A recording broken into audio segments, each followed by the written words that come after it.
どうも皆さん、こんにちは。どうもどうもどうもどうもどうもどうもどうも。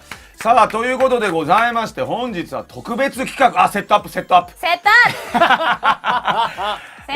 本日は特別企画、かまいたちの夜トリプルを有名人気声優たちが音読の夜トリプルということで、私たち人気声優3人がですね、かまいたちの夜トリプルに挑戦します。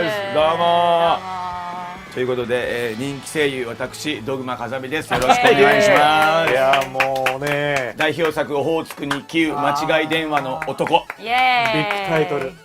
あと、トライなんとかっていう昔のもう終わったスマホゲームの三つ首竜の毒の竜の声もやってます。知らなかった。ドグドグドグって言って、本番見たらめっちゃ加工されてましたデジタル音になってましたけど。はい、どうもドグマ風見です。そしてご紹介しましょう。お隣、ゆきなりとわさんです。どうもです。ゆきなりとわでございます。どうも今日もよろしくお願いします。これ真正面のこれでいいのかな。合ってる。こっちですね。はい、こっちとわちゃんです。ちっちゃい方です。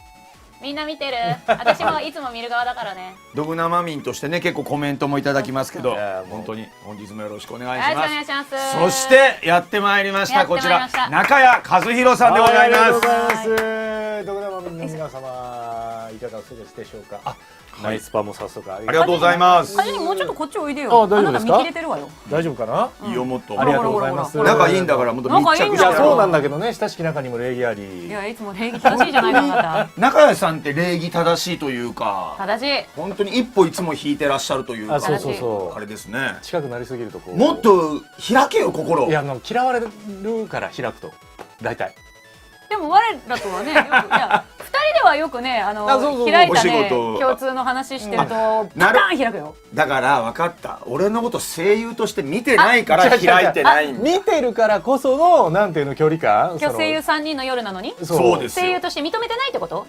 だから僕はそう認めてないと思う。認めてないと思ってるからパターンってしまってるってこと？俺だってすごいよ、代表作。もしもーし。殺人事件？頑張ってくださいね。リアリティある、リアリティある。もしもしが。この2人がいい人だからこんなに下手なのにめっちゃ褒めてくれる。そんなことないって、本当に素晴らしいんですからあなた。コメントでバカにされて。してないしてない。オホーツクに9のねリメイク版かけてください。122222222にかけると多分僕に繋がると思う。もしもーし。もしもーし。もしもーし。うちの親父が電話に出る時の感じです。もしもーし。なんや、のり焼きか。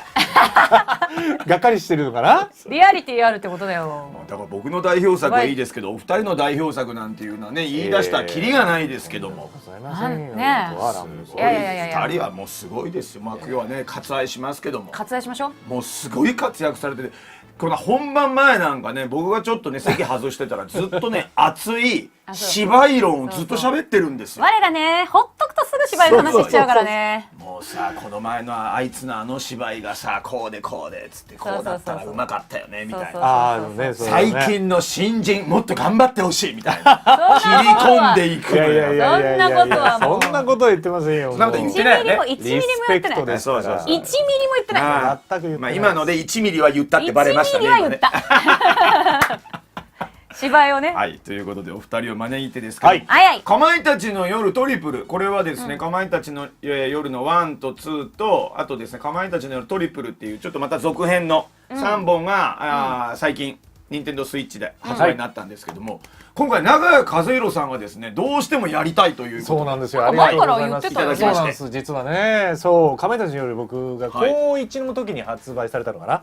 もうそこからもうみんな知ってね、もうまさしくサウンドノベルの走りですけども、いつかこう音読でやりたいっていうのと、そうだね、僕は大変お世話になってる龍が如くの横山さんとお食事をご一緒させていただくことが結構多いんですけど、あんま聞いたことないけど中谷君ゲーム好きだって言うけど、こう声優を目指すきっかけになったゲームって何かあるって聞かれて、かまいたちの夜ですって言ったら、そうたら横山さんが声出ないじゃんってか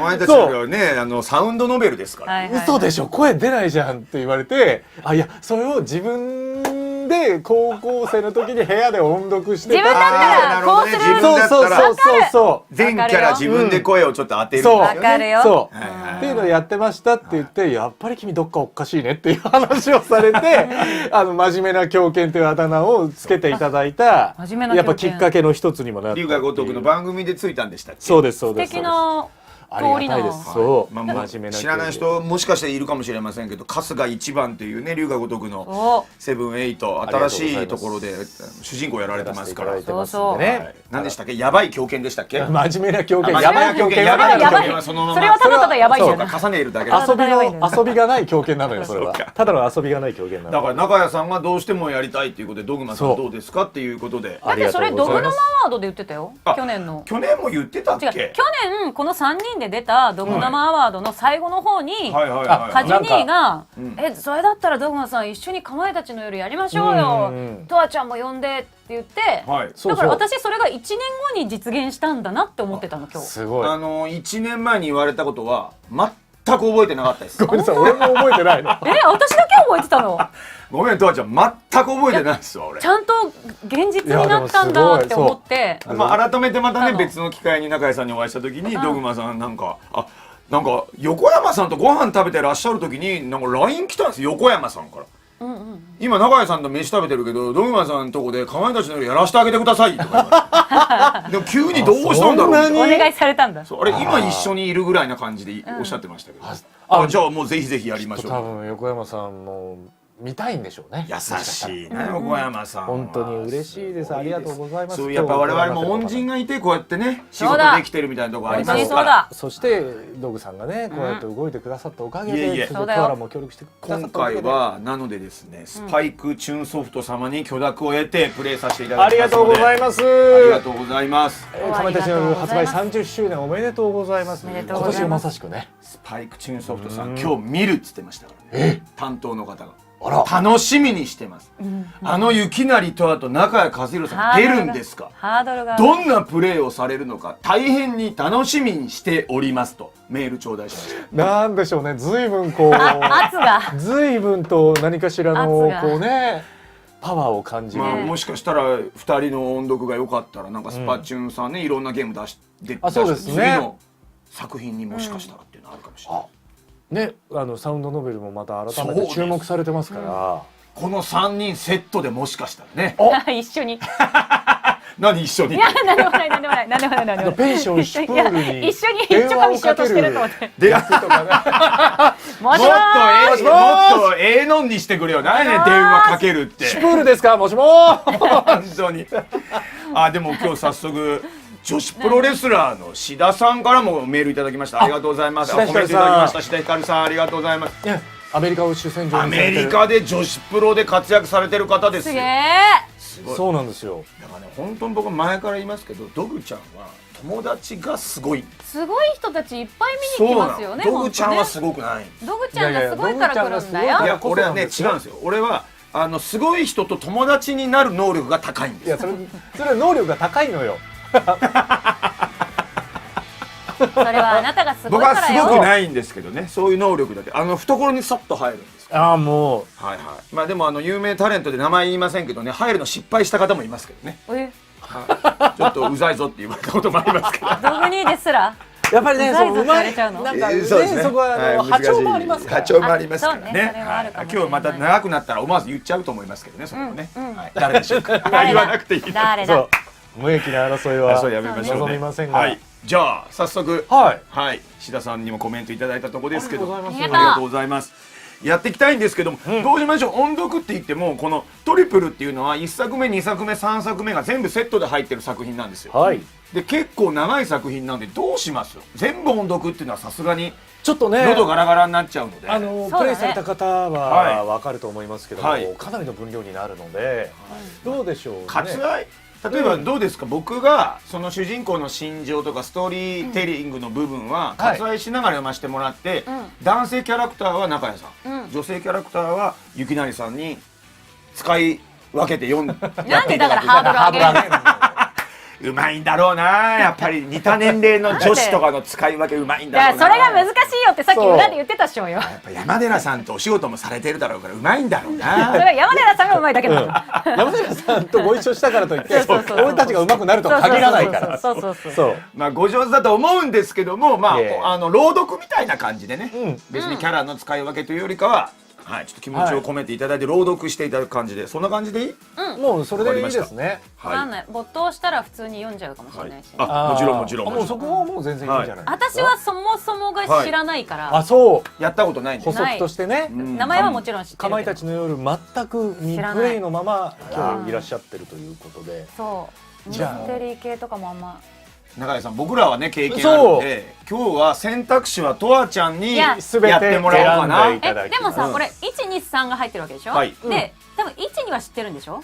まあ僕は1、2も3も知ってる。知ってます。僕も全部知ってますね。やだ。だから全部選択肢選んで。私のせいで人が天に召されるのはかわいそうだから。先に言いますけど、絶対全員死ぬと思います。やだ。やだ。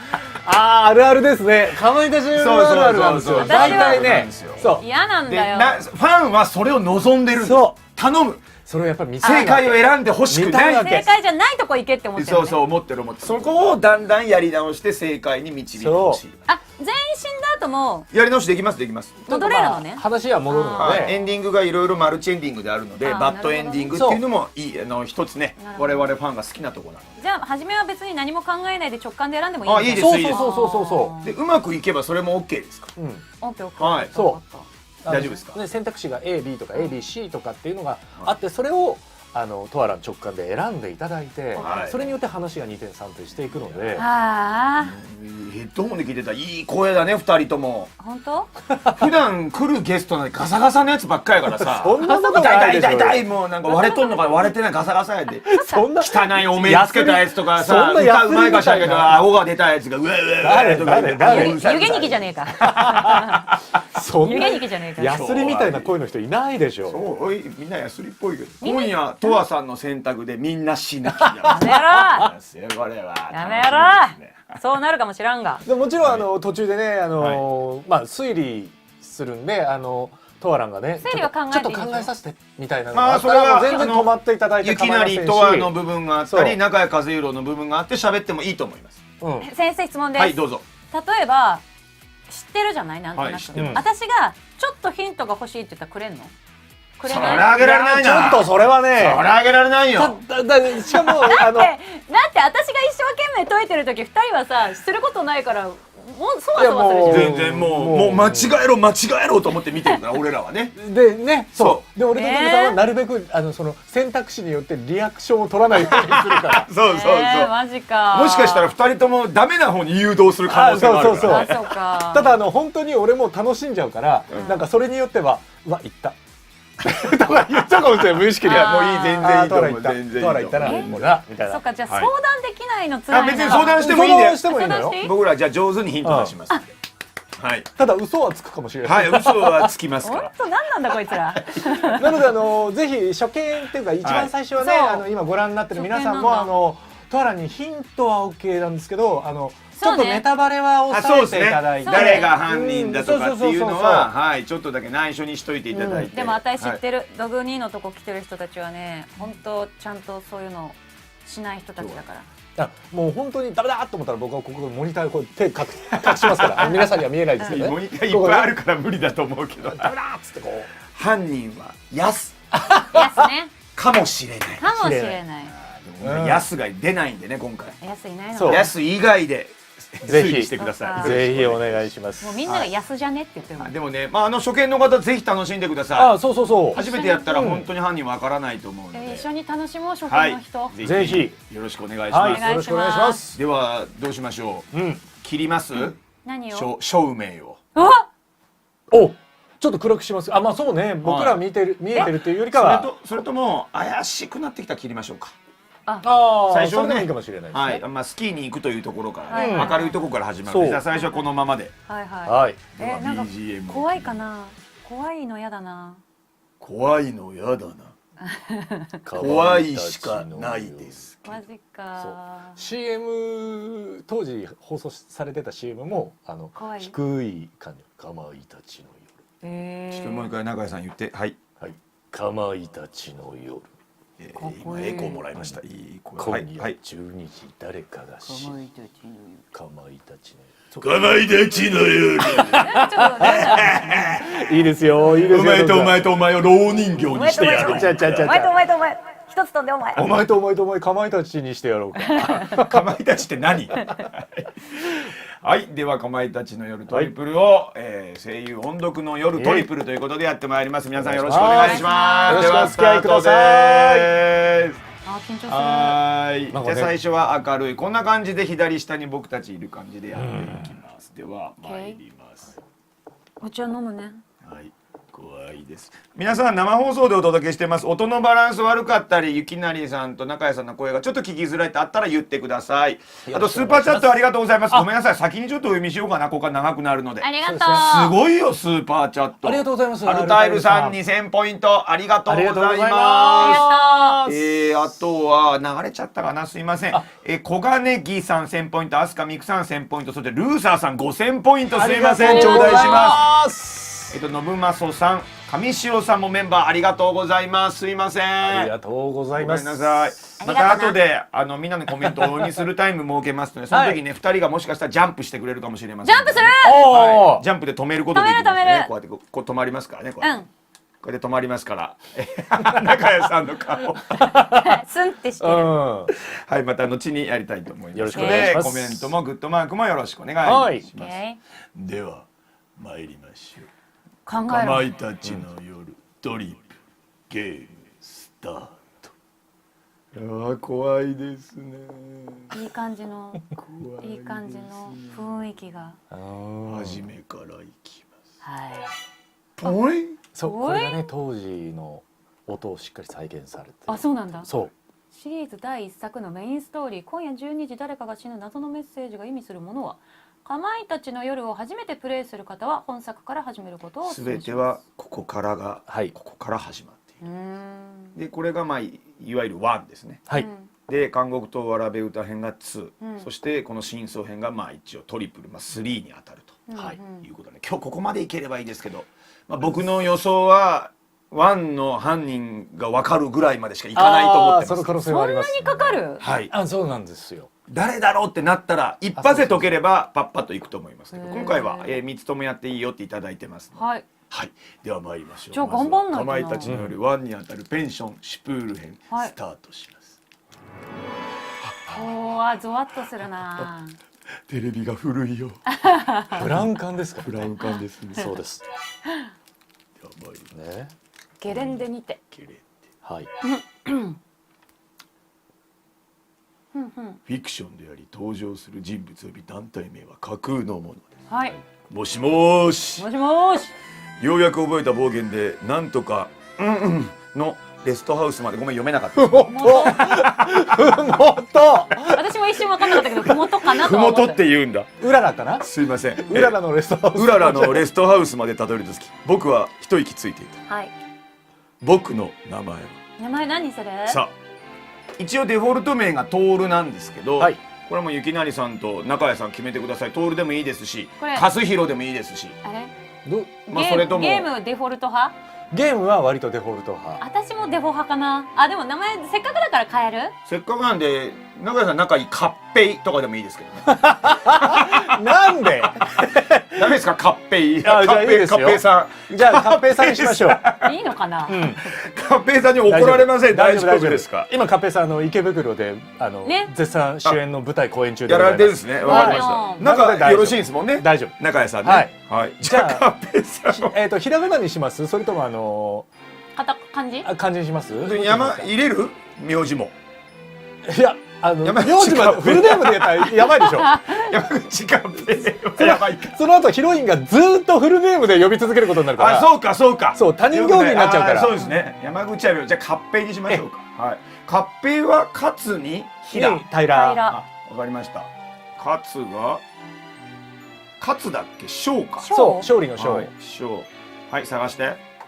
もう誰が一番じじいだから見えへん。みんなでさ春週や言うようだから小ごめんねちょっと中年3人だから見えないですもん、もうトールにするトールにしようよもうカペさんすいませんカペさんすいません名前出したのに、えじゃあこれで終了すればトールではい、はいデフォルトでいきます、はいじゃあいきます。トールね。はいOK。僕の名前はトール、爽やか。大学の東京の大学に通う学生だ。学生か。そう目の前で一人の女性が雪を蹴立てて斜めやがに止まった、鮮やかは読めるでしょうよ。嘘でしょゴーグルが粉雪まみれになって何も見えなくなる。これは誰なの？これは彼女です。これがヒロイントールったら雪だるまみたい。うまっ。あすごっ本当？うん彼女の笑い声が聞こえる。彼女の名前はデフォルトはマリーでじゃあ、トールだったらマリでいいんじゃない？マリでいきますこれでもさ18から付き合うと7年付き合った女性の名前がこの感じでそのままのマリちゃんなの変えようか。気になるんだよ。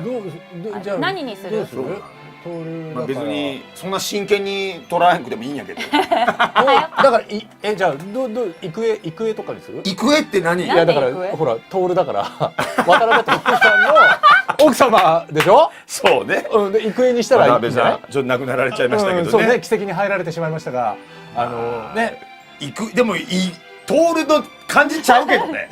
あの感じだっけ？いやそうなんだけど育英か。いいんじゃない育英ちょっと可愛くない？アイスクリームユースクリーム好きさ。まあでもマリでいいか。マリでいい？デフォルトでいくよ。わかりました。いちいちドクマさんの古傷をえぐることにはならない。大丈夫当時のね思い出がねふわーって出てくるのよ。当時だってさのりあきとマリでスーパーファミコン版やってたもん。あそうそう全然いい全然いい。じゃあマリちゃんでいきます。じゃあマリでマリちゃん元気かな？マリちゃん。はーいこれで、終了 X。彼女の名前はマリ。うん。ちょっとごめんなさい YouTube がはい。僕が通う大学の同級生だ。うん。ゆきなりさん選択お読みください。そうですね。どうせ僕は滑るより転がる方が似合ってますよかもしくはそんなに太ったかな。ここも関係すんの？どうでしょう。まあ選択肢が、ね、じゃあ出てる A。お A でよろしいですか？ Aでいい。わかりました。のでどうせ僕は滑るより転がる方が似合ってますよ。うまい。おすごい。急に緊張してきちゃうな。わかる。そういう意味で言ったんじゃないってば。トール上達早いと思うわよ。マリもゴーグルを外し笑顔を見せる。数時間ぶりに見るその笑顔は太陽のようだ。ニパ僕は改めてマリを見つめた。白いスキーウェアに長い黒髪がよく生えてロングヘア長い黒髪なのね。オッケどんな難所もつらつらとあり注目の的だった。ー。つらつらとある。誰しもがはずだと思っうんうん。た。スキー場とはそういうものだ。ゲレンデマジックね。マリならと僕は思った。マリなら誰の期待も裏切らないに違いない。可愛いんだ。さっきからつらつらとあり誇らしい気持ちになった。ちょっと待って。私が読める。マリは雪ちょっと国育ち。あオッケーそうそうそう。あんまり全部読むと疲れちゃうから疲れち。ゃうからね。僕は彼女の素顔だけでなく、うん分厚いスキーウェアの下に隠されたスタイルがどんなに魅力的かということを知っている。本当に彼女なのね。そうなの。まあ彼女と言いますまあどうでしょう読んでくだか。さはい。はい。これ私？はい。もう一回だけ滑ろう。まだ滑るの？僕がげんなりして聞き返した。朝からの猛特訓でやっとという状態だったんだ。いいじゃない。ね、あと一回だけ。マリアを拝むように両手を合わせる。もう帰ろうよ。それにほら雲行きだって怪しいし。そう言って空を指さした。嘘じゃなかった。さっきまで雲の後ろを出たり入ったりしていた太陽はすっかりどこかに姿を隠していた。うん。そして僕はあんな事件に巻き込まれるとはこの時思ってもいないのだった。早いな。あ、出てなかったけど。でここはちょっとまあそんな割愛させていただいた感じだったけどね。本当、今夜は吹雪くかもしれないわね。マリは眉を潜め飴玉が早く溶けないかた。カチャカチャ言ってるら。もん。ごめん。じゃあ今日はもう戻ろっか。僕たちはマリのおじさんの小林さんに借りた 4WD に乗り込んだ。うん。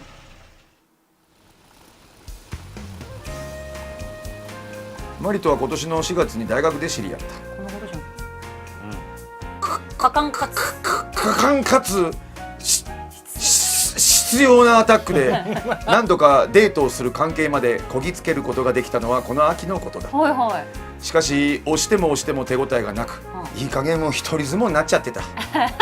だから一緒にスキーに行かないかと彼女の方から誘われたこと時には正直言って驚いた。彼女のおじさんの小林二郎さんという人がペンションを経営しているのだという。しかし少しゲレンデから離れて不便なところもあり、シーズン中もあまり客がいないらしい。それで格安の値段で泊めてもらえるということで誘われたのだ。なるほど。僕はもちろん OK し、12月21日ここ信州へとやってきたのだ。なるほど。いいですねわかりやすい。ペンションに帰り着く頃には日はどっぷりと暮れ、雪が降り始めていた。おしゃれなペンションだった。うん。シュプー。本当に長野県にあるクヌルプというはいペンションを今回借りております。へえ。料理のメニューも多国籍というか無国籍というか、味も満足いくものばかり。雑誌などに紹介されて人気も出てきているらしい。ほ暇だから格安でというのは小林さんが僕たちに気を使わせまいとして言ったのだと気づいた。う。素敵な。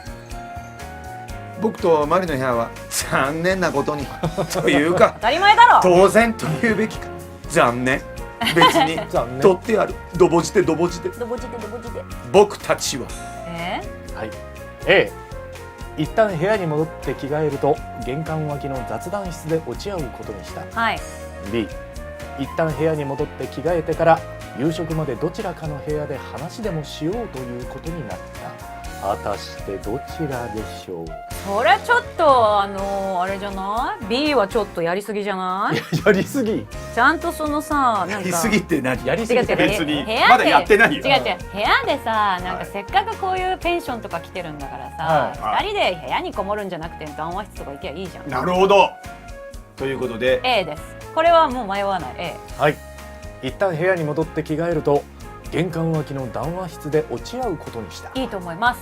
ちょっとここで視聴者皆さんお二人の音声のバランスどうですか？せっかくなので、はい、よかったら言ってください。もうちょっと大きくしてほしいとか BGM が大きすぎる小さすぎる、あとストーリーテラーが下手くそすぎるっていうのはちょっと勘弁してください。いやいやいやとんでもございませんよ。しっかりとお二人の声が聞こえれば。あよかったはいよかったよかった。はいまたありがとうございます聞き取りにくいとこあったら言ってください。ありがとう。はいはいじゃあ行きます。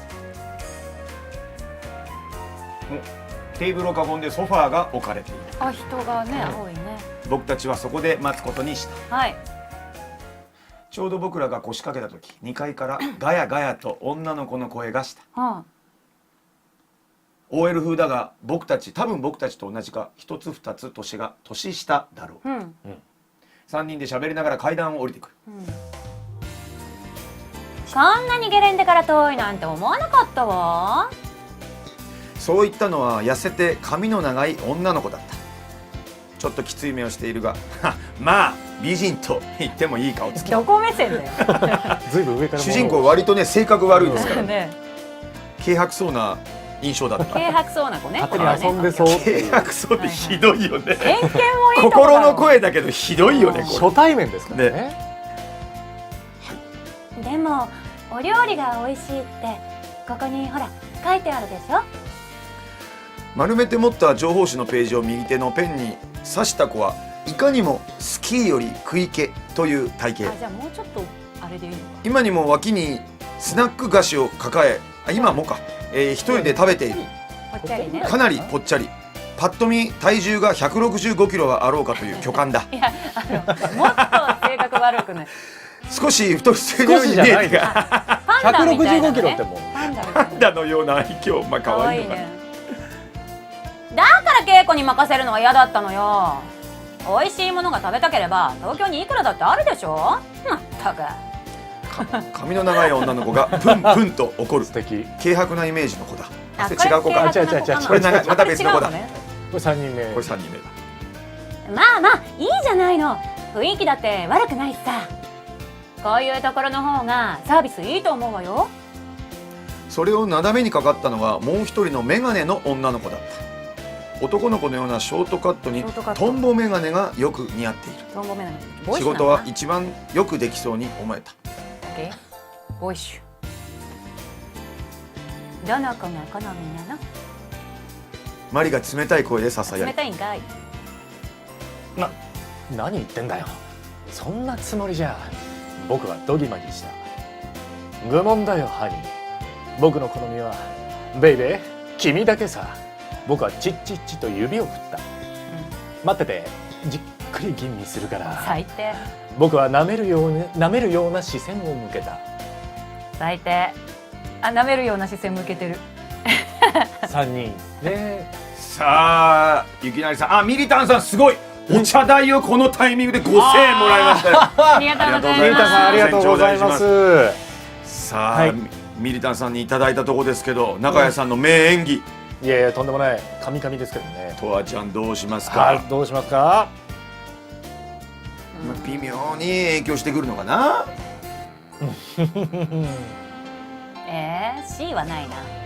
あ C はない。ないんだ。 C ない。ジェントル。ジェントルだ。最低って思っちゃうから。じゃあでも A もつまんないんだよな。じゃあこれか。いいですか。じゃあ B にする。はい、わかりました。はい。ギャグで取ってくんないかな。愚問だよハニー。僕の好みはベイベー君だけさ。僕はチッチッチと指を振った。これ言わせたかっただけ。いい声。バカね、もうお調子者なんだから。マリは吹き出した。すいません、一緒に写ってもらえませんか。3人組の1人、メガネをかけた女の子がデジタルカメラを差し出しながら僕たちに話しかけてきた。古いなあ、スマホじゃないんだよね。そうデジカメです。来たな。これだから男前は困るよ。これ誰だよこれ。そう、俺も岐阜のトム・クルーズと言われていたからね。岐阜のトムクルーズ。そう思いながら僕はいろんなところが立ち上がって女の子に近づいた。やめな立ち上がるさ立ち上がる。い。両足だけです。両足だけですよ皆さん。中谷さんああ、別に構いませんよ。さてどんなポーズで。ところがメガネの女の子は慌てて僕を押しとどめる。マネージャーの方は結構ですから。マネージャー。女優の宮崎あおいさんですよね。ほら映画のママに出てた。なんと写真を頼まれたのマリの方だった。映画女優と間違えている。これは多分宮崎あおいさんで7ですかね。なるほど。そうスーファミ版だと違う宮沢りえさん。ああ、そうなん、時な代だるほよね。どね。はいはい。ちなみに補足で言うとデジカメも某インスタントカメラ。ああ、なってるんだ。映るんです。そう時代でちょっと変えてんだ。時代で変えてる変えんだ。てるんですへー実は。はいだから宮沢りえさんの場合はほら写真集のサンタフェになってたよってこと絶対違うと思うな。古い話ですけど。じゃあそこはドラマでしょうよ。それはないのか。あれドキドキしましたけどね。そうですね。太めの女の子は緊張のせいか汗までかいている。いいですよ。ね、マネージャーさん。マリはニコニコしながら僕の顔を覗き込む。じゃあシャッターお願いします。メガネの女の子にデジカメを渡された。はいはい。とりゃいいんでしょ。とりゃ。はいチーズ。僕はチーズの図のところでシャッターボタンを押してやった。これ押してやった。液晶を見るとみんなひょっとこみたいな顔になって映っている。さあまあ見ろ。そんな僕の意地悪も知らずにマリたちは一緒に笑い合っている。もう仲良しになったようだ。本当はみんな嫌いなくせに。綺麗。なんだ違ってたんですか。私てっきり。ごめんなさい、調子乗っちゃって。いえ、勘違いした秋が悪いんだから。髪の長い女の子がメガネの子をつつく。あ、軽薄な子か。ごめんなさい、マネージャーさんだなんて。デジカメを受け取りながら女の子たちは僕に頭を下げる。あ、いいんですよ。全然気にしてませんから。絶対気にしてるやつだ。僕は心にもないことを言う。こういうのめっちゃ面白いよね。動揺しちゃってるっていう。でもマリさんって綺麗だからつい。そんな言い方をされると僕も悪い気はしない。そんなやり取りしているうちに自然と自己紹介が始まった。ゲレンデから遠いことをぼやいていた髪の長い子が渡瀬かな子。覚えれない。かスナなこ。ックを食べ続けているぽっちゃりと可愛い165キロの子が北野恵子。パンダに。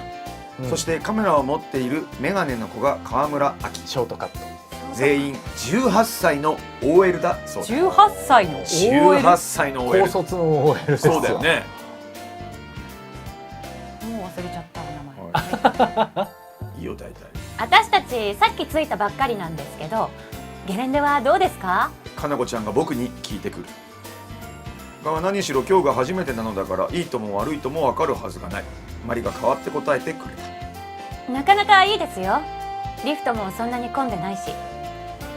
かなこちゃんもマリに負けず劣らずスキーが好きなのか、うんぬんかんぬん話が弾み始めた。他の2人はそれを聞いていた。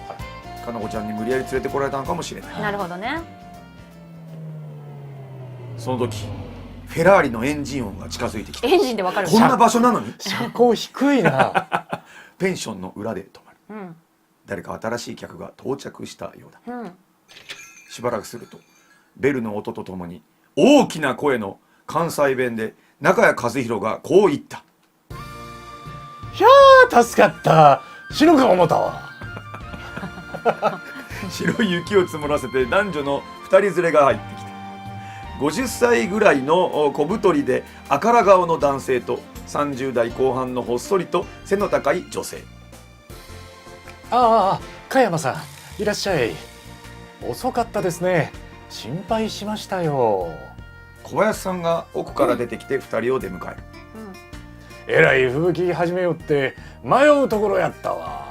なんかこう龍が如くの新しいキャラクターみたいなね。ね関西弁といえば関西弁でえ、一番って蒼天堀に言いそうだね。蒼天堀にそうだ。窓の外を見るとさっきはそれほどでもなかった雪がどんどん勢いを増している。ほうほ古時計が7時を告げた。う。7時。19時でございますね。うん。反射的に自分のデジタル時計を見たがまだ18時55分だ。 5分さ。 5分の開きが。なんかあ覚えりそう。ておきましょ5分。う。遅れてしまったのだろうか。あれ5分早いってことか向こうが。はいはい。これはこれ緑さんですね。緑さんだな。とわちゃんだな。食事の用意ができましたので、食堂の方へどうぞ。食堂からアルバイトの篠崎みどりさんが出てきあ、た。意外と年若いのかなこれ。20代だと思オッケー。う。じゃあ、ごめんなさい。これが小林さんかな。あ、そうですね。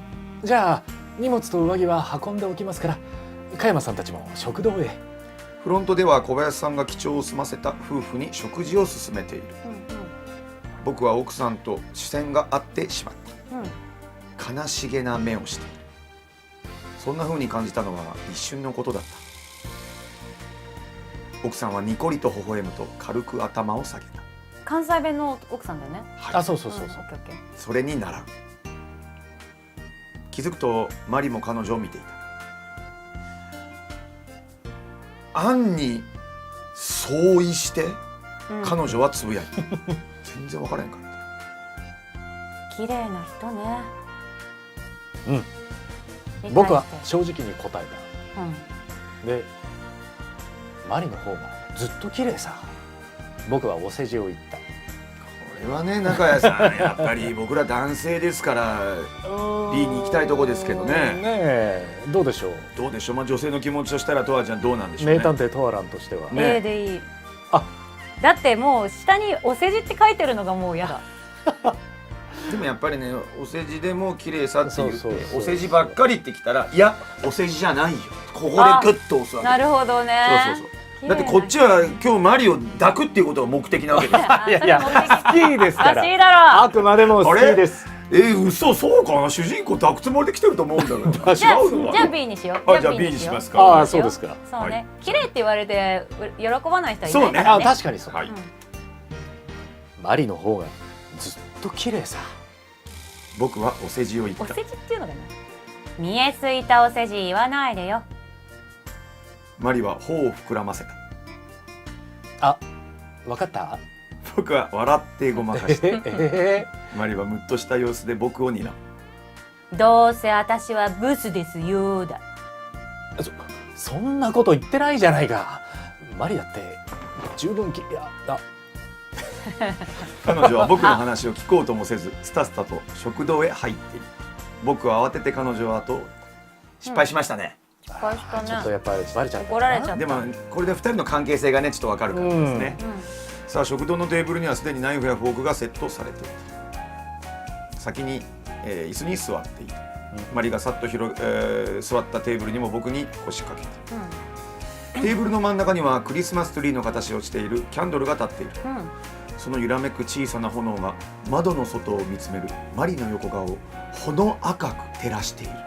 ほの赤く素敵だね。言いますか。主人公はほの赤く照らしている。ほんのりと赤く照らして。そうか、2人はでも朗読劇やられるから結構こういう表現読まれたりするんだ。あ、でもありますね。いやもうカミカミだよ俺こんなの。いやいやいや。ではどうぞ。はい。全部やだ。綺麗だ。外国映画の男優のようにスマートに決めた。君の瞳に乾杯。ハンフリー・ボガートを気取ったセクシーだよ。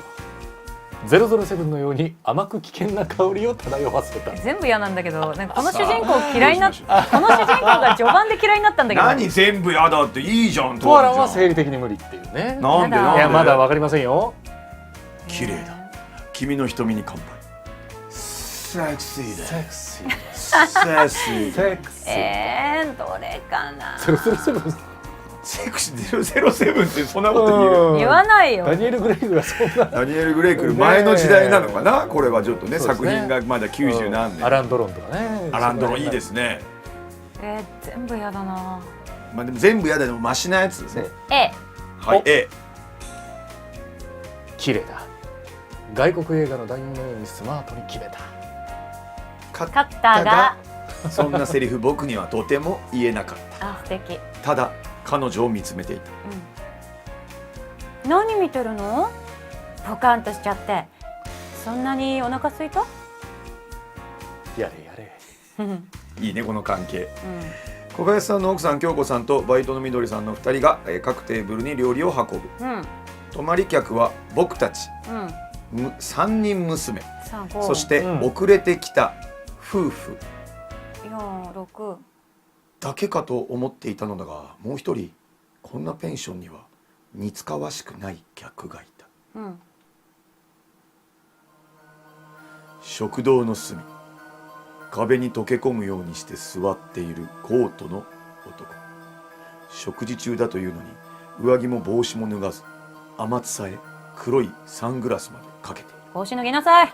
僕は思わず大きな声で「犯人はお前だ!」と言ってしまった。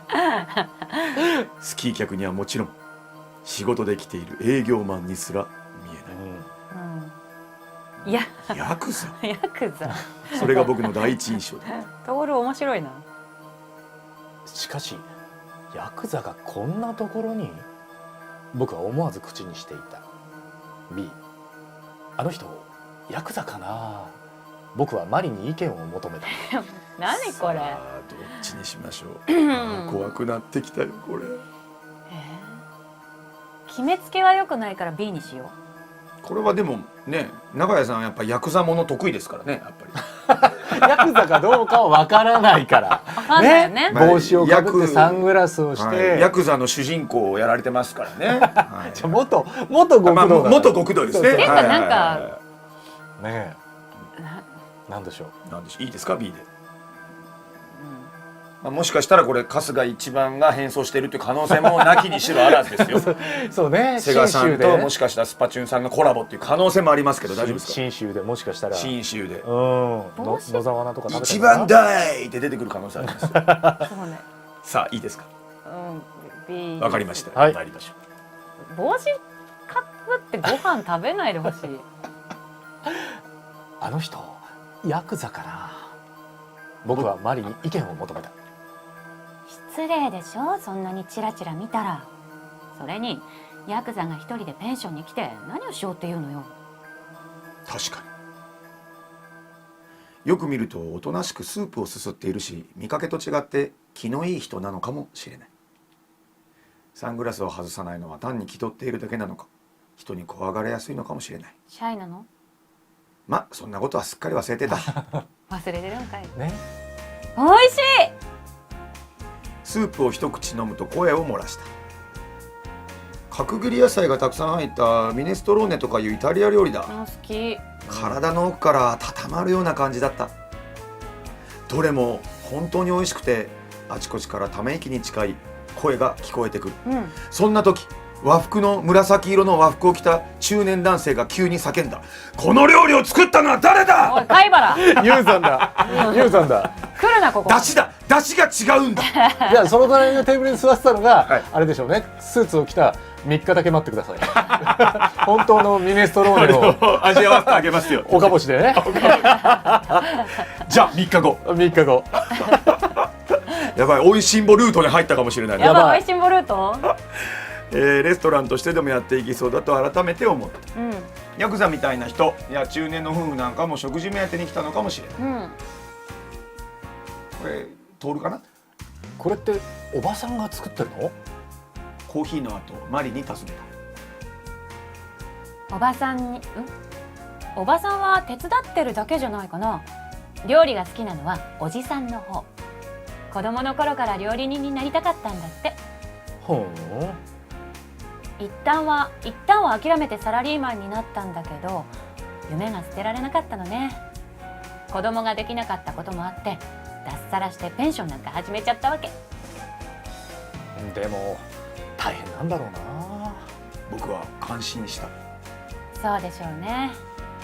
でもたまたまおじいさん、つまり私のお母さんのお父さんなんだけど、おじいさんはこの辺りの山をいくつも持っててね、土地だけは初めからあったから、そういう面での苦労はそんなになかったみたいなの。へ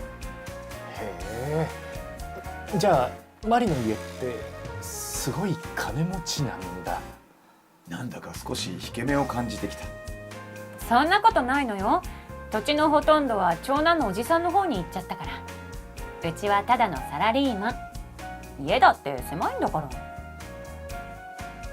身分違いの恋でなくてよかった。なんかいいね。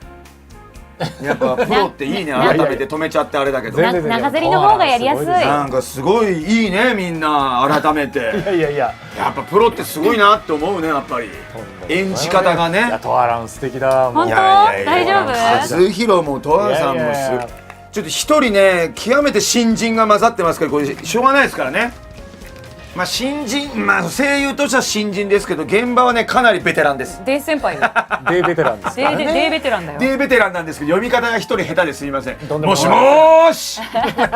食事を終えた人々が3355食堂を出ていく。ドグさんの親父さんいたな。電話かけながら。もしもーし。誰か電話かけてたわ。僕のデジタル時計が19時55分を示している。時計鳴る？これどれ？マリだな。さてと、じゃあナイターに行こうか。マリが信じられないことを言って立ち上がる。冗談だろ。こんな吹雪じゃナイターなんてやってないんじゃない？それにもう体だってボロボロだよと思った。天気予報を聞いてる限りじゃナイターどころじゃなさそうよ。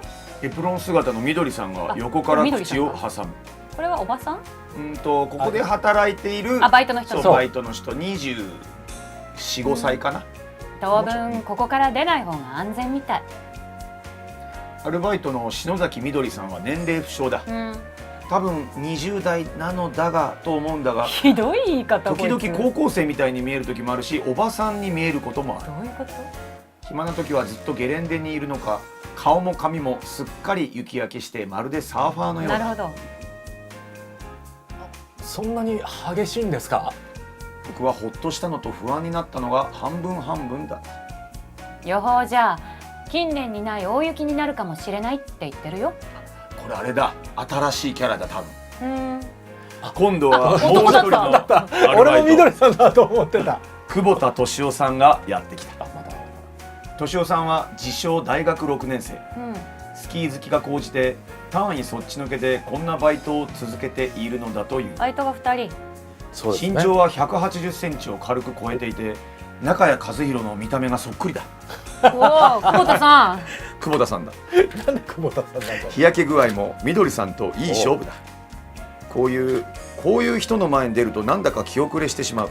とりわけガールフレンドと一緒だったりなんかすると陽キャと陰キャじゃないですか。僕はマリの反応を伺った。目を憧れでキラキラさせていることもなければ、胸の高鳴りを抑えている様子もない。安心した。よかった。ここに閉じ込められて飢え死になんてことないでしょうね。僕が尋ねると敏夫さんは手を振って笑った。それは大丈夫。町から離れてるからね。食料だけはいつも十分用意してるんだ。缶詰なんかも合わせればこの人数だと3週間は腹いっぱい食わせられるからね。よかった。3週間も閉じ込められるだなんてゾッとしない考えだった。いや、マリと一緒ならそれも悪くないかもしれない。ベッドインができるかも。不謹慎。そんなことを考えて彼女のパイをちらりと見た。ごめんなさい、昨日の番組がエロい番組だったんで昨日ねパイパイ言う番組だったんで失礼しました。どうかした？いや別に。敏夫さんがさも残念そうに言った。3週間ってのは大げさだけど、明日滑るのは無理かもしれないね。まあ学校は休みなんだし、1日2日滞在が延びたって構わないんだろう。そうね、おじさん次第ね。事情が事情なんだから余分に止めてくれるかもしれないわね。ね、トールはいいんでしょ？ね、ああもちろん。僕は笑顔を返した。やだよ、バイトあるのに。こっちの都合も考えてくれよ。もちろん宿泊代はタダなんだろうね。こういうことはきちっと念を押しておかなければ。嫌なやつやな。嫌なやつだな。まあだからとにかく自己中ですね。そうですね。あ、やっぱりできますか。絶対わかりました。はい。ね。ああもちろん。僕は笑顔を返した。本当はバイトがあるのだがめったにない機会なのだから断ったって構わない。ここで何日か過ごす間にいいことが起こるかもしれない。パイが。そんな思いを巡らせていた時、ホールの方からざわめきが伝わってきた。ざわざわ。僕とマリは重い腰を上げ食堂を出た。好き行けないから。女の子たちが3人小林さんに向かって何かをわめいている。ちょっと落ち着いて話してください。一体何があったんです？だから今部屋に戻ったら床にこんなものが。女の子たちが震えながら小林さんに小さな紙切れを差し出した。横から覗き込むと赤いマジックなようなもので字が書き殴ってある。出た。中谷さん読んでください。今夜12時誰かが死ぬ。今夜12時誰かが死ぬ。僕が読み上げるとみんな一様に息を飲んだ。数秒後にようやく小林さんが口を開いた。誰かのいたずらでしょ悪趣味ね。マリが眉を潜める。無理だった。確かに悪趣味ないたずらだった。それが本当にいたずらなんだとしたら。でも誰かが私たちの部屋に入ってこれを置いていったんですよ。気持ち悪くてあそこじゃ寝れないわ。かなこちゃんは泣きそうに顔を歪めている。誰だこれ。誰だちょっと先まで出してもらったら誰か。オッケー。はい。床に落ちてたんならドアの下の隙間から差し込んだんじゃないですか。鍵はかけていらしたんでしょ。小林さんがそう言うと女の子たちはポカンとした表情を浮かべた。そっか、中に入らなくてもいいんだ。どうやらそんなことにも気づいていなかったらしい。でもやっぱり気持ち悪い。メガネのアキちゃんだ。なんならお部屋を変えましょうか。幸い空き部屋もありますから。その部屋にもテレビついてます？恵子ちゃんがそう聞くと小林さんは申し訳なさそうに首を振った。すいません。うちは客室には基本的にテレビは置いていないんです。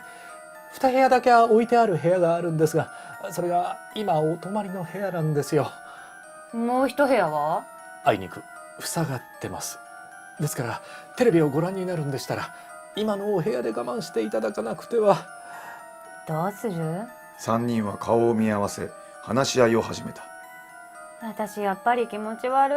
アキちゃんだ。テレビは我慢しようか。かなこちゃんが答える。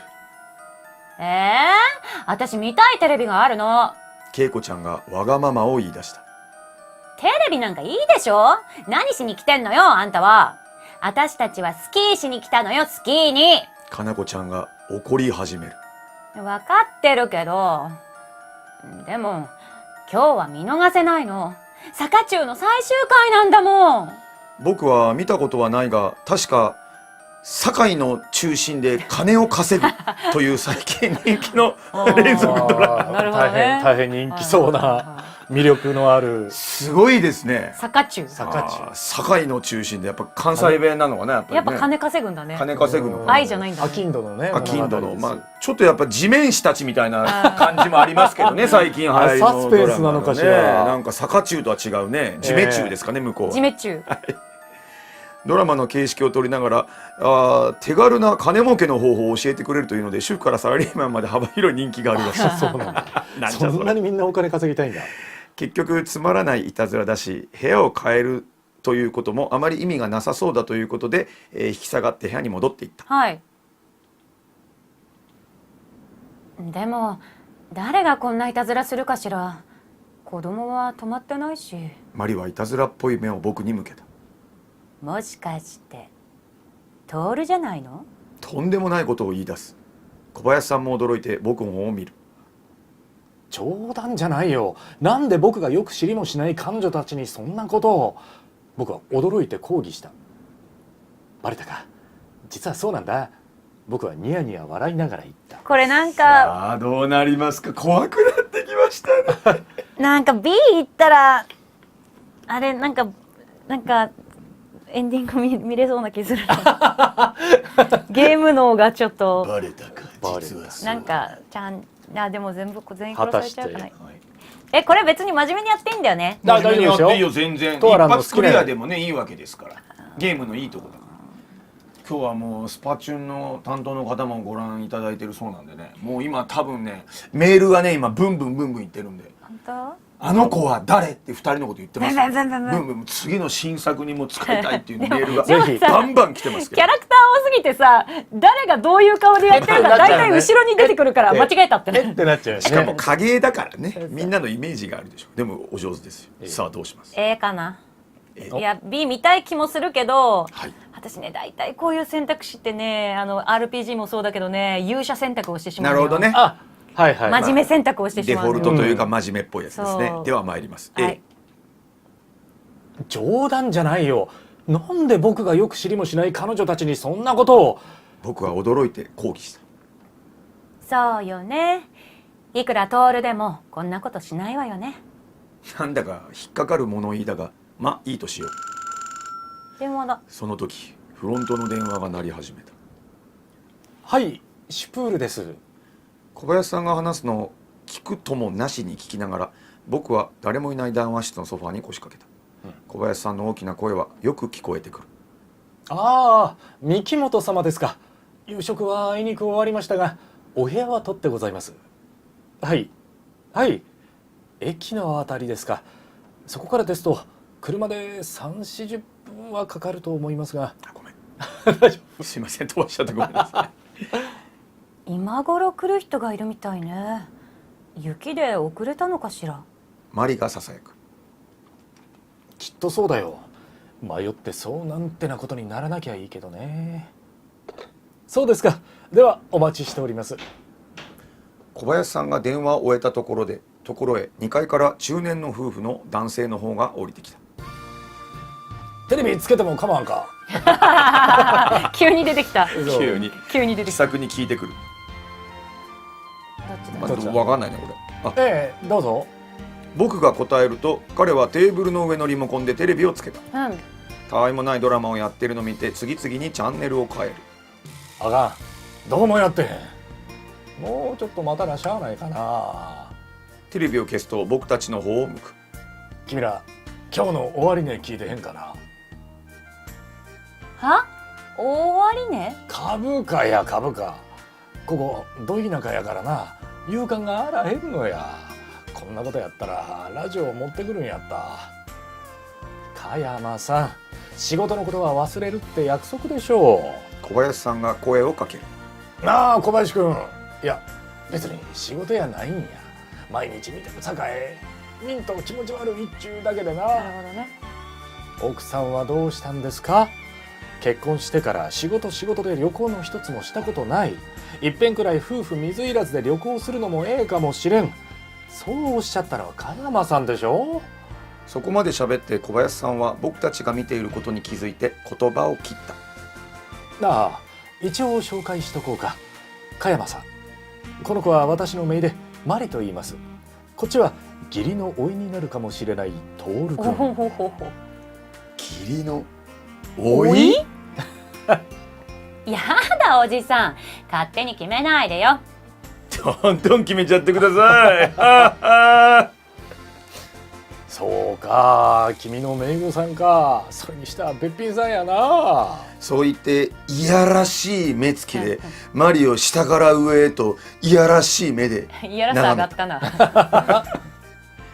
いや僕の重い失語しかもしれない。加山さんは私が前の仕事をしている頃お世話になったんだ。大阪で社長をされている。こんにちは。私かな。わかんないねこれね。しかしなんやな、立派なペンションやないかな。わしも今まで脱サラしてうどん屋やの蕎麦屋やの始めよった人間知っとるけど、こんなにしっかりやっとるのは初めて見たわ。あんたら学生さんか。加山さんはこちらを見た。はい。おじさん。おじさん見習っときや。この人は立派な人や。ところで君、就職はもう決まったか。いえ、僕はまだか。まだやったらうちこんか。早っ。うちはええで。うちは実力主義やさかいな。2年目の人間が10年目よりようけ給料もろたり平気でしおる。大声でまくし立てる。はあ、しかしその代わり力のないやつはいつまでたっても給料上がらへん。だや、うちこんか。どこまで本気なのかわからない。さあ、うん。分岐点です。うん。うん。まだ先の話なんで僕は無難な返事をしておいた。うん。はい、ぜひお願いします。僕は力を込めて言った。さあすごいですよ。これは悩ましいです。コメントではうちのディレクターがもうベタ褒めですよ。もう関西弁がお上手ですね。あいや、ごめんなさい。めちゃくちゃな関西弁になっちゃった。ごめんなさい。関係者が今日見てますから、ね、いやー、すいません。2人の実力をやっぱ見てますから、やっぱり、ちゃんとやんないスと。トーリーテリングが本当下手くそで申し訳ない。とんでもない。どうしようかな。どうします？あ、ごめん。いいよいいよ。どうしようかな。全然もうとわんちゃんの思うがままにです。そうはい、もうコメントのみんなはねこっちやってほしいっていうのはあるとは思うんですけど、まあ、それはもしあれだったらね、2回目、2週目ぐらいからはいはい、もう全然いいです。やってみてもいいんじゃないかな。聞いてみてもいいけど、そっか、みんな知ってる人が多いのか。知ってる人も多いかもしれない。まあ知ってるとね、どっち選んでほしいってあるけどね。まあまあ今日時間のこともありますから。B。こいきます。う内定1個獲得して。なるほど。うん。じゃあいきます。はい。はい。ぜひお願いします。僕は力を込めて言った。はい。これで就職活動をしなくても済む。と北総園だ。大学生だしね。しかし加山さんは人の話を聞いていないようだ。聞いとけよ。今、不況や言うて騒いでるやろ。うちはな、そんなもん関係あらへん。実力のあるもんしか雇てへんからや。うちは実力主義やさかいな。だ、うちこんか。いくつったじゃん。小林さんもマリもニヤニヤしながら眺めているだけだ。ええ、ですからお願いします。僕はもう一度繰り返した。やっぱりもう少しよく考えてみます。やはり人生の重大事をそう簡単に決めてはいけないかなと思い出した。さあドアちゃんどうします？お、なんかまあ就職大事だからね。何回聞かれるんだろうなこれあと。そうそう。ああ、なるほどね。さすが。じゃあ行きます。ああそうかーって言いそうじゃないまた。でどや打ち込んかって言いそうじゃない。ですからお願いします。僕はもう一度繰り返した。お、そうか、余裕てくれた。そうと決まったら善は急げや。うちは実力主義やからな。何回言うんだよ。学歴なんか関係あらへんから卒業せんでもええ。あ、そう。卒業はさせてよ。早速大阪に戻って働いてもらおうか。これで単位を取る必要なけれバカだなばこいつ卒業論文を書かなくてもいい。こいつばっか。人生バラ色お、勝ち組のはずだった。あ、学校も辞めて大阪に行っちゃうの？じゃあもう会えないわね。残念そうにマリが言った。あ、マリ、結婚して一緒に大阪に来てくれ。ついでにプロポーズもしてしまえ。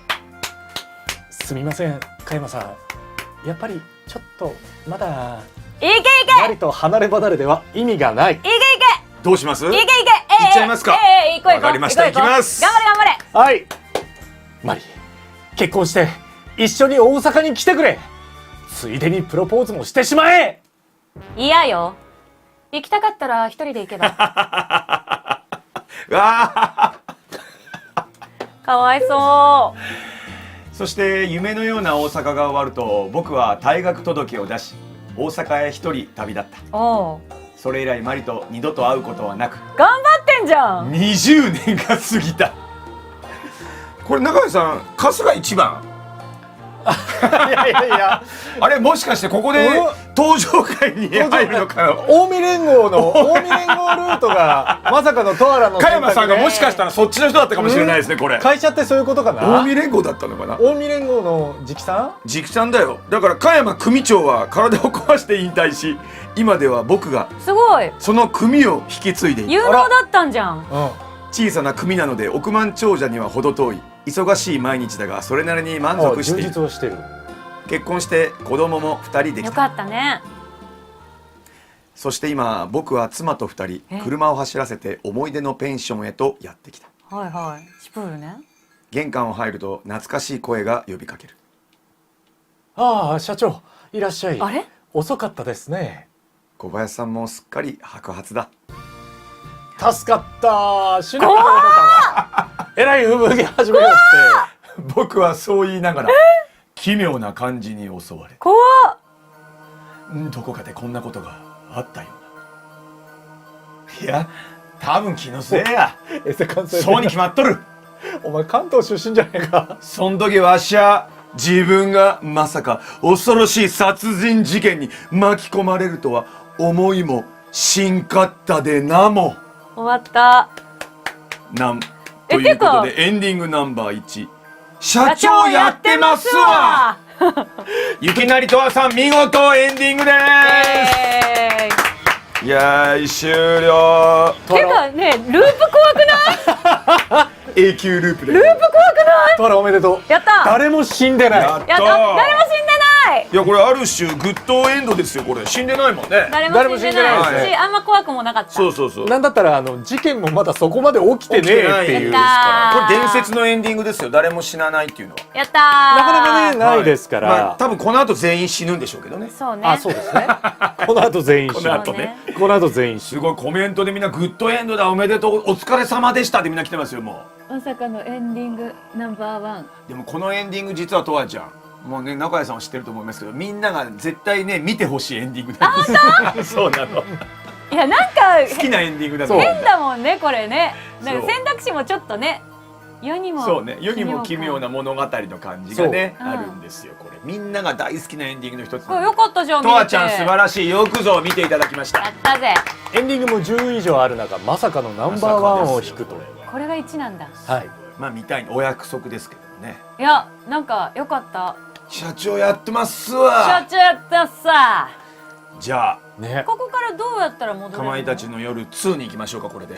あ、まあでもそれも新しいかもしれない。2やったら1の話さっぱりわからへん。そうですさわ。っぱりわからへんよ。事件解決しようよ。何にも起きてないんだ何から。も起きてなくて何も起きてないよ2言ったらつながりがない。でたなんだろうまたま出会った人に大阪連れてかれて、そうそうそうそうその人の会社引き継いでそう社長になってそう幸せに暮らしてるっていう話でしょ。トールの人生のヒストリーをただ見せてもらっただけですから。そうそうそうそう。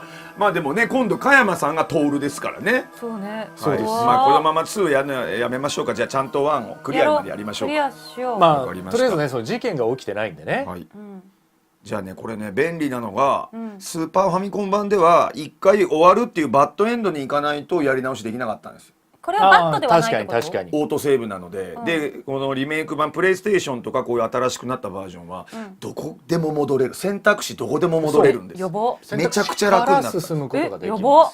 スーパーファミコンの時はね、1回エンディングに行かないと選べないんで大変だったんですよ。へーもう本当ちなみに。にプレステ版からになるとそれがはい選ぶところまでバババって選んでいける。でしかもうん選んだ先のチャートまで見られるようになってるんですけど、はい今回はねそこはちょっと割愛されてますが就職への誘いから、うん今度は大阪に行かない。行かない。もういいバージョ。ンでいきますか。もういい。はい、はい。ということでこれねははいが透明ですね。はいこ。の人は立派な人や。ところで君就職はもう決まったか。いえまだ僕はまだか。まだやったらうちこんだ。うちはええで、うちは実力主義やさかいな。実力主義。 2年目の人間が10年目よりようけ給料もろたり平気でしよる。なるほ大声でまくし立てる。ど。まあこれ2回目なんでちょっとここじゃあはいタタタタっていきましょうか。はい。行きましょうターっといきます。はい。はい。さあ説明があっいてきません。さっきあこれ選んだんで、はい、グレーアウトしてるんです。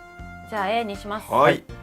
じゃあここから行きましょう。まだ先の話なんで僕は無難な返事をしておいた。しかし加山さんは人の話を聞いていないようだった。今不況や不況や言うて騒いでるや本ろ当。かな？うちはそんなもん関係あらへん。実力のあるもんしか雇てへんからや。うちは実力主義やさかいな。はい。どやうちこんか。は加山さんもマリもニヤニヤしながら眺めているだい。けだ。はい。 A ですね。じゃあ、もうそうですねやめよう。そうですね。考もうやめようえておきます。はい、じゃあ行きます。そうですね。考えておきます。なんとかこの話題を終わらせたかった。そもそもうちの会社がなんで不況に強い終わらか。ねそれはやな。話は終わりそうもない。ご迷惑ですよ、あなた。静かな女の人の声が聞こえた。振り向くと加山さんの奥さんが立っている。困ってらっしゃるじゃありませんか。遠目にも不釣り合いな気がしたが、近くで見ると思った以上に若いことが分かった。35、6といったところで加山さんとは控えめに見ても10以上の開きがある。女房の春子や。こっちは小林くんの姪御さんとそのフィアンセやそうや。着々と既成事実が築かれつつある。マリは文句を言う気もなくしたようだ。どうも。こんにちは。春子さんはにっこり笑いながら加山さんの隣に腰掛ける。美味しいお食事でしたわ。お世辞じゃないでしょうね。小林さんはまんざらでもなさそうな表情だ。お世辞だなんてとんでもない。本当に素敵でした。奥さんにそう言っていただけると自信がつきます。ひどく親密な空気が流れた。ほなんか喉が渇いたんやけどビールかなんかもらえるかな。その空気を苛立たしげに破ったのは加山さんだった。ええ。じゃあ君たちも飲むか。小林さんがその場を取り繕うように聞いてくる。僕とマリは顔を見合わせてうなずいた。いける口ですね。う。じゃあちょっとだけ。彼女が親指と人差し指で量を示したので僕も少しだけ控えめに言った。ワンケースもあれば十分です。先に強いところを見せてやろうと思った。ただですか。念をもう通るってこういうとこあるよね。ただですか。何なんだろうこいつ。鉄の穴の小さい男ですよ。主戦度がよ。主戦度主戦度ただで泊まりに来て本当だよもう主戦度通るがねさあどうしますか。 A。じゃあ A、いいのね C じゃなくて。ちょっとごめんマイク取れちゃった。 A でいいよ。はいじゃあ A でいきます。よいしょ。はい。ただですか。面白いけどね。ただですか。じゃあ A。僕も少しだけ控えめに言った。小林さんは食堂の奥のキッチンへと消えた。突然窓の外でどさっと何か重たいものの落ちる音がする。何か落ちたよ。僕がビクンと体を動かすとマリはクスクスと笑った。屋根の雪が落ちただけよ。なんだ、雪か。拍子抜けした。本当に雪だったのだろうか。怖いこと言うじゃん。疑いながら窓の外の闇を見つめていると遠くでぼんやりと明かりがちらつくのに気づいた。ヘッドライトだ。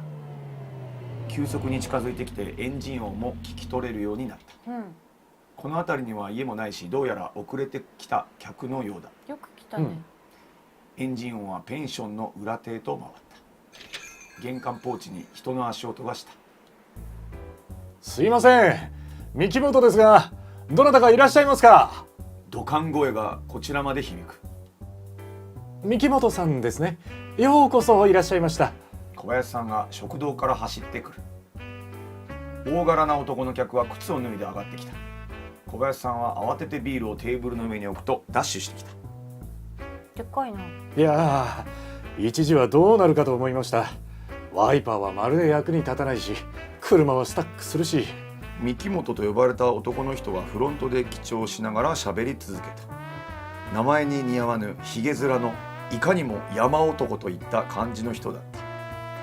夕食は終わりましたんですが、おにぎり程度のものならご用意できます。お作りしましょうか。小林さんが尋ねる。いえ、途中でいろいろパクつきましたからお腹は空いてません。何かあったかい飲み物でもいただけると嬉しいんですが。コーヒーとか紅茶みたいなものがよろしいですか。スープもできますが。それじゃあ紅茶をください。じゃあお部屋にお持ちしましょうか。それともそこの談話室で。そこで結構です。三木本さんはちらりとこちらを見てうなずく。そうですか。じゃあこれが鍵です。荷物を置いたらまた降りてきてください。小林さんに鍵を渡されると三木本さんは荷物を担いで2階へと上がっていった。鳩時計が1回だけ鳴る。8時半だ。ごめん、勝手に飲んでくれてていいよ。僕らに声をかけると小林さんはまた食堂に戻っていった。ほな、お言葉に甘えてお先に飲まさせてもらおうか。加山さんと僕そしてマリの3人はグラスを手に取った。乾杯。軽く乾杯のポーズをして口をつけた。加山さんの奥さん春子さんは飲めないのか飲みたくないのか手を出さない。こういう寒い時に部屋の中をあったこうして冷たいビールを飲むんが最高の贅沢や。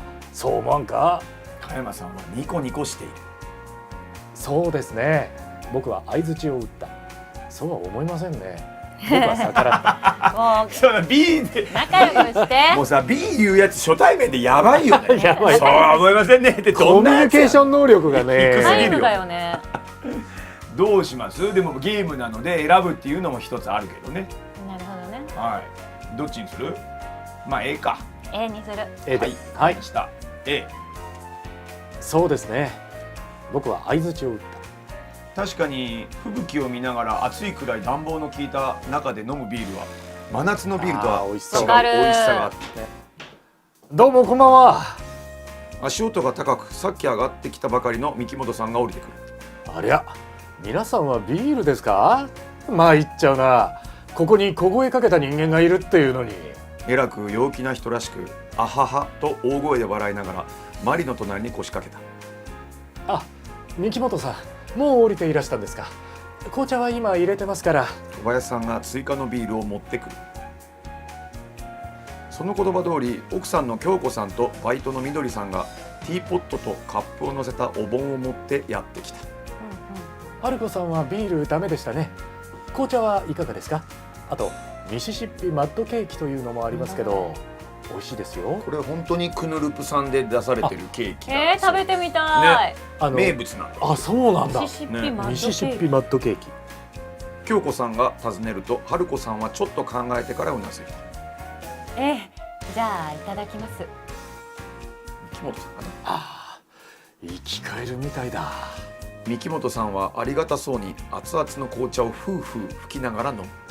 ひげを生やした人というのは年齢がよくわからなくなってしまうものだが、三木本さんもそうだった。中年というにはまだ間があるだろうが、多分30代半ばだろう。ひげを落とすと案外僕たちと変わらなくて20そこそこなんてこともあるかもしれない。泊まり客はこれで全部ですか？一息ついた三木本さんが僕たちを見回してきた。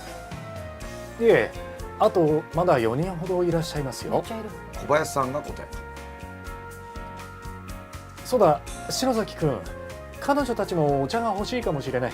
ちょっと聞いてみてくれないか？はーい。みどりさんはパタパタとスリッパの音をさせてフロントへ向かった。男の方はどうされます？ちょっと怖い感じの。こっちへ振り向き聞いてくる。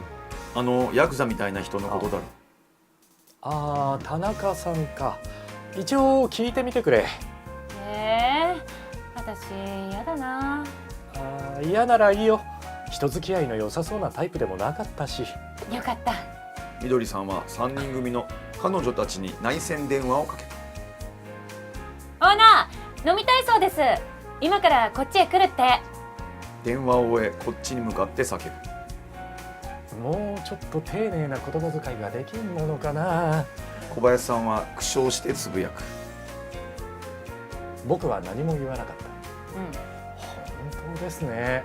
最近の若い女はまったく苛立たしげに同意した。ああいうのって上司のしつけなんですよね。結局僕はため息混じりにしみじみと語った。ポールやばいよね。本当にやばいこいつ。お前も最近の若者だろうが。マジでこいつやばいな。ね、さあ、まあでもね、さっきも言いましたけどゲームですから普段できないようなことをね言うのも。じゃあ B。 わかりました。 B で B にしよう。本当ですね。最近の若い女はまったく苛立たしげに同意した。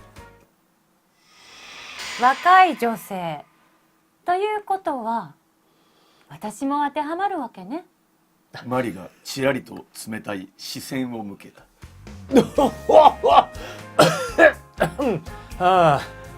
僕は思いっきり咳をしてごまかした。じゃあ私はもう3人分用意してきますね。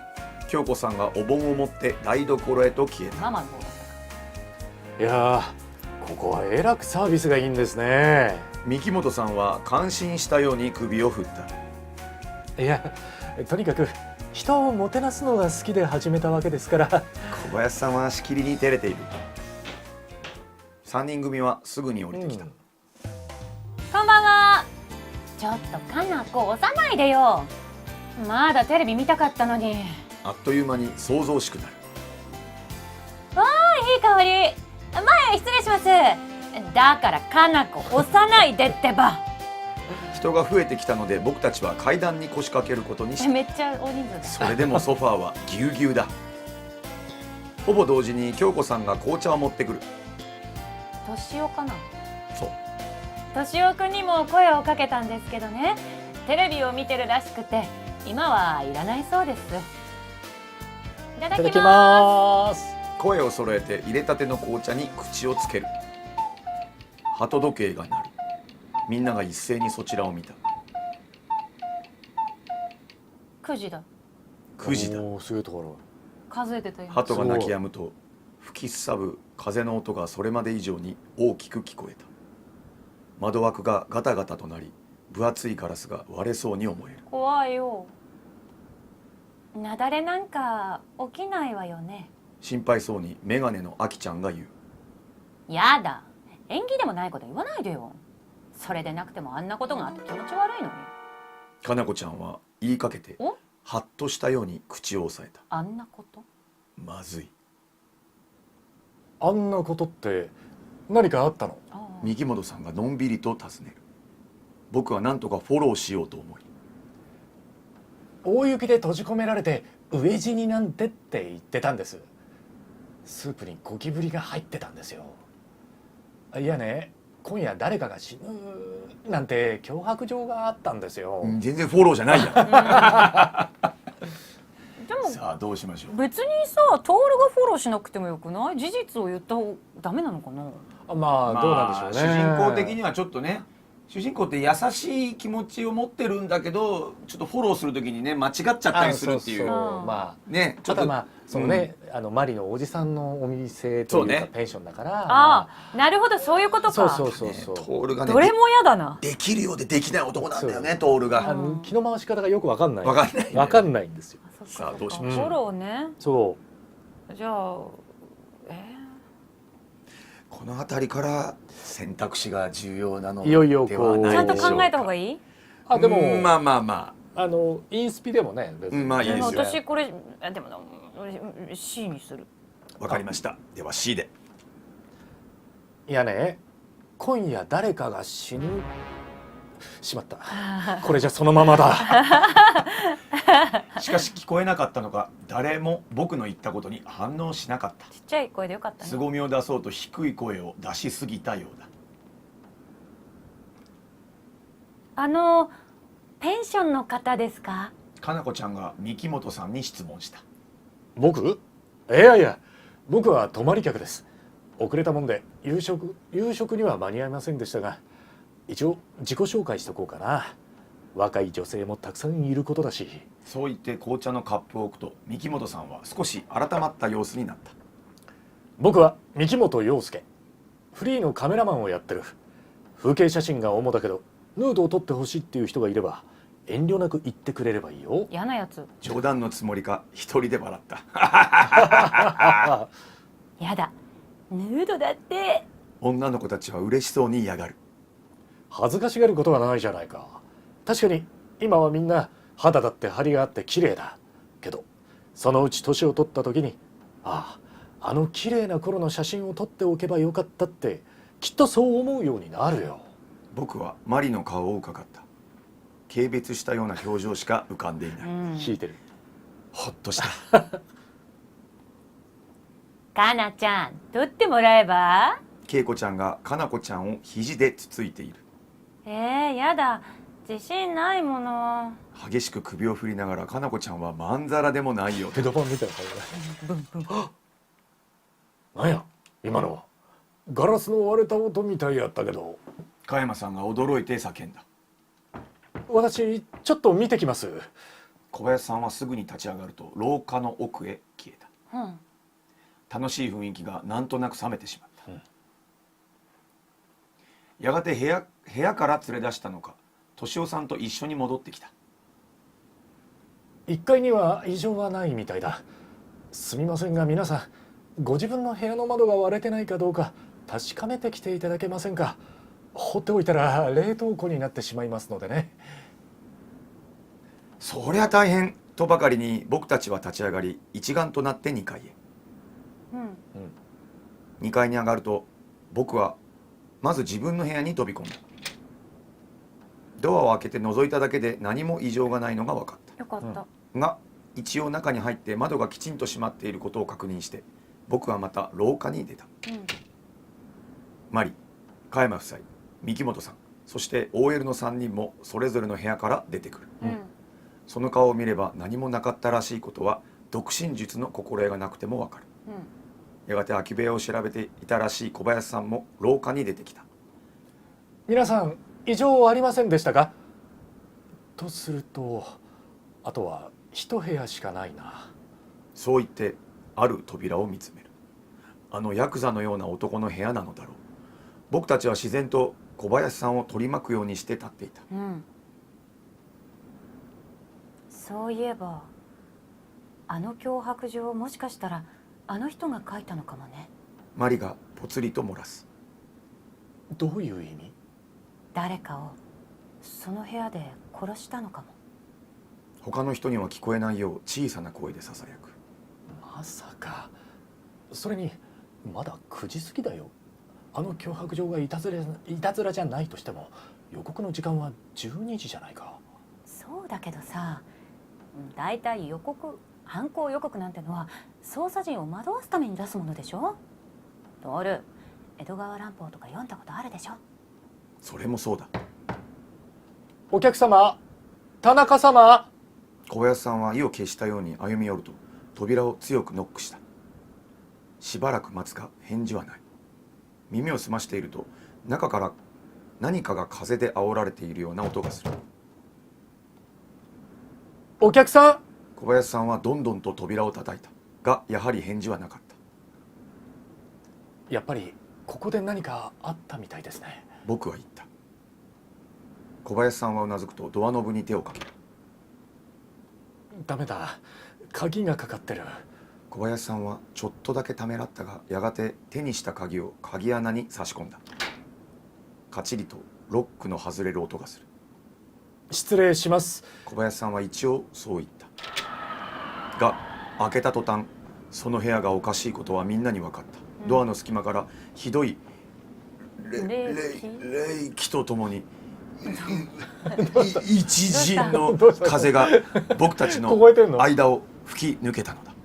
室内からはバタバタと揺れるカーテンの音がガタンガタンと何かが叩きつけられているような音。お客さん。わ小林さんが手を離すとドアは風に吹かれ勢いよく開き壁にぶち当たった。部屋の中がよく見える。僕の部屋と同じツインの部屋だ。シングルではないので一人客もツインを使うようになっているのだ。吹き込む雪が狂ったように乱舞していた。カーテンレールからカーテンがバタついている。窓側のベッドに少しの雪とガラスの破片が散らばっているだけで人の姿はなかった。お客さん、田中さん。小林さんは叫びながら入り口脇にあるバスルームの扉を開けた。窓の方から音がした。振り向くとほとんど窓だけになった枠だけになった窓が外側の壁に叩きつけられている。バンバンね。こういう開くやつ。パンパン。窓から出たんじゃないでしょうか。僕は言ってみた。なぜ。小林さんが当然の質問をする。僕にももちろんわからない。小林さんは入るのをためらっている様子だった。調べないんですか。僕は小林さんを促した。小林さんは小さくうなずくとそっと歩みを進め奥に進んでいった。続いて僕とマリが入り残りは廊下から覗き込んだ。吹き込む雪と風から顔を守るように右手をかざし小林さんは窓にたどり着いた。すごいいいタイミングで電話鳴ってきた。怖いね。怖いね。怖いね。もうごめん、超いいタイミングで電話鳴った。怖っ。めっちゃびっくりした。びっくりしたいやごめん、 SE こんなのあったっけと思っちゃっ。めったちゃ怖かった今。トゥトゥトゥトゥルルトゥトゥトゥトゥトゥって言ってくる。ねえすいません、大変失礼しました。大丈夫？しかもちょっと聞き取れるか聞き取れないかぐらいな。めっちゃ怖かった今。ちょっとごめんね。いい皆さんいい没入感ですよね。すいません、大変失礼しました。大丈夫だった？怖かった今。大丈夫？そってなった今。すいません、僕がちょっと漢字が読めなくて。とんでもない。とんでもない。どうぞ、声大丈夫ですか？全然大丈夫。大丈夫？じゃあ行くよ。一番大変なのどこに？そう、どこ途中で変わるから大丈夫。あ、ではもう変わりますよ。参ります。その途端彼はぎょっとしたように立ちすくんだ。はい。なんだこりゃ。何気なく近寄って僕は彼の視線の先をたどった。ちょっとよーく。窓とベッドの間は数十センチ開いている。なんだこれ。その床の上にマネキン人形の部品のようなものが落ちていた。黒い布から突き出た手首、その上に無造作に置かれた土毛色をした足首、そして青黒い顔の近くにはサングラスが落ちている。手足や胴体の中に糸が通っていて、それを緩めるとくしゃりと潰れる人形のおもちゃがある。それらの手足はまるであんな風に積み重なっていた。なんてこった。こりゃ死体だ。人間の死体だ。小林さんはもはや全身に吹きつける雪も気にならない様子で叫んだ。僕とマリは声も出さずに雪の積もり始めたその死体の山を見ながら立ちすくんでいた。これちなみにスーパーファミコン版とプレイステ版だともうちょっと引きの絵だ、鮮明に映ってたりします。時代でね、そうね、よりの絵になってる。はい。あ、そういうことか。10分後、ペンションシュプールの泊まり客とスタッフは全員1階の談話室に集まっていた。正確にはあの死体となった客を除いて全員ということになるが、死体を見たのは僕とマリ、それに小林さんだけだった。後の人は小林さんが部屋から追い出してしまったからだ。僕たち3人は見たものを説明できるほどの余裕もなく、ただ怯えながら熱い紅茶をすするのが精一杯だ。ねえ、いい加減何があったのか教えてくれてもいいんじゃないの？イラついた口調でみどりさんが言った。僕は小林さんをちらりと見たが、みどりさんの言葉に耳が入っている様子もなかった。言葉が耳に入る。僕は喘ぎながら答えた。あうあうあうああ言ってるわけじゃないですからね。あうあうあう死んでるんです。あそこでバラバラになって死んでるんです。ごくりと誰か唾を飲み込む音が聞こえる。バラバラってそれどういうこと？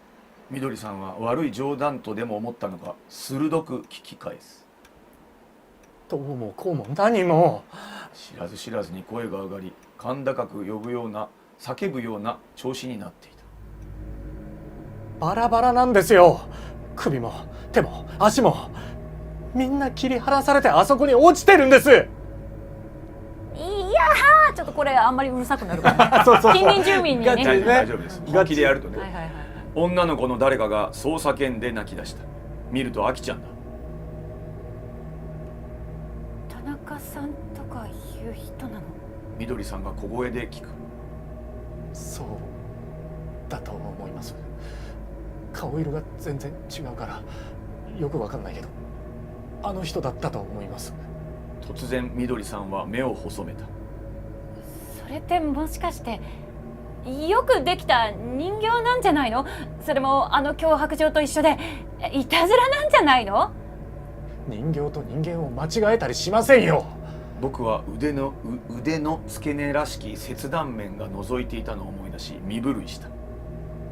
でもさ、映画なんかの特殊技術って最近すごいじゃない？ああいうやつなんじゃないの？そこまで言われるとだんだん自信がなくなってくる。あれは人間だ。間違いない。血もついてた。小林さんが断言すると、アキちゃんはまた声を上げた。やっぱりあの脅迫状は本当だったのよ。私帰りたい。そういえば僕聞いたことがあるよ。かまいたちのこと。三木本さんが唇を舐めながら話し出す。なんでや。あ、なんでエロい表現だよ。かまいたち。僕は聞き返した。ああ、知ってるだろう。この辺りでは昔から何もないところで突然服が切り裂かれたり怪我をしたりすることが知られていたんだ。土地の人たちは鎌を持ったイタチのような生き物の仕業だと考えてかまいたちと呼んだ。かまいたちか。三木本さんは低い声で話すと僕たちの顔を見回した。しばしの沈黙の後、小林さんは鼻で笑った。そのかまいたちのせいで田中さんはバラバラにされたというんですか？バカバカしい。マリも口を挟む。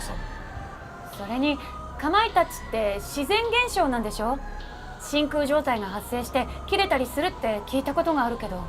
しかし三木本さんは動じなかった。一応そういう説明はなされてる。でも妖怪か自然現象かわからないが、何かそういったことが起きるのは確かなんだ。でも切り傷ができたり服が裂けたりするってのは聞いたことがあるけど、人間がバラバラになるとは思えませんが、僕は言った。妖怪の仕業だとしたらどんなことだって考えられる。そんな顔しないでくれ。僕は別に妖怪なんて信じてるわけじゃないからね。自然現象だと考えてみる。この風の音を聞いてみろよ。これほどの激しい風ならめったにできないような恐ろしい真空ができたとしても不思議じゃない。そう思わないか？窓ガラスを割り、窓際に立つ人間の体を一瞬にしてバラバラにする風。そんな風が吹いたというのであろうか。プラズマよ。プラズマの仕業だわ。なんて書いてるのかと思った。ずっと怯えた表情をしたアキちゃんが叫んだ。アッキー、プラズマって何よ。恵子ちゃんがいぶかしげに尋ねる。よくわからないけど、そうに決まってるわ。それだと説明がつくもの。ちっとも説明がついたようには思えないが、アキちゃんは確信しきった様子でうなずいている。じゃあ脅迫状はどうなるのよ。あれを書いたのは人間でしょ。でもだってかなこちゃんに言われるとまた泣き出した。なあ、さっきから聞いとるけど、脅迫状って一体何のことや。加山さんが口を挟む。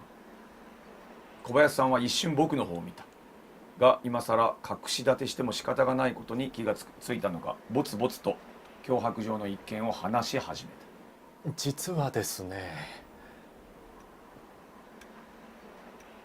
全員が絶句していた。そんなことがあったんですか。三木本さんがつぶやく。そういうことはちゃんと言うといてもらわんとかなんな。加山さんがため息混じりでぼやく。ちゃんと言っといたのにね。ねうんだね。でも済んでしもたことはしゃあない。とにかく上にあるのがほんまに死体なんやったら、はよ警察に連絡せなあかんわな。警察！なんか悪いことしたのか。そんな当然のことに今まで僕は気づいていなかった。あ、なるほどね。あまりに異常なものを見せられたせいで正常な思考ができなくなっていたようだ。それは小林さんも同じだったらしく、慌てた様子で振り向くと電話に近寄った。受話器を取り上げ耳に当てる。しかしすぐにガチャガチャとイラついたようにフックを押し始めた。ダメだ、何も音がしない。電話が通じてない。そりゃそうよ。何やて。加山さんは立ち上がって叫んだ。そら困るで。多分どこかで電話線が切れたんでしょう。小林さんは音のしない受話器を肉しげにゾウゾウしげに見つめている。しげゾウゾウしげ。電話が通じない。そのことの意味が僕の頭の中で染み通るまでしばらくかかった。染み通る。染み通る。通る。電話がかけられないということは明日になり吹雪が止まない限り警察に連絡ができない。そう名探偵コナンもここにはやってこないのである。金田一少年の事件簿も同じである。同じだ。だけではなくここから降りることもできないということだ。加山さんは突然笑い出した。あ、そうや、わし携帯電話があるんや。あれを使ったらええわ。しかし小林さんはにべもなく言った。無駄ですよ加山さん。この辺りは電波が届かないんです。携帯電話は使えません。そしたら一体どないしたらええやん。人殺しがこの辺うろついとるっちゅうのに。人殺し、その言葉に僕たちは今日を疲れるような思いだった。言ってんじゃん。言ってんじゃん。すいません。死体の異様さに気を取られ、あれが紛れもなく殺人であることなど考えもせず、かまいたちだのプラズマだの名探偵コナンだと騒いでいたのです。いや、わざと考えないようにしていたのかもしれない。しかしあれが事故や自殺であろうはずがない。殺人だと考えるのが一番自然だ。誰かが田中さんを殺し、その死体をバラバラにしていったのだ。そして加山さんの言う通り、犯人はこの辺りにいる可能性が高い。この天気で山を降りることはできると思いますか。僕が尋ねると小林さんと敏夫さんが同時に首を振った。無理だろう。答えたのは敏夫さんだった。さっき三木本さんがたどり着いたのだって奇跡みたいなもんだよ。歩いて降りたら途中で投資。車だったら運が良くても立ち往生。運が悪ければ沢に転落しかねない。じゃあ、ごめん犯人はこのペンションのはいごめんなさい。はい失礼。犯人はこのペンションの中に隠れようとするんじゃないでしょうか。生き延びるためにはそれしかないんでしょ。ごめん。全員が息を飲んだ。泣いていたアキちゃんでさえ一瞬泣き止んで恐怖の表情を見せた。敏夫さんは怒ったように立ち上がる。じゃあ何か死体をバラバラに切り刻んだようなやつと一晩過ごすことになるってのが冗談じゃない。そらそうや。人殺しがおるかもしれへんちゅうのに安心して眠れるわけあらへん。なんとかせな。加山さんも大きくうなずく。なんとかってどうするんです？小林さんが当惑した様子で聞き返した。そら捕まえるしかないやろ。警察に来てもらえん以上自分らで捕まえなしゃあないやないか。ちょっと待ってください。見かけによらず情けない声を出したのは三木本さんだった。人を殺してその死体をバラバラにするような凶悪な人殺しですよ。下手に手を出すよりここでみんなでじっとしていた方がよくありませんか。これだけ人数がいればどんな凶悪犯だって手出しはできないでしょうし。じゃああんたはこのままここでずっと起きとけっちゅうんかいな。寝とる間に皆殺しにされるかもしれへんのやで。加山さんがとんでもないことを言い出すものだから、女の子たちはますます怯えた表情になった。僕は慌てて口を挟んだ。いや、どんなひどいやつでもそこまではしないでしょう。まあ戸締まりだけはしっかりしておく必要があると思いますけど。戸締まりったってもう中に入り込んどったらしゃあないやないか。まさか一体どこから入ったって言うんです？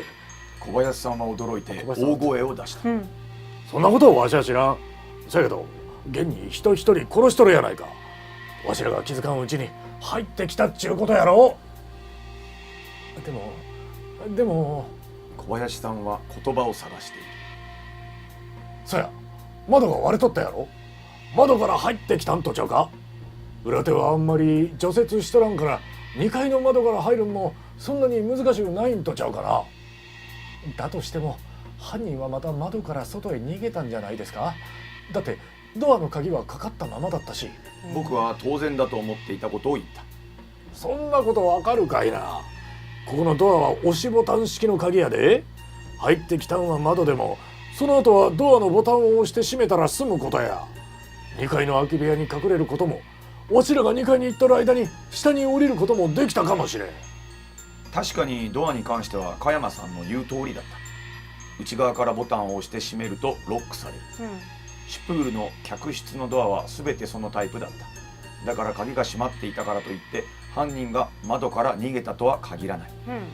とは言っても2階の部屋はさっきみんなで調べたばかりだ。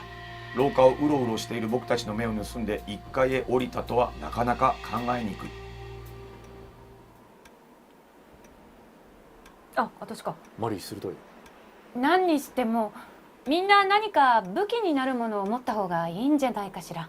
青ざめて黙り込んでいたマリが口を開いた。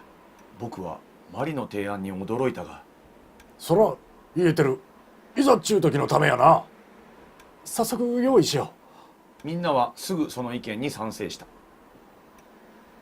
と言ったってこんなペンションのこと武器なんてあるわけもない。結局みんなが手にしたのはスキーのストック、果物ナイフ、そしてモップの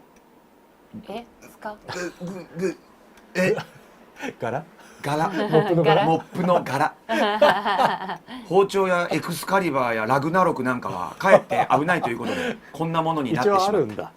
エクスカリバーあるんだ。エクスカリバーとラグナロク、そしてマスターソードは引き抜いたばかりだ。ちょうどあった。ちょうどあるんだ。でもあれなんでしょ。たまたま飾ってあるだけなんでしょ。そう、飾ってあるだけで。隣の部屋にも置いてあるけどね。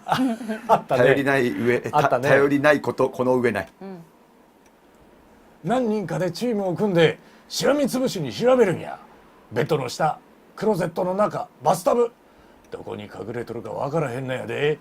いつの間にか加山の親父がリーダーシップを取っている。じじい。やはりそこは社長だからだろうか。もしかして彼はトールなのかもしれない。あ、そうね。まだ続いてるの？確かにそうね。まだ続いてる、その世界線。男は5人。僕、三木本さん、小林さん、加山さん、敏夫さん。これで全部。敏夫さんって誰だっけ？久保田敏夫さん。バイトしてる子。みどりさんと一緒に。そうそうそう。わかったわかった。自称大学6年生。はいはい。女性陣は全員見送りだ。千人針なんていうの？千人針。千人針でいいんだ。戦時中によかった要は。千羽鶴みたいなことだ。そうそうそう。布にね、一針一針。この尻だね、二人とも。ワンサウザント針でも縫ってもらいたい気分。すげえ強そうな武器になったね。ワンサウザントっつうわけでね。気をつけてね。マリの一言だけが心の支えだ。どこから手をつけるのがいいかな。小林さんが誰に誰にともなく誰にともなく尋ねた。ともなく僕は言った。1階から調べましょへーう。2階から調べましょめっちゃこう面白くなってきたね。う。どうですかね、見てる。どうご覧にみんな。なってる皆さもちょっと僕はカミカミでごめん。じゃあとんでもない。ちょっと足寒くない？ちょっとね。ちょっと足だけぬくいのやるわ。ちょっとみんな喋っといて。僕もちょっと一瞬、はい、ミニ休憩しよう。ミニ休憩してねはいはいミニ休憩します。トイレ行っていいよ。集中しすぎてお腹が鳴り始めお腹空いてきた。集中すると、はい。そうチョコ食べ中る谷さんがC ね、バイク。はい。はい。はい、こう切っとくから大丈夫だよ。ありがとうございますおしっこ行ってきな。はい。おしっこ行ってきますで B がはいとわちゃんね。切れてるこれついてるとわちゃんはついてて大丈夫はいとわちゃんは大丈夫聞こえてる。はいはいちょっとミニ休憩しようか。うんなんかごめん。じゃあ私プロ2人を前にドグちゃんもねここにいるわちょっと緊張感があるわ。よいしょじゃあ負けない。なんかさ負けないようにって読むといいね。楽しい楽しいね。みんながノリノリでやってるとやっぱ楽しい、ねあごめんねごめんねあ、俺もちょっと練習しよう。どうやって練習したらいい？おあ、ミリタンさんすごい1万円くれた。ありがとうどこだっけありがとどれだっけこれあれう。今はねあれ。あ、ついでに調整してありがとうございます。今日1万5千もくれちゃったよミリタンさんすいません。ありがとうございますとわちゃん飛んだら、はい、飛ぶちょっと俺がね模範演技見せるわ。うん見るちょっと危ないからね。はいはいちょっと狭いから。見るわ見とくここでまあ簡単にやると、うん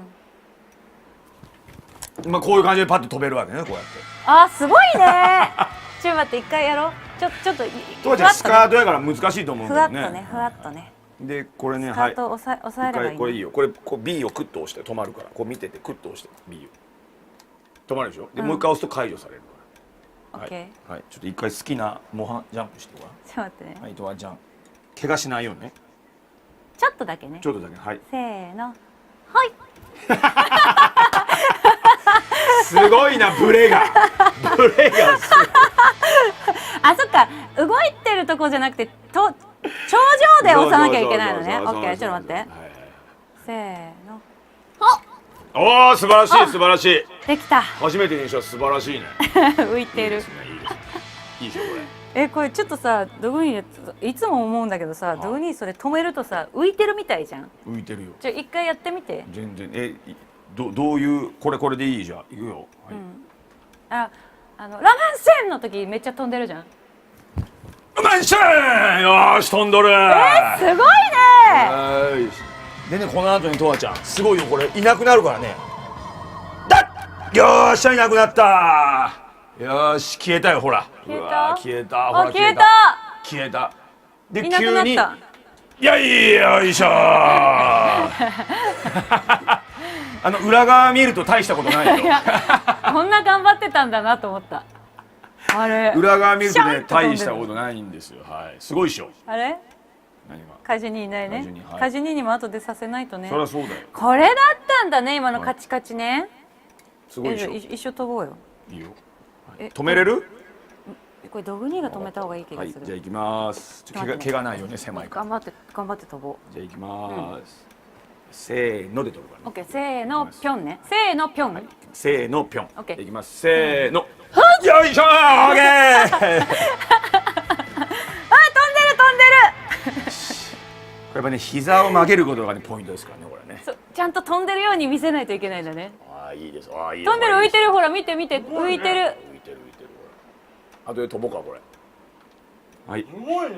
すげえ飯食ってるよーしちょっと油を補給してます。じゃあ私もそうね乾燥喋ったからしてるちょっといや違うの喋るからねどうしてもこれね今ね湿度 63% で喉には一番いいけど湿度ありがたい考えられないぐらい暑くなると思うじクーラーっとりしてくるから今そうクーラーつけた結構確かにじわっとするねそうでしょうんこれ本当に防音室で、難しいんですよ湿度を保ちながら快適にするっていうのがねいいえって言ってくれてる視聴者みんなどうどうストーリーテリングが下手な部分以外はどうエコそこはかけもうエコ切ったエコ来たうんうんごめんねいやもうすいませんね。いやこちらもカミカミで。じゃあ全然大丈夫私もちょっとお手洗い行く切っていいはいはいうんもじゃあぐもぐちょっとだけちょっと待ってね、はい、あれ中谷さん今マイクはい中谷さんマイク入れましたとわちゃん今切ったオッケありがとうございます。はい、とわちゃん切りましね、た。放送中もスパチャいただきましてすいません、ありがとうございます。めちゃくちゃ豪華で楽しいだって。あ、本当に。ありがとうございます。すごい。2000ポイントもらっちゃった。ありがとうロケございます。弁代。ありがとうございます。すいません。ぜひ今日は終わると思うね、これだけで。やるぞいっぱい。で今日2人タクシー代出るから。ありがとうございます。1万円ずつ出るからタクシー代。ぜひね、タクシー代出るってことは分かっとるよね。何時まで何時までもそんな公共交通機関がなくなる時間までもね、覚悟してもらわないと。いや、いいですよ。もうありがとうございます。この後ね、ミシシッピマッドケーキをいいですね。用意しとけばよかったな。今日何も用意してないわ。もしかしたらあれかもしれないですよね。ね、クヌループさんで通販とかやってるかもしれないですからね。ああ、でもどうなんだろうね。ね、通販はあるかな、知らないけど。どうですかね。すいません、ちょっとキャラのね使い分けがもう全然僕いやでも全然みんな大喜びですよ。ありがとうございます。そう言っていただけると。ね、中谷さんってやっぱでかいね、この背がタッパがあるからやっぱこうなんていうの、声が響くっていうか、こうなんていうの、背の大きい人ってさ、体に反響して強い音が出るよね。だからすごい声優さんって思う。でもそうよく言われるのがそう、人間って楽器に例えると管弦楽器なので、はいはいはい、だからトランペットとかあるじゃないですか、うん、あれでっかくなればなるほど太く大きい音、響く音って出るんですけど、まさしくその通りなんですよ。まさしくだよ。中谷さんっていくつ身長？僕はね180ちょうどです。やっぱ180あるからか。だからさ、湯気くんも背大きいのよ、俺より。はいはい。179ぐらいあるから、彼も音がこう喋る音も、まあ歌手だからっていうのはあると思うけど、響かせ方強いんだよね。やっぱがっちりしてるからすごいのよ、中谷さん。でもやっぱりね、筋肉質になればなるほど低くなったりとかっていうのもあったりしますよ。すげえ強い音出るから、すごいなあなたはと思っちゃった俺。まあそれはね、鍛えてこそ、まあ、トレーニングもボイトレとかもありますけど、プロすごい。だからやっぱ大塚明夫さんとかもやっぱすごい響きじゃないですか。明夫さんがね、もうね、エレベーターで同じエレベーターになったことあってね、もう思わずちょっとだけ触ったもんね。混んでたからちょっっとこうやって明夫さんに触ったもん。ただの不審者でしょ。なんかじゃなんか近いなっていう。俺が先乗ってこられたのね。多分プライベートだったんですよね。もちろんプライベートだと思うけど、なんか誰か来たんって感じやん、携帯触りながら。いやでも当然ね。いやー今日何買おうかなって言って、なんかねお知り合いの方と乗ってらっしゃったんでえらい声のいいおじさんやなって思うやん、わからんから。で髪の毛これ結んでってなんやこの派手なおじ明夫さんだよちょっとよく気づきましたね。いや声で気づいた、マジで。普通だってエレベーター乗ってる人って見ないじゃん、そんなに誰かなんてさ。それはだってそれこそね喋んなかったらまずそっちの方見ないよ。だからもうちょっともうこの距離あったからもうちょっとだけこうやってやったもんね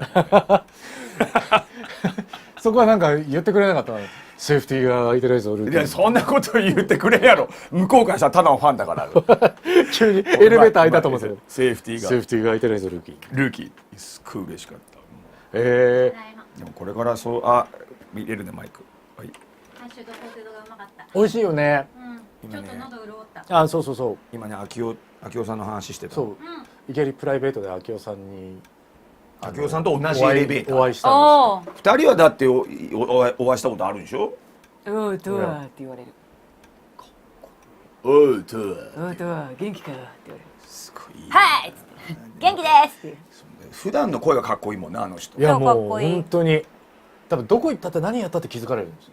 やっぱり黒田さんもそうだから。黒田さんなんてガソリン入れようがタクシー呼ぼうがタバコ買おうが何したって気づかれちゃうんだから。確かに何したって伝説の竜がもうそこに降臨しちゃうわけだから。黒田さんね、そりゃそうだわ。すごいなと思いますよ。一回ご一緒させてもらった時にね、龍が如くの8の打ち上げに呼んでいただいた時に、中谷さんと黒田さんとか他多数もう演者の方がいるとこに行かせてもらって、明夫さんもあれは感動したよ。俺本当にこの人と知り合いなだけで呼んでもらえてよかったと思う。公認ストリーマーでね。そうだよ。いやいやもうもうその後もいろいろ。公認ストリーマーってすごいよね。何にも関係してないのに一番偉そうに座っとったもんね俺。そんなことない。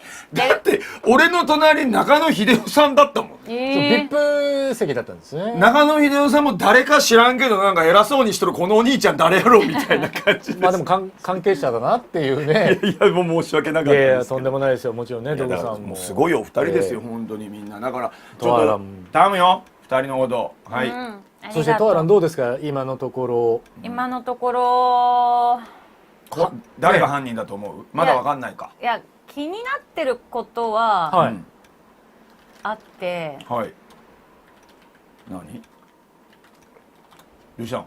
果たして。おしっこしたいの？いや、いやだったら言わないであそうかもう言っていただいてっていう。はいなんでうん。全然ずれてたらごめんね。はいいやいいんですよ。なんでわざわざバラしたのっていう何ほうほうほうほうほう。死体をはいはいああはバラバラにするってことね。殺すだけでだってバラバラってすっごい時間かかるじゃない。い。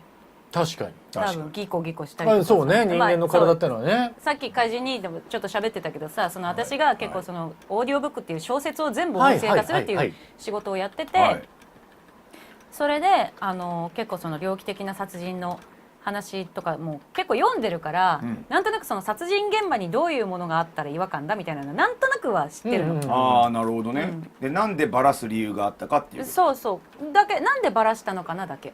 うんうん。なぜバラバラになっているの何その顔かというね。これ差し上げるわ。お。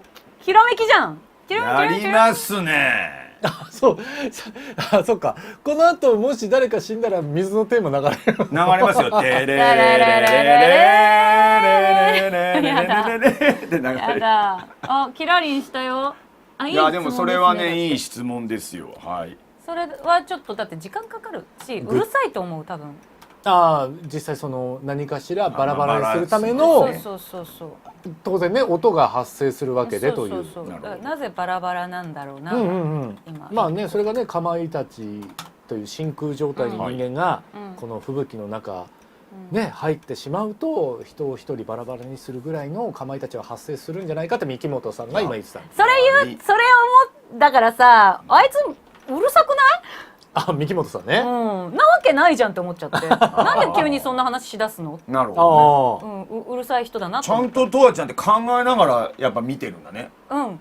一応ね。すごいな。そうビシバシ横から感じるんですよ。ねその集中してこやってるういろ感じするよんなヒントを。ね。いやだって誰も殺したくないじゃん。なるべくなら。まあ多分死にますけどね。多分死ぬんだろうな。まあ早くも一人死んでますからね。死んでますから。そうね言うなればあそうバラバラになってもう死んでますから。あとこの3人並ぶと俺の白さが際立つよね。すげえ俺さっきから白いな。どうしたのよ。私も白いよ。どうしたの？いやとわちゃんも白いけどなんか俺も下手したらとわちゃんより白いぐらい白いよね。なんで俺なんかすごい白いなと思って。多分髪もさ、髪もこの色にしちゃったからでもすい。ごい驚きの白さアタックだよな俺ほんとに。驚きの白さね。美白やな一番年上の俺美は。白。肌綺麗ですよい。やでも弱くないなんか白いと弱く見えないなんか。強く見られたいの？強く見られた45過ぎてもまだ強く見強られたい。く見られたい。男の子だからな。もっとなんかドグマさん強いって見られたいもうなんか男らしいですねみたいな。もやしっこに見られるの嫌なのもう俺白いですもやしっこに見えるってもいうやしっこ。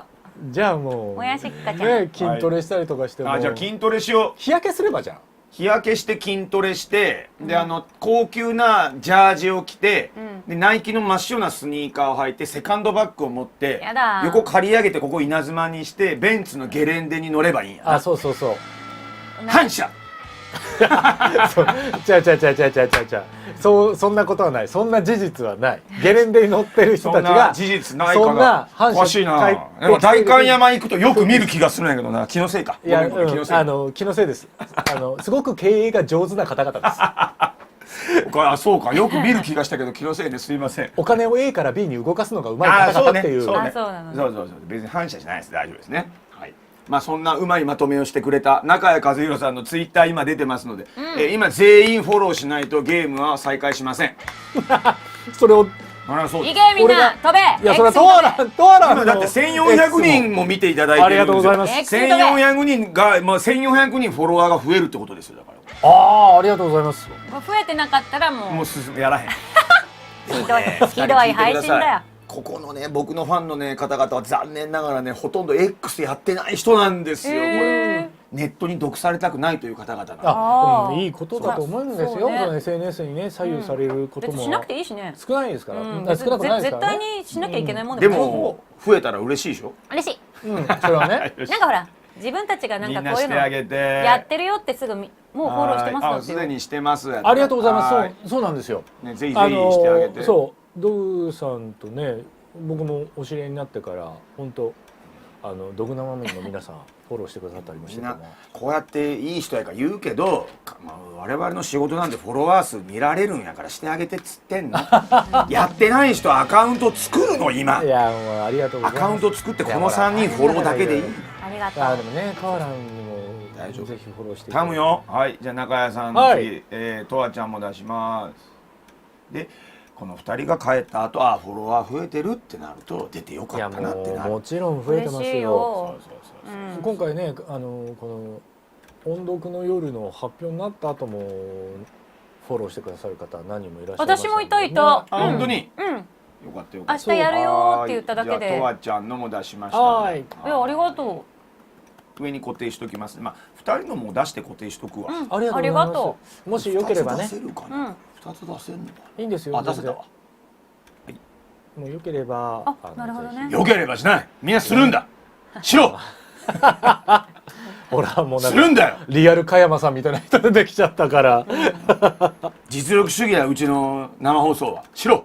分かったな。てってってんてれれれれれれはーい2人とも今出しときましたので。ありがとうありがとうございます。今フォローーしていただいた皆様も本当に。声優さんの業界はどうかわからんけど確実に僕らの仕事はツイッターのフォロワー数ってすげえ見られるからうちらも見られるよ。やっぱそうだよね、やっぱりどうしてもねそれがいろいろ条件だったりするものとかもあるんじゃあない？りますあります。僕らの使命は僕と僕のファンの皆さんの使命は2人をもっとこう著名な方にねするべくこうなんとかできることをね我々でありがやってとうございますこれから大物になったらあの2人さ仲いいんだわって言って俺も高めてもらうこれが大事なことなんですよ皆さんね。俺二人友達だからってね。ああ中谷さんとわちゃんね2人よく知ってるんだわってやっぱ言うことがやっぱいいんですよ。なんかダワーがもうマウント取る感じね。ダワこれが大事なんで2人にはもっと言っていただかないとそダメですよ。のそのダワーさせるために頑張るわもっと。ザッザッと上行ってくださいよ。オッケーなりますよこれからも。もうだったらもう大物頼むよ。俺もドグマさんち行ったことあるんだわみたいなことは言いたいですね。言うそれは何AV レーベルの人って言われちゃうから名前がドグマだってみんなピンとこないからあんまり言わなくてもセクシー男優さんだと思われちゃうのかな。そうなっちセクシーゃうね男優さん。名前の響きがねあれですからね。そうね。まあでも本当切磋琢磨してねみんなで頑張ってそうでいきたいと思いすね。ますから本当にお互い。はいツイッターのフォローよろしくお願いします。よろしくお願いします。でありがはとうございます再開しようと思いますがお二人じゃあ環境的にどう素敵。その暑い寒いなんかあるあもう涼しい一応ね足元あったかいのつけつつエアコンもつくというもう大贅沢だ変ね大変快適でござはいいます。なんかあったら言ってくださいねはい。はいでは参ります視聴者皆さんぜひグッドマークチャンネル登録よろしくお願いしよますろしくお願いします。ではやっていきましょう、はいではごめんなさい電気を切りましょう怖いな。こちらあ俺やるわ大丈夫かしら。それでねセットアップも戻したいセットアップってセットアップもね。ごめんねなんかねここのとこちょっとなんかいろいろやりすぎててせわしくなっちゃってさ適当になっちゃったセットアップかなじゃあ電気切るよはい。怖いな。そうそうそう。これぐらいにするそれでも照明も切っちゃう切っちゃおうよ。照明も切るとほんと暗いよ照明切ったらうちらの顔見えなくなっちゃう。結構雰囲気は出てきましたね。全然見えるじゃん。じゃあここだけつけるいいですよ。怖い、ね、いよいよ第一の殺人が始まり、怖いペンションのはいちょっとお待ちください宿泊客従業員が疑心暗鬼の中、まずやだはな。犯人探しのためにごめんね1階2階どちらを調べるのか。やめてよ。ではまた電話かかってくるからやめて。さっきの電話マジで怖かった。いやいてかタイミングバッチリだったやな。怖っ。しかもさ登録されてない誰かわからないわ。怖っ。さあ加山さんじゃない？今夜どこさ大阪にスカウトしに。どやっつって。ドクマくんドクマくんうちで働くの実力主義やさよ。ドクマくんぐらい生放送しとったらうちはえらい実力主義や。実力主義やからな。最近ブラジルとインドで人気らしいな。そうなの？最近ねなんかねすごいブラジルとインドの方から人気がある。すごい。コメントもたまに海外の方来ていただくんで、へえ。はい、まあ多分なんか日本人がなんかやってるなっていうねことで見に来ていただくんだと思いますけどね。そうね。ありがたいことです。では、グラシアス再び再開していきます。皆さん盛り上がってまいりましょう。はい。怖い意味で盛り上がってまいりましょやだなう。。では参ります。準備よろしいですか。はいでは参ります。僕は言った。1階から調べましょう。2階から調べましょどうせ誰か死ぬからね。B。あ、現場が見たいの。早く。う。ああ、なるほど。うん。 2階から調べましょ君らが先行け。ひどい。言い出しっぺのくせに加山さんは僕と三木本さんを先に行かせる。仕方ない。僕はストックを、三木本さんはモップの柄を握りしめ柄ね2階へ階段を上った。はい。天国への階段、レッド・ツェッペリンにならなきゃいいけど。おしゃれ。どんだけビビってんだよ。ごめん、僕このね BGM めっちゃ好き。う。この疑心暗鬼のねこの疑。心暗鬼のね。小林さんが鍵を開けると僕と三木本さんが武器を構える。はいはい。いいか。開けるぞ。2人がうなずくと同時に小林さんはドアを開いてその陰に隠れる。うん。そして僕たちはストックとモップを突き出しながら中へと入っていく。うん。そうやって一つ一つの部屋をベッドの下まで捜索していった。全員が一つの部屋に入ったのではその間に逃げられる恐れがあるというので中へ入るのは僕と三木本さんだけ。はい。最初はビクビクものだったが同じことを繰り返すうちだんだん大胆になってきた。うん。三木本さんもそれは同じらしく顔色も普通に戻っている。どんなやつが出てきても5人もいれば大丈夫ですよね。そうだよ。5人もいるんだから。とうとう全ての客室を調べ終わったが人の気配はない。うん。小林くん、あのドアは何や。加山さんが廊下の突き当たりの扉を指さした。あれは掃除用具なんかを入れてある物置です。人間は隠れられないこともないですが。お。全員がぎっくりとして足を止める。三木本さんが目をぎょろつかせて僕を見る。聞こえたか。その目はそう言っていた。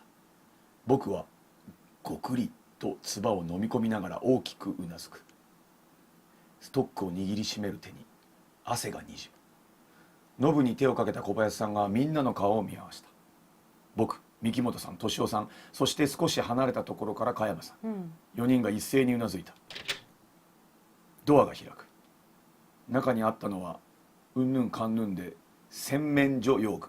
うん。明かりがないのでそういったものの影しか見えない。誰かいますか。三木本さんが暗闇に向かって話しかける。僕はほっと息を吐いた。やっぱり犯人は窓から逃げたんですよ。これだけ人がいるところに逃げ込もうとは思わない。そこまで行った時だった。突然ガタガタっと音がしてほうきがこちらへ向かって倒れかかってきたのだ。来るな。三木本さんは目を閉じあもうそうだったモップの柄を振り回す。あ、にゃん。猫だ。ありゃジェニーだ。こんなとこにいたのか。敏夫さんが言った。ジェニー、ここで飼ってる猫だよ。見かけないからどこに行ったのかと思ってたんだ。こんなとこに入り込んでたとはね。かわいそう。さあ小林さんが皆を促した。次は1階だ。にゃん。みんな犯人が入り込んだ可能性はほとんどないと思い始めたのだろう。さっきまでとは違いリラックスしきって1階へ通り始めた。わしはこう見えてもな、高校時代は柔道をやっとったんや。もし犯人が出てきよったら一本沿いから押さえ込んでグーの音も出んようにしたるわ。加山さんは今になってからそんなことを言い出す。ダメだなこいつ。それなら今度は加山さんが前に立ったらどうですか。僕はムッとしながらも黙っていた。さあどうしましょう。あ食ってかかった、うん、それなら今度は加山さんが前に立ったらどうですか。僕が皮肉を込めて言うと加山さんは慌てた様子になった。そうしたいのは山々やけどな、わしはなちょっと腰の具合が悪いさかいな。あいたたたたたたたくそこの腰さえよかったよな。このおっさんにはかなわない。こいつには言っても大丈夫だな。1階ではマリたちが心配そうな顔をして待っている。どうだった？尋ねるマリに僕はただ首を横に振った。僕たちを脅かした黒猫は今はみどりさんの足元でガツガツと餌を食っている。黒猫なんだ。人の気も知らないで。1階には談話室を除くと食堂とキッチン、みどりさん、としおさんたちのスタッフルーム、小林さん夫婦の部屋、乾燥室なんかがある。スキーとかもね。あーそれらをざっと見て回るが人が隠れているとは考えられなかった。もう他に部屋はないんですか。談話室に戻りつつ僕は小林さんに聞いた。あとはワイン蔵だけだけど、あそこは鍵がかかってるからね。小林さんはちょっと考えてから答えた。なんや結局おらんかったっちゅうことか。残念やな。せっかくわしの地獄車をお見舞いしたろうと思っとったうのに。るせえじじい。加山さんは悔しそうにもみ手をする。もう見て。相変わらず口だけは達者な人だ。談話室に戻ると京子さんがコーヒーを入れていた。誰もいなかったのね。マリが僕たちの表情を読み取って言う。結局外に逃げたっていうことなのかしら。だろうね。敏夫さんが答えた。みんなほっとしたようで、それでいて不安げな複雑な表情を浮かべている。そりゃそうだろう。とりあえず危険なことはなかったものの、本当に誰も隠れていないとはまだ確信できない。それに今いなくても夜中に入ってくるかもしれない。いくら戸締まりをきちんとしたところで簡単に入ることができてしまうからだ。待てよ。僕はふと疑問に思った。僕たちは初めから犯人は窓を割って入ってきたのだと決めつけていた。でも本当にそうなのだろうか。犯人はもっと前からペンションの中に入り込んでいたんじゃないだろうか。僕たちの中にアリバイのない人がいることに気づいた。本格的に推理の時間になってまいりました。怖っ。さアリバイのない人？アリバイがないってことはね、姿が見えなかったというのかな。あ、この時間ここにいなかったね。一人っきりでいるとね、よくアリバイがないなんて言われて、証明ができないとね、言われちゃいますけど。行ったやつなんていたっけ？三人娘は3人だしな。3人娘は3人。コメントさっき来たばかりですけどめっちゃ豪華。ありがとうございます。今ですね、いきなりとわちゃんが初見ということで、破滅の道を歩んでいます。本当に？まだまだだからね、A はね、犯人はもっと前からもうすでにペンションの中に入り込んでいたんじゃないだろうかという考えが浮かんで、B は親と殺人事件が起こった後、アリバイのない人がいるぞと気づいてしまった。ここ金田一少年の事件簿だったらね、びっくりマークとハテナが出るとこですよね。そうで、あと真っ黒い人がね、真っ黒い人がにやりって笑うんだよね。コナンでもそういうのある。さあ、いきなりさん、もっと前からってどういう意味？もっと前ってどのくらい前なの？だから僕らが来る前なのかな。来る前ってこと？の可能性もあるし、どうなんでしょう。この辺りはね、僕らが語るよりもゆきなりとわがどう思うかで選んでもらっていいと思います。そしてまたどのように話が進んでいくのか、先をね想像して、だいぶこの辺りからどっちでも選択肢が大事です。どっちでもいい？どっちでもいいです。もちろん。私アリバイのない人がいることに気づいてないから A にする。わかりました。犯人はもっと前からペンションの中に入り込んでいたんじゃないだろうか。いや、そういうことじゃないんだよ。違うんだよ。そういうことじゃないの。ゆっくり時間をかけて違う田中さんの体を切断した。違う違う。そう考えないと人間をあんな風にバラバラにできたことの説明がつかない。戻りたい。休憩明けちょっともしお願いできたら中谷さんにストーリーテリングを。ああ、いいですよ。わかりました。いいですか。すいません。辛くなったらまた変わかりましたわりましょう。。じゃあ逆に通りやる？じゃあちょっと頑張って僕トールやってみます。トールではいはいここからトールはいはいわかりました。じゃあちょっとチェンジします。はい。はい。戻りたい。それとも何か方法があるのだろいいうよか。任せるわ。A ボタンで。 A ボタンはいはい自分のタイミングでどあうぞ。るのだろうか。窓の割れる音がしてから僕たちが駆けつけるまでのあんな短い間で死体を処理する方法が。できるわけがない。バナナの手品を応用すれば部屋自体に仕掛けがあったとしたら。できるわけがない。おお。違う、私はそういう意味でさっきの A を選んだわけじゃないから絶対できないと思う。あんなわかった。時間かかるっしょ。はいあと汚れると思う。うんうん。なるほどね。なるほどね。うん血も飛ぶしね。わかんない。はいうん。ではじゃあはい A で。はい。できるわけがない。うん。きっと犯人はずっと以前からペンションに入り込んでいたに違いない。そうか。では一体いつはい。どこからうん。どうやって誰にも気づかれずペンションに入り込むことができたのだろう。戸締まりがきちんとしていた以上入れたのは正面入り口と乾燥室の出入り口しか考えられない。うんでもそこからだと必ず誰かの目に留まったはずだ。それにたとえ客の全てが奥にいたとしても少なくとも小林さんには人の出入りが分かるようになっている。とすると地下だ。地下から穴を掘って地下室へ侵入したんだ。犯人は中へ入ることなく外から田中さんを殺したんだ。正面から入ってきたが誰にも見えなかったんだ。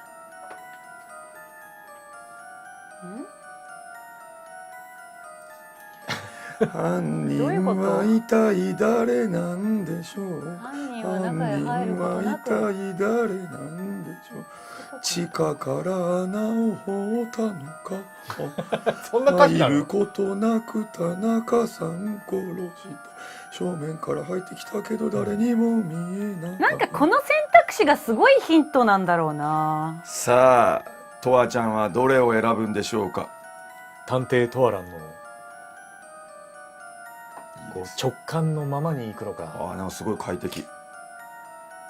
いいですよ。もうこれ本当にそうそうこれもまあでもね好きに選ぶ今考えのはね。てるんだもんね。考えてる。るのそう。僕らはもうねかまいたちの夜プロやからどれが来ても楽しいから。本当？はい。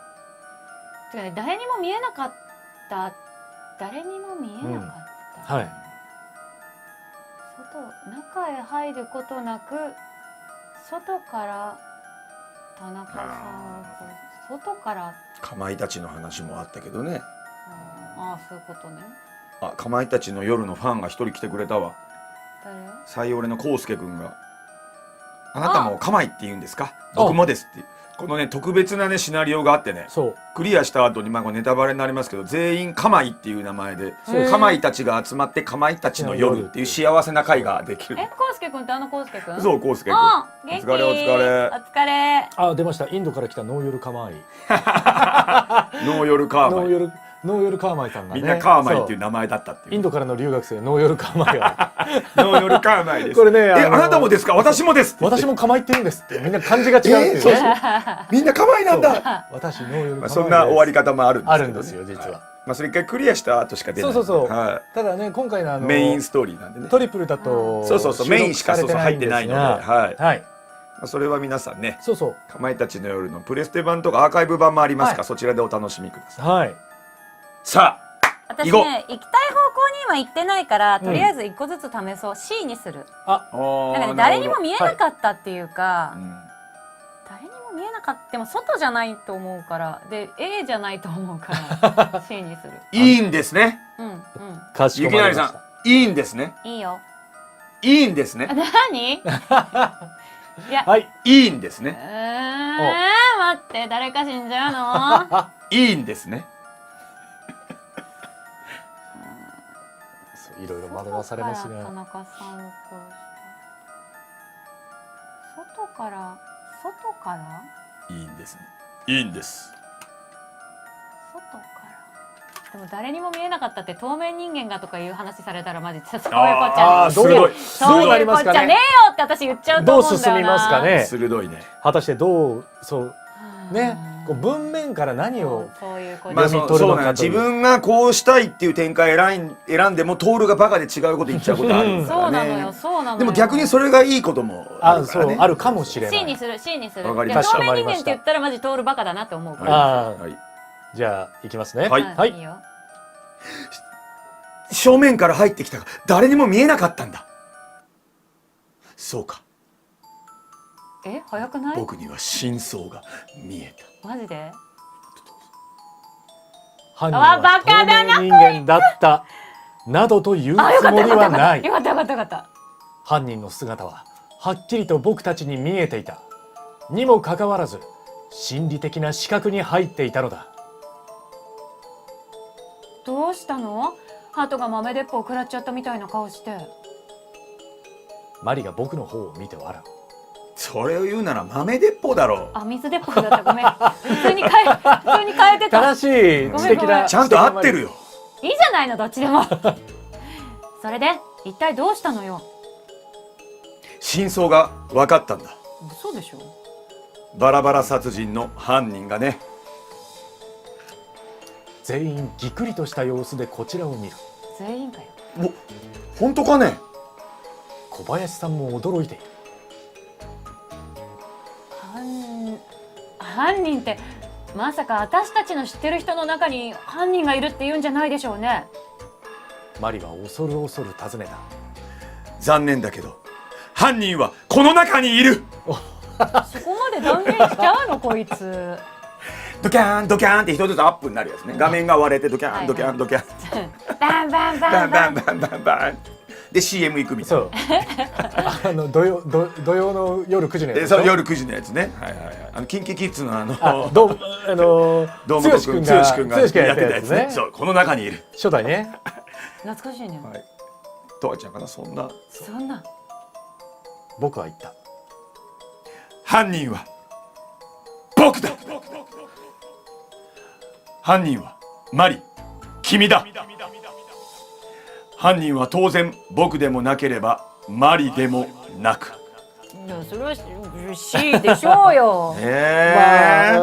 はい、じゃあ C でいこ C う。でしょうよ。じゃあ行きますよ。はい。犯人は当然僕でもなければマリでもなく。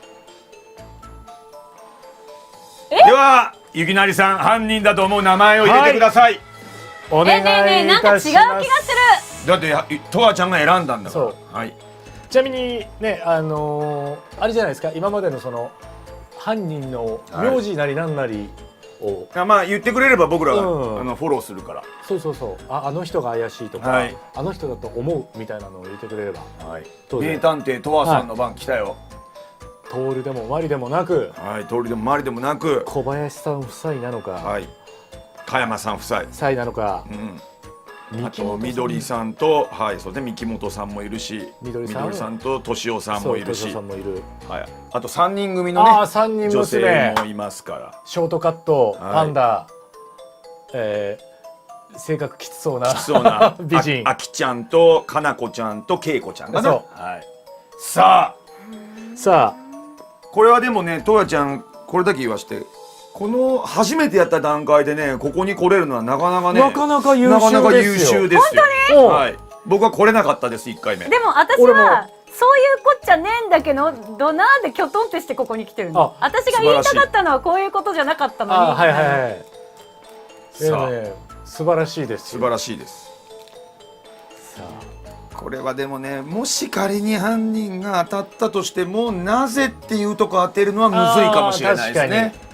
そううんなんで両方当てないといけないんですよ。犯人となぜっていうのも当てないといけない。動機とそうそして方法そうそうだから当てそうずっぽうで言ったとしても当てななんで俺なんだとかそうなんですなんで私なんだって言われた時にこう説明がこうだからです説明が当たらないとそうブーって言われる。ダメってなっちゃ果う。たしてまあそれもそれで面白いですけどね。そうコメントではね、犯人はヤス、あとプラズマの仕業ですってねいっぱい来てますね。プラズマだ、どうでしょうかアキちゃんだあとジェニーの可能性もあるって来てます。にゃんねあージェニーの爪でね爪でシャンねやっぱかまいたち出るって言われてますからねあれは。そんな北斗の拳のレイみたいにシューシミャオミャオミャオミャオ。秘書白霊をあれいいよね本当に。ね誰も怪しくない場合はどうすればいいの？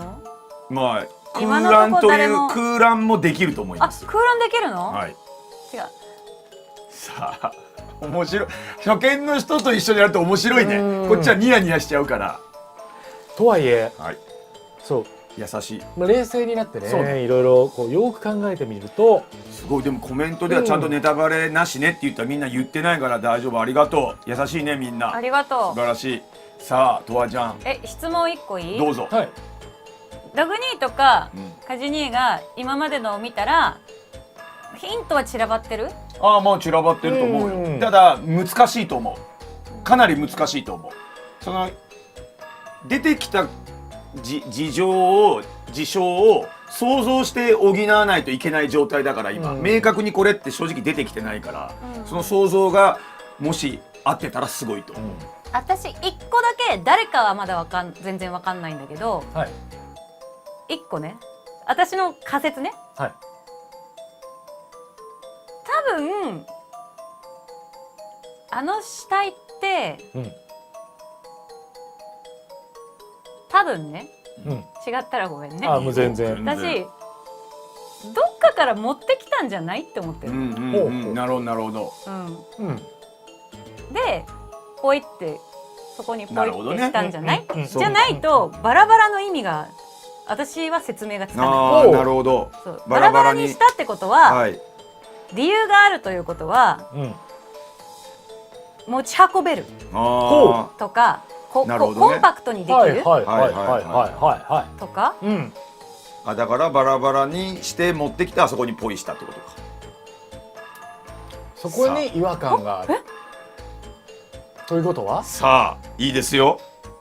ねえなんでちょっと待って今びっくりしたんだけどなんでですか。もしそうだピンときた来た。そうもうピヨンピヨンピヨンしてはい来たよ。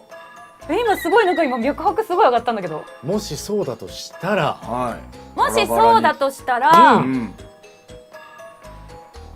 と前に死んでるはい前に死んでる。誰が。でうんもうさあ犯人は誰でしょうお答えください。行きましょわかんないわかう。さあ行きましょう。あんまり言ってるとねんダメダメじゃないですよいやいや。思うまま言ってください。そうねもう一回だけこのペンションに宿泊してた人たちの名前をおさらいすると、はい。うん小林さん夫妻がオーナー、オーナーねそしてバイトの、緑さん、久保田敏夫さんと敏夫緑さん篠崎緑さん。はいはい。そして、泊まっているのが、はいOL3 人組三人、かなちゃん、けいこちゃん、なんだっけ、あきちゃん。あきちゃん、はい。そして加山さん夫妻、はい。はい、加山さんと奥様の春子さん、春子さん。はいそして僕徹と、はい。マリ、マリ。そして三木本三木本さん。うんそしてあともう一人いましたねはい。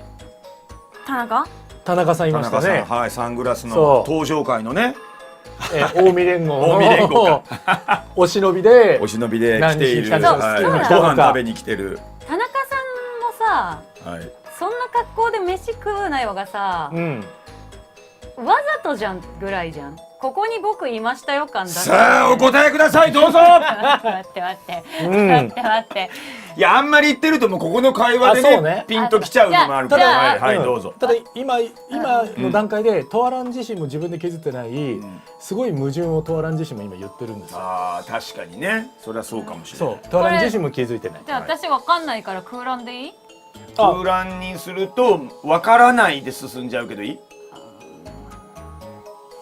まあでもわからない場合わからそれもいいか。ない。はい。うん。わからないここでなんんであればじゃあか当てずっぽにしたらあれかなと思って。じゃあ X を押してください。オッケー。X どれだっけこれ？そうあでもダメかも。適当にじゃあね、ない名前を入れると誰だみたいに言われる。あとかオッケーオッケー。ドグマとか適当に入れると誰それってなる気が。あちょっとドグマ入れてもらいたいな。いいよ。じゃあドグマにして。消すのいいか。ドグマにしたらどうなるんだ。じゃあ現段階でわかんないってことね。出てくるんじゃない？どこから？出てくるのかな。バレたーっつって。誰だわしの名前入れてるのは。もしもーして出てくる。もしもー。当てずっぽ。で X。当てずっぽかわいそうだからな。ドグマにしとこ犯人はう。いや違う。僕たちの知らないそうそう誰かだ。そうなっちゃうよね。そうなっちゃうよね。僕は言った。誰かって言えばよかったなじゃあ。誰かって誰よ。本当よ。そうだそうだ。マリが不思議そうな顔をする。さっき私たちの知っている人の中に犯人がいるのって聞いたらそうだって言ったじゃない。ちょっと出任せ行ってみたかったのさ。僕は笑いながら胸を張った。バカバカ何よ人が真剣に聞いてたら最低。本気で怒っている。あ、そうだ。今度は何？いや、なんでもないよ。なんでもない。もう軽はずみなことは言いたくなかったからマリにはそう言ったが、僕は大変なことを思い出していた。窓の割れる音がした時、ほう。談話室にいなかった人が一人だけいたことを思い出したのだ。誰だ？誰？隣で熱いコーヒーを美味しそうに飲んでいる男。年男か。敏夫さん、この人になら田中さんを殺すことができた。僕はその顔をそっと覗き見た。スキー好きの明るい大学生。それは見せかけに過ぎなかったのだろうか。どうした？敏夫さんがこちらを見返した。いや砂糖か。悪い悪い。敏夫さんはシュガーポットをこちらへ回してくれた。どうも。仕方なくそれを受け取り、自分のコーヒーに砂糖を入れた。どうやら僕の視線の意味を誤解したらしい。この人の良さそうな男が犯人だろうか。いや、どんな事情があったにせよ、この人が人を殺し、その体をバラバラに切り刻むなんてできるわけがない。やはり犯人は外へ逃げたのだ。ここにいる人間とは何の関係もない根っからの犯罪者に違いない。そう、多分殺された田中さんもきっとヤクザか何かだったのだ。そして別のヤクザに殺された。僕は無理にでもそんな風に思い込もうとして、突然小林さんがガバッと立ち上がった。どうかしましたか？僕は尋ねた。外を調べてくる。外、どうしてですか？何か痕跡があるかもしれないじゃないか。雪で消えてんじゃない？足跡とかタイヤの跡とか。敏夫さんが首を振った。そんなのあったとしたってこの雪じゃとっくに消えてますよ。そりゃそうだが、殺人犯がここに戻ってくるかもしれんというのに何もしないでいるわけにもいかんじゃないか。小林さんは苦々しげに言った。僕も一緒に行きます。ごまかしちゃった。僕はマリのそばにいてやろうと思って黙っていた。さあ、もうね、和弘とはすげえな。全然使い分けできへん。全部一緒の。俺もできないから。全部一緒の人とか。すごい。私は使い分けてる。一緒の人になったりとか逆になったりしちゃうね。いや逆になってるなってるうちらも。なってるなってる。めっちゃうまいな二人。いやいや。さあ、とわちゃんちょっとやっぱりね、さっき犯人がわからないことで。言っといた方がよかった。いやでも、こっからまたちゃんと解決ルートに行く道もあるので。ある？はい、全然いいと思います。さあ、どうしますか？外見に行くって小林さんは言ってますけど、一緒に行くのか。外は吹雪です。そしても聞いてもいないのに。寒いから行きたくないけど、うん。なんか外にあるかな。これでもね、行くことの方が何かありげなんですけど、行かないことで何か起こるっていうこともある可能性もあるのが難しいんで、確かに。これ難しいと思います。行かない。はい。むせた。コーヒーが。僕はマリのそばにいてやろうと思って黙っていた。加山さんも行きますよね。外で犯人に出くわしたら地獄車をかけてくれるんでしょ。そうだそうだ。敏夫さんが皮肉っぽく言った。そうやな。でも外は寒いやろ。わしは寒いの苦手なんや。いや上手。もし見つけたら中に追い込んでくれ。わしのツバメ返しをお見舞いしてやるさかいな。任しとけわしゃ。一休さんみたいなことを言う。それにツバメ返しは柔道の技じゃなかったと思うが。違ったか？まあ何でもごいじゃ。結局小林さんと敏夫さん、それに三木本さんの3人が外を見回ることになった。3人は着替えのために一旦部屋に戻り、5分ほどして降りてきた。3人がウェアを着て武器を装備して出ていくのを僕たちは不安な思いで見送った。大丈夫かしら。マリがぽつりと嫌なことを言う。どういう意味だよ。まだ犯人が近くにいたりしたら。大丈夫だろう。この吹雪の中外でじっとしているわけないよ。とっくに逃げてるさ。だといいけど。この掛け合いの時すごい嫌だね。なんでなんでその掛け合いの時プロとやるとさ、このもうデコボコがひどくてもうすごいなんか辛い。いいトールですよ。全然いい。まだストーリーテリングの方がまだマシやな。全然いいトール。頑張ります頑張ります。はい。とはいうものの中でじっと待っていると不安は増すばかりだった。こんなことなら一緒に外へ出た方がよほど気が楽だったかもしれないとさえ思えてくる。せやどうした？伊勢海せや伊勢海咲き誇る花は背景ここだけうまくやれんね。突然加山さんが立ち上がった。携帯電話わしあったんや。もしかしたら通じるかもしれへんから試すだけ試してみるわ。僕は小林さんが携帯電話は通じないと言っていたのを思い出したが、あえて口出しはしなかった。任せんしゃい。加山さんが2階へ行ってしまうと男は僕だけになった。マリがハッとした様子で耳を澄ました。今何か聞こえなかった。これ誰だろう。女子だよね。誰かの叫び声みたいな。気のせいかな。きっとそうだよ。私たちちょっとトイレに行ってきます。あきちゃんが言うと3人は一塊になって2階へ上がっていった。みんなそうなんか怪しい行動するのやめてくんないかな。彼女たちの姿が見えなくなった時、どこからかビーというベルの音が響いてきた。あら、裏口から誰かしら、何かしら。京子さんもパタパタと走っていく。みんないなくなんないで。僕とマリは顔を見合わせ、立ち上がって後を追いかけた。何か嫌な予感がする。裏口にたどり着くと京子さんが恐る恐るドアを開けたところだった。雪と風が吹き込んできたかと思うと、巨大な雪の塊がゴロンと転がり込んでくる。首なんじゃないの？怖っ。京子さんは押し殺した悲鳴を上げた。いやガチでやったら本当うるせえもんな。そう落ち着いてよく見ると、それはさっき外に出て行った小林さんたちだった。雪まみれで団子みたいに重なっている。団子？早く手当てをしてやってくれ。どういうこと？小林さんは息も絶え絶えといった調子だった。血だわ。マリが指さして叫ぶ。確かに三木本さんのこめかみに真っ赤な血がこびりついている。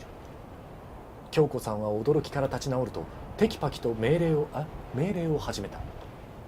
とにかくベッドまで運びましょう。みどりちゃんは救急箱を用意して。トール君、どっちだ？これ男の人小林さんだね。さんだ。トール君、じゃあそっちを持ってくれ。あまり急に動かさないように。僕と小林さんで三木本さんを担ぎ2階の本人の部屋まで運んだ。どうした三木本？上着を脱がせベッドへ横たえる。救急箱を持ってきたみどりさんと京子さんが手際よく傷を消毒しガーゼを当てる。これ以上できることもなさそうだったので僕は部屋を出た。何があった？ちょうど自分の部屋を出てきた加山さんと廊下で出くわしたので一緒に階段を降りながら話す。あ、加山さん、電話どうでした？電話？ああ、携帯電話かいな。あがががが。やっぱりあかんわ。小林君の言うた通りや。こんな偏僻なとこにペンション立てて、もうこんかったらよかった、ほんまにまあ。そうですか。あ、そうですか。そうですか。談話室には春子さんとマリが心配そうに座っているだけだった。うん。いかがでした？春子さんが聞いてくる。三木本さんのことだろう。わかりません。どうしたんや？なんかあったんかいな。加山さんはまだ何も知らされていないようだ。三木本さんが誰かに襲われたんです。なんやって誰かって誰やねん。逃げたんか。ほんで犯人はどこ行ったんや。はそれが誰も見てないんです。三木本さんしか。マリと春子さんも不安げに耳を傾けている。それで怪我ひどいんか。それとももう死んでしまったんか。言っちゃった。三木本君。言っちゃった。言っちゃった。という言葉を飲み込んだようだった。わかりません。飲み込んだ。今小林さん夫妻とみどりさんが手当てをしてくれているはずですけど。そう言いながら上を見上げた。まさかわしらを一人ずつ順番に殺していこうっちゅうわけやないやろな。このおっさんはまたおっさんよ。とんでもないことを言い出す。マリも春子さんも一瞬ぎくりとしたようだ。冗談じゃないですよ。なんでそんなこと。そらみんな殺したらこの中でのんびり吹雪が止むの待てるやないか。おまけに警察に通報するやつもおれへんようになるわけやから、逃げる方法かてゆっくり考えられるわな。まあな。確かにその通りだ。この雪の中を逃げるのは自殺行為だが、とりあえず身を隠し誰かが外へ出てくるのを待っていたのなら話はわかる。三木本さんが狙われたのはたまたま最初に目についただけなのかもしれない。そんなのってひどすぎる。マリが顔を歪めながら叫んだ。そうと決まったわけじゃないよ。半ばその可能性を信じ始めていたにもかかわらず、彼女を心配させたくなくてそんなことを言った。たとえそうだとしてもまた僕たちが外へ出ない限り大丈夫さ。なるべく一緒にいて一人にならないようにしていればさ。しかし彼女を安心させようという試みはさほどうまくいかなかったようだった。そんなこと言ったって電話は通じないし、外に出ないでどうやって助けを呼ぶの？とにかく朝まで持ちこたえれば大丈夫さ。あの寒さの中朝まで生きていられるわけがない。だったらなおさら死に物狂いで襲ってくるんじゃないの？マリがそう言った時、小林さん夫妻が2階から降りてきた。どうですか、あの人の具合は。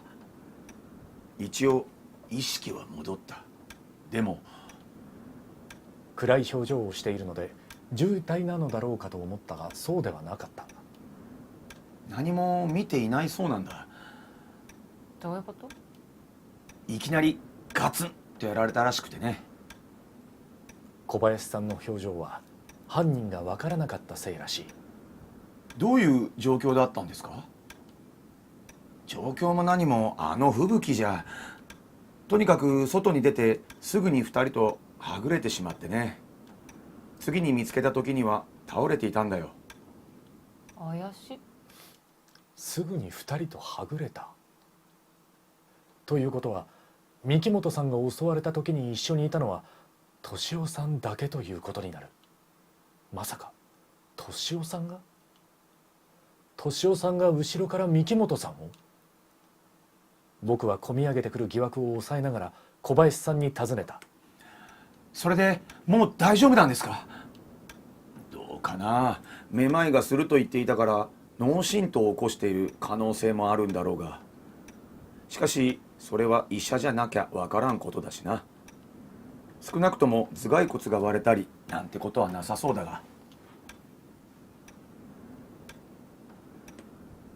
マリちゃん。あ、ごめん。普通に今真剣に考えてた今。なかなかね今ねそうね。そうだよねトアランね。さっき見た時は確か頭から血を流してたと思ったんだけど、左と右どっちだったかしら。これ聞くってことは、なんかヒントなんだな。マリが妙なことにこだわる。右であれ。どっちって、おおそらく右のこめかみあたりに深い傷がありました。古畑です。ファーファーファーファー。これは花瓶を殴った後ですね。これは花瓶。なぜあなた花瓶と分かったんですか？水差しとおっしゃってますよ、今泉君。あったねその話。確かに水差し。いやで今泉君だ、今泉君。確かに水差し。中井さんのおでこ叩こうかな。ひどいな古畑さん。ひどいや。あれめっちゃいいよね。どっちって右のこめかみあたりだが。マリは考えつぶやき始める。右のこめかみを後ろから殴られたわけね。ということは犯人は右利きね。私もそれ思ったの。右利きなんだなって。どうなんだろうね。左からバックハンドブローで。まあその可能性もあるね。バックハンドで行く可能性もあるからね。あるそうね。後ろから殴られたのね。後ろ顔が見えなかったって言って。そっか。見えなかったってことか。ということは、そうね。でも吹雪ですからね。ていうか正面から来てももしかしたらってこともあるけどね。まあわかんないですね。皆さん器用なって言ってますけどね。いやあと道端だ、やばいバックハンドブローって血が出るほどのバックハンドブロー。そうか、右本さんの大男やしね。そうその可能性はバックハンドブローの方が勢いがつくからね。バックハンドブローか肘か。まあもしかしたらバックハンドブローって2回転ぐらいするパターンもあるけどね。ぐるんぐるんってガーンってやる。ブラックジャックみたいそう、ブラッな。クジャックみたいな。あれはねストッキングとかにね靴下に石入れるだけでできたりしますから。まあわかんないですけどもね。わかんないですよ。雪ということは雪があるからね、雪固めればなるほどっていうね。こともありでますしきることもあるかもしれない。まあ古畑だったらね、ストッキングの中に小銭いっぱい入れて殴ったっていうのもありましたからね。あったね。おばあちゃんトアランがね。が最近ね全部見たっていう。最近見たのよ最近見たんだ。だからめちゃくちゃ面白いっしょ。だからいろんなことに疑いを持って。やっぱりね。あなた犯人です。そうあなたとお友達になれると思ったのに残念だわ。残念だわ。あの回好き。好き。なんであれ大体犯人と古畑さん友情を生んで友情を生むよねさ最後ね連れてくんだろうあれ。あんたとは会わないよあった失礼しました。これ違う話になっちゃった。すいません。はい、じゃあ行きましょう。ねはいうんそんな話をしているところへ敏夫さんがやってきた。オーナー、三木本さんの怪我の具合は？ソファーに座り小林さんに尋ねる。素人目には大したことなさそうだが、脳内出血でもしてたら翌朝にぽっくりってなことになりかねんから安心はできんよ。で、犯人の顔は見てないそうだ。敏夫さんがほっとしたように見えたのは僕の気のせいだろうか。なんでそんなトールは年男に食ってかかるの？わかんない。まあ基本ね、これだけ言うけど徹はね全員を疑うからね。あ、そうなんだ。基本的にそういう人ですから。なんだったら自分も疑ってそう、るから。自分も疑うところ犯人は僕だって言っちゃうから。犯人は僕だあれ選んでたら結構面白かったよ。うんあー、見たかった犯人な。は僕だ僕だってみんなにって言われる時。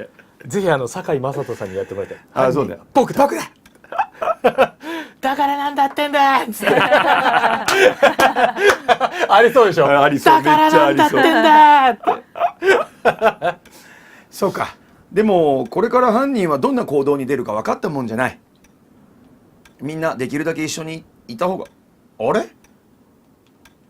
敏夫さんは一旦言葉を止めると周りを見渡した。女の子たちは？みどりさんも見えないみたいだけど、篠崎くんは先に降りてきたと思ったんだが。小林さんが答える。しかし女の子たちもトイレに行っただけにして遅すぎるな。あ、3人。3人いるんだからめったなことはないと思うが。みどりさんは降りてきてないわよ。まだ上にいるんじゃないの？マリが小林さんの言葉を訂正する。確かに僕も降りてくるのはまだ見ていない。まだ降りてこない。まさか死体のある部屋に行ったんじゃ。顔を曇らせる小林さんに向かって僕は尋ねた。死体のある部屋？どうしてそんなところへ？何か気になることがあると言っていたんだ。見るようなもんじゃないからやめとけって言ったんだ。止めたんだが。呼んできますよ。敏夫さんが立ち上がる。顔には出さなかったが僕は内心慌てていた。なんで？彼一人を2階に行かせてもあーいいものなんだろうか。年をしてるからか。かといって自分が一緒についていくという気にもなれない。加山さんに言ってもらう。一体地獄車？地獄つばめ返し。つばめ返どうすれししてもらう。ば。私が行くわ。彼女たち寝てるのかもしれないし。僕が迷っているとマリが腰を上げた。強い女だ。ほっとしたのもつかの間、また新たな迷いが生じた。マリについていくべきか、それとも敏夫さんを見張るべきか。しかし僕の迷いをよそに彼女はさっさと2階へ上がっていった。その時僕は恐ろしい想像をしてしまった。何？犯人が三木本さんに顔を見られたかもしれないと思い込む。そしてとどめを刺そうと戻ってくる。そこにたまたま2階に行ったマリが行き合わせる。マリが危ない。マリー！大丈夫かこの主人公。どうしたんだトール君。確かにそうなる。小林さんに言われてから自分が立ち上がっていたことに気づいた。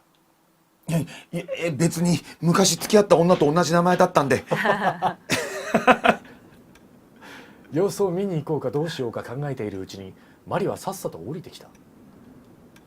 どうした？それがね、彼女たち3人だけでいる方がいいっていうのよ。他の人は誰も信用できないって。どういう意味だ？信用できないってのは。小林さんが驚いて聞き返すとマリは言いにくそうに答えた。つまり私たちの誰かが人殺しかもしれない、そう思ってるらしいの。これを聞いて驚いた様子を見せたのは小林夫婦と春子さんだけだった。多分他のみんなはその可能性を少しは考えていたのだろう。バカバカしい。なんで見ず知らずの人間を殺したりするんだ？小林さんは吐き捨てるような強い語調でそう言った。見ず知らずかどうかなんでわかるんや。確かしキリュウちゃん。キルちゃん。キリュウちゃんなんでわかるん真島のや。兄さんみたいな。加山さんが反論する。加山さん、あなたまさか。ちゃうわしがやったんやないで。でも君にしろわしにしろ他のもんにしてもあいつと知り合いなかったっちゅう証拠はないわけやろ、キリュウちゃん。もしかしたらこん中の誰かは登場会に通じとる可能性あるかもしれん。なんでごめん、好きで。そうなんだよな、確かに。小林さんは追い詰められたようにみんなの顔を見回した。君たちもそんな風に考えていたのか？はい。犯人は外に逃げたんじゃなくてこの中に、私たちの中に犯人がいるかもしれないなんて考えていたのか？はい。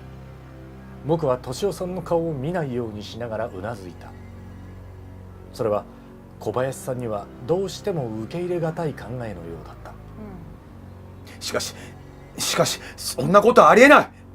だって考えてもみたまえ、一体この中の誰にあんなことをする機会があった？人を殺しあんな風にバラバラにするのに一体どれぐらいの時間がかかると思う？30分もあればなんとかなるんじゃないですか。どっちもやだ。僕は少し考えた後に言った。 B10 分ぐらいかな。僕は適当に適当だな、こいつ。適当だな。さあ、さっきちょっと考えてみたら。そうね、さっき若干トーランからそう声が出ましたね。ああ、死んだ。痛い痛い痛い痛い痛い痛い。いや死ぬほどかかるよ。多分2時間ぐらいかかるんじゃない？ちょばちょばちょば。あ、確かに。あ、ちょっと痛い痛い痛い痛い痛い痛い痛い痛い。あー、全然切れへんわ。さあどうでしょう。どっちもやだ。まあでもしょうがないですね。選択肢が2個しかないので、じゃあ近い方を選ぶのがいいのかな。A かな。じゃあなんとかなんないって。じゃあ行きましょう。はい。30分もあればなんとかなるんじゃないですか。こいつ思い通りにいかんな。僕は少し考えた後に言った。あまり長く考えたくもなかった。手際が良ければそんなものかもしれない。小林さんはうなずいた。夕食後そんな暇のあった人間はいるかね。いない。篠崎君や敏夫君、私は京子は当然片付けやなんかの仕事があったし、君たちのほとんどはここにいたはずだ。外部の人間の仕業と考えるのが一番自然だろう。ガラスが割れた時姿が見えなかった。僕は今までそのことだけで敏夫さんを疑っていた、が考えてみれば確かに人をバラバラにするような時間はなさそうだ。そうだぞ。妖刀村正でもなければ。シュピンシュピンシュピン。瞬殺。あ、でもエクスカリバーとか置いてあるからエクスカリバー置いてあったらすぐできる。ねシュッシュッってやれば。まあ何人の勇者がこの中にいるかどうか。全員勇者だったりして、夕食の終わったのが確か8時頃。食堂を出ると脅迫状の件でかなこちゃんたちが騒いでいた。騒いでた。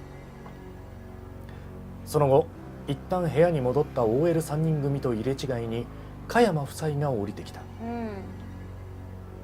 三木本さんが遅れて到着したのが8時半頃。僕たちがビールや紅茶を飲んでいると OL3 人組はまた降りてきて僕たちの輪に混ざった。これ以降敏夫さん以外の全員が事件発生まで談話室にいたことになる。これで考えるとやはり敏夫さんにはギリギリ犯行の機会があったように思えるが、あえて口にするのはやめた。ごめん、突然僕はみんなが重要な点を見落としていることに気がついた。ちょっと待ってください。小林さんは今中にいる人間には死体をバラバラにするような時間はなかったと言いましたよね。じゃあ犯人は一体いつ犯行を行ったというんです？犯人は一体いつこのペンションの中に入り、いつ田中さんを殺したというんです？いつだってなこと知らんよ。小林さんは困惑した様子で答えた。じゃあ時間は別としてどこから入ったって言うんです？窓なんかはちゃんと閉まっていた。正規の入り口から入ってくれば誰かの目に留まったでしょう。2階の窓を割って入ったんじゃないの？これ女子かな。ごめん。全然。2階の窓を割って入ったんじゃないの？京子さんが驚いて聞く。ガラスの割れる音が聞こえたのは死体を発見する直前ですよ。僕たちがあの部屋に踏み込むまでせいぜい15分ぐらいしかかかっていません。いくらなんでもその間に死体をバラバラにするなんてできるわけありません。それもそうね。じゃあ入る時には割らずに入ったのかも。割らずに？京子さんはよくわからないことを言う。ええ、あの人が窓を開けて中に入れたのかもしれないわ。はいは田中さんが。はあ。被害者が犯人を招き入れた。突拍子もない考えだがありえないことではない。犯人は当然被害者と顔見知りだっただろうし、自分が殺されることになると知らなかったとすれば十分可能性はある。こっそり窓から入れたのだとすると、2人で何かよからぬことを企んでいたのかもしれない。そして仲間割れをして、それだといつ入ったとしてもおかしくないな。夕食後でも前でも。食事終わって戻ってきた田中さんを殺してバラバラにする時間は十分にあったってことになるわけだ。敏夫さんの口調にはどこかほっとしたようなところがあった。自分が疑われていたことを知っていたのだろうか。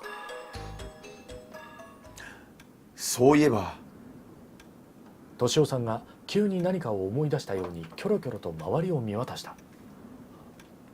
みどりさんはどうしたんだ。あマリが口を押さえて立ち上がる。言い忘れてたけど言い忘れんなよ。大変なことだぞ。みどりさん見当たらないの。死体の部屋にはちょっと入る気がしなくて呼んではみたんだけど返事がないの。全員顔を見合わせた。犯人が2階の窓から入ったんだとしたらまた同じようにする可能性はありますよね。ガラスはもう割れているんだし。僕が声を潜めて言うと小林さんは絶句した。まさか篠崎君も。そらめちゃんと捜索した方がええで。出てきた。緊張。はよやらんとバラバラにされてしまうかもしれんからな。緑って子もバラッバラにされてまうかもしれんで。加山さんが余計な口を挟んあかんで、縁起でもないこと言わないでください。さすがに小林さんも声を荒げる。そんなこと言いたかって。でも本当早く見つけて一緒になるに越したことないですよ。女の子たちもね。敏夫さんが言った。僕もその意見には賛成だった。みんなで探しに行きましょう。離れ離れにならないようにして。そうね。小林さんは少し考えて大きくうなずいた。よし。じゃあ加山さん、奥さん、すいませんが一緒に2階へいらしていただけますか。よっしゃ、わしの地獄車や。あ、まだ言ってるまだ言ってる。僕たちはまた念のためにと武器を手に一丸となって2階へと上がった。狭い階段では押し合いへし合い一揉めする。小林さんを中心に囲むようにして全員田中さんの部屋の前に立つ。小林さんはドアを開けようとして一瞬ためらった。死体に近づくことに抵抗があるのだろう。この部屋は声をかけただけなんだよね。自分に言い聞かすようにマリに尋ねる。彼女がうなずくと小林さんは仕方ないといった様子でノブを回した。これ千原のノブさん。千原じゃないわ、ごめん間違えた。ノブ違い。ノブ違いやった、ごめん間違えた。バラ千バラに原兄弟じゃすなかった。な。ごめんもう間違えた。ノブってあっちの千鳥や千原って言ってもらった。もうごめん最低。ドグちゃんは疲れています。そうだよね。ねはいごめん先生ちょっと千鳥の暑いです。あ、暑い。はいはい行きましょう。足はいい？大丈夫。はい。はい。これね、足は暖房上は冷房ってすごいよね。そう。トンチみたいな話やろ。図鑑即上は熱だ。冷房、足は暖房。さてななんだ。だ。ドグマの配信部屋正解。ビバビバビバ。昔のお風呂みたいになってる。上は洪水、下は大火事。さてなんだっていうね。はい。あと一緒。はい。大丈夫かな。はい。じゃあエアコンつけました。じゃあ行きましょうあり。がとう。エアコンをつけたため冷気が流れ出す。篠崎くんいるのか。帰ってくるのは風のうなりだけだ。小林さんはストックを持ってバスルームを覗く。僕たちは入り口でそれを見守っていた。小林さんは恐る恐る死体のあるあたりを見るとすぐに戻ってきた。やっぱりここにはいないようだ。よかったよかった。オーナーちょっと。敏夫さんが廊下から小林さんを呼んだ。なんだ。ジェニーが。え、にゃん。敏夫さんが廊下の突き当たりを指さす。うん。さっき調べた物置だ。にゃん。その前で黒猫のジェニーがニャーニャーと泣いている。小林さんは黙って歩き出した。ジェニーが僕たちに気がついた。かわいい。一層激しく泣き出す。小林さんは物置のドアノブに手をかけたが、なぜかためらっている。なんで？どないしたんや。猫が泣いとるだけやないか。そこはさっき。加山さんがブツブツ文句を言う。しかし誰も聞いていない。小林さんはドアを開けた。うん。ああ。そこにみどりさんはいた。まるで人形か何かをしまっておくみたいに体を折りたたまれ、無造作に押し込められていた。目は大きく見開き、僕たちを見て驚いているみたいに見える。でもその瞳はピクリとも動かなかった。かわいそ緑。敏夫さんのつぶやく声が聞こえた。小林さんが慌ててみどりさんの手を取り脈を見た。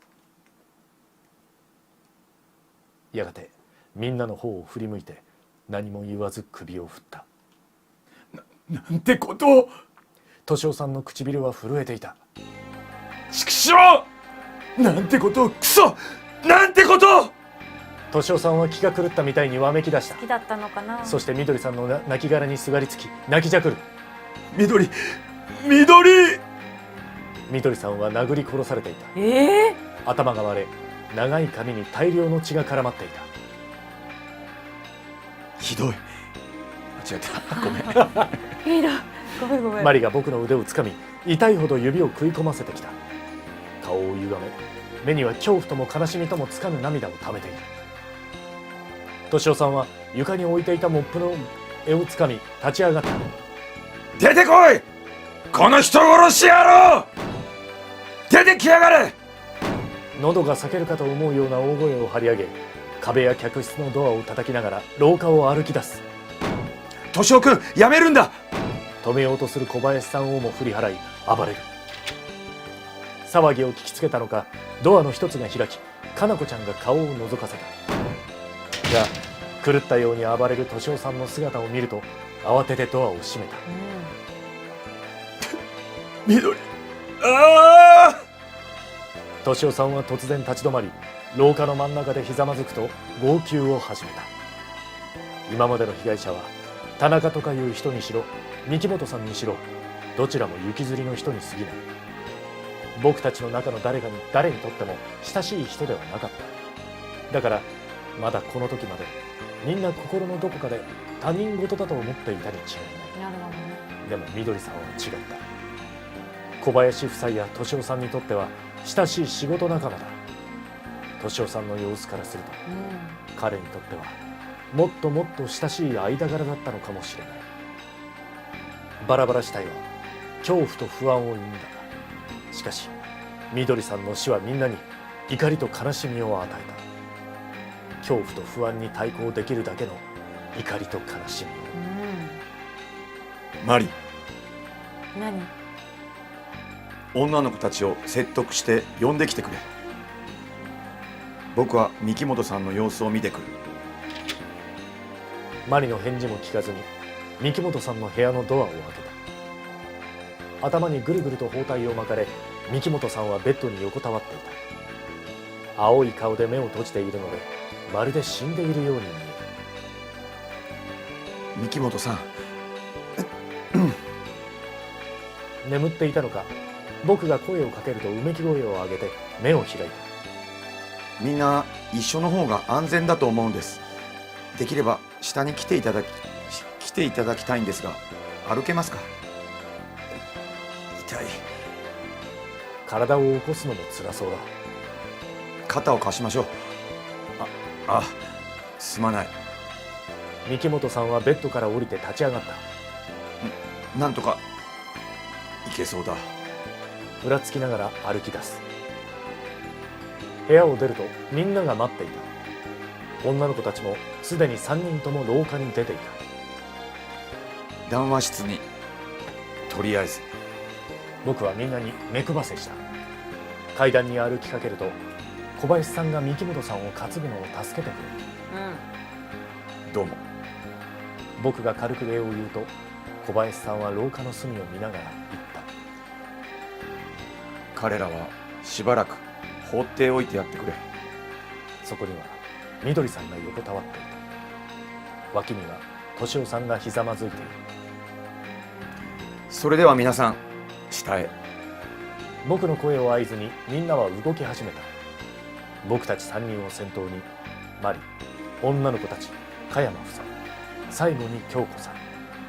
みんなはゆっくりと階段を降りた。いい曲だった。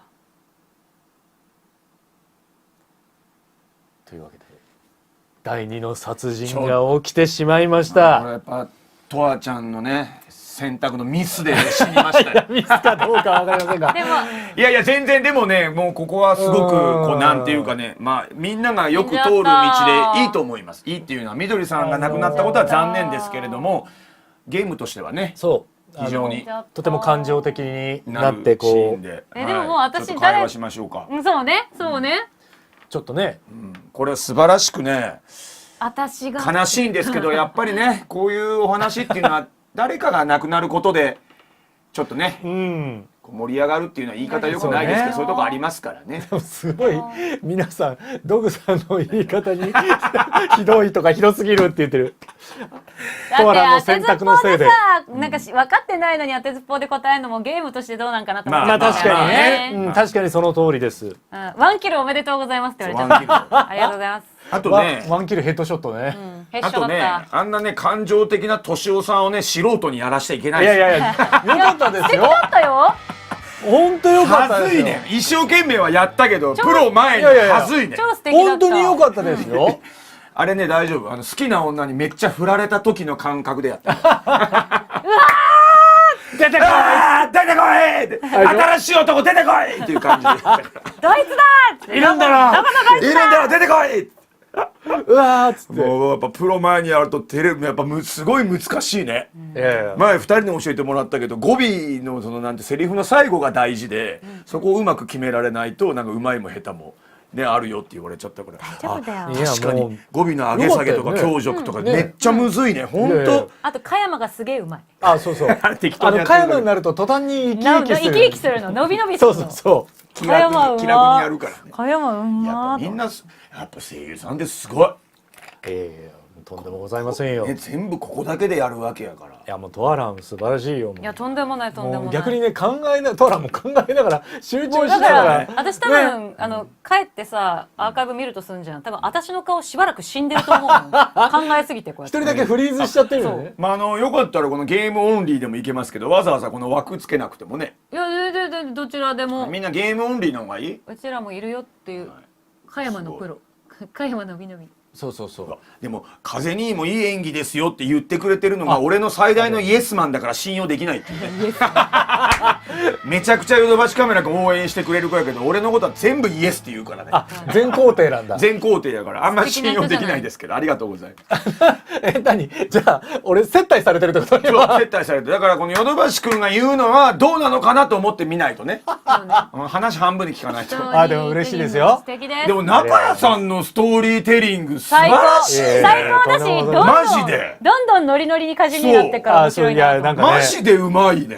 まあでもうちでやってたからね。そうあそうかも高校生とかもスーパーファミコンでずーっとこう団地のねもう本当に狭い平屋の団地のさすがそうそう壁全部筒抜けでもう家族に全部聞かれててあんたうるさいよって言われながらね。そう何音読してんのあんたっつって。そう母ちゃんにもそうだし弟にも兄ちゃん何ブツブツ言ってんの何ブツブツ言ってんのみたいな。私も言われたよく。すごいストーリーテリングってあんまり感情入れすぎちゃいけないんだけど多少やっぱ感情が、ね、そうロボでもダメなの。ロボでもダメだあーそうそうそうそうしでただね平坦に読むだけでもダメだし入りすぎてもダメだしっていう間が上手だよね。ありがとうございます。気持ちいいわ今回はねほらトールの視点だかはいはいはいはいらストーリーテリングそうだね棒読みだと変だもんね。あそうそうそうそうそうちゃんと感情が乗ってないとね、これがまたね本当に中立的だとまたもうちょっとフラットになったそうだよねりとか上手するけど、いやでもトアランの二人すごい。女の子はいいですねやっぱりね。そうかい？そうもうちょっと半分脳みそは推理の方に行ってるんだけどね。あ言ってるよねそうそう、うんっつって。あでもどういうこと？ねちょっと休憩がてらトアラにもちょっとその推理のもうでもなんかさっき分かったって言ってたよね。いや分かっちゃったの。私も次、もういいよ、ちょっといいよ、当ててもいいんだよ。おー違う、一人冷たいやつがいる。あ問い詰めたいやつ問いね詰めたいやつがいるの。はいはいはい。本当かお前っていうやつがるの。ないるほどなるほど。うんほうほなんか前からちょっと、はい。はって思ってたああ、いやもう聞いとこうか一応。けど、いい？いいよ。私ね、ううん遡れば、はいはいその割れた割れないの話してたじゃない。割れたわ。あ、ガラスガラスあ割れた割れないのはいはいはい話。あれはとりあえずうんアリバイ作りだと思うの。ほうほうほうだから談話室にいた人が怪しいんだろうなと思ってたの。あーだから逆にうん年男は怪しくないと思ってたの。なるほどね。一人いないとアリバイにならないから。うんなるほだからなんかだからガシャンってなってどうしたどうしたって見に行くなんてもう古典じゃん。まあ確かにさすねが金田一読んでるだけあるね。そう古畑見てるだけある古畑ね。見てる。なるほどね。ベタですからねベタ。だから怪しいだから私この配信始める前からゲームのでさ、はいカジュニーに言ってたけど、はい怪しそうなやつは怪しくないの。そうねでなるほど。怪しそうじゃないやつが怪しいの。怪しい絶対に。怪しそうじゃないやつが怪しい。そうなるほど。っていうことは犯人はジェイソンですね。誰どれ猫外でこうジェイソンがいますから。怖すぎるナタ持ってこういますから。怖すぎるホッケーマスクつけて。怖すぎるはい、怖すぎる。捕まえてください。白樺の木の間そうの間にこうやって言います。 13日の金曜日みたいになってる。かまいたちっていう必殺技使ってきますから。あビューンっつって。だからバシャバシャって。かまいたちの夜スパンスパンって切るスパンスパン腕がスパンスパンもしかどっかに伝説の竜桐生一馬があ、いるかもしれないですね。桐生ちゃんだったらバラバラにするの簡単でしょうからね。はい知りてえやつからかかってこいっつっていいね。どっかに桐生ちゃんがいたらどうするだろうね。いやー多分なんか桐生ちゃんでも真面目やから、それ春日一番だったら絶対に誰をさ疑わないから、ま最後までみんなを信じて全員死んじゃうんだろうね。なんでだよって言いながら一番だったらそうそうそう、みんなんでお前は犯人なんだよって最後に分かって泣くっていうね。あかもしれない一番まっすぐだからね犯人すらも同情してねそうそう、同情しちゃうんだよね。おめえの気持ち分かるよっつって。しょうがなかったんだよなあ、すごい似てるな。あ、お前本人だったわ。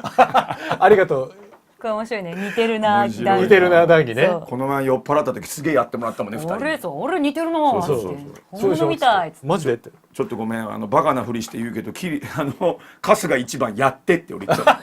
あそうそうそうやってって言われてもいいじゃん、やってよってずっと言ってたもん。やってって照れちゃうよね。やなんかってはね本当照れにちゃうね。我々はやっぱ声優さんに会ったらどうしてもやっぱ言ってほしいセリフとかあるんですよね。ありますよねそうそうそうあるあるある。それは僕らもやっぱりありますけどねまあそうね。でもなんかねうちの事務所のはい代表の鈴村さんが言ってたけはいはい鈴村さんどやっぱりなんだろうなんかやってくださいって言われるのってお笑い芸人の方からしたら面白いこと言ってくださいって言われてるのと一緒なぐらい辛いかギャグやらってみたいなね。もしよろしければそういうのはちょっとご遠慮いただけると確かにね僕らも嬉しいですっていう話をしてて急だとね、あそうそうそうそう準備がしてね状態ならいいと思う。そうそうそうそう例えば何かのイベントでそうそれからやらないんだけどわかるわかる。そう心構えがなかったり、セリフがパッと出なかったりってあるもんね、たくさん読んでる。あるあるあるだからね。だからそれこそねほらねよくドブさんやトアランとかと例えばバーとか行ったりとかして、はいはいはいちょっとすいません台本なんである春日一番の声であるある注文してくれませんかって言われても、はいはいはいいやごめんなさい本当画面がないとあんま当てられないのよっていうそうなるあるよねすごいわかる。だっていきなりさワンダやってって言われてもめっちゃきつくない難しいよねどれかわかんない。そうそうそう、まあ数も多くやってるしね。ベーシックがわかんないよねなんかやっぱね原音ありきで原音とミックスで聞いてるから吹き替えって。うん。そうそう。あと表情とかねそうそうそうそうそそうやっぱ見ないとね、う。そうそうそう。いきなりパッっていうのは難しいね。そうそうそじゃあ春日一番で一言お願いします。配信はまだまだ続くぞやれるやん結構。やれるやんか。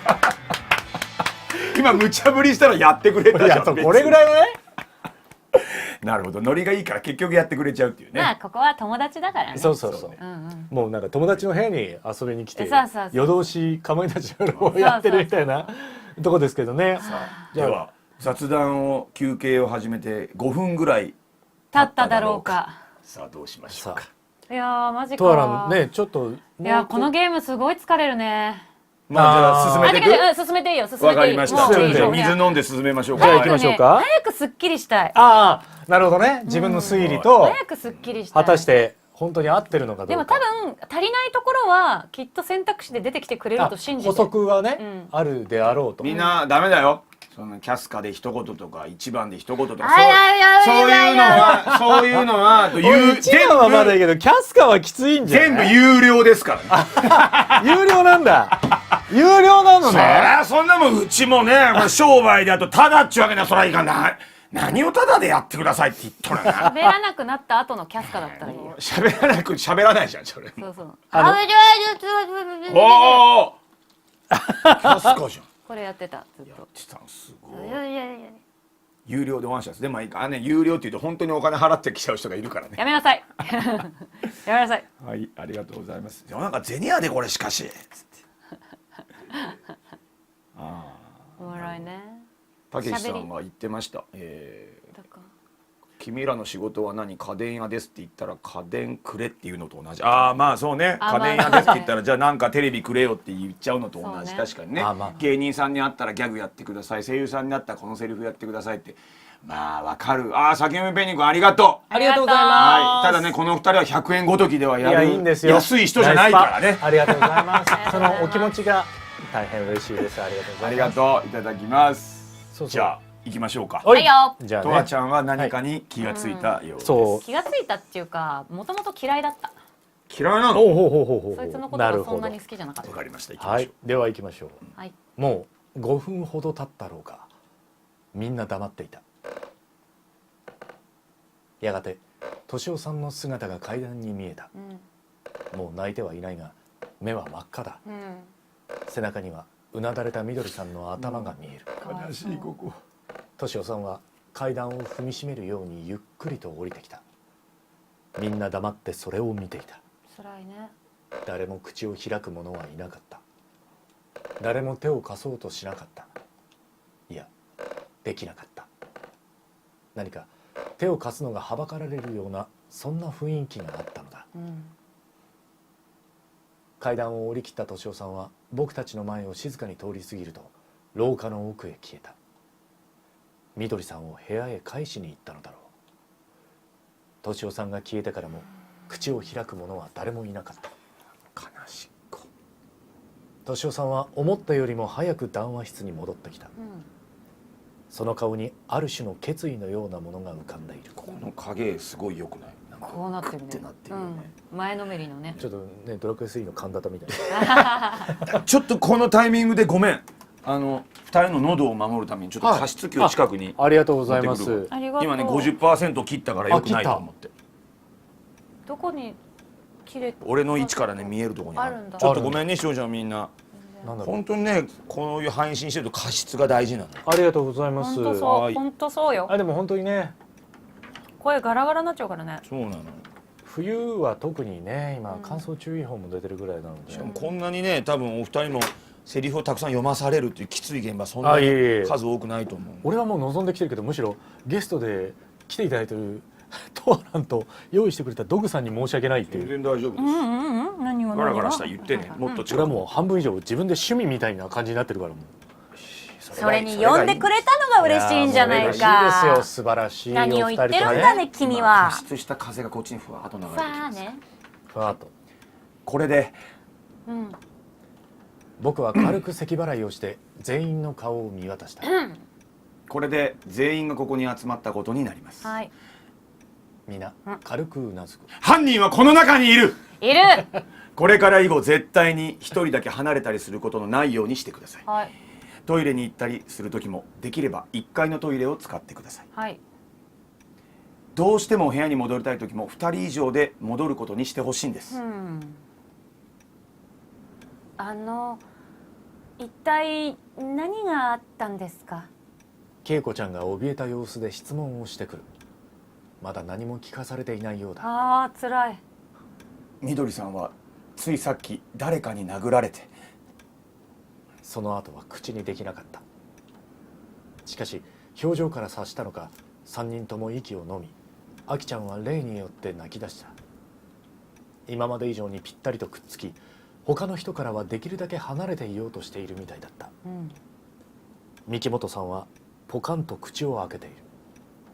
一体どうして？まさか一人で外へ出たのか。何が何だかわからないといった様子だ。いえ、中にいました。しかし私たちやっぱり部屋に戻りたい。ここにいたくない。かなこちゃんがヒステリックに叫んだ。ダメです。一緒にいることが必要なんです。どうして？私たちは関係ないわ。ほっといてよ。3人で閉じこもっている方が安全だと思っているのだろう。そういうわけにはいきません。こういうことは言いたくありませんが仕方ありませんね。さっきみどりさんが殺されたと思われる時間、2階にいたのは三木本さんとあなたたちだけだったんですよ。どういう意味？かなこちゃんが意外そうな顔を。お前らの3人の中の犯人がいるんだ白状しろ。怖いよ。人格変わっちゃって。もう急に。つまりあなたたちがみどりさんを殺した可能性もあるということです。驚いた顔を見せたのは女の子たちや三木本さんだけではなかった。何言ってるのトール。女の子にみどりさんを殺すなんてことできると思うの？マリの責めるような口調が胸に刺さる。でも僕は続けた。一人でだと難しいかもしれない、他の2人に気づかれる心配もあるしね、でも3人一緒なら。みんなぎょっとした様子で女の子たちを見つめた。冗談じゃないわ。どうして私たちが。ひどい。傷ついた表情の恵子ちゃんに僕は慌てて弁明した。ちょっと待ってください。そういう可能性もあると言ってるだけです。さっきも言ったように三木本さんにもみどりさん殺害の機会はあったわけです。三木本さんは疲れたような表情を見せた。僕は君たちが入ってくるまで鎮静剤で眠っていたんだよ。おまけにまだ頭がガンガンして歩くのもままならないってのに。しかし僕は言った。それは全部演技かもしれません。それな。反論はしないでください。ほんまそれな。僕が言いたいのはこれ以上犠牲者を出さないためには全員一緒にいるべきだということだけです。僕たちの中に犯人がいるのかもしれない。ペンションのどこかに隠れているのかもしれない。吹雪の中でこちらの様子を伺っているのかもしれない。あり得る可能性を思いつくまままくし立てた。いずれにしても全員一緒にいれば犯人は手出しができない、少なくとも手を出しにくいはずです、みんな黙り込んでしまった。人を探るような上目遣いの視線をお互いに交わし合っている。僕は間違ったことは言ってないつもりだった。しかし僕の言葉がお互いを疑わせる結果になってしまっている。僕は余計なことをしたのだろうか。まあな。三木本さんや女の子たちがみどりさんを殺したなどということが実際問題としてあり得るのだろうか。可能性はゼロではない。ガラスの割れる音がした時にはみんな談話室にいたから、三木本さんにも女の子たちにも田中さんを殺す機会はなかった。それに機会のあるなしを別にしてもとても人をバラバラにするような時間はなかったはずだ、だから三木本さんや女の子たちには田中さんは殺せなかったが、田中さんを殺さなかったからといってみどりさんを殺さなかったということにはならない、しかし常識的に考えて見ず知らずの彼らがみどりさんを殺す理由など考えられない、考えられることは。僕は小林さんの言葉を思い出した。小林さん、みどりさんは田中さんの部屋を見たいと言っていたんですよね、正確には何と言っていたか思い出せますか？突然話しかけられて小林さんはしばらく目をパチパチさせていた。確かちょっと気になることがあるからいや違うな、こうだ。ちょっと思いついたことがあるから田中さんの部屋を調べたいの。思いついた。確かそう言っていた。思いついたこと、それは一体何だろ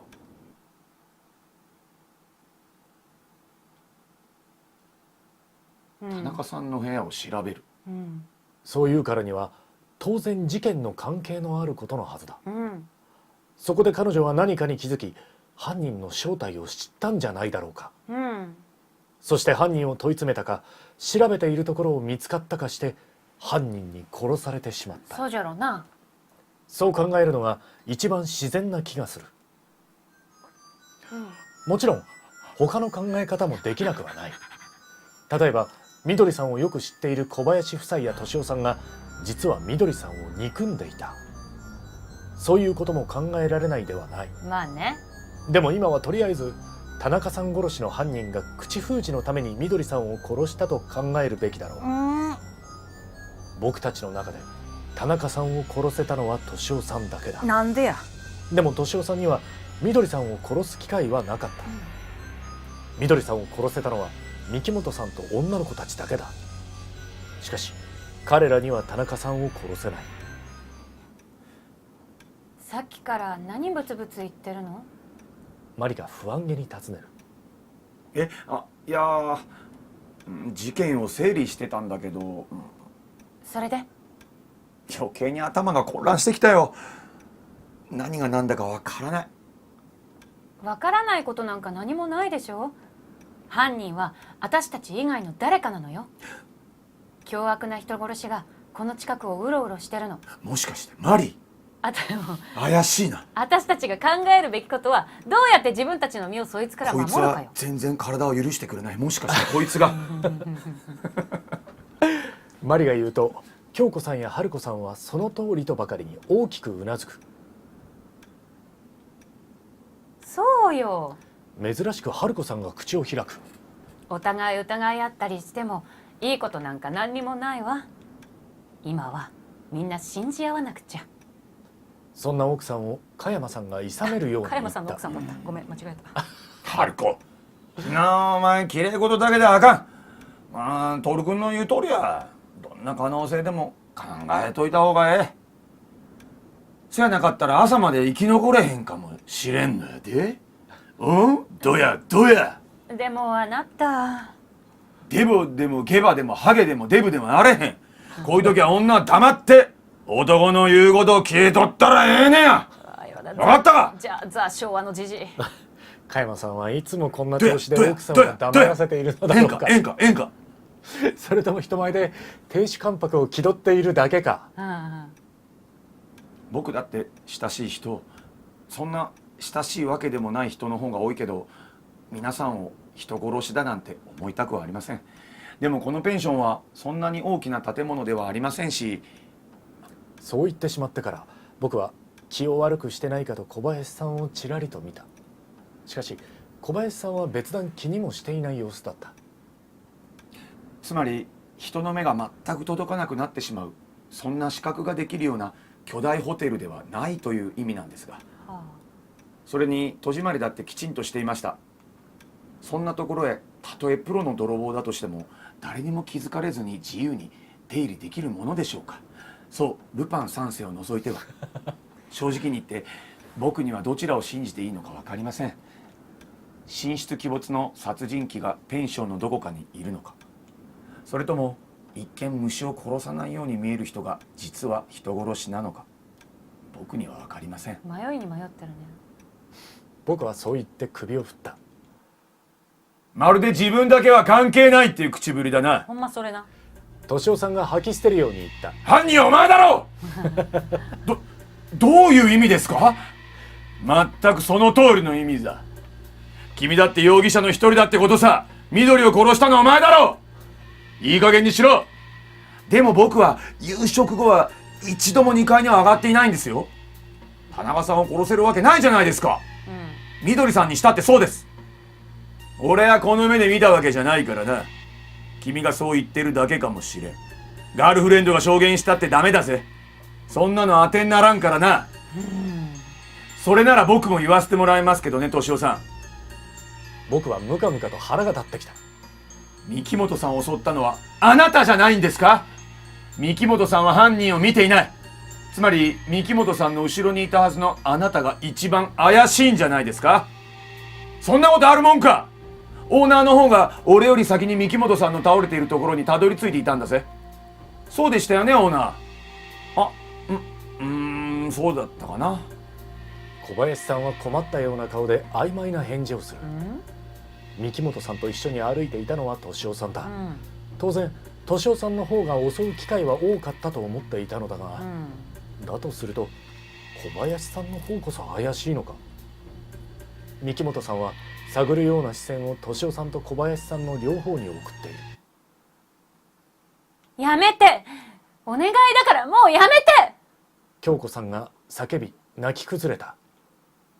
これ以上傷つけ合うのはやめて。小林さんや敏夫さんの顔に後悔の表情が浮かんだ。きっと僕の顔にも同じものが浮かんでいることだろう。マリから向けられる軽蔑の眼差しが耐え難い。ペッピョ。鳩時計が鳴った。何時半だ。いつの間にか11時半になっていたのだった。外の吹雪は依然として収まる気配もない。ニュースやニュースを見るのを忘れとった。唐突に加山さんが叫んだ。あなたこんな時に何も。天気予報かで見れるやんけ。それに気分も変えた方がええ。結構その意見は正しいかもしれない。加山さんは誰の返事も聞かずリモコンを取り上げテレビのスイッチを入れた。ピッピッピ。チャンネルを次々と変えていくとちょうどニュースのヘッドラインをやっていた。全国的に降り続いている大雪で各地で交通事故、雪崩などの被害が続出していますが、今のところ死者は出ていない模様です。すごいニュースキャスター。すごいな。死者は出ていない。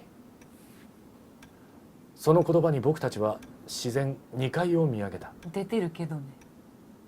かねてより禁言禁言かな。禁言体質が問われている業界でまた新たな疑惑が持ち上がりました。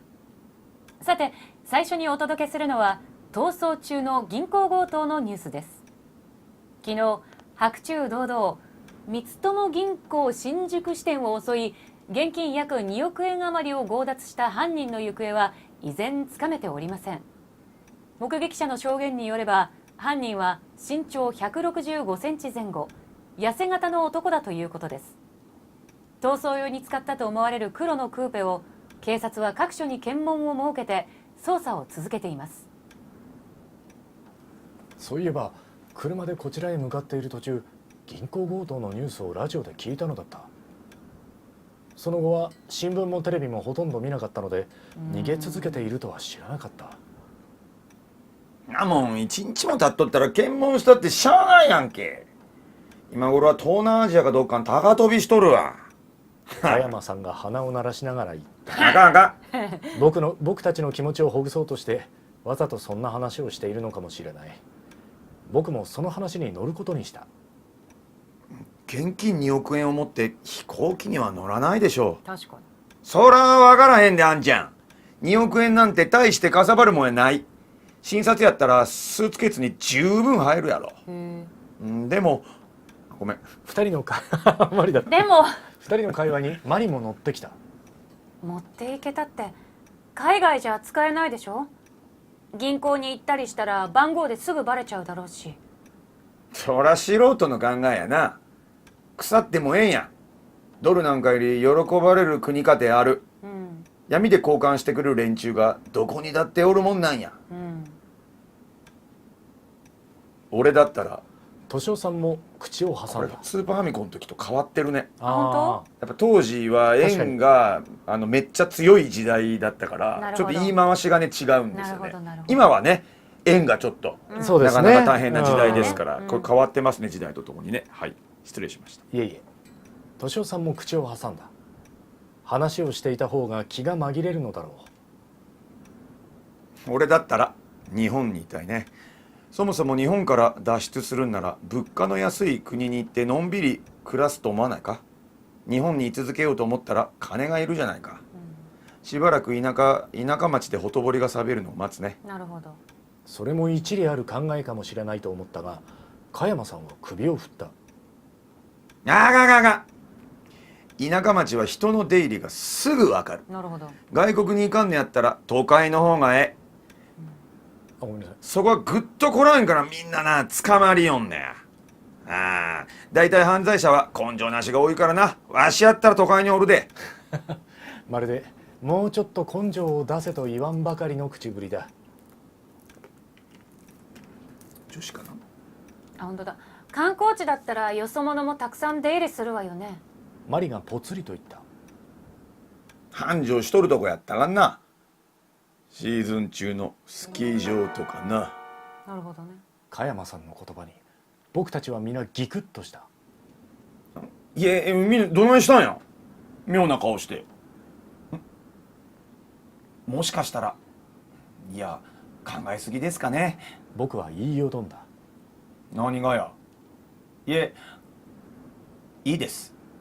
言いかけたことは最後まで言わんと気持ち悪いな。金玉ついとるんか君は。僕はみんなの顔を見回した。何人か同じことを考えた人がいるのが顔つきで分かった。じゃあ言いますけど笑わないでくださいよ。殺された田中さんって人逃走中の銀行強盗だったりして。なるほど。誰も笑わなかった。僕は意を強くして小林さんに尋ねた。田中さんの身長どのぐらいでした？小林さんはちょっと考えていった。結構高かったよ。175以上はあったと思うな。175センチ。ダメだ。ニュースでは犯人は165くらいと言っていた。出た。差がありすぎる。でも確かにまともじゃない雰囲気はあったような。でかいスキー用のバッグは持ってたけど、なんかスキーしに来たって感じには見えなかったし。ちょっと待って。マリだ。普通銀行強盗する時って最低でも運転手は必要なんじゃないの？だったら田中は運転手の方だったんじゃないかしら。仲間割りして共犯者に殺された。それならあり得る。ってことは犯人は165センチくらいの痩せ型の男ってことか。つい僕たちはお互いの体を見回していた。加山さんはとても痩せ型とは言えない。三木本さんや敏夫さんは背が高すぎる。一番近いのは小林さんだった。小林さんは165くらいで痩せ型だ。小林さんは自分に視線が集中しているのに気づくとこわばった笑みを浮かべた。いや、おいおい、冗談はそれぐらいにしてくれよ。たまたまニュースやってたからってそれをそのままここの事件と結びつけようとだなんていくらなんでも無茶だろう。そりゃそうや。それに小林くんが東京の銀行を据えるわけがあらへん。毎日ここで仕事があるんや。堺堺ってあんま言わないと思うけど加山さんがそう言ったのも当然だ。小林さんのわけがない。だいたい殺された人が銀行強盗だということ自体短絡的な思いつきだ。最後まで言わないと気持ち悪いと加山さんに言われて仕方なく口にしただけだ。本気で考えていたわけではない。しかしマリはなおも言った。でも考える方向性は合ってたんじゃないかしら。というと？あの田中さんって人はどう見てもスキーしに来たって感じじゃなかったわ。人目を避けてる様子もあったし、こんなところに来たのには何か後ろ暗い理由があったに違いないわ。それはあの死体を発見した時から考えていたことだ。あれはあまりにも異様な死体だった。それだけに僕たちの生きる日常とはかけ離れたものだと信じたかったのだ。殺し方も殺された方も僕たちのような普通の人間であるはずがない。殺された方だってきっと裏街道を生きる人間だったり違いない。そう思い込みたくなる心理が働いたのだろう。しかし実際正気の人間があんな風に死体をバラバラに切り刻もうと思うだろうか。僕なんか注射をするシーンがテレビに映っただけでも目を背けてしまうような人間だ。人の体を切断するなんてどんなにお金を積まれたって断るだろう。たとえどんな理由があっても。理由があったんだよ。僕はふと考え込んでしまった。犯人には田中さんの死体をバラバラにしなければいけない理由が何かあったのだろうか。合ってた。あるとすれば運ぶた身元を隠すため、め。絶対運ぶため。どこかへ運ぶため、恨み。なるほど、こういう風にちょっとずつヒントくれるんだな。面白いね。とわちゃん、はい。これになりましたか？お近づいてきておりますよ。私結構今あるよ、もう。あるある。ありますか？ある。推理がある。ありますか？あるの。言なるほどわれてないことがあるのよ。すれば身元を隠すため、どこかへ運ぶため、恨み。さそれとも D 拷問の後、あ、D でもいいな。なんと水長剣の後。なんと水長あいいね。さあ雪成はどれを選ぶのでしょうか？だよ。もうこれ以上人を殺さない。使命感ととも使に命感いいです、選んでくださ B です。 B で A。かしこまりました。 B です。い。どこかへ運ぶため。うん普通はこれが一番の理由だろう。うんうんうん。しかし今回田中さんは自分の泊まっている部屋で殺されたわけだから、この理由は当てはまりそうもない。あらしかしそう、私も一個気になっていることがあるん何かです。気になった。いくつもの疑問が頭の中で渦巻き、得体の知れない形を取り始めていた。つかみ取れそうでつかめず、もどかしさで頭がムズムズした。わかる。見ろ、お前は女なんだ。好きなんか来るんじゃなかった。OL の女の子たちはまた泣き始めている。今度は3人全員だった。帰りたい。何も悪いことしてないのに帰りたい。泣き声ももはやすすり泣きにしかならない。京子さんがふらふらと歩き出した。どこ行くんだ？小林さんが驚いて聞く。何か落ち着くようなものでも。ココアか何か飲めば。嫌よ。人殺しかもしれない人の入れたものなんて飲めるわけないじゃない。あきちゃんがしわがれた声で叫んだ。しかし京子さんは傷ついた様子を少しも見せなかった。奥さんが犯人なわけないじゃないですか。それにもしたとえそうだとしても、今まで散々飲み食いしてきたんですよ。そうな。全員を殺す気だったらもうとっくにみんな死んでますよ。そうな。僕は彼女たちを落ち着かせるようできるだけ静かな声で言った。静かだったんだ。そりゃそうや。徹君の言うことで一本筋がピーンと通っとるわ。ピーン。ああ、そうですよ。奥さんがそんな犯人だなんて。加山ごめん、これ奥さんだった。ごめん。いいよ。難しいね。そうですよ。奥さんがそんな犯人だそうやそうや。春子もっと言ったれ。そうね、あなた。ズバッズバッと言ったれ、春子は。ズバズバとね。ああ、そうや。そうね。加山さん夫婦が全力でそんなわけあれへんの応援してくれる。そうね、あなた。何を抜かしとるんや。そうね、あなた。ああ、わかりました。しぶしぶではあったが、あきちゃんも納得してクソくれる。ガキはなんてこと抜かしとるんや。まあまあ、あなた。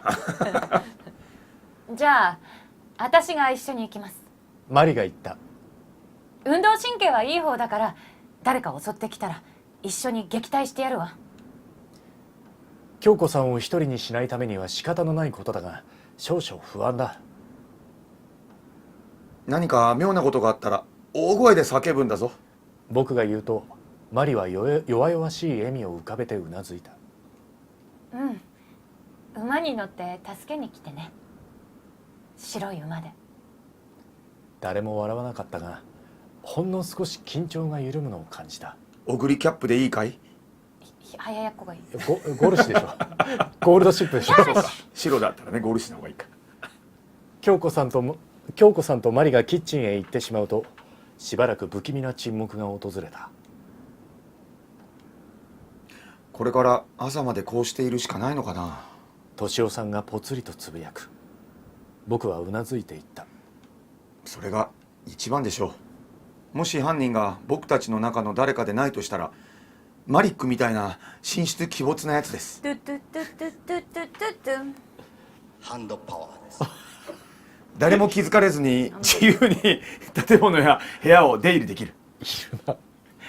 たとえ一人で部屋にこもっていてしっかり鍵をかけたとしたって安心して眠れますか？ハンドパワーです。いるな。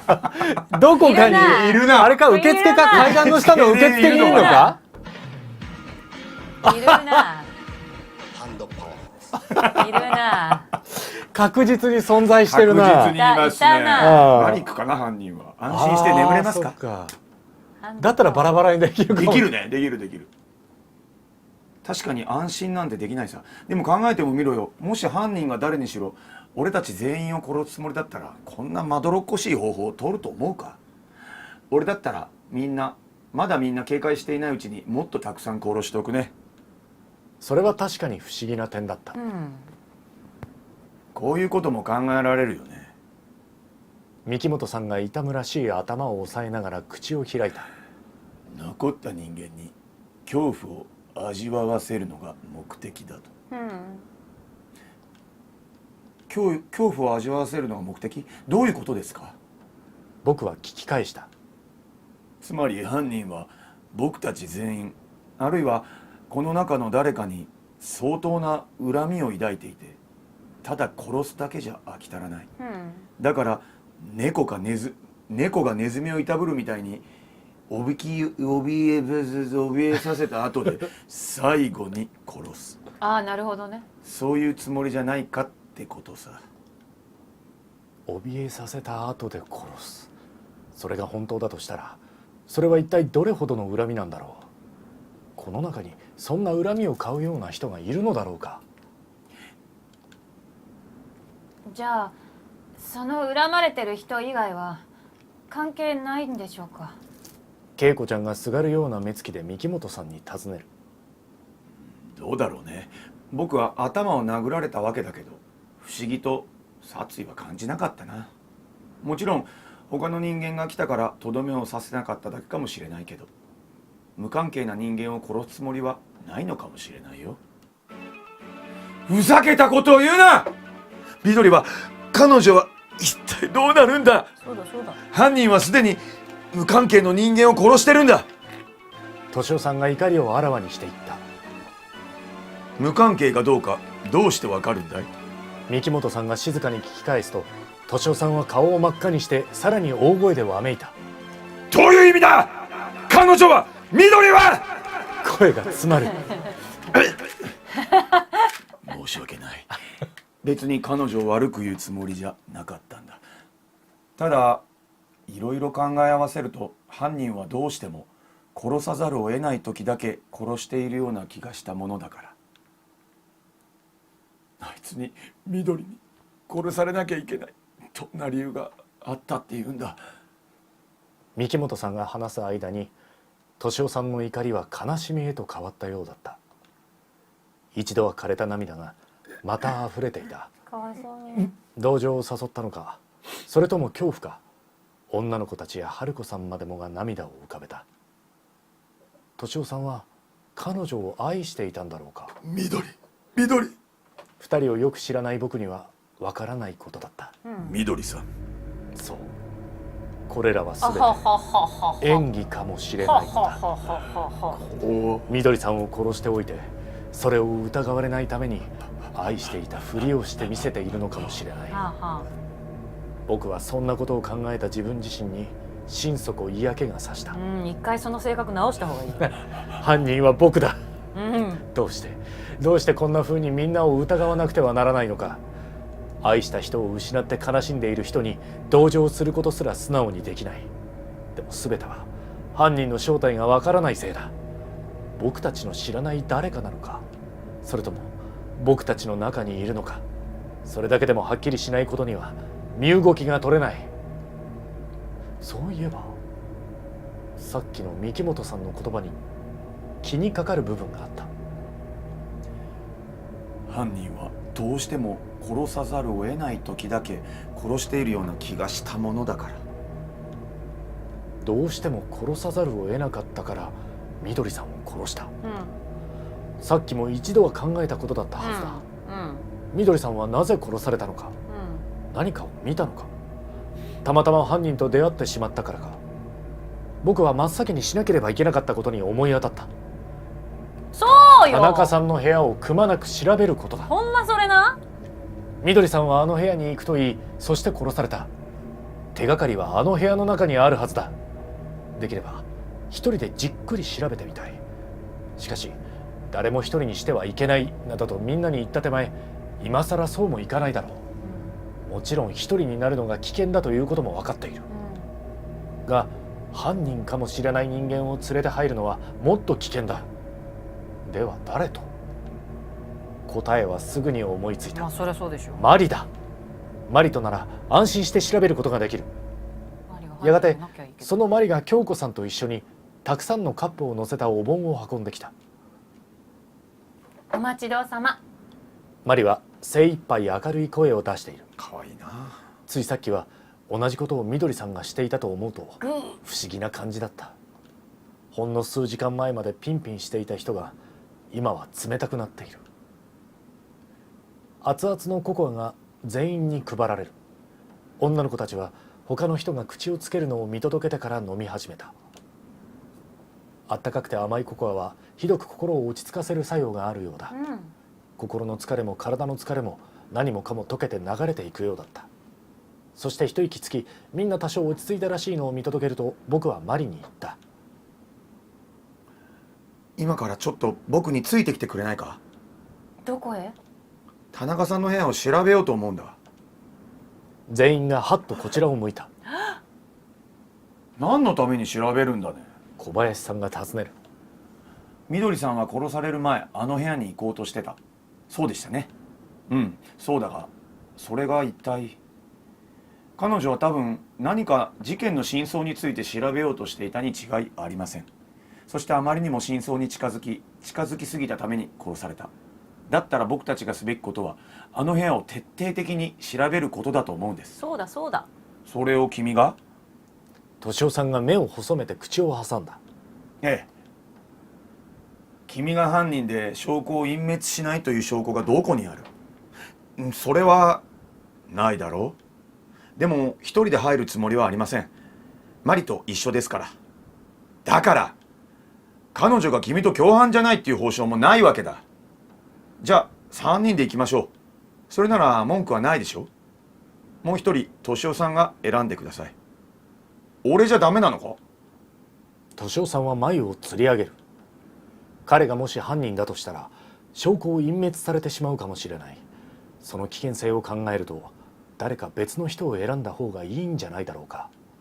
しかしここであからさまに断るのも角が立つ。それに彼の同行を断ってもどうせマリと2人だけでは行かせてはくれまい。別の人と言ったとしてもその人が犯人である可能性もあるのだ。そうすれば証拠を隠滅されてしまう恐れがあるのは同じことだ。いろんな思いが錯綜しつつ僕は言った。犯人は僕だ。まだ言うか。まだ言うか。いえ、構いません。敏夫さん、行きましょう。すいませんけど他の人にしてください。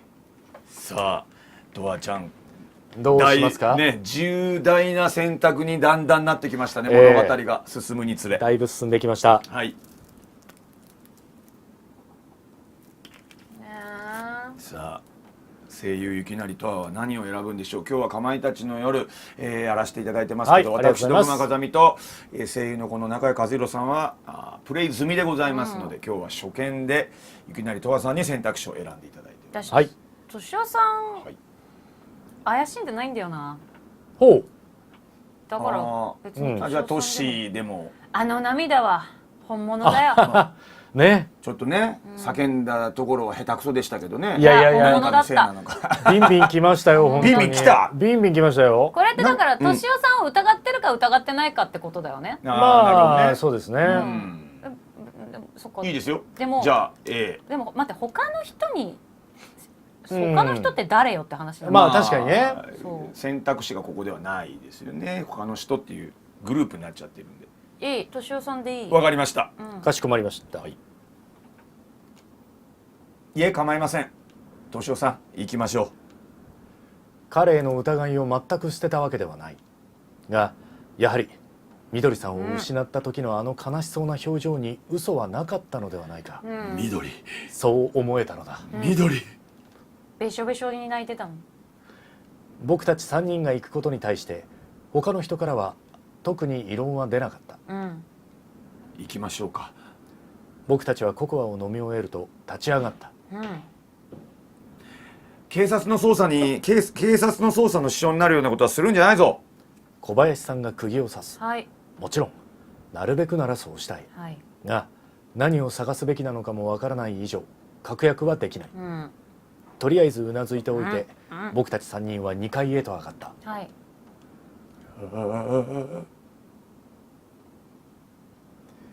田中さんの部屋の前に立つと足元がひんやりする。じゃあそうね。ドアの下から冷気が染み出してきているのだ。一体何を調べるつもりなんだ。敏夫さんが質問してくる。僕は答えられず黙ってドアを開けた。ずっとこのままか。部屋の中を無数の切片が乱どっ舞して、ちだろうね。雪片切片かな、まるで冷凍庫のようだった。ガラスのなくなった窓から吹き込む雪で今や窓側のベッドの半分以上が覆い隠されていた。あら。寒い。こんな格好じゃあと5分といられないわ。マリが震えながら叫ぶ。とりあえずバスルームを調べよ避難するように僕たちはバスルームへ入る。3人は入れないのでドアは開けたままだ。少し広めのユニットバス、一見しておかしなところはない。僕は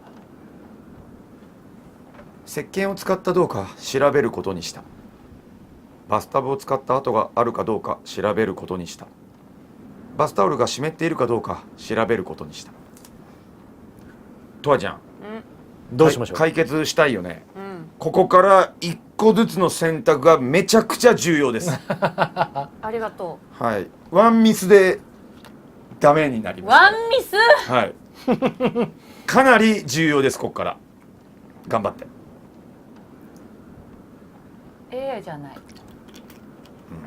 石鹸を使ったかどうか調べることにした。じゃあない。これは×。おう×。おお、A は×、じゃあ結局だからこの私がさっき運んできたって言ってるものをこの場でバラしたのか外から運んできたのかの確証が取りたいみたいなことじゃないの。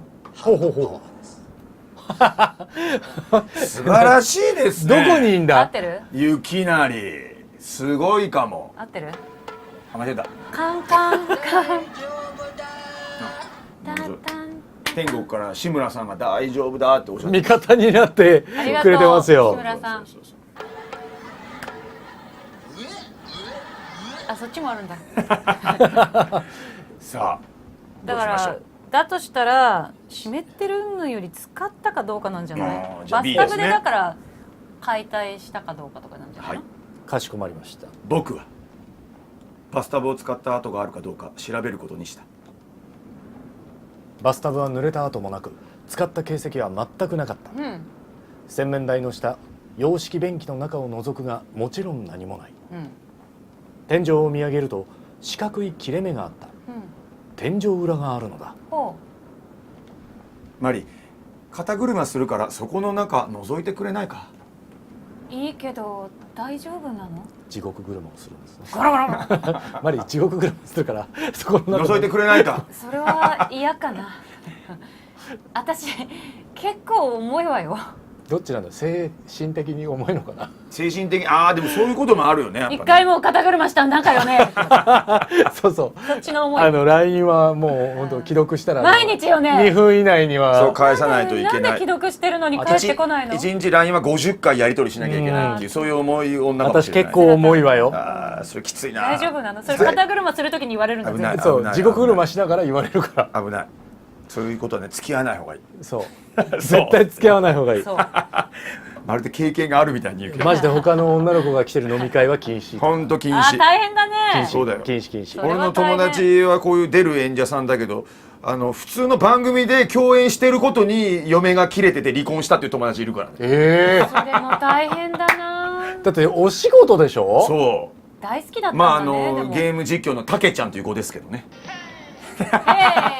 へいじゃないの。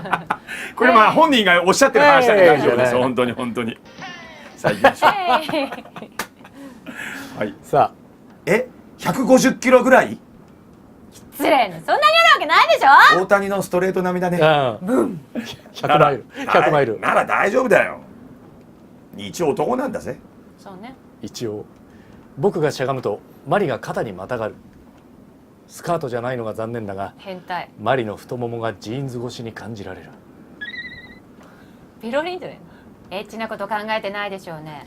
考えています考えてない考大いにえてない今心の中の声ね、はいそう言いながら立ち上がる。どこが立ち上がったんでしょうかピロリンじゃないのよ。それやっぱり言っちゃうよねそれはどこが立ち上がったんでしょううんいろいろとね。そうねいろいろとやっぱしょうがないねいろいろと男子ですが好きな相手ですからねはいはいやっぱり重いうるせえな。と思ったがそこは口に出さずにこらえる。しょうがないマリは頭上の四角い板を外して天井裏に首を突き出した。はいはこれマリかい。いやなんか見える何にもない。何にも。徒労だったわけだがとりあえずバスルームには何もないことが分かった。おいここへちまうよ早くしてくれ外から敏夫さんが声をかける。僕はマリを下ろすと急いで外へ出た。次はクローゼット。うん。人が隠れていないのはさっき確かめたが荷物や服は調べていない。カーテンを開け放ち3人で中を覗き込んだ。ハンガーにはグレーのコートがかけられているだけだった。その下にスキー用の大きなキャスター付きのバッグが置いてある。僕はしゃがんで手を伸ばすと引き寄せた。中には何も入っていなかった。脇のポケットなども調べるが紙切れ1枚出てこない。犯人が盗んだのね。マリが言う。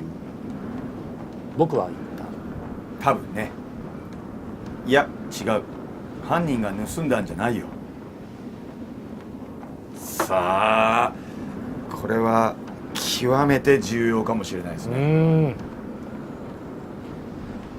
果たしてあのバッグにだが入れてきたんでしょ。そうそう何あのバッグに荷物をっていういやあのバッグにだかあらなるほどバラバラを入れてきたんじゃない。あしたよなるほどねはいはいはいでもというだとしただから空だとそうこうベンってしちゃったから、うんでもそれだったらでもバッグとかに血とかついてないとおかしいんじゃない。まあねあーそういうことになっちゃいますけどね確どうでしょう盗んだ。犯人がきっと持っていったとマリが言う。あしかし俺もやっぱスーファミとかプレステでやってたたちだからこの解像度の写真の高さにびっくびっりしないくりする。普通に僕らからするとそうもっとね解像度がちょっと荒いのが逆に怖かったっていうのあるんですけわかるどこれはこれで生々しさが怖いのよなんかうん怖いよねそうみんなねかまいたちやってる人すげえ生々しくて怖っ本当スーファミ版とかだと、んバッグとかもよくわかんない。そうそうちょっとねうんあじゃじゃじゃじゃなんだろうなそうそうそうそうそうあれみたいロゴマークもロゴなんだろうなっていうけど読めなかったりするんだけどうんスーファミ版はなこれはなんかそうリアリティが怖いんだよねいちいち全ての解像度が上がってる上がってるからめっちゃそう怖いそう昔もああいうバッグだったの。ああいうバッグだったと思そうそれがもう鮮明になったからこうだったんだが今わかる。そう分かるってあ感じなるほどね。だからね取り直したのか当時使ってたやつをそのままそ載せられるようになったのかどっちかはねはいはいはい分かんないけどねなるほどなるほなんかもうリアリティなのがすごいドキドキしちゃうどね。なんか嘘の話っていうかね創作に見えないって感じだよねうんそうそはいではどうしますかうどうしましょうか。 B。はい B かしこまりました。いや違う犯人が盗んだんじゃないよ僕ははっきりと言った。頭の中である考えがまとまり始めていたのだ。私と一緒か。談話室に戻ろう僕は言い放つと返事も待たずに部屋を出た。見てよバッグの中。談話室に戻ると僕は言った。田中さんを殺した犯人は分かったよ。みどりさんを殺した犯人は分かったよ。すべての事件の犯人が分かったよ。いや、やっぱり今の時点では犯人は限定できない。さあ来ました。先ほどね、どうでしょう。犯人入力の際に、はい、まだこう動機とね、まあ実際のトリックが、そうね、実際のトリックと言いますか、まあ方法がね、分かんない。殺害方法でも、トラちゃんはなんとなく犯人は分かってるっていう感じですね、ご本人的にはね。ただなんか、そそうだと思う。あいつじゃない。だとしたら今までいろんなところで出てきたテレビの話題とかがあまりに情報がいらなすぎる話題が多すぎる。はいはいはい。なるほどね。多分そこもひっくるめて考えるんだったら、あいつなんだろうな。はいはい。なるほど。がいる。当たりはついてるわけ。当たりはついてる。ただいろいろこうその動機から何からちょっとまだ説明がつかない。動機は分かんないけど、まあね、そこまではなかなかね難しいとこあるかもしれないですけど、ただそうですね、想像を膨らましてやっていくと、こいつだっていうのは分かっていたとしても、そこまで考えが及ばないとそこに行けないこともありますからね。いろんなことを想像してやっていくといいかもしれない。妄想でもいいってことだよね。そうです。もちろんもちろん。はいはい。さあお答えをお願いします。重要な局面ですよこれ。でも多分こんくらい選択肢出てくるんだったら C でいいんじゃないかな。おこちらで。わかりました。行きましょうか。はい。すべての事件の犯人が分かったよ。本当に？じゃあ田中さんを殺した犯人も分かったの？マリが疑わしそうに聞く。ええ、もちろんだ。僕はきっぱりと答えた。 B、 田中さんを殺した犯人？そんなやつは知らないね。僕は言った。どちらになさいますか？これそう妄想が当たってるといいね。まあ妄想というか推理ね。推理が当たってるって。推理。名探偵ゆきなりとは。これはなんとなく今言っといた方がいいの？もう言ってもいいですよ。はい、思ったの、バラバラにしなきゃいけなかった、運ぶためであった、運んだ人がいる、運ん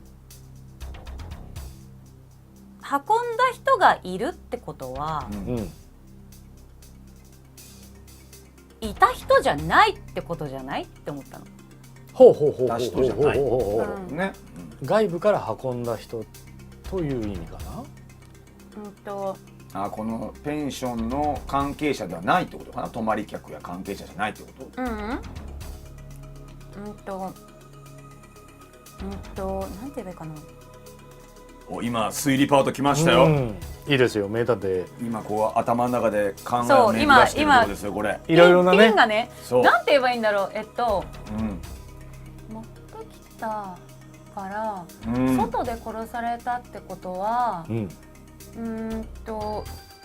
外で殺されて持ってきたってことはあの場所にいなかった人ってことだから、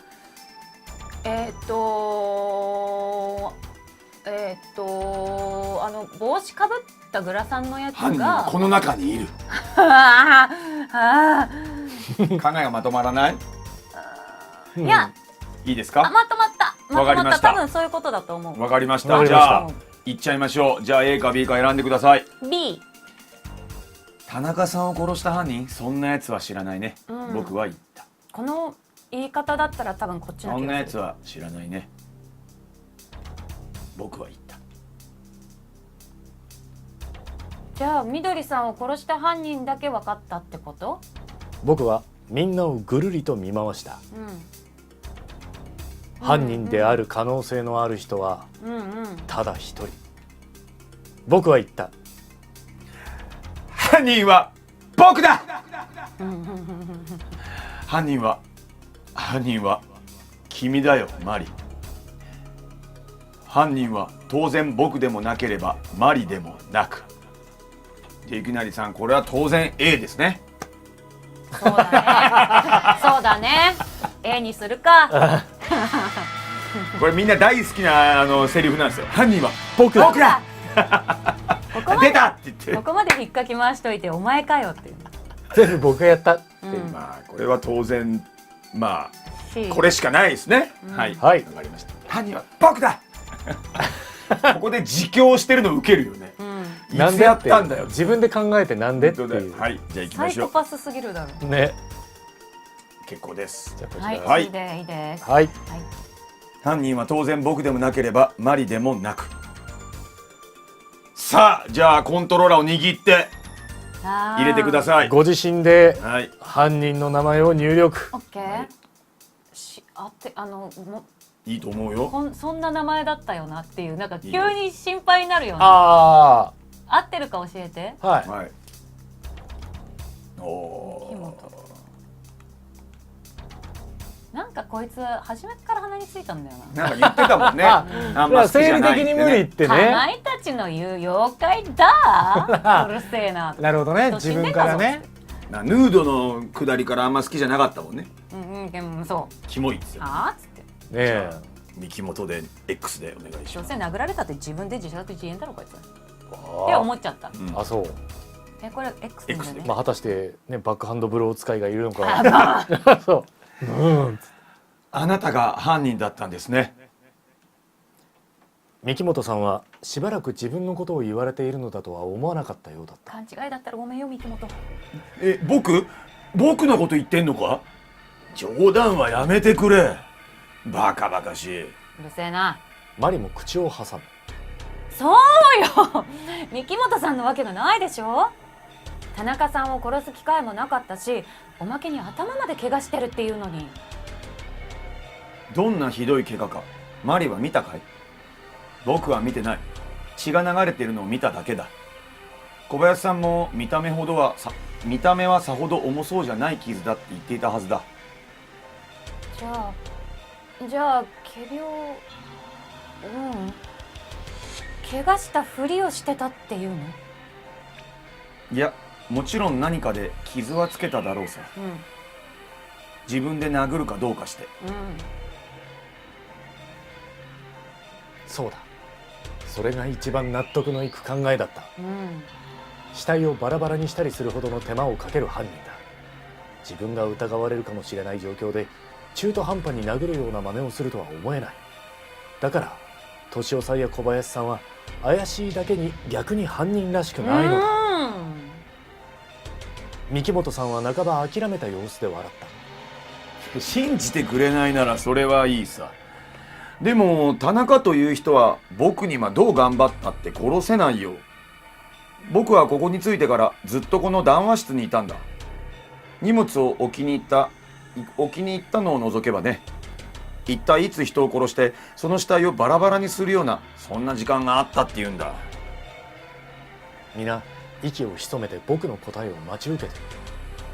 もし僕の考えが見当外れだったら、そう思うと言葉を発するのが少しためらわれた。僕は重くなりがちな口を開いた。そうですね。あなたには田中さんを殺せなかった。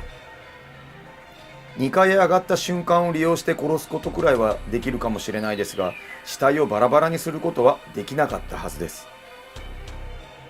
ほら見ろ。三木本さんが勝ち誇ったように言うのを僕は遮った。待ってください。でも時間がなかったのは他の人も一緒です。それはさっき確認した通りです。敏夫さん以外は。あのガラスが割れた音がした時いなかったのは敏夫さんだけでしたから。じゃあ彼が犯人なんだろう。なんだと？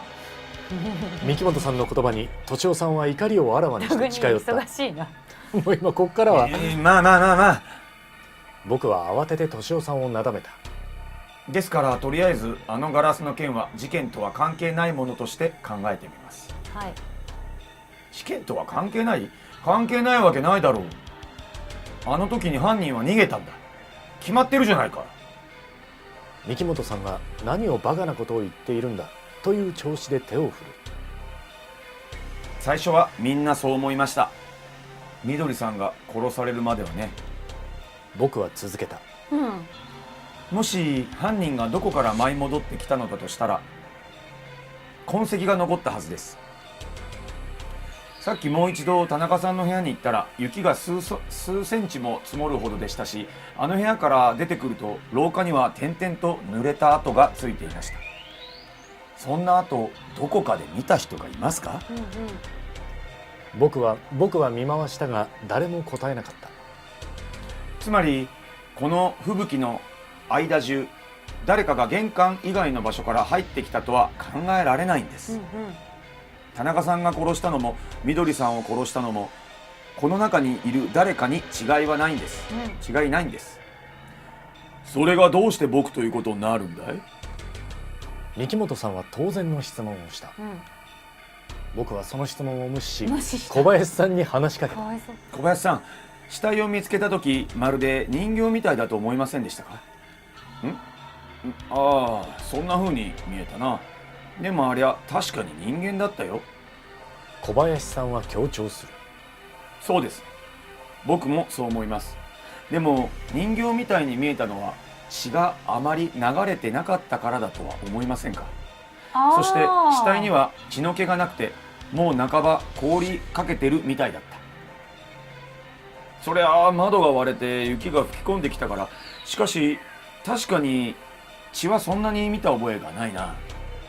どういうことだ？僕は最初バスルームかどこかで死体を切断した後あそこに掘り出していったのだと思いました。でもバスルームは血液どころか水滴もなかった。おー犯人はバスルームで切断したんじゃないんです。なんやって？ほんならおめえどこでバラバラにしたっちゅうんや急に出てきた。兄ちゃん。加山さんがすっとんきょうな声をあ上げる。そんなことあるんかいな。わかったわ。あ、これ違うわ。ごめん。関西弁でも言うからね。そうね。わかったわ。マリが声を上げた。外で殺したのね。外で殺して切断した後、窓の外から放り込んだのよ。僕は一瞬その可能性を考えたがすぐに首を振っていった。いや、割れたガラスのほとんど中に落ちていなかったからそれはないだろう。バスルームでもなけりゃ外でもない。一体どこだって言うんだ？敏夫さんがイライラしたように言う。僕は三木本さんの目を見つめた。かすかに動揺しているように思えたので意を強くした。バスルームでも部屋の中でも外でもありません。つまり誰も田中さんを殺していないしバラバラにもできなかったということなんです。しばらく沈黙が続いた。そういうことそっちになるほどね。やがて小林さんが笑い出した。なんだ、結局それじゃあかまいたちみたいなものが彼を襲ったってことなのか？違います。そんなことじゃありません。僕が言っているのは田中という人は殺されもしなかったしバラバラにもされなかったということです。そうですよね、田中さん。今度ははっきりとショックの表情が読み取れた。めっちゃ言ってくれるやん。明らかに三木本さんは僕の言葉に動揺している。他の人たちも一様にショックを受けたようだった。何を言い出すかと思ったらバカバカしい。僕は三木本陽介だ。フリーのカメラマンだ。免許証だって持ってるよ。その告げはつけひげでしょ。外れかかってますよ。おう三木本さんはハッとしたように手を顎に当てすぐに手を引っ込めた。そしてにやりと笑う。こんな子供騙しの手に引っかかるとは思ってなかったよ。僕もこんなにうまくいくとは思いませんでした。僕もにやりと笑ってみせた。彼が田中だと一体どういう意味だ？じゃあそこの死体は一体誰なんだ？小林さんは混乱した様子で叫ぶ。誰かは知りませんが田中さんでないことだけは確かです。あの死体は田中さん、つまりこの三木本さんが殺してバラバラにしたんです。あのバラバラ死体は服の上から切断されたのでしょう。はスーツの布地がついていましたが、それだけではなくサングラスまで近くに落ちていました。切断するときにいくらなんでも外れたでしょうから、わざと犯人が置いておいたとしか思えあ、ません。なるほどね。田中だと思わせるためにわざと置いたと。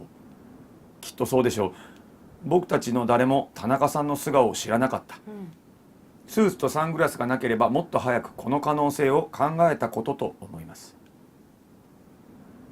女子かな。でもあの殺された人は一体どこから入ってきたの？いつ殺されたの？誰も侵入しなかったってさっき言ったばっかりじゃない。マリが重要な点をついた。そう、誰も玄関以外からは入らなかったと言いました。うんもちろん被害者も玄関から入ってきたんです。田中さんのスキーバッグの中に入ってそうです。私が変なおじさんですなんで急にやっぱ志村さんいるの？急にごめんそうですってなったからごめんちょうど志村さんが降りてきた。バッグが空だったのは盗まれたからじゃなかった。そこに入っていたのはもうすでにバラバラにされたあの死体だったんです。うんそもそも死体をバラバラにしたのは運びやすくするためだったんですよ。ね僕は謎解きをしてみせながらその恐ろしい光景を想像して身震いした。え、ブルブル。ブー。田中さんは夕食後あの部屋に戻るとあの死体を窓際に置いてある仕掛けをした後窓から外へ飛び降りました。あそして離れたところに隠しておいた車に乗って少し走りあ、駅にいると偽ってどこかの公衆電話から電話をかけたんです。全員が三木本さんを見た。もう誰も僕の言葉を疑ってはいない。仕掛けって？マリが尋ねる。窓ガラスが自動的に割れるような仕掛けだよ。自動的に割れるような？そんなことができるの？できると思う。正確にどうやったかはわからないけどこういうことだったんじゃないかな。僕はさっきひらめいた考えをゆっくり説明し始めた。これじゃあ中谷さんお願いします。犯人は外開きの窓の片側から出るとしよう。うんそしてもう片側は風で煽られても動かない程度に固定しておく。うんそこに1メートルか2メートルくらいのロープを取っ手に軽く引っ掛ける。そしてそのロープの反対側には何か平べったい板のようなもの、バッグの底板のようなものをつないでおくんだ。窓と板をロープでつなぐわけ？それをどうするの？外へ飛び降りる前にその板は屋根に積もった雪の中に突っ込んでおくのさ。そうすればある程度時間が経った段階で雪は滑り落ち、一緒に板も落ちる。窓は勢いよく引っ張られ外側に叩きつけられガシャンというわけだ。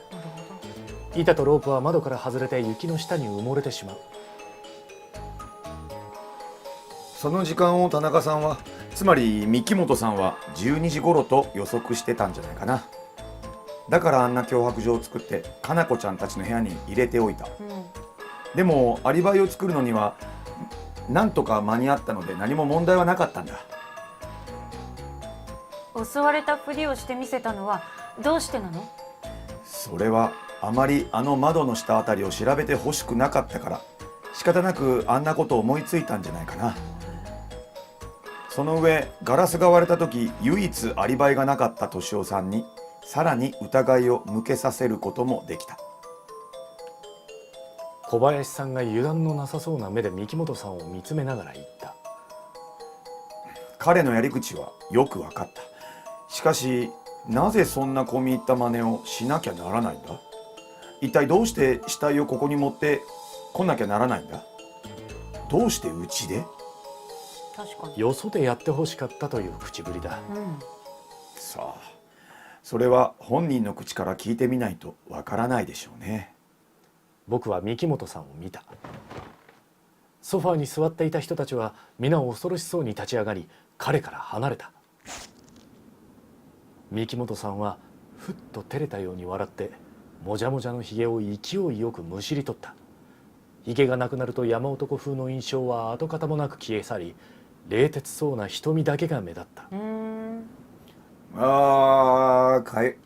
ノリが良くないのかな。早く撮りたいと思ってたんだよ。顔洗ってきてもいいかな。いいともいいとも。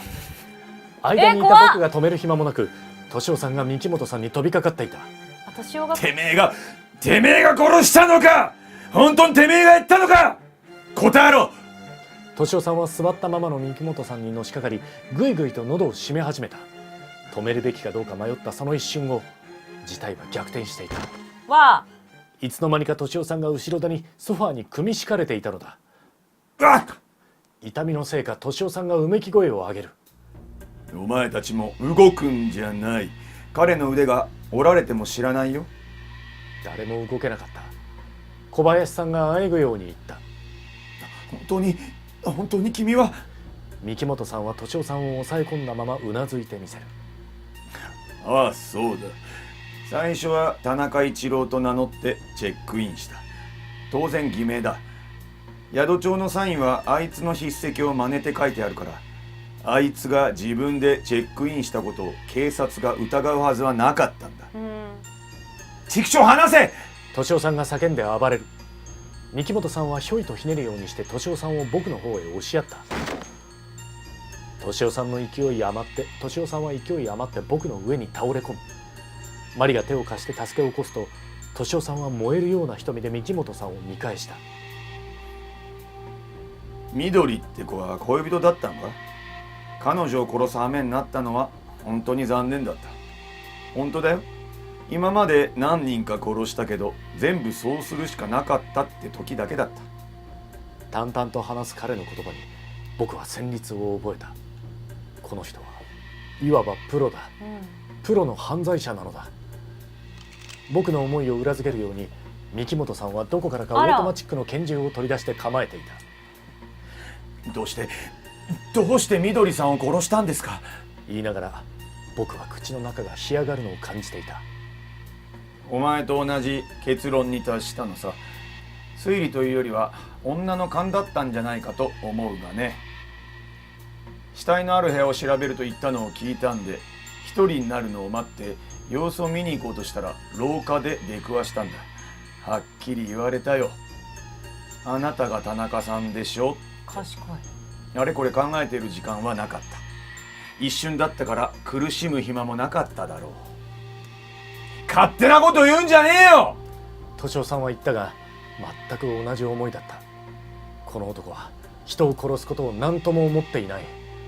彼にとっては障害物を取り除く程度の意味しかないようだ。小林さんが懇願するように質問を繰り返す。なぜこんなことをしたんだ。どうしてここで。ここを選んだのはもちろん偶然だ。かわいそう。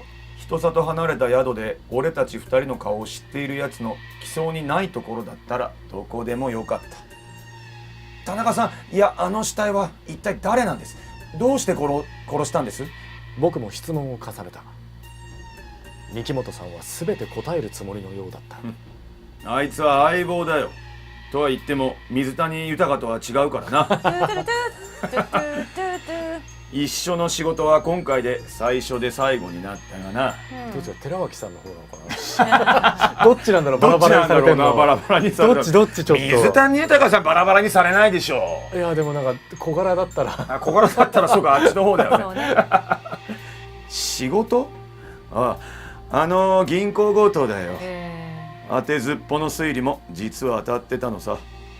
山を計画して段取りまで運んだのが俺。直接仕事をしたのがあの死んだ野郎南とかいうケチな野郎さ。南。誰もが驚いた表情を浮かべていた。僕も同じだった。ふとした思いつきで言ったことが実は的を得ていたとは。お前さんがあんなことを言い出した時はどうなることかとヒヤヒヤもんだったけどな。俺と結ぶ線は何もないと自分に言い聞かせてたよ。なぜ殺したんです。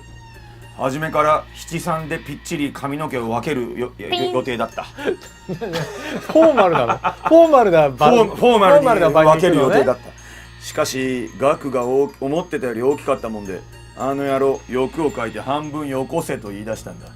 中分けになった中分けだと中分けにしたんだ。はい中分けだとダメだ。あ、そよこせと言い出したんだ。どうもあまり信用できそうもないやつだったからな。この際片付けちまった方がいいと思ったわけだ。悪いやっちゃな。でも何もこんな手の込んだことする必要なかったでしょう。そうかもしれん。でもな、金は箱に入れて宅配便でこっちに送ってあるんだ。検問にあっても大丈夫なようにな。どっちみちここには来なきゃならなかった。金を宅配便で。僕は少し感心した。死体を完全に消すのは結構大変だ。しかも俺は警察から逃げてる途中で自由も利かない。だから下手に死体を隠すのはやめた方がいいと判断した。三木本さんは自慢げに話し続ける。やつは前科があるが俺にはない。身元が判明すれば仲間割れで殺されたんだと警察はすぐにわかるだろう。窓から逃げた痕跡も残してある。山狩りはするだろうが、同じ宿に泊まっているやつを疑いはしないだろうし、アリバイだって完璧だ。絶対見破られないはずだった。さすがに自慢げなトーンは下がり、一瞬目を伏せた。でもみどりさんに見破られ殺してしまった。あれが全てぶち壊しにしたんだ。僕は告発するように言った。まあそういうわけだ。いまだになんで彼女が不審に思ったのか理解できないんだがね。三木本さんはそう言って首を振る。おそらくみどりさんは三木本さんが殴られたことに疑問を持ったのだろう。彼女は僕とは違い、敏夫さんや小林さんとは親しい仲だった。だから彼らが三木本さんを殴ったりするはずがないと信じていたのだろう。かといって犯人がうろついているともう思えない。とすると殴られたというのは三木本さん本人による狂言だったということになっている。ではなぜそんなことをするのか。そんな風に彼女は推理を積み重ねていったに違いない。そう、自らの死を招くまで。信じてくれないかもしれないが、仇の人間を殺したのはこれが初めてだ。悪いことしたよって思ってるよ。どうやら本当にそう思ってるようだ。じゃあ僕たちをこれからどうするつもりなんです？僕は思い切って恐れていた質問をしてみた。安心しろ。大量殺人は好みじゃない。別の方法を考えるさ。別の方法？どんな方法です？何？別に特別な方法じゃない。これから一人ずつ喉をかっきって全員殺していくだけだよ。やっちゃってるって。金が届くまで待って逃げるだけのことだ。もちろん君たちにはお互いに体をロープで縛り合ってもらう。そうしないと安心して眠れないからね。明日になってもこの雪じゃ届かないかもしれませんよ。僕がそう言うと、そのことは考えていなかったのだろう。態度に動揺が見えた。しかしすぐに開き直ってこう言った。もし届かなかったら届くまで待つだけのことさ。あんたたちには申し訳ないがな。そしてみんなに向かって宣言するかのように声を張り上げた。さあ告白タイムは終わりだ。ご主人、ロープがあるだろ。洗濯ロープでも何でもいい。持ってきてくれないか。自分で持ってくるんだな。小林さんは吐き捨てるように言う。二度は言わせるな。怪我するぞ。拳銃を軽く動かして示す。打ちたけ、撃て。小林さんは青ざめながらも壁にもたれたまま腕組みをする。困った態度だな。三木本さんはそう言って銃口を横に動かし、小林さんの奥さんの方へ向けた。やめてよ。おい、何する。俺はあんたが怪我をすると言った覚えはないぜ。消す野郎。敏夫さんがつぶやいたが誰にも聞こえなかったようだった。分かったからその銃を下ろしてくれ。取ってくるよ。小林さんは慌てて立ち去った。よし、いいか、他の連中もよく聞いとけ。誰か一人でも反抗するようなことがあったら、それは全員の責任だ。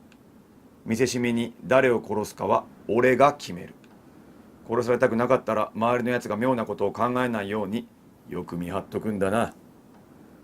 三木本さん、いや、犯罪者に酸をつけるのはいい加減やめよう。三木本はその温厚な仮面を完全に脱ぎ捨てた。今や追い詰められた凶悪な犯罪者そのものだ。それは僕たちを恐怖で支配するための新たな演技にしか過ぎないのかもしれない。そしてもしかすると本人が言う通り大量殺人まで犯す気はないのかもしれない。しかしそう思いはしても試してみる勇気はなかった。僕が何かをしたせいで誰か他の人間が殺されるかもしれない。そしてそれはマリかもしれないのだ。そう思うと体は金縛りにあったように動かなくなってしまう。洗濯ロープを何本か手にして小林さんがよろめきながら2階から降りてきた。これでいいんだろ。足りないな。まあいい。まず男から縛れ。後ろ手にロープの端だけ使って1本で2人縛るんだ。結び目は後で調べるぞ。緩かったらまずお前の女房の足を打つ。ひで小林さんは従順にまず敏夫さんと僕の腕を後ろ手に縛る。ロープが食い込んでうめき声を上げるほどきつく縛られた。小林さんの顔を見ると歯を食いしばって目に涙をためていた。すまない。その必要もないのに小林さんは息を漏らすようにして謝った。次に加山さんと春子さん、そして京子ちゃんとかな子ちゃん、あきちゃんと恵子ちゃんを縛る。ロープはあと1本。残っているのは小林さん自身とマリだけだ。ちょうどいい。まずその橋で彼女を縛れ。いや待て、お前があいつを縛れ。三木本はマリに命令した。最後に残るのは女の方がいいと判断したのだろう。マリは青ざめた顔でギュッと唇を噛む。おい、早くしろ。三木本が拳銃を向けてせかす。マリは仕方なく立ち上がり小林さんの方へ近づいた。小林さんは諦めきった様子で持っている最後のロープをマリに差し出した。おい、なんとかしなきゃ。敏夫さんが僕の耳元でささやいた。なんとかって？このままじゃ全員殺されちまうよ。でも殺す気はないって。バカ野郎、そんなの信用できるかよ。これだけはっきり顔を見ている俺たちをそのままにしとくと思うのか？確かに言われてみればその通りだ。初めから殺すつもりだとしてもそんなことを先に言うバカはいない。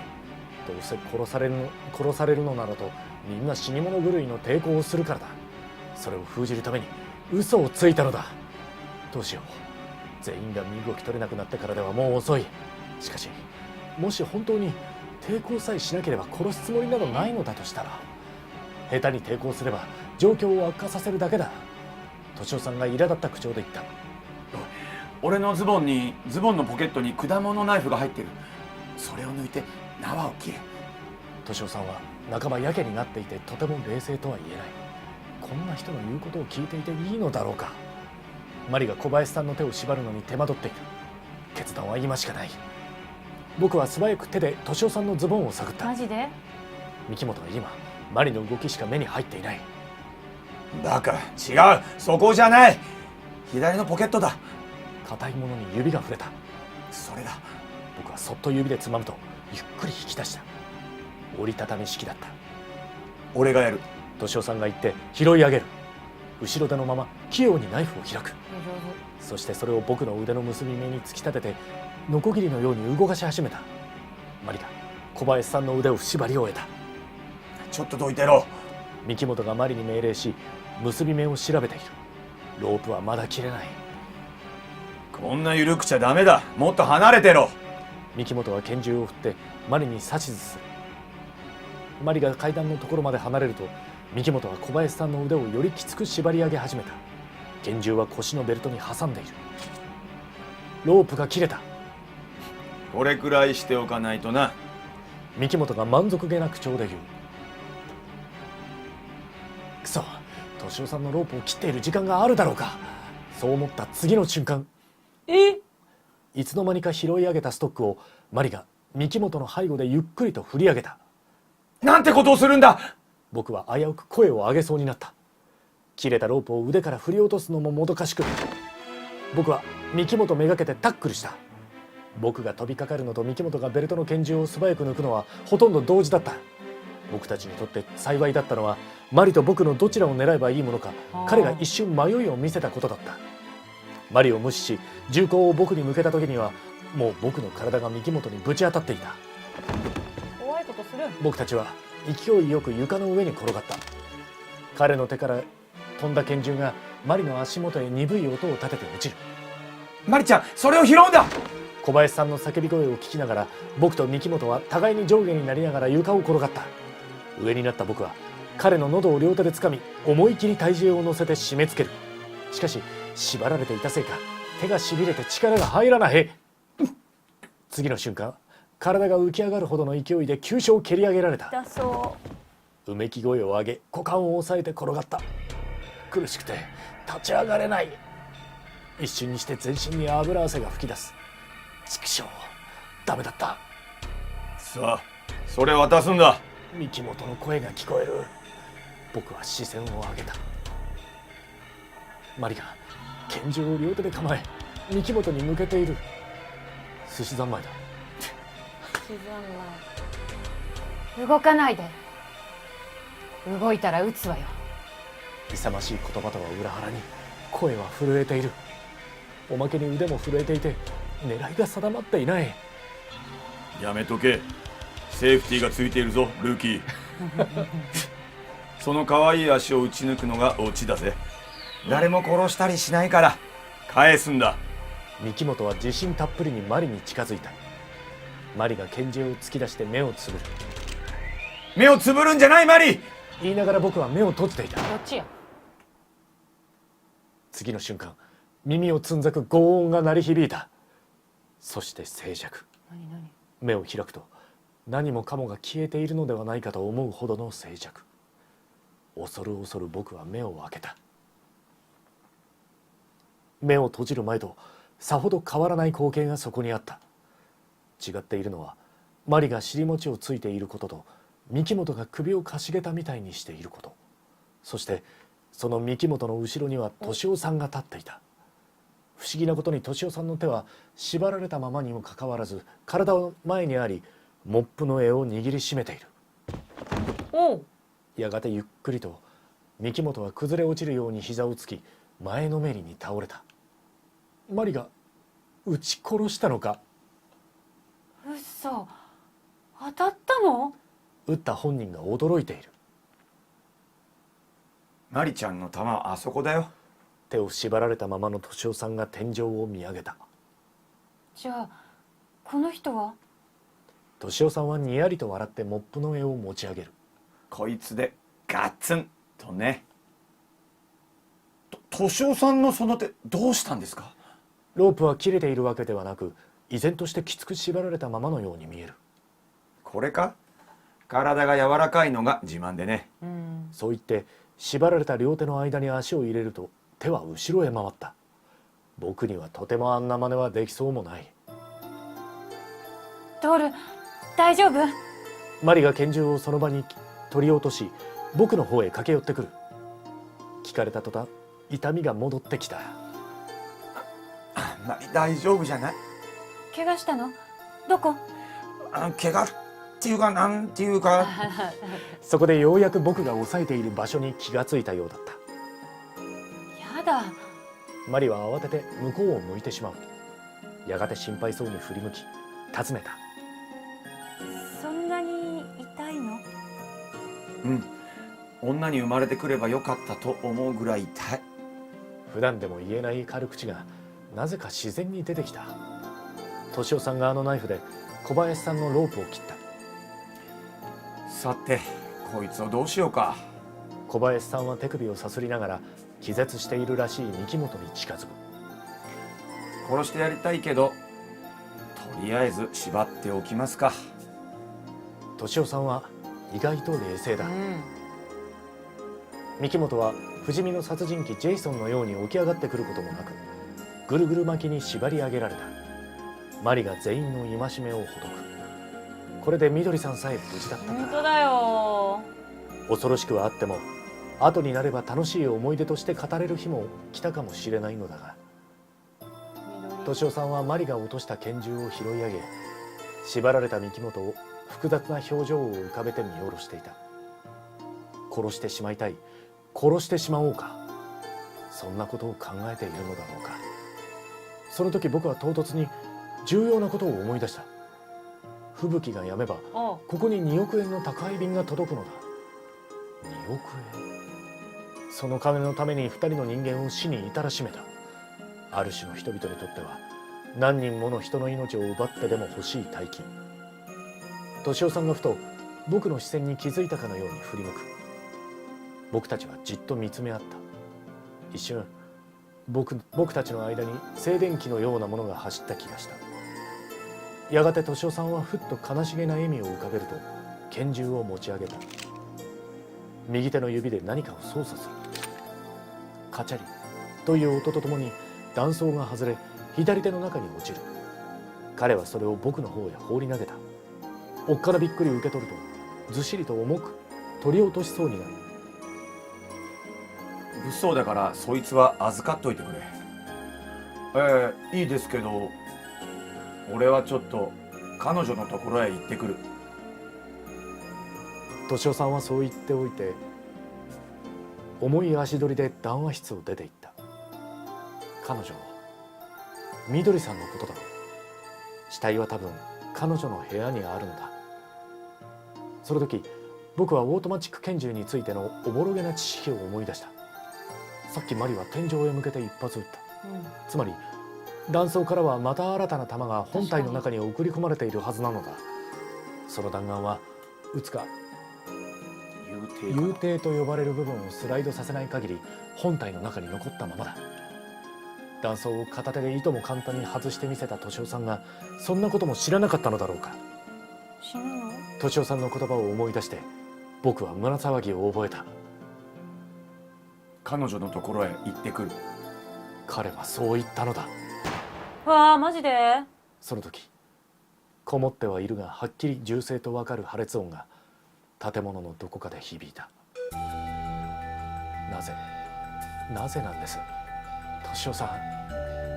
僕は心の中でそう叫びながらがっくりと床に手をついた。殺人犯が生きているのにどうしてあなたが死ななければならないんです。誰も何が起きたのか理解していない様子で天井を見上げたりしている。今の修正じゃないの？マリの質問に僕はただうなだれていた。でも弾はそこにあるんでしょ？じゃあ一体。僕にはもう説明する気力もなかった。ただ一刻も早くこの悪い夢から覚めてほしいと願うだけだった。おお年を死ななくていいじゃん。ねえ見て、もう2人が読むからすごい号泣した。ちょっともうすごい悲しい。本当に泣いてるじゃない。本当にちょもうだってさ、2人の演技がこんなに声が入るともう何回も知ってるのにもうすごい悲しいもん。もう本当に泣いてた。嘘でしょ。こんなに目頭が熱くなっちゃってもうすごいもう声優さんはもうすごいです本当に。あんたたちはなんでこんな知ってる話なの。めちゃくちゃ泣けるもん。あんたたちすごいわ。もうなんかもう初めてやったぐらい今。ごめんね俺が意見今言ってもうちょっとすごいグーってなった。ありがとうございます。いやでも知ってる作品でもこんなに声がついたらちゃうんやね。めっちゃ悲しかったもん今。これはほぼほぼカジュニーのお手柄いやもうだね。すごい悲しかった。ずっと喋ってくれた。もうこの企画次回からあるとしたらもう一人声優さん呼ぼう。俺見とるわ俺。あでもそれもいいかもね。もう一人増やして。ドグちゃんいらないもう。いやドグちゃんはいるよドグちゃんいりますよドグちゃん操作でやるだけやわ。ドグちゃんはいるよ。いやもう本当に投げたいいやもう今俺。ドグちゃんの右本さんちょっとあれでムスカミがあったどこへどこへ行こうというのがねもっときつく縛りたまえただ棒読みなだけや。違うもうね寺田みのりさん味があった味があるね。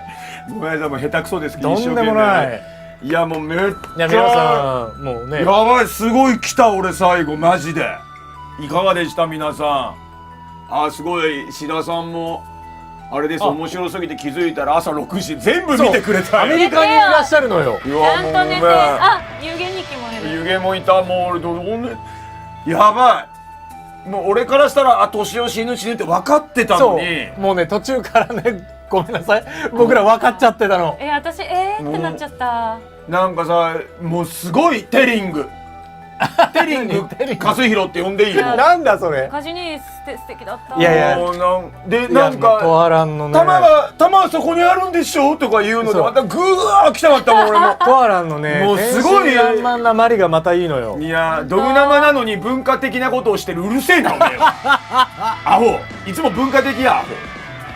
でもよかったですよ。もう股間蹴り上げられた時とか皆さんね金玉ってあとそこさすってっていうのとか入ってるのがマリさすってって痛いんだね。いやーやばいちょっと改めて2人に拍手だってありがとうございます皆さんお二人のプロに拍手を。いやもういやもうすごいいやそしてもう本当泣けた俺やばい。スパちゃんもありがとうございます。スパちゃんもごめんなさい読めてなくて。りがとうそしてゆきなりさん見事解決です素晴らしい。いや素晴らしい。これ解決になる？はい終わりだとねいいんですよエンド。ごめん噛んだといいのかだからかなりグッドエンドに近いバッドエンド。そうまあほぼ解決と言ってもいいぐらい。惜しかった惜しかったね敏夫さんが自殺していなければそうなんです。自殺しないのあったの？はい自殺しないパターンもあったと思う。なんでどこであと一番いいのはみどりさんも亡くならないのもいい。実はあるんです。はいそうね。まあでもかなり初見にしたら良かったと思う。いやでも鋭い。しょんぼり。すごいきなりいやでもすごいよいきなりはこれいやなかなかです。ない。本当。ちなみに中井さん最初やった時どうでした？僕はあえてはいなんだろうほらトアラもまだね見てないはい。やつだからじゃああえてふわっと言ってください。ふわっと言うけどはいこの人殺しの例のね。はいはい。付き合って一そう番大体みんなこれじゃない僕もそれでした。ねみんな大体これなの僕もそれでした。だからねトアランすごいよいやすごいですよ。びっくりした。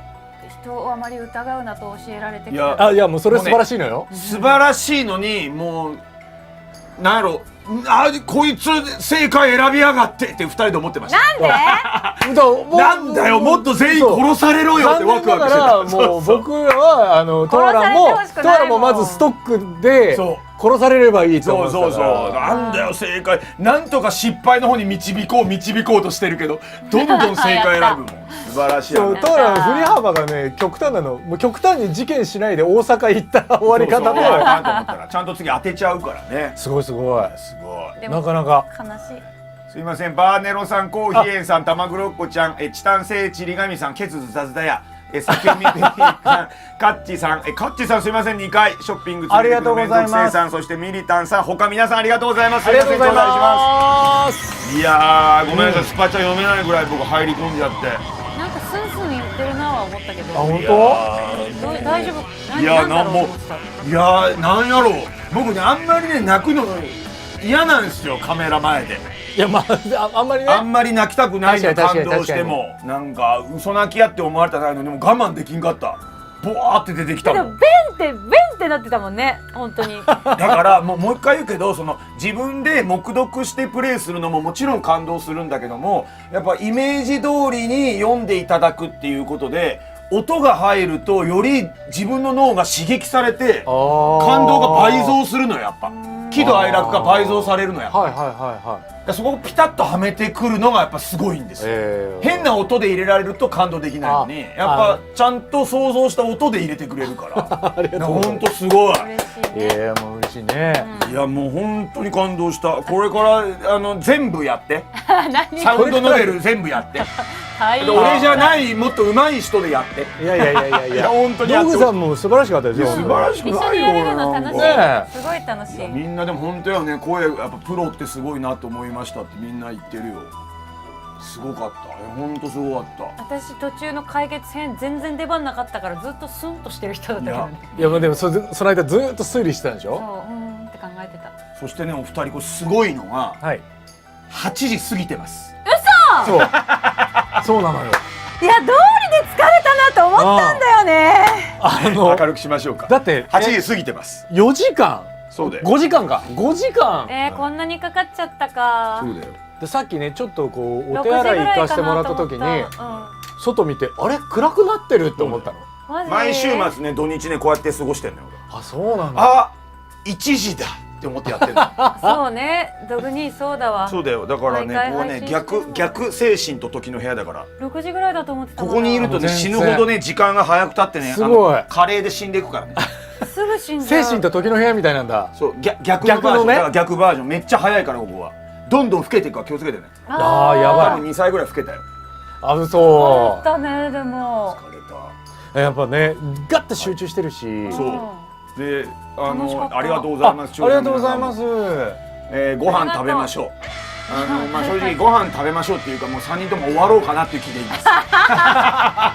ドクさんも何気にねちょっと喉とかいやね。全然僕はいいですけど、ただどうしましょう。まあ普段だったら僕はここからご飯食べてまたえいやってやりますけど、まあお二人のコンディションにもよりますし、まあ今日は2も3もいいよっていうところもありつつも、この終わりだけでいいかっていうところもあると思うんですよ。あ、わかる。はい、だからこの終わりのちょっとある種ね裏側を見るのか、まあ、それとも一応解決したということで2の触りをやってみるのか、どうしましょう。みんなで決めながらやっていいと思う。確かにね、はいそのコンディションだからもう本当にそれこそドグマさんと僕はもコアランのういやもうコンディションで僕はもう2時までやるつもりですから長えな。 2時2時ってもうだからお前ら体力ないな。いやいやいやいやそんなねみんな俺来るゲストに言うもん、ドグマさんすごいですねって言われすて、ごいよ。お前ら体力ないな。配信体力ってまたちょっと違うもんだね。ああそう全然違う絶対そう、俺もう飯食べてもう一仕事やなと思う。まあでも僕は全然大丈夫です。私大丈夫だよまだ。どうするどうします全然大丈夫。じゃあごめん、ご飯食べてもうちょっとやろうか、うんそれを1の裏側にするか2にするか、まあ決そうねめつつとして、確かにちょっとさっきトアランが言った、はいその私はどこで間違えたのそうっていうところをちょっとあー練習するのもありかもいいワンで。もしれないねそれみんなどっちがいい ?2 見たい、1そうですねの裏側見たい。まあでもそんなにさ最後の方選択肢なかったじゃん。そう実はねだそう選択肢ではないというかね。え？っていうか実はトアランもちょっと通ってますその道そうなのよ。まあでも選択肢でうまくいっどういうたかことら、を通ってます。その悪い選択肢を選んでいくとやっぱおのずといろんな人が死んでいってしまうそうというはいはいはいことはい。ですよね。もう一個あるのは入力できる名前ははい、そうですね。だから例えばカーソルとかだったらあるじゃないね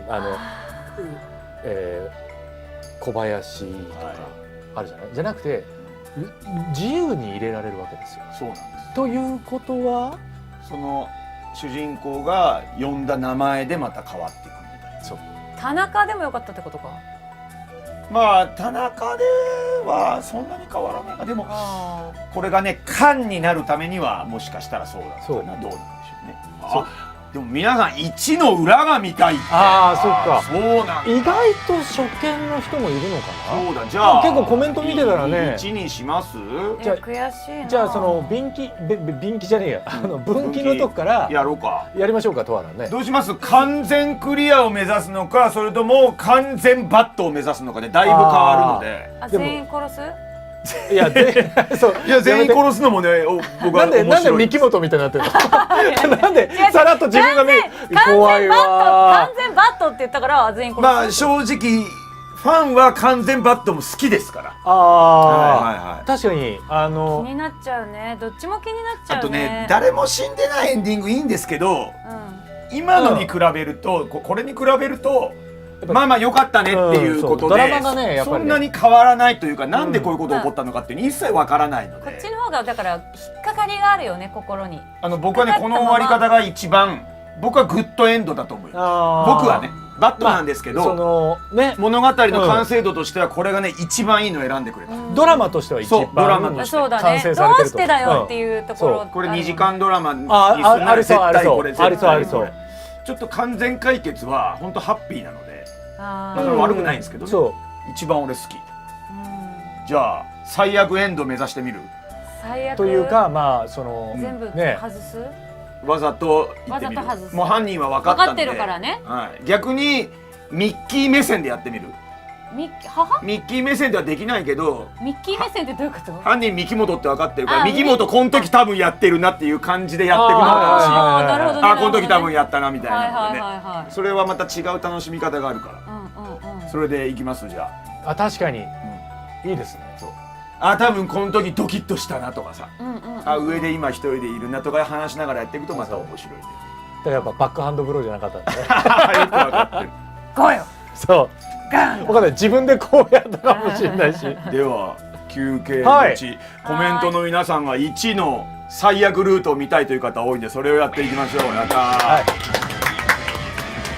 俺結構2やってほしいっていうこと言うかと思ったら違うかだからやっぱりなんか2はほらこの続きだけどなんかどうなるんだろうみたいなのもあるじゃないですか。まずは1のじゃあ1やりましょうやりましょう、はい待っちゃうよ私2も3も見たかったのに。あのね2はまたじゃあまた今度またねお願いして別でやりましょやりたい。ねやりたいやりたう。い。2がまたすごいのすごいね。トラウマの連続2はねもうねもうほんと嫌っていうぐらい。ありがとうございます。すごい負け猫さん5000ポイントいただきまありがとうございます。す。じゃあ2はまた改めて後日ということをさせてもらって今日は1をしっかり楽しんでいきましょう、あむしろこんな喜んでもらえたら嬉しい。みんなまたやってたっていう来年じゃあどっかでまたねやりましょそうですミねス。ケス君が2はって言ってうる。だから今度もう一人ぐらい増やしてももあ出た出た出たわらべ歌ねわらべ歌ね。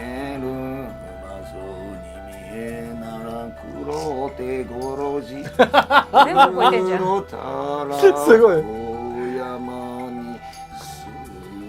あで5番ぐらいあるんだよね。ありがとうございます。怖いね。はい。アルタイルじゃあさんもあ2はまたアルタイルさんすみませんありがとうございます。ありがとうございます。負け猫さんアルタイルさんありがとう。じゃあご飯食べる。はい。はい。何がいい？何にする？じゃあミシシピマッドケーキ。ミシシッピママッドケーキケーキはあかんやろ。ミシシピ赤耳ガメ。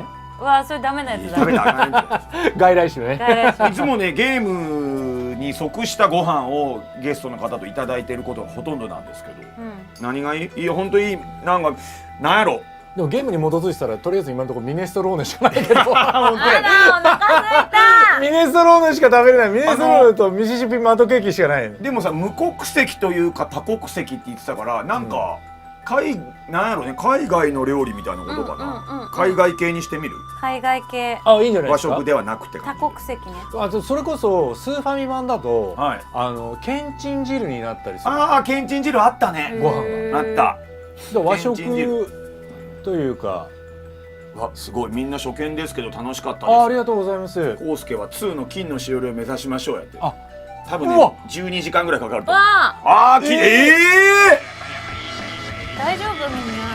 いやもうだったらもうツナスタ東金さんねこれもう人気 VTuber しかもらえないですよこれ。すいません頂戴します。木下さんありがとう。ありがとうございます。だから毎回思うけどそのね。すごい毎申し回訳ないね2人が出るとすごいのよスパチャ。申し訳ない。だからねありがとうございます。俺儲かるからもっと出てほしいの。嘘。えありがとう東吉くんごめんね。じゃあなんか今のは違うのね。これあともさん。すみません。大変なことだ。去年のドグナマンワーの時もね、俺とトーラ若干ね嬉しいけど本当大丈夫ですかって顔してたけど。驚いた感じで。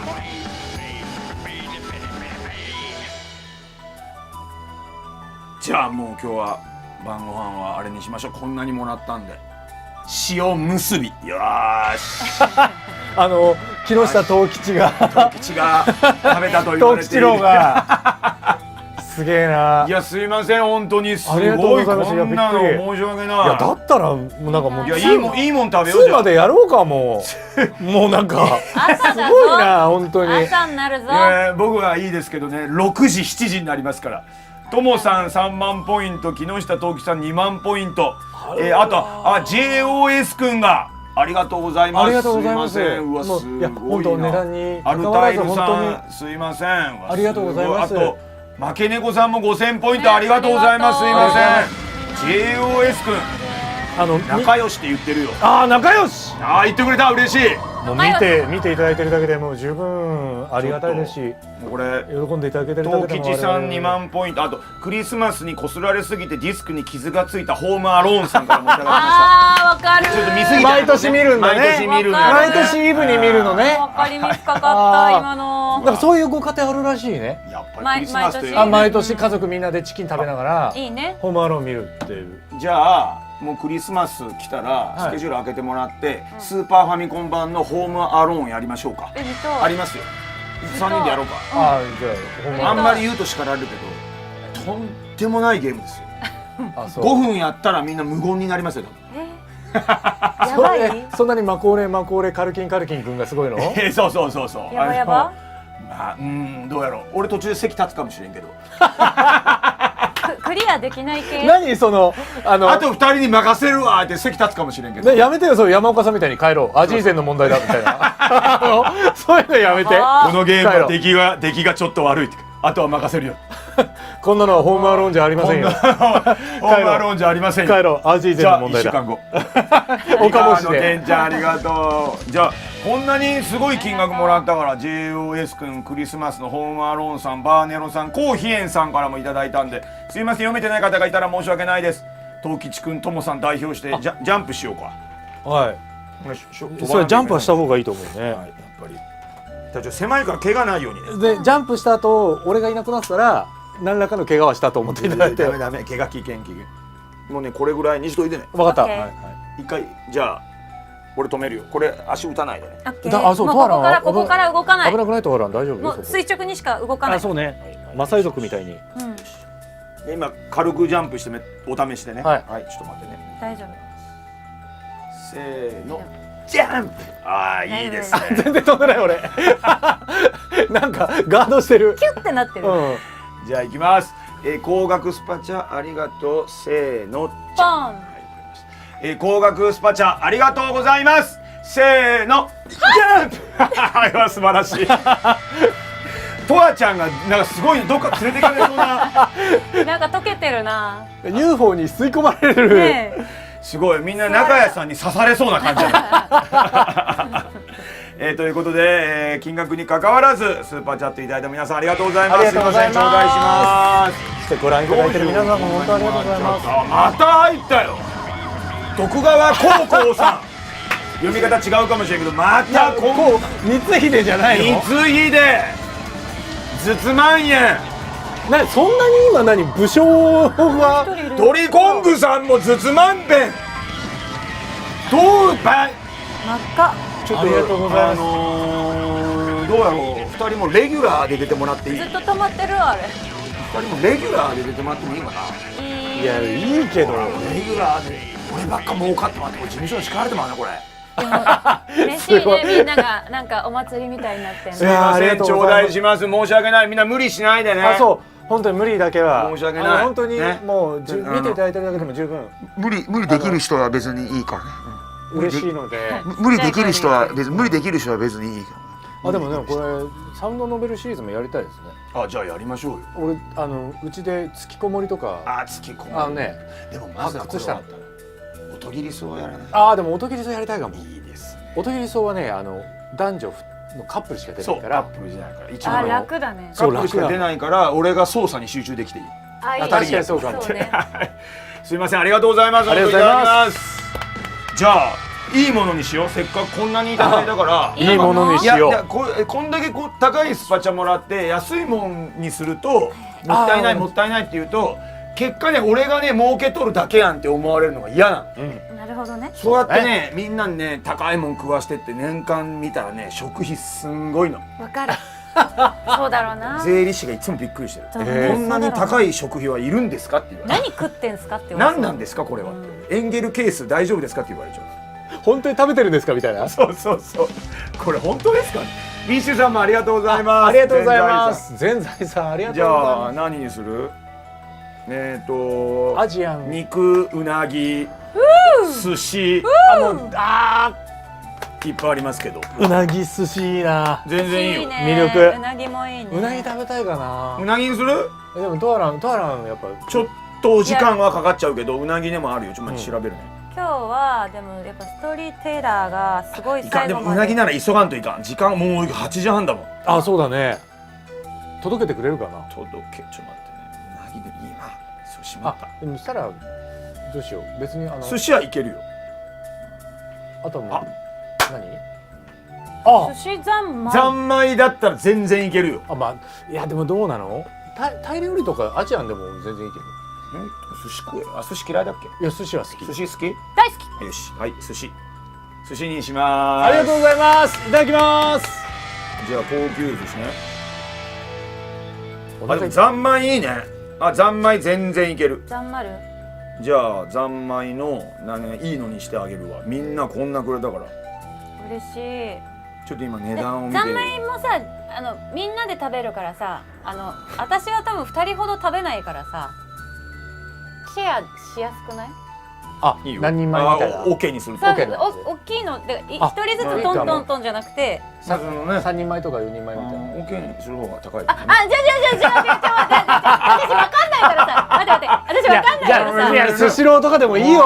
なんでもいい。ごめん奥の方が高い。じゃあ単体ちっちゃいやつの方がいいけどね。単体にしよう。単体にしよう。オケにしてやるよ。単体にしようよ。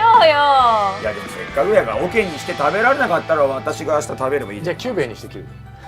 キューベはウーバーやってないんだ。あ、やってない。ごめんね。キューベやってないんだわやって。ないんだ。よかったやってなくて。いや下手してやってるかもしれない。もっとじゃあいいのにする？いやこういうでも全然本当ね、お寿司も食べられたらもうそれだけで幸せなんですよ。そういういい子ぶるんじゃねえよ。いやいい寿本当に司食いてえって言えよ。いやいい寿司とそうじゃない寿司の違いってあ、真面目だ。真面目だ。いい寿司食いたいってちょっとセリフみたいに言ってみて。いい寿司が食べたい。めっちゃいい声。めっちゃいい。わかんないめっちゃいいでもさ、それでさ高い寿司来たらさ、本当山岡さんみたいになっちゃったらどうする？あ、高い寿司ってね。こんなのは高い寿司じゃありませんこんなのは高い寿司じゃありませんって。こんな寿司をありがたがる意味がわかりませんね。そんなこと帰ろう。味以前の問題だ。味に言わないでしょ。そこのシーン好きやな。そう大好きだ俺。言わないでしょあなた。はい、あれね、中華料理のね、トンポーロン、そうトンポーロはいこんなのはトンポーロじゃありませんよ。豚バラの煮込みです。豚バラの煮込み出来損ないだ。そう食べられないよってやつ。あ、なんかそれ見たことあるのそ私。うで3日だけくださいっつってじゃあ3日後。周大臣のとこ行くよ。あ、そうそうそうそう。またくれた4割さん、すいません5000ポイント。もうあ、いい寿司に入ったい。お前あんたら金を生むな。大丈夫。すごい何この人たち。すいません。うわもう嘘。4割さん5000ポイント。うっかりして生キャラメルを焦がした牧場な田中義武さんやろ。1600ポイント。ともさん。すいません。大丈夫。ありがとう。ありがとうございます。あと黄金のスタラチュラマスターさんもありがとうございます。お寿司の足しにしてってもありがとうございます。もう十分十二人聞い分。て、もう普段はね、ドグちゃんもだいたい100円しかもらえないのに12時間やってる。私はよく見てる。すごいことですよ。俺の小1の時の小遣いみたいな感じ。100円だ。100円ね。いやすいません皆さん、ビスマスさんもありがとうございます。ガリ代高いガリ代だな。すごいに全部そんなもうヘルダイバー腐れた。これはちょっと今日はね2人に格安で来てもらってるから事務所で再交渉しなあかんねこれは。いや。すいません、すごい。俺今年一番もらっとるんちゃうこれ。休憩中っていつまでだっても休憩になんないんだね。そうね。ちょっともうレギュラーにします2人を。ありがとうございます。ちょっとユニフォームとかね、おいおい。これでギャランティーしっかりお支払いすればいいわけだから。もう楽々ボーンさんもありがとうございます。すいません。やなんばか色が鮮やかだね。ね。これなんか VTuber になった気持ちやもん。V の人気な子はこうやって鮮やかやね。へえ。ピンクとか黄色とかね、いっ普段はぱいあるね。全然もう青い。100っていうのが来てありがとうってユーロとかじゃないの？ユーロユーロとかドルじゃないの？イエンイエン円なんだ。それも嬉しいけどね。いやもちろんはいもちろん。ということで改めて皆さんありがとうございます。はいありがとうございますご無理なさらないようにすいません。じゃあちょっと皆様のお言葉に甘えてね。ドラゴンズオグマさんもラクラクボンさんもありがとうございます。ありがとうございます。ありがとう見ていつもの素敵かっこいい。いやこれいつもの何も言わず。阪阪神浴人さんも3000ポイントすいませんありがとうございます。じゃあ OK 行きましょオケのはい写真、う。すいません申し訳オーケストない無ラみたいな理ないように今日じゃあ楽しんでいきますんで。ありがとうございます。後々またじゃあこれ3人前花18600円。高っこれぐらいいかんとあかんやろちゃっちゃってこれ。高すぎない？花を一人一個ずつってこと？はあカズイロおめえ言い過ぎだろ6万だぞそれ。ミニ四駆何台買えるそれ？やばいミニ四駆で計算しないで。小学生か。またアルチューアニさんも1万ポイントすいません。もうもう申し訳ない。イングラムさんもヤクルトさんありがとう。無理ご皆さんがアルチューさんありがとヨドバシカメラの3軒さん。う。じゃあもうありがとうねこの花18600円いきます。ありがとうございます。食べてきます。これがでも一番良さそうかも。一番高いもんほら頼めるやつで一番高いかも。いやマジでそんな富豪みたいな買い方ありだがとう。ってこんなにくださったからいいもん。ありがとうございますじゃあでタクシー代も出します。やった。助かります。芥川亜紀さんもありがとうござい北ます。川さんもすいませんに3000ポイント。ヘルメット代さんもありがとうございます。ヘルメット代ヘルメットさん200ポイントありがとう。ヘルメット代ヘルメット。代ヘルメット代さん。もう本当に2、3も楽しみにしてます。じゃあもうはい僕がちゃんと、うん。はい、ねそれは交渉してやっぱりねやらせてもらいます。スパイクスパチューンさんにもお願いして、あとは御社のね事務所にもはい。お願いしないといやもうもちろんいつでもどうぞ。もういつでも次いつでもどうぞ。次はじゃあこれを見越してギャラアップする。ありがとうございます。ビデとワカメさんもありがとうございます。すいません。ビデとワカメって来月いつする？ね。来月って1月ですけど。小金井さんありがとうございます。小金木さんもありがとう。食事のつまようじだ。食後のだって。ありがとうね。何本買えるんじゃあ頼むよ。いいね。ありがとうございます。もちろんもちろん。うわ、ねすっごい。こ豪華ごちそうさまです。豪華すぎる。れ中トロ入ってる？豪華す入ってるでしょ。ちなみに食べられないもんある？ない。何でも好き。エビとか食べてね。久根さんありがとうございす。ます。エビ大好き。はい、じゃあ食べてね。サビ入りでいい？ヤンビーさんも。サビ入りではい。ああ、久根さん、ヤンビーさん、朝じゃらマックスさんもありがとうございます。ます。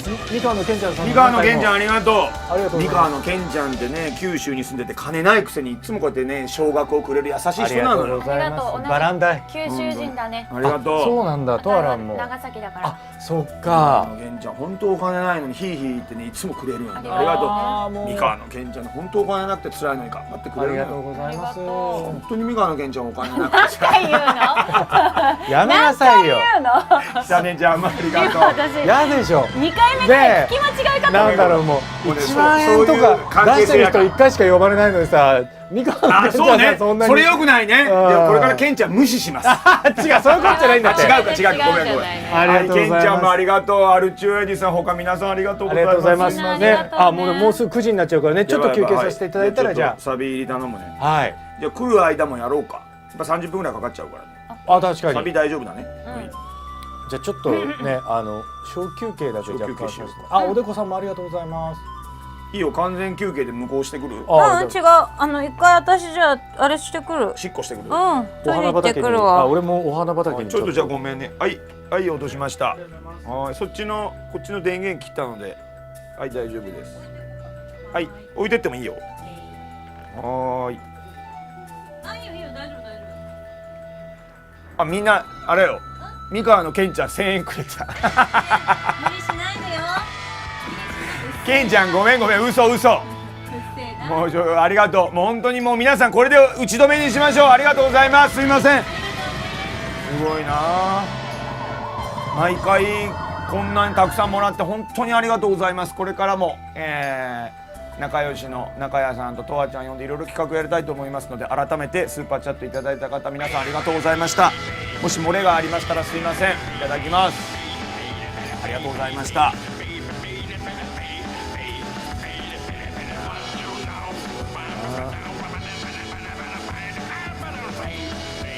はい、注文しました。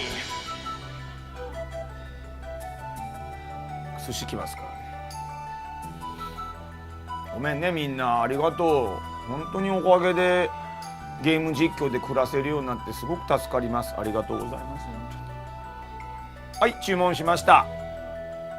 21時半だって。はい、じゃあその間に俺もおしっこしようかな。あとね LINE 返していい、仕事の LINE を。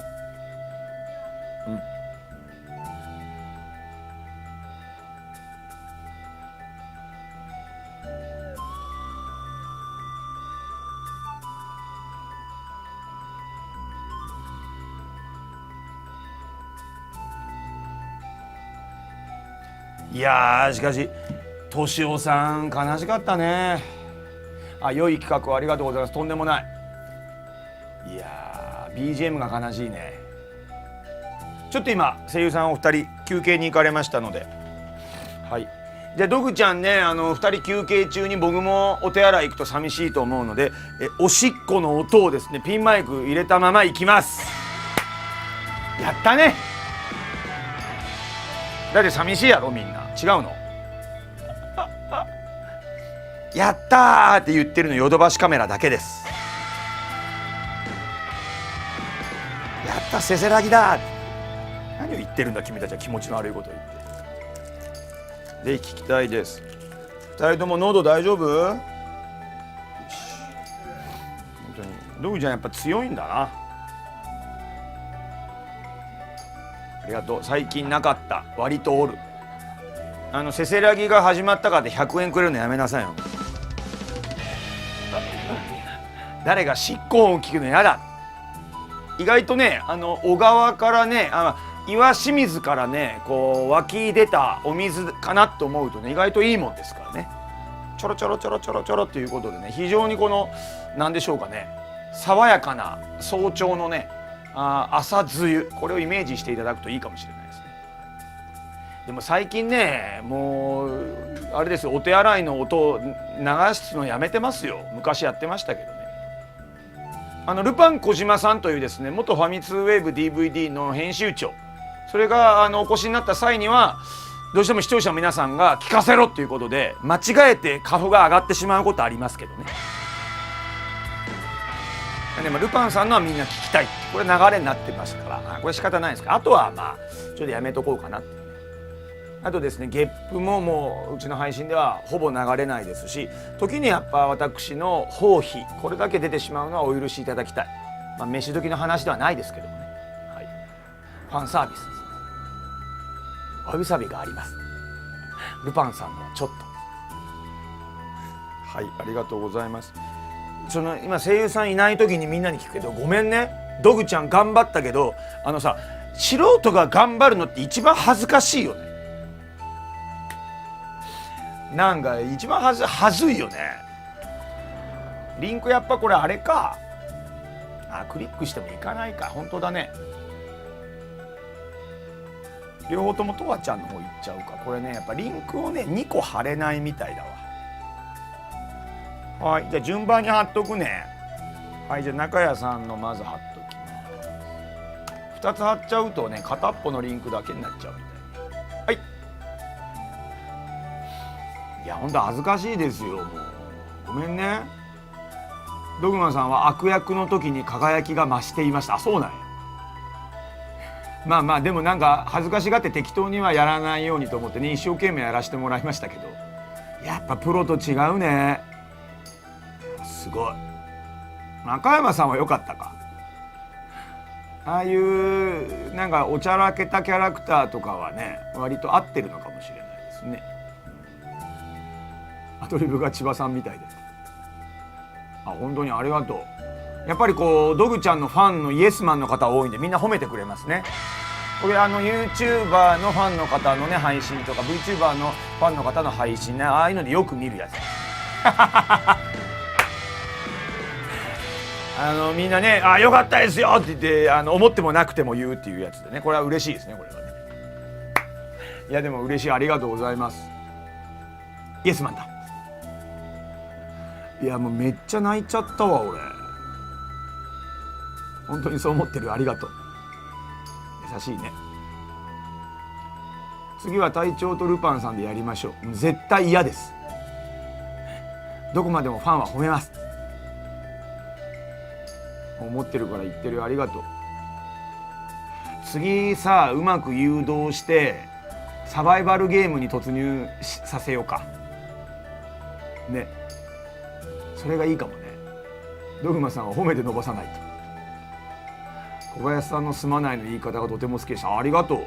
意外とドグちゃんね、鍛えれば声はね悪くないと思うんですよ。そういう中年の方の声、僕が中年なので多分ね、頑張って練習すればね、中年声はいけると思うんですけどね、どうやって練習すればいいんだろうね。それもありつつですけど、次はちょっとサバイバルゲームやっぱ見ないとね。そうね、サバイバルいきましょうか。はい、サバイバルゲームはとにかく外していけばなるよね。そうだよね。じゃあちょっとうまく外していくわ。ボイトレも大事だろうし、やっぱ役者さんとしての勉強しないといけないんだろうね。多分ね、声優さんってすごいけど、声の張り合いになっても負けないぐらい声はでかいと思うただでかいだけだけど。でも声でかいのってね、いいらしいよ。声がもともと声量でかい人っていうのはね、鍛えるといいよっていうのを役者さんに教えてもらったこともあるから、でかくて悪くないっていうね、らしいね。カッペイさんはね、そう舞台俳優やられてるもんね。中谷さんね、山口カッペイさんと仲よろしいんですって。いやでも声優さんすごいよ、ほんとすごい。いや俺ね、何回も、もう3回目だけど何度もやってるゲームなのにすげえ悲しかったもん最後。もうね、やっぱカズピロとトアピロすごいよね。すごい2人泣いちゃったもんね。弾はそこにあるの、どうして。弾はそこにあるのにって、それは我々2個持ってますけどねそれは年男も弾2個持ってますけどね。銃の中の1発で3個持ってるのか。すごい。でも俺ご飯の真似うまいよ。ご飯くんのうとすやっぱこれうまいでしょ。意外とね、お目目が真っ赤だ、ドラゴンケースに入れてね。向こうからなんか聞こえてきた。やっぱ結構できるんですよ、そこね。そうそう、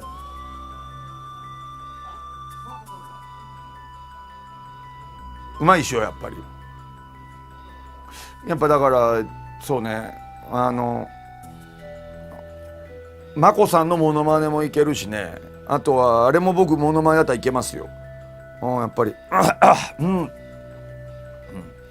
風林寺悟空、そんな探偵いなかったことになるがな。山岡さん、このくず切りで一品作ってみました。どうぞご賞味ください。いいんだけどな、なんか違うんだよな。そうですか、そう言われると次の料理出しにくくなります。これちょっとうまくない？まだ巻いてない頃の若本さんうまくない？これやっぱね、みんなね、若本さんの真似ってすぐ巻くのよ。孫悟空、次のセルゲームに上がるのはお前だ。これね、巻きすぎるとね、それやっぱね良くないです。やっぱ巻かない若本さんをやらないといけないです。のん巻きの若本さんね。こうなると光るこびぬ顧みぬ、見よこの子供、周への思いがこんな子すら惑わしてしまう。人は愛ゆえに苦しまねばならん、愛ゆえに悲しまねばならん、愛ゆえに。ギャラクシーだんだんこう入ってきてるな俺。万丈さんがやっぱね、万丈味すごいっしょ。ちょっと番長さんに言っといて言っといてって何を言う。がすごい人が知り合いにいます。僕はさ銀河さん好きすぎて、もう好きすぎて最近ギャラクシーさんって呼んでまうもん俺。ギャラクシーさん。とわちゃんお願いがあるんやけど、考えられないぐらいおしっこしたいんやけど俺。そうだったごめん。はい。ごめんちょっとじゃあピンマイク入れていい？はーい。いいもの持ってきちゃった。はい。じゃあギャラクシーとはごめん頼むよ。そうだっはい。それ B ね。これわかんない。見てこれ B です。はい、じゃああげます。はい。コメントで遊んでるね。ちょっとじゃあ僕おしっこしてくる。よいしょ。この曲めっちゃいいね。ずっと流れてるけど。この曲悲しくない？これ宗次郎さんじゃないかな。オカリナ奏者の。へー違うかな。すごいいい曲。ごめん俺マイクとわちゃんので拾ってると思うけど。はい。宗次郎さんじゃない？違う？次郎志村けんさんのさ大丈夫だっていうフジテレビのやつで全然オチがなくて笑いがない悲しい物語あったじゃん。サイレントなんとか劇っていうの。あれの時のペーペーペーペーペーペーペーペーペーペーペーっていうのあったけど、あれじゃないかな。あの人？勝手に俺オカリナ奏者の宗次郎さんかなと思ってるけど違うか。めちゃくちゃいい曲でも。いい子だね。ちょっとじゃあしっこしてきます。ごめんお待たせしました。はい、じゃあとわちゃんが読んでくれます。読むか？はい。あ、でも一個だけルールね。何々やってくださいはできませんから。何々やまあってくださいは有料になります。ちょっと加湿器の水変えいつもねすごくない？土偶生なのにさ主役がさいなくてさジャックしてるみたいになってるね。いつも見るコメントで見る人たちの名前がすごいあるな毎回本当不思議に思うけど、私もみんなと一緒でモニターの外でコメントニヤニヤしながら売ってるぜなのに時々モニターの中入るの面白いよね。みんないいドグ生ライフを送っているかい？ドグ生民のみんなよ。貴重なトワさん一人ドグ生ね。トワさんはドグ生よく見るんですか？そうなの。ロムってることも結構あるんだけど、まだドグ兄が岐阜にいる時から見てます。意外と子さんっていうね。トワさんお疲れ様。はい、お疲れ様です。おかげさまで週末はドグ生で幸せですよ。そうだよね、土日すごいやってくれるもんね。不思議な感覚わかる。なんかここにドグにいなくて私ってこれ私絶対帰ってアーカイブ見ようすごいそうガチドグ生民だもんね一応ね。でもこの頃ちょっとねバタバタして見に来れてなかったからね。見に来てもコメント残さないで、あ今日も楽しそうにみんなとやってるなって見てふふって微笑んでさあ仕事するかっていう時間をね結構この頃過ごしてる。トワさんタイムになってからコメント欄のスクロールの速い、いやそう言うけどさ結構みんなさ本当にコメントいっぱいで盛り上げるよね毎回ね。たまにトワさんがコメントに現れると強烈にコメント欄が盛り上がる。そううわーってなる。そうそうしてくべねしてくべ懐かしいしてくべから見てる。前回のスペシャル以来そう前回のあれじゃない去年のそれこそ1年前ぐらいのドグ生アワードで初めて私こっちのスタジオ初めて来てで怪獣にも来てで3人でだから配信っていうのは去年の12月25日かなのドグ生アワードが初めてだったのでもともとね3人では何回か会ってたのよ。すごいご飯食べに行ったりとかもうでいっぱい仲良くしてじゃあなんか3人でやりたいねって言ってドグニーが呼んでくれたって感じ。その年末のアワードで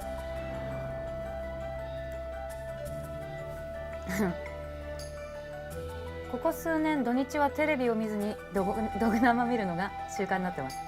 わかるな。私もなんかテレビ見るっていうか、なんかここ来てるさ、いる湯気にきとかのさ配信とかさ、こうすけくんの配信とかさ、なんか夜中ふってつけた時にちょっと寝る前に見るかみたいな時に、あ、ドグニやってんなとか、湯気にきやってんな、ちょっと覗いてから寝るかみたいな、なんか誰かがライブでやってくれてるって嬉しいよね。夜ちょっと一人でこれから寝るには寂しいな、誰かの声聞いてから寝るかっていう時に、しかもライブだからさ、今起きてやってくれてんだなって思うと、でコメントもさ、その人が配信してる時にコメントするとさ、これを読んでくれることだってあるし、なんか一緒の時間を一緒に共有できてるのが楽しいよね。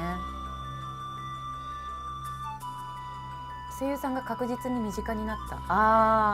いやドグニーでも確かに声優さんだけじゃなくてすごい知り合いが多いからさ、お友達も多いしさね。ドグ生安心感あるね。わかる。コメントを打ってみんなでキャッキャするの嬉しいよね。ドグマさんがリアルタイムでドグ生を見るそれ本人だから無理だろうよ。本人がやっちゃってんだものよ。またアワードに2人とも出てほしいですね。これコメントあったら一生喋ってられるんだけど。いいことじゃないですか。あれじゃない？マイクしてる？何番だっけ？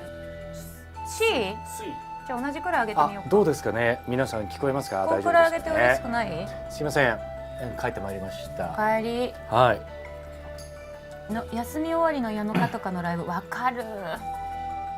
なんかね、今ね、その、夜ね、例えば疲れたってなった時に、例えばドグニーとかさ、私友達とかがさ、こういう風にライブとかしてくれてるわけじゃない、で夜寝る前にちょっと寂しいなってなった時にライブしてくれてる人がいて、なんか一緒の時間過ごせるって嬉しいよねっていう話して、コメントとかほらカジュニーだって打ったりするじゃない、リアルタイムでね、そうあれ楽しいよね。共有できるのは本当にドグマさんは親戚のおじさん感があります。親戚面倒見のいいおじさんね。わかるわかる、ね、お盆とか行ってね、すげえ遊んでくれたりするのね。某 FPS 大好き小一娘がトアさんが某レジェンドの声だと教えたら、ドグマさんすごいってなってました集中戦闘勝利。すごい。これは聞く人が聞いたらわかるんじゃないかな。今みんな見てくださって、娘ちゃんによろしくね。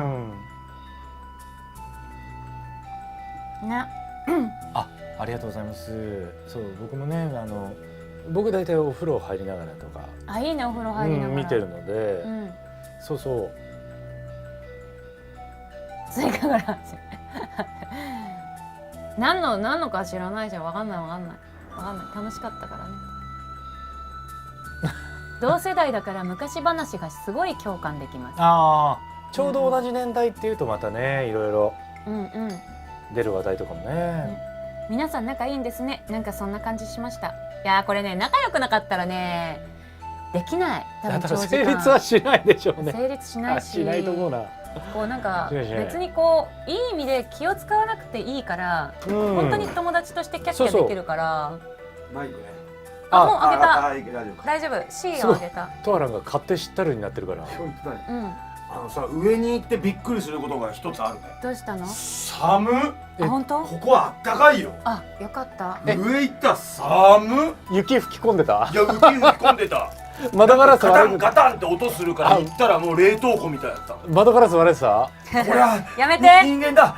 人間の死体だ。バラバラになっちゃうじゃん。めっちゃくちゃ上寒かった。この部屋マジであったかいわ。半袖だしね、しかもね。あと3人いるから。いや、そう。大丈夫？環境。今加湿もしたし、すごく加湿はね今 51% やから、まあ悪くない。50切るとあんまり喉に良くないから。すごい良かった。いいよ。ドグさん、エアコンの風もダイレクトアタックだから大丈夫。もう足冷たかったからルームシューズ履いたから。よかった。で足冷たいのを防ぐために実はね、ほんで緩い暖房も足元にかかる。ありがとうございます。それいらなかったら切るよ。大丈夫。もう全然。至れり尽くせりね。すごくない？冷房と暖房と加湿を同時にする。なんだろう。すごい。なんか今ドグニーの枠なのにさ、すごいすごいレアなことが起こってたよ。何であれって何？いやドグニーがいなくて私たら2人が雑談枠をするっていう。いいじゃん。そうなんか不思議だねってみんなと言ってた、この画角の映像なのにドグニーいなくて私が途中までポツンと一人で座って喋ってたからさ、しかも終わりってこの終わりっていうのがなんかもうちょっといい終わり帰ってきた。寿司来るのがね、時間だけごめんね、スタッフとんでもない。ありがとうね、スパチャごめんなさい。ピヨチョメよちょ45めさんあ歳。りがとう。娘喜んでる、よかった。ああ、そうすごい好きだ。すごいことした。好きな役があるって言ったからあそうなんだちょっとだけしたの。あ、じゃあよかったよかった。とんでもねえよ。すいません、みんなが喜んでくれればね。ドグ生身はみんな友達だ。そ来るのがね、30分後だから進める？う。ああ、もうじゃあ行きましょうよ。やっちゃおうか。やろうん、行きましょで、やろご飯休憩俺きっちり1時間取るから。お、う。オッケはい。素晴らしい。飯食うとね、1時間人間休まないとパッとあ、食べわてパッとかるわかるできないよ。血糖値も上がるから。そうなんかみんなごめんね、1時間、半からまたもらうんですけど、ちょっと先に進んじゃいます。すいません。ちょっと待って、一通だけちょっとどうぞどうぞすぐ帰ってきます。大丈夫？このね、声優さんっていうのはね、事務所に所属しているけど個人事業主でもあるからね、返事が大事なんだ。コール&レスポンスはね。そう大事なんですよ。ごめんねみんな。最近はね、ゲームやれやとか遅え他事やるやっていう悪い人は一人もいなくなったから、みんなねいい子ばっかになった。本当にそう。昔はそうだ。昔はね、もう嫌なコメントとかね、悪い、やっぱ俺もちょっと悪い時あったからあったやっぱね、悪いとね、悪い人来るのよ。あった。ダークサイドみたいな。そうで、ドグちゃんが今ね、もうブッダになったから、神ブッダやっぱで仏ね、集まのようなるのもねブッダなんですよ。仏のような。シッタールタなんですよ。大玉シッタールタみたいになったの？お今前ら何飲んどるんやん。ジュース天然水。ジュース。なんか天然水か。人類がなるほどね。たどり着いた天然水飲む？かっていうか。飲む？あ、言う。天津飯がか気候派を弾くぐらいな。なんかちょっとこいつは酒飲んでないのか。飲んでないです。飲んでないか。別に飲んだらあかんわけはないけど。僕らプロフェッショナルですから。やっぱ喉枯れちゃうしね。酒はね。ちょっと飲んだぐらいの方が多分楽々出るけどね。なんかちょっと匂いがカジュニアルコールの匂いがするけど、気のせいか。アルコールの匂いがする。あれじゃないの？このスタジオでなんか麹を使ってなんかやってるじゃないの？まあでもちょっとごめん、密造しとるからね。誰がだ。ダメよ。しないでしょ。ダメよ。密造しないでしょ。ダメよ。絶対ダメよ。ビールとか作っちゃダメよ。ダメですよ皆さん。梅酒しか許されてないですからね。梅酒ギリセーフだからね。梅酒は自分とこで消化する量は大丈夫ですけど、売るとね、あれは本当犯罪ですから。あれ量ですからね。はい、そう。時々作るもん。本当に僕みたいに密造はうまくやってください。やってんだ。やってないよ。そこは2人が言ってよ。やってないでしょ。やってんだ。わかんない。やってないよ。わかんない。見てないもんね。なんでそんなアルカポネみたいなことせなあかんねん。それがまたね、この運営費に直結してるかもしれない。なんで密造酒作って売らなあかんねん。いやだからそのうち毒生っていう生ビール売り出したらやりやがったなっていうことになるかもしれない。そうだよ。さ、でも毒生っていう生ビールを本当にいいアイデアだなってさっきね、休憩中も言ってたけど、あれ売るのって無理なのかな。なんか全部クリアして。いやだから作るのはあるかもしれないけど、できてるのを売ればいい。ブルワリーと提携して、そうか。ブルワリーに依頼してこういう例えばフレーバーとかそういうので作ってもらえますって言って作ってもらってラベルとかでドグ生っていうのを。それいいよね。いやめっちゃいいと思う。それめちゃくちゃいいね。都内だと五反田にあるの？デビルズクラフトっていうビルの屋上でビールを作ってるブルブルワリーがある。で神田とかにもお店があって、そこビールとシカゴピザがめちゃくちゃ有名なんだけど、常時ね生ビールだけでも本当に10種類ぐらいは作ってる。マジで？じゃあドグ生なんて一番ビール作ってくれる。あと僕の地元の中富良野町もブルワリーができて、で富良野で取ったメロンビールみたいなのとかを瓶で作ってるんですよ。だからそこともコラボしようと思ったらできると思う、じゃあドグ生だからドグ生っぽいフレーバーがいいね。どんなフレーバカレー臭生ビールだか開けた瞬間うってなる感じの、うわっお父さん枕臭いみたいなあの香りを再現してもらって、らちょっとカレー粉とか入れてもらえばいいじゃんそういう意味でのカレー臭でいいんじゃないー？スパイシーな感じ。スパイシーあでもそれはいいんじゃないですでも俺ねキレがあるのが好きやから辛めのやつはいいかもしれんね。うんうん。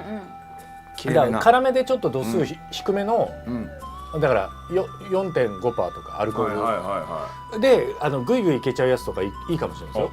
了解。ちょっとじゃあマジでやろうかな。ね。面白そう。そう面白そうだ。多分ね見てる人たちも、あの未成年より大人の人が多いだろういる大人どころが40代50代が一番多いからね。ね。だからそれこそ飲める人だいぶ大人だからね。なんはいか3種類ぐらいでそういういいね。パックみたいなので、うわーやりたい。じゃあちょっとマジで考えます。ありがとう、いいアイデアを。すいやいやいません。そしたらもういくらでも応援しますから。うん優しいな。本当に飲みたい2人と出会えたのが俺の本当にすごい人生において大きな財産ですよ。ありがとう。こちらとしてもそうですよ。こちらこそですありがとうございます。本当にだから2人がやることに文句とかもつけたくないし、本当に一生仲良くしてほしい。絶対に文句なんかつけん。なんか今ちょっとやりたいことある永井さんコースター使ってもらっていい？それあわかったごめんね直にごめんなさい。直に送ってそこ後になるから。あそうなんだ。ごめんなさい何やっとるんそんなん。なんでわからへん。ごめんなさい。ごめんなさい本当にごめんなさい。文句言わないって言ったじゃないですかって言ってもらっていい？文句言わないって言ったじゃん。もうでもその私振り言ってた時からもう絶対言うちゃ人なんことの人って思って2人の悪いとこっていい子すぎて突っ込まないよね。いや今文句言わないって言ったじゃないですかって言ってよ。ごめんなさいって言うもん。基本自己肯定感が低い人たちが少なくないから声優って。もう頼むから。そうすると俺がただ悪いやつになるから。いや今文句言わないって言ったでしょって言ってよもう。だからもうなんか俺らの時代でもあったでしょ。その良かれと思ってお菓子とか買ってはあ友達ん家行ってはあみんなでファミコンとかやってたらもうマジでポテチの油とかコントローラーつけんなみたいなこと言われて。食べながらすんなよみたいなね。ないないそんなの本当に。あったあった。あ違うそれはあったけど今はそんなことないいよってやいやもう言わないからだこっちも親しき中にもっていうのはね絶対に。本当2人が悪いとこがちょっといい人すぎる。もうちょっと悪くなってほしい。いや悪くなんかなっちゃダメなんですよ。カジミは特にね。いいよ大丈夫だよ。いやもうはいやるよ。悪口言っていいよ。やるよ。悪口誰の悪口か知らんけど誰かの悪口言っていいよ。じゃあ誰かのダメダメ悪口ダメダメ。誰かの悪口言ってはいどうぞ。誰かの悪口か。でも悪口言ったら中谷和弘が終わるってなるねこれ。あそう。ナンバー7。どうしても、はい今北海道から、母が上京してるんですけども、まあまあ本当に本当に今見てるらしい。お母様どうもお世話になっております。風岡典明と言います。こんな頭の色をしておりますけどもちゃんと税金は納めています。大丈夫です。ゆきなりとわです。お母反社様。ではありません。いつもお世話になっております。多分こういうところにチャットとかはできないけど見てるっていうのを今いやすいません。お世話になっております。本当に生意気なことや下ネタ多いですけどももうご子息はこれからもっともっと伸びる方ですから素晴らしい方ですからご子息ぜひご期待くださいハンドパワーですとして。はいハンドパワー。これいいね。はい押していいよ。はい痛かっただけじゃないあなた。何それお母さんがマリックさん好きとかいうことじゃないの好きっていうか多分それは分かるの。あそうだから水のテーマとか流されても分かんラない。ララララって言われてもわかんないのね。そう。じゃあこっちはこれ分からんか。へどうした？トシちゃんこれね高橋名人え？高橋名人の「へい。ランニングボーイの「ランニングボーイ」もう何も知らない。高橋名人本当高い。なんでそこだけ取ったの？そうすぐへーって言う時ちゃんとねマイク逃がすからねあの人から。ちゃんと圧かけないようにするんだ。プロつかないようにするんだ。プロわ慣れてるなさすが高橋名人めっちゃうまいもん。大きいね声出る時ちゃんとちょっと逃がすねこうやってすげえ。すごいね。さあ早くやりましょうか。いや優勝しちゃこれ向こうにじゃあ置いてくる。別にこっちでここ置いていここいいい？ここはいいの？置いていいとこだよ。ここはいいの？全然置いていいとこだよ。チャーケンなのに？はい全然これだってビニールかかってる。よかったはいじゃあすいません。よし、どこからやる？はいではじゃあまたキャスト変えてというかあれどうですか。しようか。じゃあどうする？じゃあ中谷さん女子。俺が女子やってどうすんのよ。中井さんそんなとこでおしっこしていかんって、おしっこ持って入ってる今ちょろちょろちょろって言っおしてっこはしてない。血尿がびっくりし血た。尿急にちょろちょろちょろって隠れておしっこしそうとるかなと思って。そうそうそうやめてくださいよ。はい、じゃあ行きます。途中でまたご飯休憩ありますけどお許しください。ね、どこから分岐すればいいの？まだから逆にトアランがさここ臭いなみたいなことあれば。うん。ああ面白い。3人でいると面白いね。あそなんかさやっぱり年下の方と絡むこと、まあトアラン年下だけど、そのなんかやっぱどんなさんってこう言われちゃう年代だから、同じところでなんていうの、俺が上っていうつもりないけど、年齢でも何でもさキャリアでもそうだけど、同じぐらいの人と絡むとやっぱ特にね同級生といるみたいで楽しいよね。うなんかね世代が違うとやっぱりどうしてもね。そうそうどっちかが合わさなきゃいけないってなっちゃう。一人だけお兄ちゃんだとちょっとあれだよね。そうなのよそれはそれで面白いけど、そうずっとそれだとね。またさいつも来るさ白いお面つけたやつがバカでさ「隊長とか言って、で俺がボケたいのに俺のボケを聞いてもっと違う天然のボケをやるから俺が突っ込まざるを得ない。全然俺損ばっかやんか、お前のバカなボケ突っ込むだけやんっていっつも言ってんのよ俺も。隊長そういうのはさないのがいいよね。あそさあじゃ思うにあはいあそっか最悪エンド見るんだっけ？最悪う。最エン悪エンドドを見るにというかまはあ混沌ですよね。てか一個質問です。はい。年男は死なないはないの？もう緑は死んでる。年を死なないのあるよ。あるよ。みどりさん死なないのもあるよ。みんな生き残るのある。緑は死んだ年男は生きるわ。ある。ある。いやそれあえて言うと惜しかった。いやだから惜しかったってことはもうちょっとだったってことだよね。まあもうちょっとというかその分岐とかいろんなのが要素がもうだからもう本当に人生と一緒なのよ。あだから積み重ねでそっち行っちゃうそれが何のボタンの掛け違いでそうなったのかみたいなのも自分でもちょっと分かんないみたいな。惜しかったのか。惜しかった。よし、だからもう次は成功しましたから。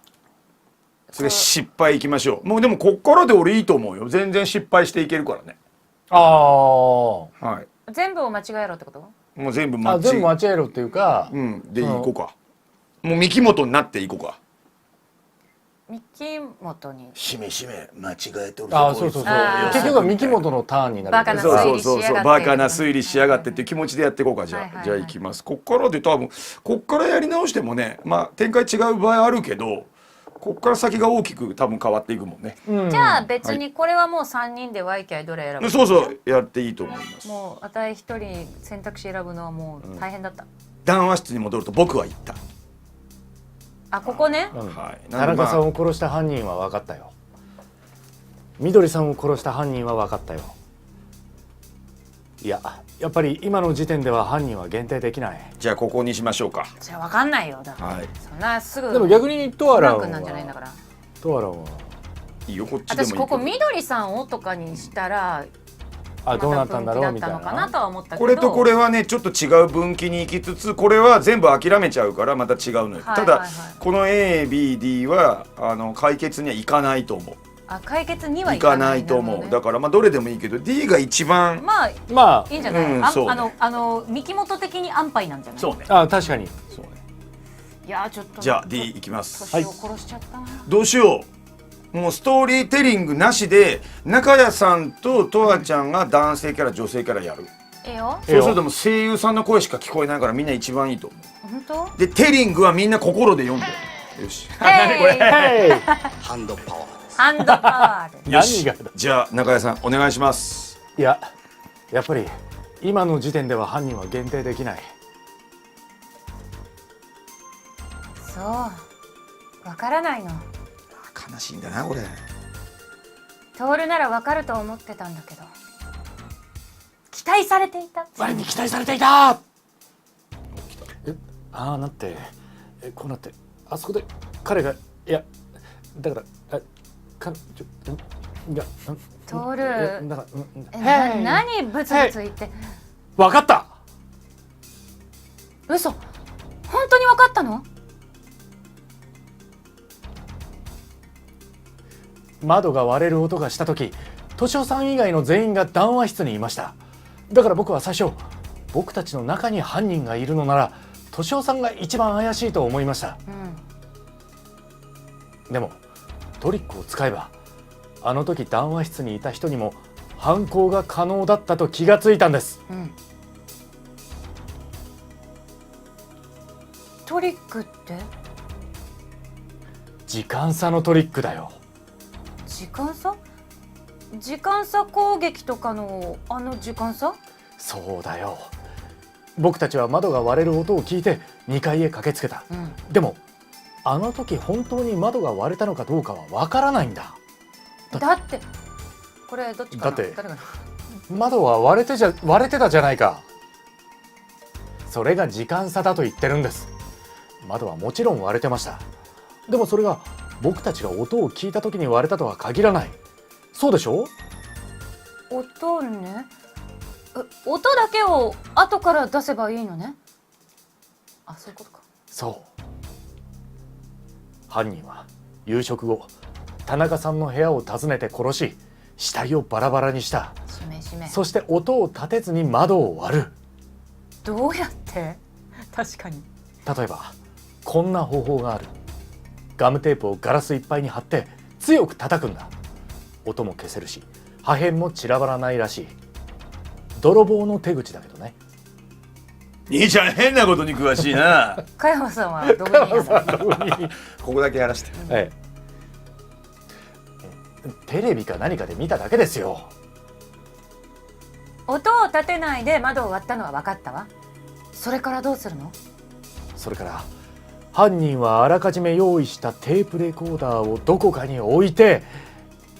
テープレコーダー？そんなのあの部屋にはなかったわよ。あの部屋じゃなくてもいいんだ。最初音を聞いた時どこから聞こえたかなんてわからなかっただろ。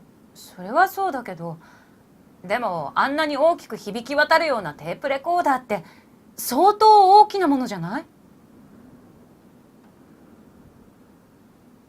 これ誰だ？マリちゃん。小林さんか。それにガラスが割れる音をあらかじめ録音したテープを持ってきたってのも妙な気がするが。ほんまやで。ガラスを本当に割った時に録音したのかもしれません。小さな音はしたでしょうから、それを大きく流したのかも。あの時の音はそんな感じじゃなかったわ。音だけ大きくしたって同じにはならないと思うけど。じゃあこういうことかもしれない。あれは本当にガラスの割れる音だった。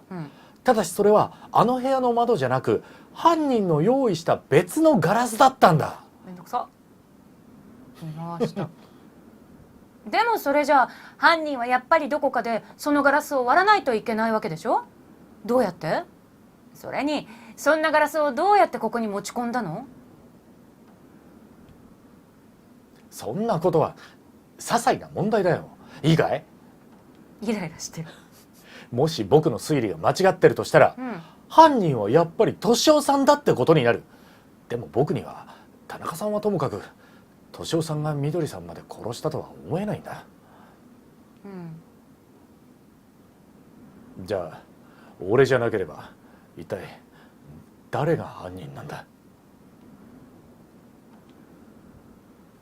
テープにしろ何にしろガラスの割れる音を出す方法があれば談話室にいた人にも犯行が行えたわけです。でもその中にも2階へ行かなかったり時間的に無理な人たちがいます。その人たちを消去してみましょう。まず僕とマリは夕食後も最後まで食堂にいて結局2階へも戻りませんでした。それを裏付けてくれる人は何人もいると思います。次に小林さんは夕食後もフロントにいてその後も僕たちと一緒でした。奥さんはしばらく見かけませんでしたが当然キッチンで夕食の後片付けをしていたのでしょう。三木本さんがここに到着したのは夕食が終わってだいぶ経ってからでした。2階へ上がっていた時間もほんのちょっとで荷物を置いてくるのが精一杯だったと思われます。たとえチェーンソーか何かを使ったとしても三木本さんには無理だったでしょう。しめしめ。 OL3 人組渡瀬さん、北野さん、川村さんたちは例の脅迫状の件があったので一旦部屋に戻ったもののすぐに1階へ降りてきています。やっぱり時間が足りません。ためらわれたからだ。それで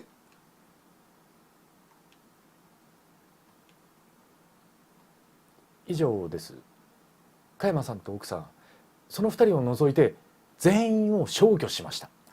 つまり残った2人のうちどちらかが犯人ということになります。ひでえな。犯人しちゃってるからね。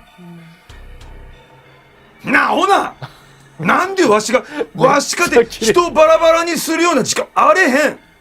それは春子も一緒や。わしらはずっと一緒におったんやから。何を抜かしてくれとんねん。行ってこますぞ。あ春子。そうです。では第2の事件を考えてみます。三木本さんが襲われた時、外にいたのは小林さん、それに敏夫さんです。他の人は僕も含めてほとんど談話室で待っていたはずでした。ただ一人を除いては。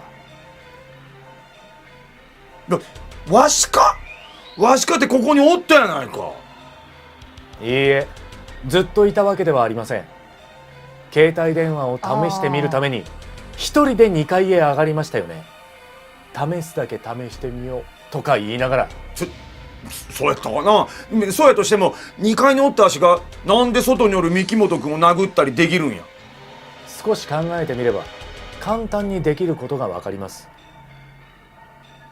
いいですか。三木本さんが襲われたのは田中さんの部屋の真下です。そして田中さんの部屋のすぐ前に廊下を挟んで加山さんの部屋があるんです。誰にも見られずにその間を行き来することはそんなに難しいことじゃない。じゃあ加山さんは田中さんの部屋から下にいる三木本さんを？多分ね。簡単なことだよ。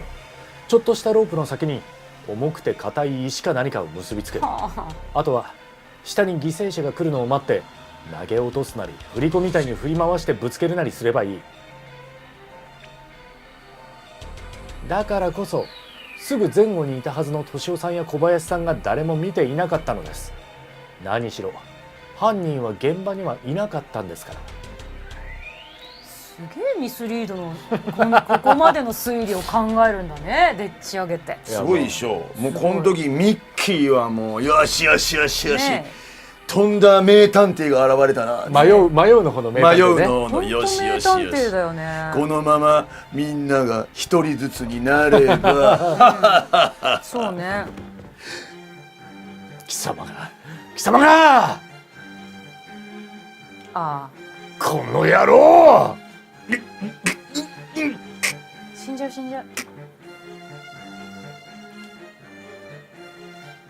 敏夫君落ち着くんだ。やめましょう。ああ、三木本さんだ。やめましょう。暴力はいけません。お前が殺しとるんやろ。そうぞ。皆さんもう三木本っていうの犯人が分かったので今は全員死亡ルートをやってます。こう考えると本当怖いね。この時三木本だからニヤニヤして見てるんだよね。暴力はいけませんって言いながらニヤニヤしてる。してるんだよ。話せ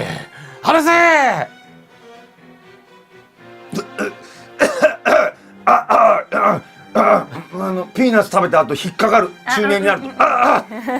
龍角散が必要になるやつ。殺してやる。絶対殺してやる。はあ。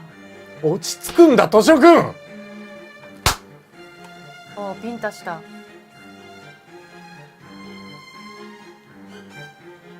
オーナー、どうして確かな証拠もないのに加山さんを犯人だと決めつけるわけにはいかない。それくらい分かってるだろう。徹君、君もいい加減根拠のない当て推量はやめたまえ。本当だぞ。小林さん正しいよね。本当に通るクソだよね。マジでこのルートの通るクソだな。ハンドパワーです。ひどいね。みんな混乱するだけだ。カチンときたらしいよ。当て推量なんかじゃないじゃない。おじさん、昔世話になったからってかばうつもりなの？さっきのトールの推理が間違いだと言うんならちゃんと反論してみせてよ。マリダメだよそっち行ったら。そうね。私この人と一緒にいたくありません。部屋に戻ります。あ、私も戻る。ちょっと待ってください。一緒にいた方が安全なのははっきりしてるんです。ですから。あ、小林さんだった。じゃあこのおじさんをどこかに縛り付けといてよ。人殺しと一緒にお茶なんか飲んでられるわけないでしょ。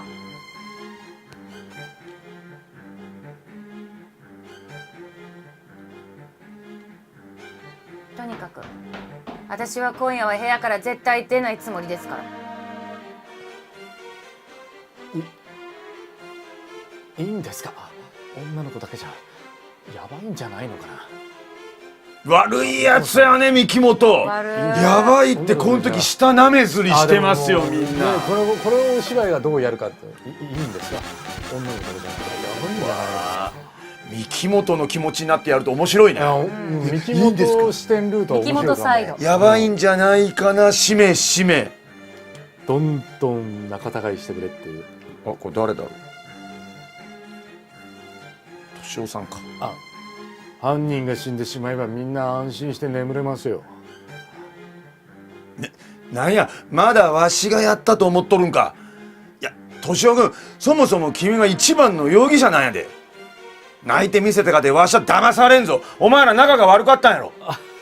他に女がおってお前は緑が邪魔になったんや。なんだとまだとぼけやがるのか。誰だ。これはこれね、小林さんの京奥さん。子さんかな。京子。はい、奥小さん。林さんの奥さん。年配のオー奥さん。ナーの奥さん。お願いだからみんなもうやめて。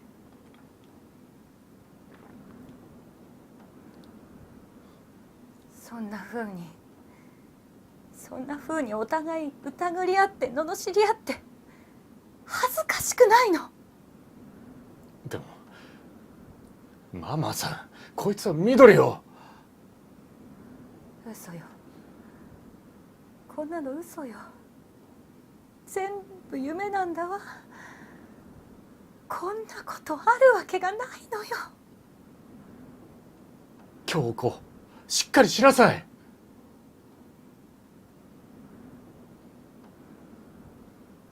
徹君、は？君はどう思ってるんだ？自分の推理に自信はあるんだろう？トアランどうしますか？トアランどうしますか？こんだけやっといてこんだけ正直言うとやって自信ないですって。あります。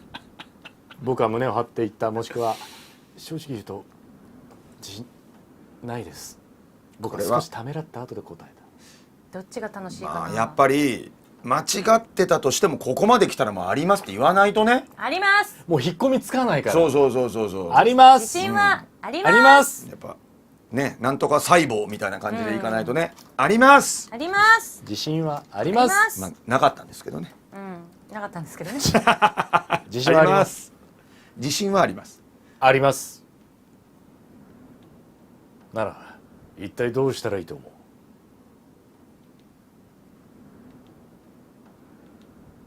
う？もうすごいよな、こんだけ勘違いできるの。もうだからもう引っ込みつかないの。これでもこのバランスが一番いいね。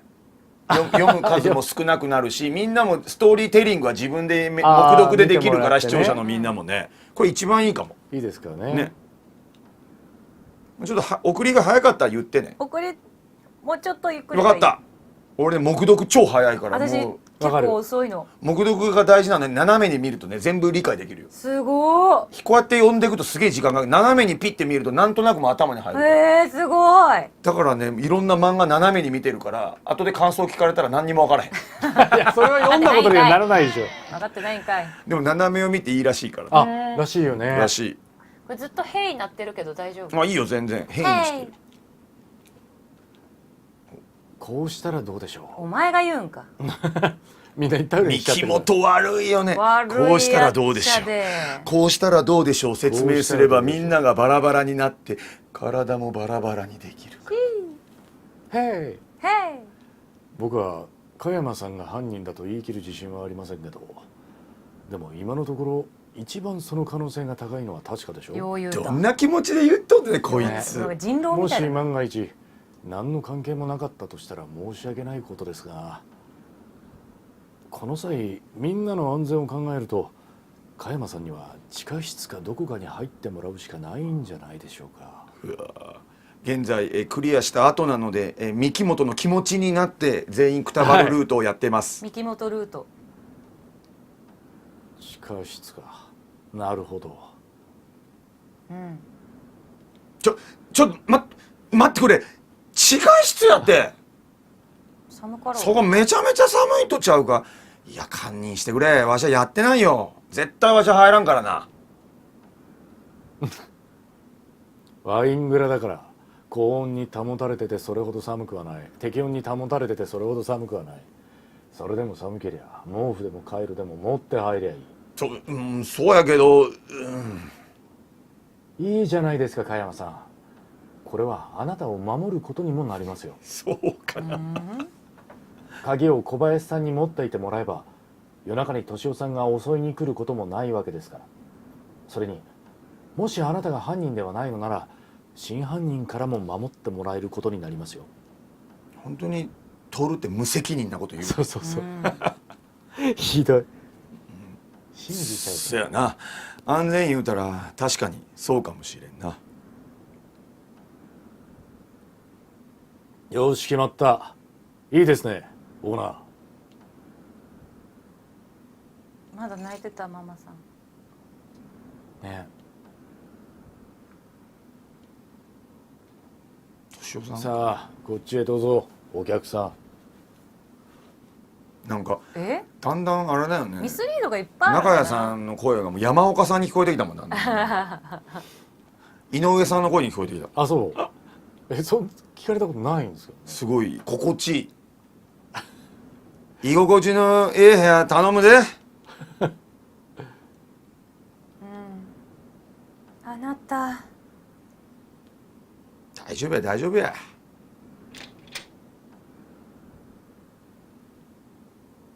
これ誰？敏夫さんやな。そうしたマルちゃん悪いけど毛布23枚持ってきてよ。ついでに雑誌も5、6冊な。うん。暇だもんね。ギリギリっつって睨んでね敏夫さん。はいはい。ほなおやすみ。死ぬなよ。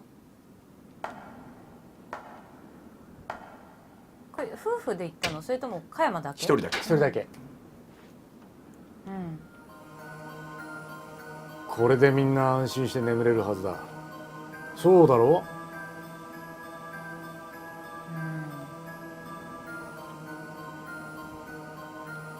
誰が召されるかな。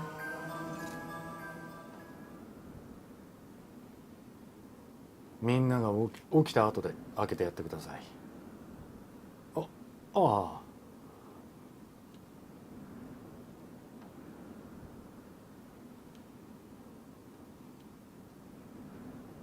これそうか。お二人の敏夫さんかな。うん。敏夫さんじゃない？お二人も休んでください。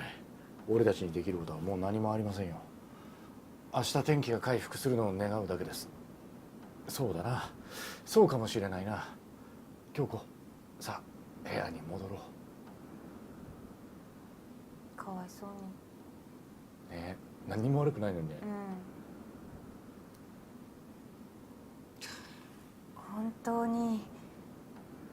本当に主人が犯人なんでしょうか。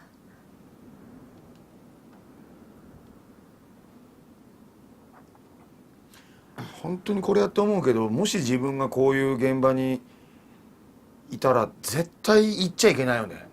適当なことをね。そうそうそうそんな能力自分にあると思っちゃいけないよね。なんでお前そんな自分にいや才能があると思ってんだ。本当にそう。断定がダメだ。断定しちゃダメだよね。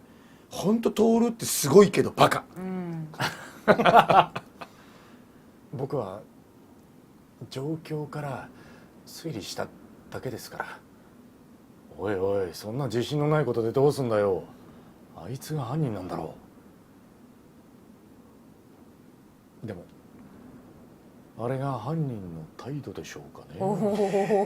三木本いいね、犯人目線で見るとね。すごいね。だからあえてここで言ってそ載せてんだよね、これね。行かないってそうね。一応そのね肩を持ついやすげえやっぱ感じにしてるんだよ白っね。ぽいもんな。あ、やっぱりすごあいつく白っぽい。が犯人だみたいに乗るんじゃなくて乗るんじゃないんだよね。あえて、うんいやあれは犯人じゃないんじゃないですかっていうので自分の潔白をちょっと出してる感じだよね。めっちゃ白っぽい。皆さん犯人分かったので犯人目線でやってます。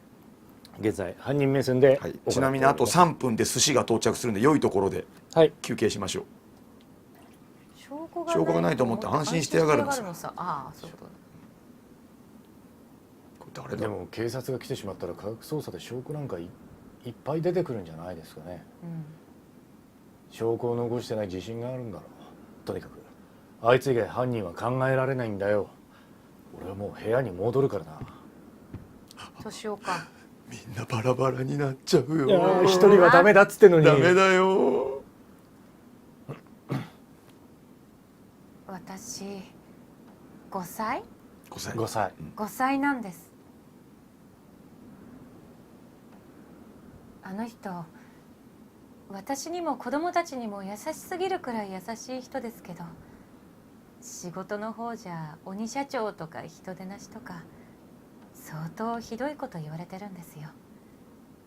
でも私には仕事のことは何も言いませんから、実際どんなことをしたのかは分かりません。私あの人のほんの一面しか知らないんです。でも加山さんが何か悪どいことをやってきたんだとしても、恨まれる理由にはなっても殺す理由にはならないでしょう。お前、ねえ、お前が言うなよ。お前がお前が加山さんみたいなこと言っかばといて。うようなこと言っちゃった。何をしとんねん。でも殺されそうになったら逆に殺してしまうことだってあるでしょうね。悪い男やな、ミッキーは。悪い男ミッキーミッキーマジで悪い、本当猫パンチ。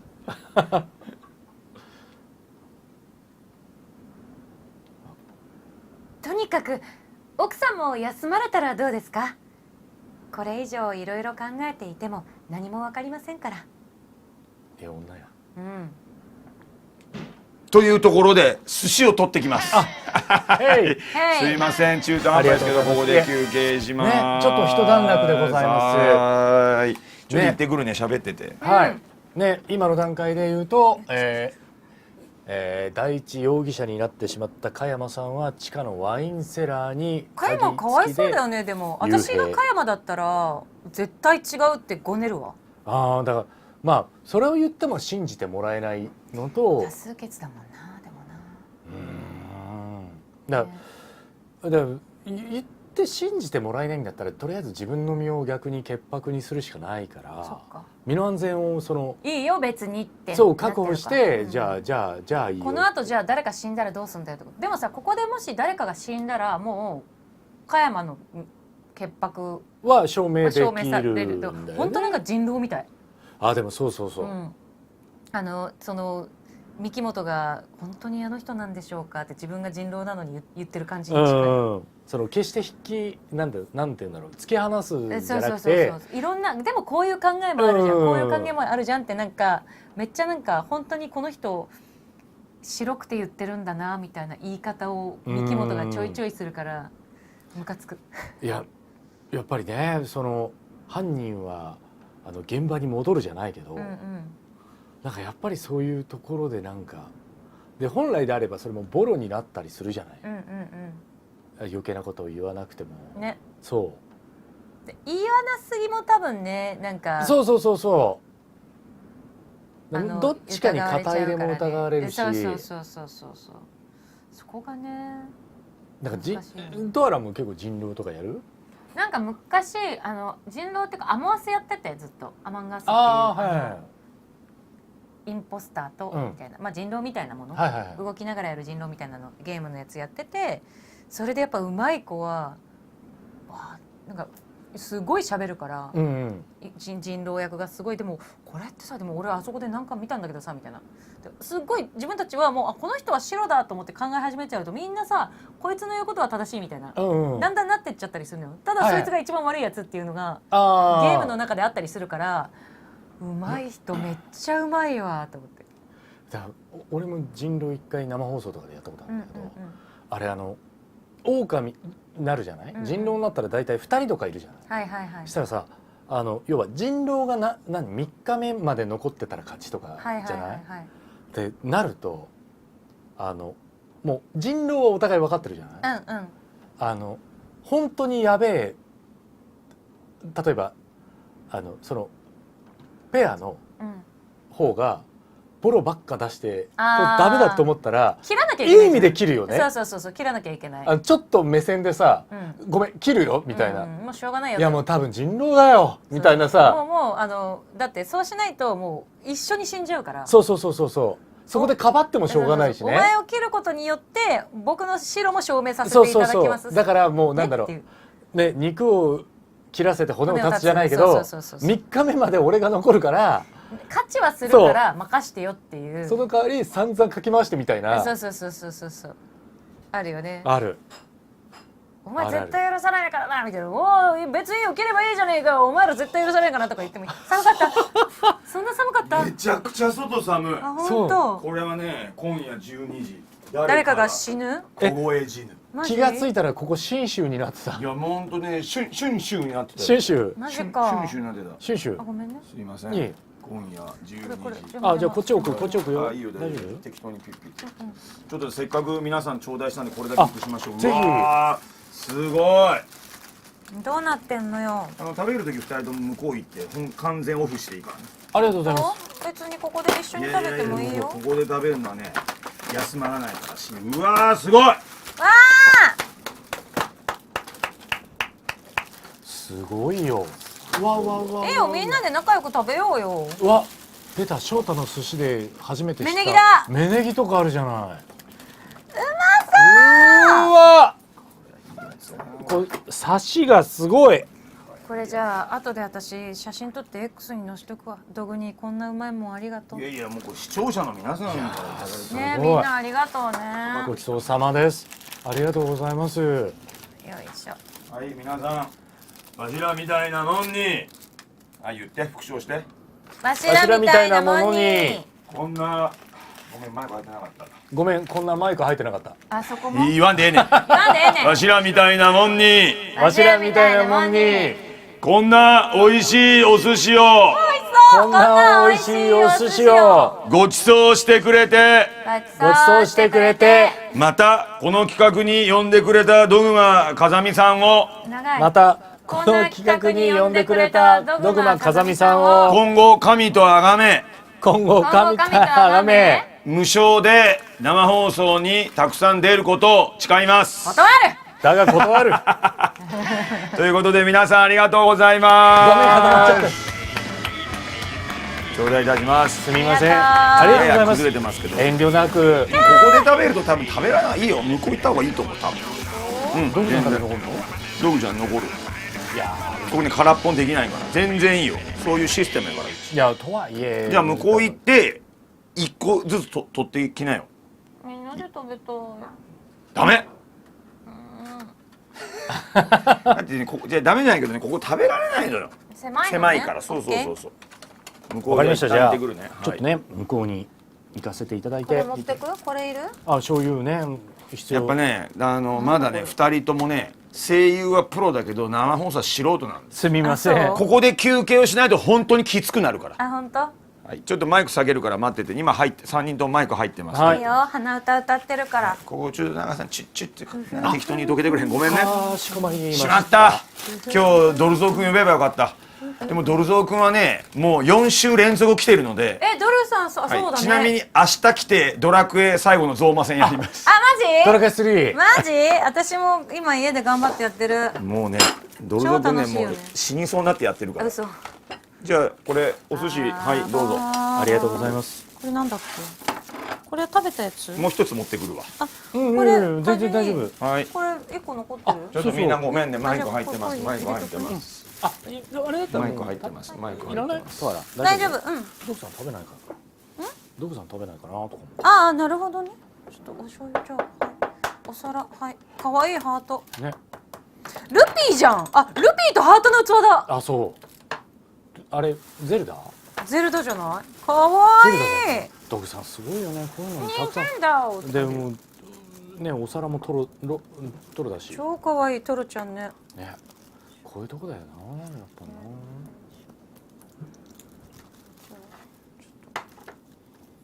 すごいダメだな、これをちょっと、あれどこにいなくなっちゃった。あ、こっちはいはい、すいません。視聴者みんなごめんね。ここから1時間休憩します。申し訳ない、今から来た人。私もごめんごめん。はい、これが一番いいわ。ここに好きなの取って。なるほど。はい。で、6人に持ってけばいい。うん。まず取っちゃっていい。俺ここからもらうわ。うん、だから食べるやつも全部のしちゃってザッザッと。分かっでもはい分かった。一人一貫ずつお刺身醤油ごめん、お刺身だ。ありがとうごめん。これにで取ればいいのね。はい、もうジャッジャッと取って、もうズッズッズッと取ってもうピッピッ。オッケー。はい、ちょっと今マイクじゃ切りますね。はーい。はい、完全無効オフです。著名な声優さん、はい、切りました。いやー、すみません、休憩します。しかし雪成とわが最初で解くとは思わんかったね。解く。なので22時45分ぐらいまでちょっと休憩してサバイバルゲームに行きたいと思います。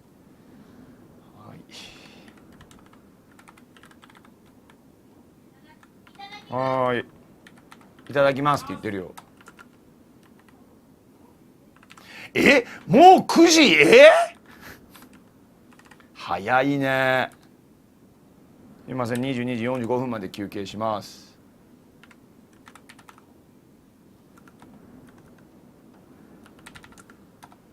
今日ね、休憩多いなって今来た人思うかもしれないですけど、全然休憩じゃないですよ。全然休憩じゃないです。はい。よし。いや、もうやっぱ楽しいけど時間かかるね。ね、でドグちゃんも持ってきて食べようかな。よいしょ。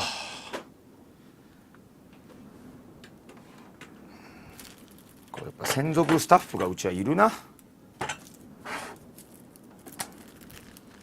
よし、ちょ待ってね。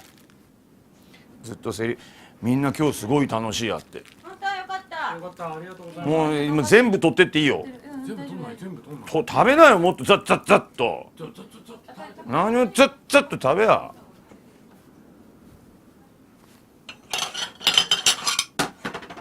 この可愛いお皿もあげるから、はい、取れや、もっとザッザッと食べや。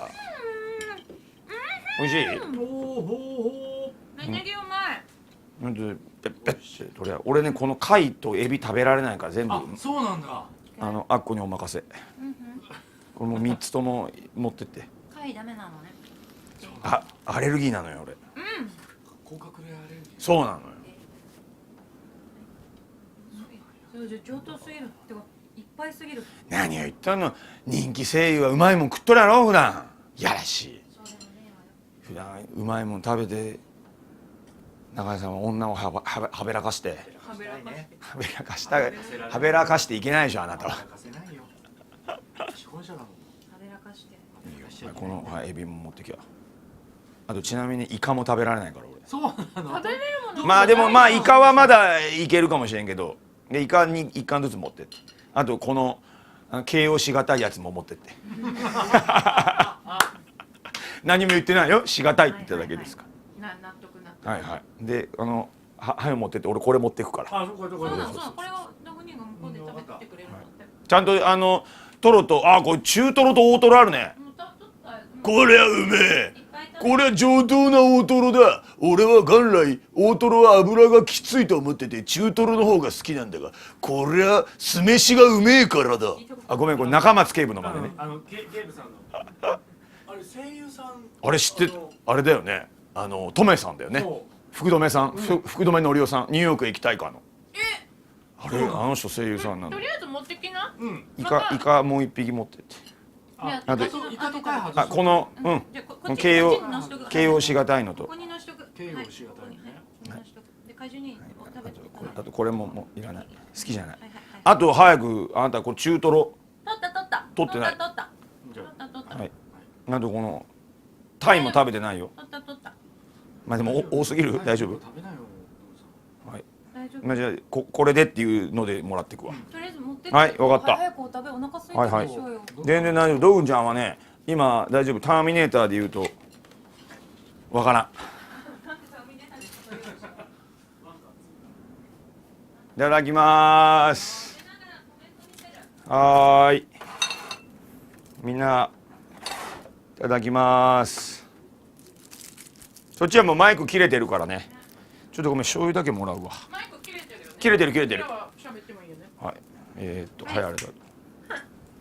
もうプライベートの話しても大丈夫だよ。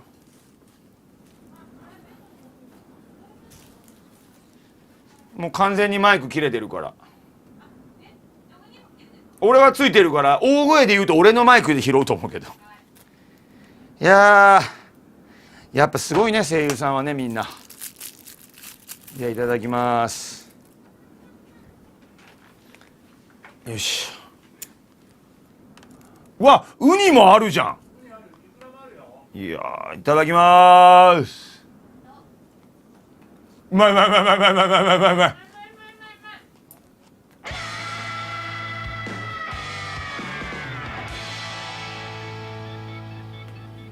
ちょっと1時間休憩しますんでお待ちください。みんな今日楽しい？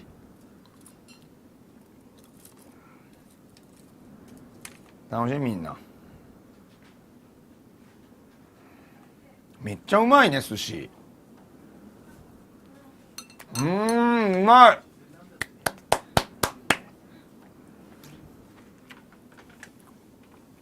超うまい。三昧うまいよね。どうした？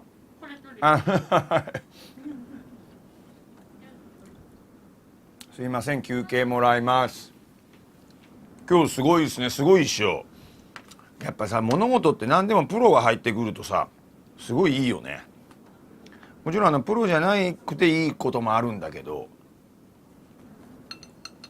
こういう読み物っていうのは本当の今日初見の方とかお見えになります？中谷さんや。あれこれ嘘、これ違うよね。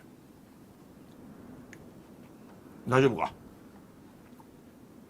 びっくりして、またともさん3万円くれたのと思った。ともさん3万円、改めてありがとうございます。ともさん、木下藤吉さんありがとうございます。代表して。あ、月のみりさんがありがとうございます。初見です。ありがとう。よかった。初見の方も喜んでもらって。ドグちゃんもプロやわ。ありがとう。まあそうね。僕もゲーム2作品出演させてもらってますから。トライリンクっていうスマホゲームの2面のボス、三つ首の竜、キングギドラ、これの毒ギドラの声やってますから。ドグ。完成をね見たらね、全部デジタル音声になってました。俺がやらなくてもいいぐらいになってました。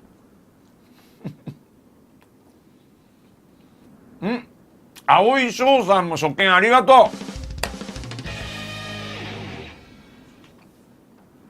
初見さん2人もお見えになるのすごい嬉しいわ。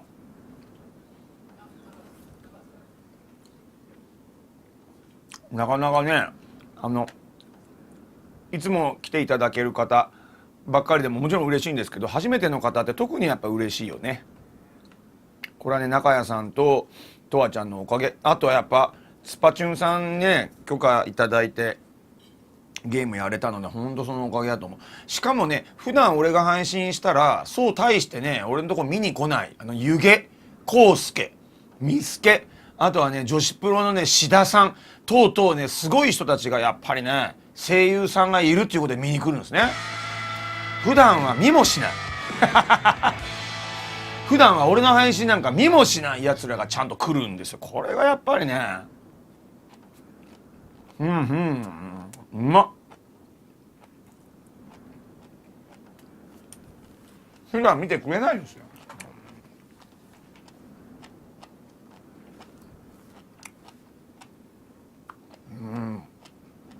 普段俺がねビックリマンワールドとかやる時なんか誰も来てくれない。特に今日の初見の方はねビックリマンワールドとかねきついのやってますから普段もお願いします。おコースでおったかお疲れ。みすけくんも見とるわっつってありがとう。いつも見てくれるのはみすけくんだけありがとう。でも志田ひかるさんは本当に中谷さんの大ファンなんだよね。アメリカの女子プロでめっちゃ活躍されてる方でめちゃくちゃね中谷さんの龍が如く好きで中谷さんの大ファンなんだって。で俺も龍が如くの番組出させてもらったところからなんか志田さんとお知り合いになって志田さんがアメリカから龍が如くの配信とかされてるんで僕もコメントとかさせてもらうんですけどアメリカでめちゃくちゃ人気だよ志田さん。本当にこの正統派のねプロレスをやられる方でね。でプロレスの活動の他にもゲーム好きで配信されてるんだって。あ俺それ知らなかった。今のプロレスしてる時のコスチュームが龍が如く仕様なんや。俺それ知らなかった。あれそうなんだ。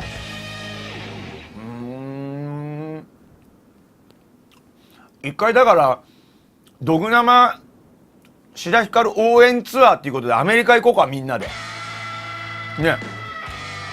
中谷さんアメリカ行ける？あなら行ったもんね。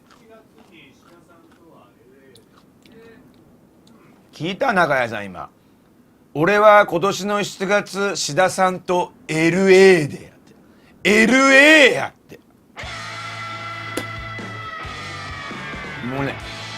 もうねこのね志田さんご本人お見えになりましたありがとうございます。もうね中谷さんとの差を感じた。俺なんかねロスアンゼルスって言ってまうのにもう和弘はね LA や。 LA なんて言ってね似合うのはね野茂英雄大谷、下の名前何やったっけ大谷翔平中谷和弘しかいないっすよ。 LA なんだ俺だって LA 行きたいわ。ごめん翔平忘れてもらった。翔平さんも亡くなられちゃったね。あっちの翔平さんね黄色い眼鏡の方の翔平さんねよしこちゃんのようの方のね。なんで志田さん僕は呼んでくれないんですか呼んでくれないんですかって言ってもしょうがないよね俺がね。中谷 LA 何やねん中谷 LA ってまあすごいなみんな。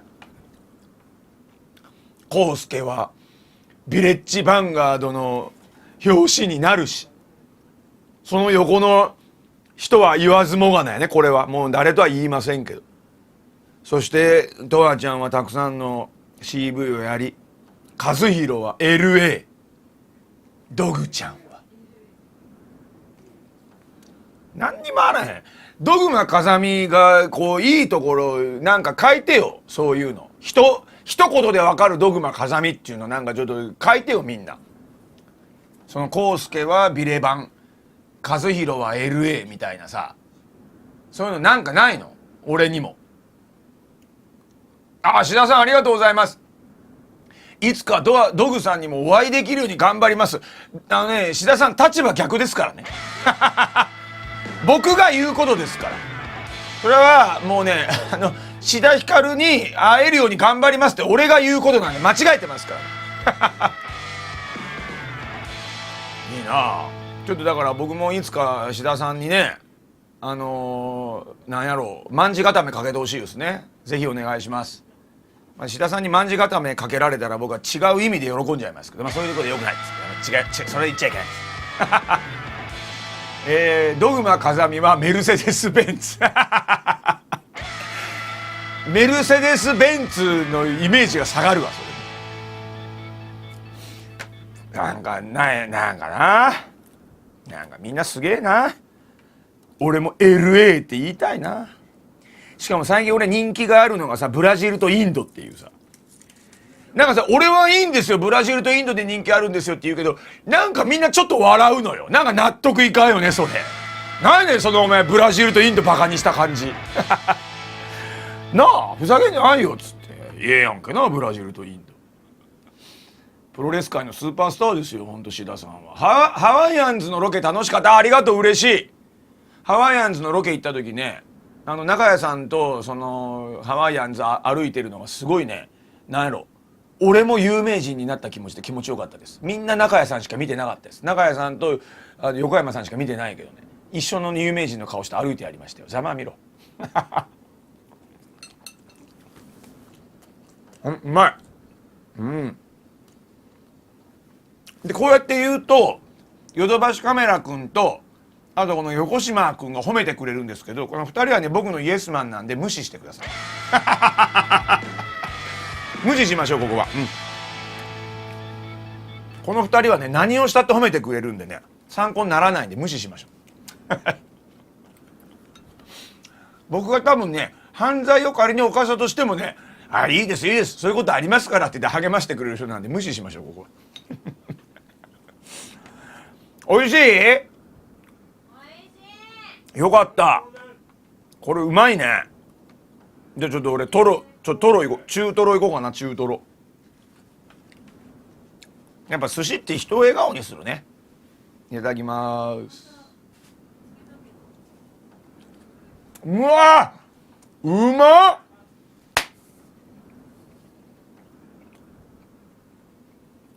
うまっ。ありがとう。穴子用のタレ。ちょっと用的取るやろ。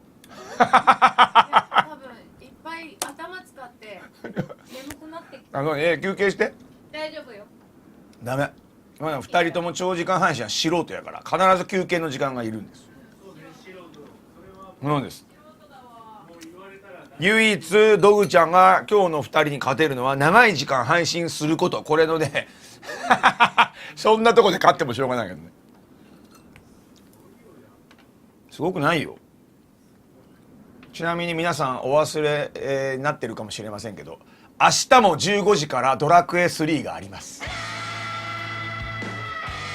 明日はゾーマをぶっ殺します。エグナマって言うな。僕ね配信してる時は元気いいんですよ。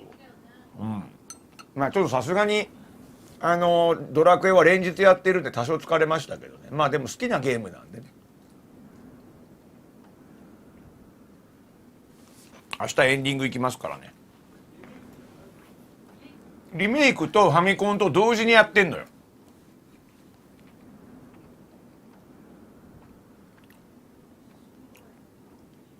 明日はもうね本当にゾウマ城行くだけなので、雨のなんだっけ杖、雨雲の杖と太陽の石を重ねて虹のトゥルムハゴロムフース、この王冠になるやつね CM あれを作ってゾウマ城を渡ってゾウマぶっ殺すだけなんで、はい。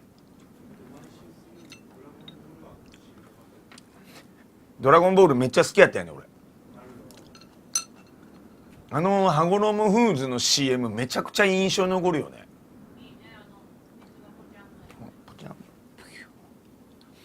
今さハゴロムフーズさんにこんなこと言ったらあかんないけどさ、シーチキン4貫セット買ったら値段にびっくりするね。そう、こんなに今するのって正直思っちゃったんだけど、同時にあることに気づいたのよ。あ、今までハゴロムフーズさんの企業努力でめっちゃ安かったんだって。だから本当ね、ハゴロムさんね、もう感謝した。今まで相当安かったんだよね。頑張ってやってきたんだよ本当に。今ね4貫で昨日スーパー行ったんですけど、460円ぐらいしますよね。4貫で400、昔よりもね倍近く上がってんじゃないかな。460円だからまあ1缶100いくらですけど、よく考えればあんだけ美味しくて1缶100いくらやったらまあそれでも納得なんですよ。ただ今までがやっぱ安すぎたんですね。ほんとそう思うのよ。分かった、本当に分かった。だから僕はね、ハゴロンフーズさんのね、本当に今までの感謝を込めてね、なんと昨日ドグちゃん奮発しました。なんと3袋買いました。すごい贅沢ですよ。4個セット3つも買ったです。12個買ったんですよ。贅沢したな俺。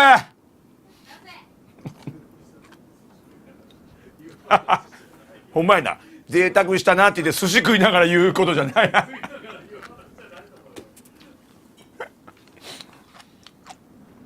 でもなんかいやすごい、だから12貫で1200いくらしちゃうわけじゃん。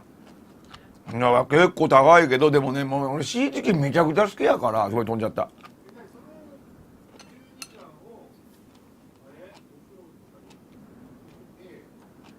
なんか中谷さんが今ね、そのシーチキンをお風呂に入れてシーチキン風呂にするのって言ってるってこと？よし、じゃあカズくん今日一緒に風呂入ってシーチキン風呂にしよう。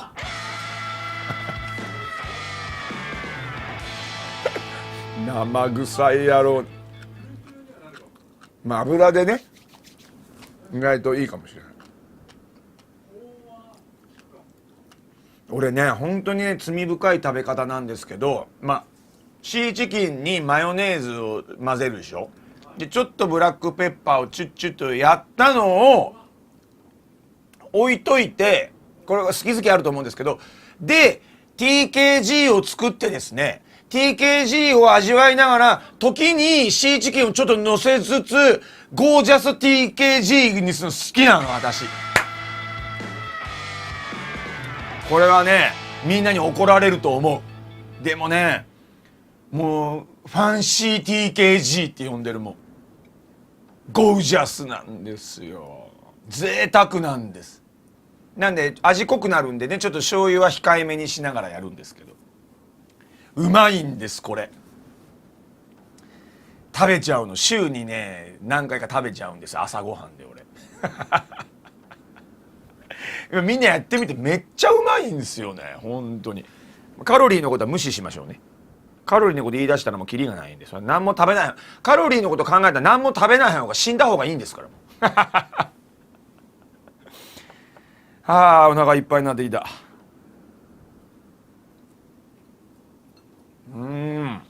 おいしい。いや今日あんまり言ったらあかんよ、ダメ。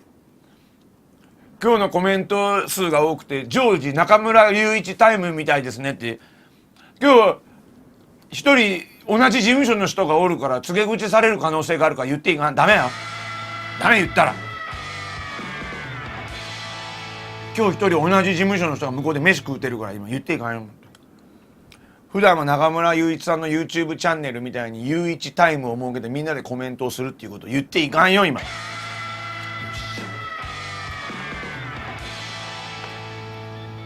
秘密にしといてよ。ダメだよ。バレるかもしれん。ちょっと中谷さん、中村さん内緒にしといてね。中村雄一さんの YouTube チャンネルがいつもコメントがすごいのよ、流れが。ね、人気あるし、いつも同説1万人ぐらいご覧になってらっしゃるから。だからそのせめて中村さんの配信みたいにコメント欄だけこう加速して、そのコメントの加速を体験したいと。その中村さんのコメント欄だけでも気持ちになりたいということで、中村雄一さんタイムっていうのを設けさせてもらって、コメントを加速するってことをやってるんですよ。で中村さん、ああすごい、もっと雄一ちょうだいっていうことをやってるんですけど、いつかバレたら叱られるなと思ったら、こんな身近に同じ事務所の人がいました。中村さんすいません。インテンションさんすいません。そして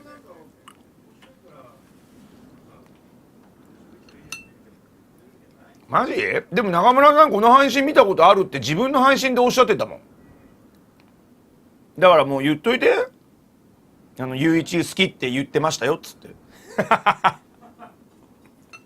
言わなくていい。ダメ、言わなくていい言っとくって言って怖い怖い。本当に今俳優さんでも YouTube チャンネルやられる方多いもんね。中川さんやらないの？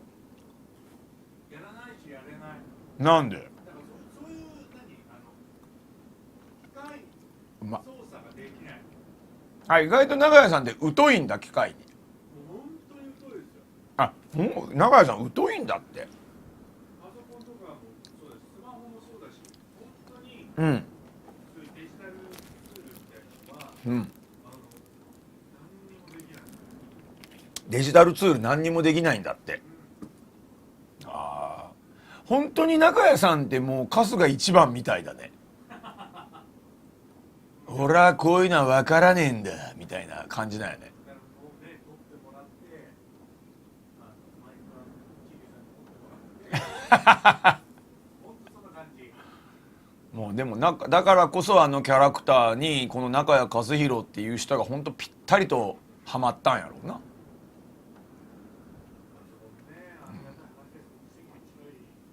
いい、でもすごいよね。あんまり持ち上げるばっかりと気持ち悪いかもしれんけど、一個やっぱね主役やってるっつうのはすごいよ。何も主役なんかやったことあらへんわしゃ。ドク生はそんなもん別に YouTube チャンネル作りゃ誰だって主役やん、そんなもん。いやほんとすごい。やっぱ作品で主役やってる人はすごい。ドグちゃんはね MC もやっててすごいじゃないですかって言ってもらえるんですけどね、昨日の番組でね声優の今井あさみさんのですねお名前を送り出しの時に「ということで今井まみさんでした」って「あさみだよ!」って言って叱られましたお前のこともマグマって呼んでやろうか。本当にね今井さん素晴らしい返しで「申し訳ございませんでした!」姉さん呼んでくださいって言ってしまいましたけどね。本当にね5秒前まであさみって呼んでたのに最後だけマミって言っちゃったんですね。なんなんでしょう。ちなみに昨日もねその後に言ったんですけどファイルーズ愛さんをですね送り出しの段階でルーファイズ愛さんって言って本人に睨まれたこともあります。ちゃんと謝りましたけどね。これね本当あってはいけないんですけど MC あるあるでね MC した人は分かるんですよ。さっきまで呼んでた名前があれ一瞬なんだっけって思う瞬間ねマジで MC ってあるのよ。本当にあるんですよ。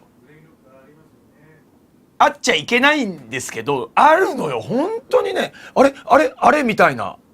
あとねゲスト3人いたらテレコで呼んじゃったりとかすることあるのよたまに。よくないんだけどねあってはいけないんだけれどもあるんですよね。だからそうゲシュタルト崩壊みたいなほんとそうなのよ。だからできる限りスタッフには座り順で返しのモニターの下に名前貼っといてって言うんですけどそれがあると間違わないんですけどたまにない現場だほとんどの現場ないんですけどないとねこの思ってないのにポッと出ちゃうことあるんだよ。何なんだろうね。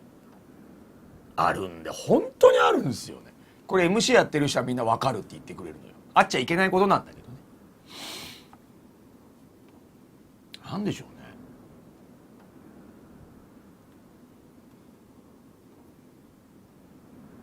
よくないね。ほんとよくない。でも昨日の今井さんみたいにパッとそうやって返してくださる方優しい方です本当に。お前のこともマグマと呼んでやろうかって言って頭のいい方だなと思った。本当に思った。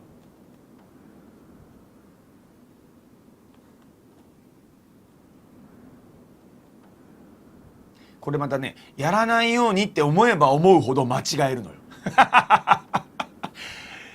この人違うこの人この呼び方この人この呼び方って思えば思うほどねちょっとこのイップスみたいな感じになるのよ。ほんとなっちゃうのよね。マジであるわ。本当によくないんですけどね。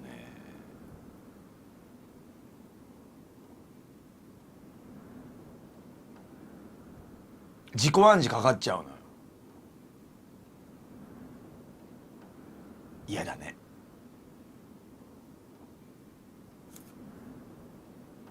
そう、間違いだから覚えるなよって言われると間違えた方で覚えちゃうみたいなね。気をつけてね、みんな。あっちゃいけないんですけど、意外とそういうなんか会社とかでもね、会議の司会やらなあかんっていうこと結構名前間違えてねしちゃうことあるんでね。名前間違ったり役職間違えちゃったりとかね、肩書き間違えちゃったりって結構あるんですよ。単純なことで大丈夫だろっていうことを間違うことあるので、本当にね、覚え間違いっていうのすごいあるんで、一個は例え話出すと、これちょっとわいせつな言葉も含むので、皆さんその部分は笑って過ごしてほしいんですけど、笑って許してほしいんですけど、うちのおばあちゃんがちょっとやらかしちゃったことがあって、郵便屋さん来たんですよね。で郵便屋さんがピンポンってやって両親いなかったんですよ。で僕もたまたまその場にいなくて、僕ちょっと外にいたんですよ。庭見てて、でおばあちゃんがどっかからチャッと外から来て郵便屋さんに「うちのハコちゃん」、ハコちゃんってうちの初代お母さんのことね、初代さんのことあだ名ハコちゃんって言うんですけど、ハコちゃんになんか届いたの？ハコちゃんね、今ねソープランド行っとるで、今おらへんの。うちのおばあちゃんはですね、すいません、プラント6っていう名前のですねショッピングモールがあるんです。そのプラント6をですねソープランドと間違えて覚えていて、郵便屋さんにソープランド行っておらへんでって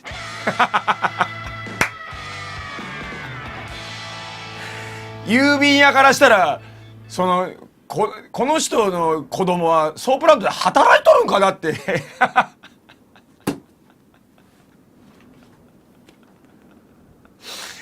おばあちゃんプラント6やでって俺がすぐで訂正したんですけどね。はい、ちょっとそういう間違いもあるんで、本当にね、でもおばあちゃん気づいてなかったですから、悪気なく間違えるってことあるんで、これしょうがないんですよ。はい、なんで中谷さんソープランドになったら黙るの？あんただってソープランドで生まれとるやん、そういえば。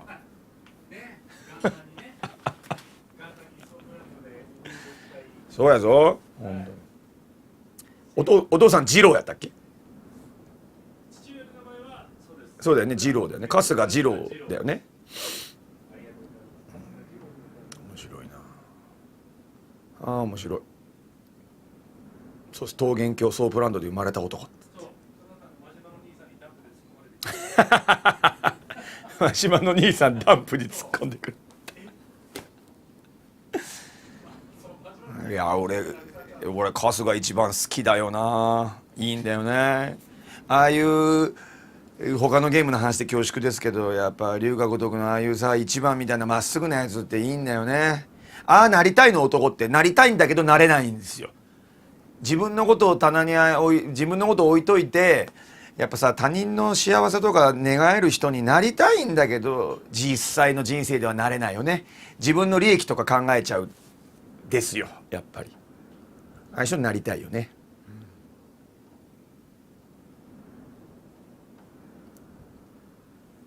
山に置き去りにされた男も大好きです。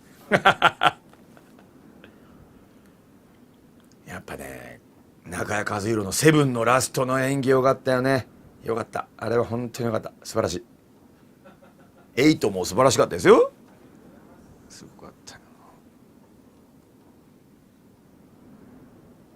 みんなエイトやった？龍が如くやってないでしょあんたたち。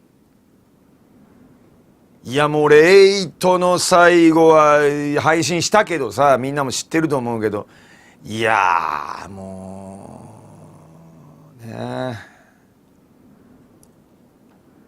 もうやってないですよね。もうダメだよ本当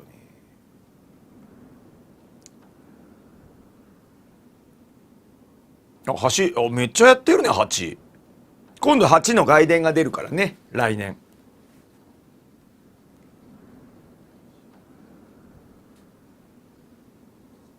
最後の椎名林檎の歌とかすごかったよね。あんま言っちゃネタバレになっちゃうけどさ、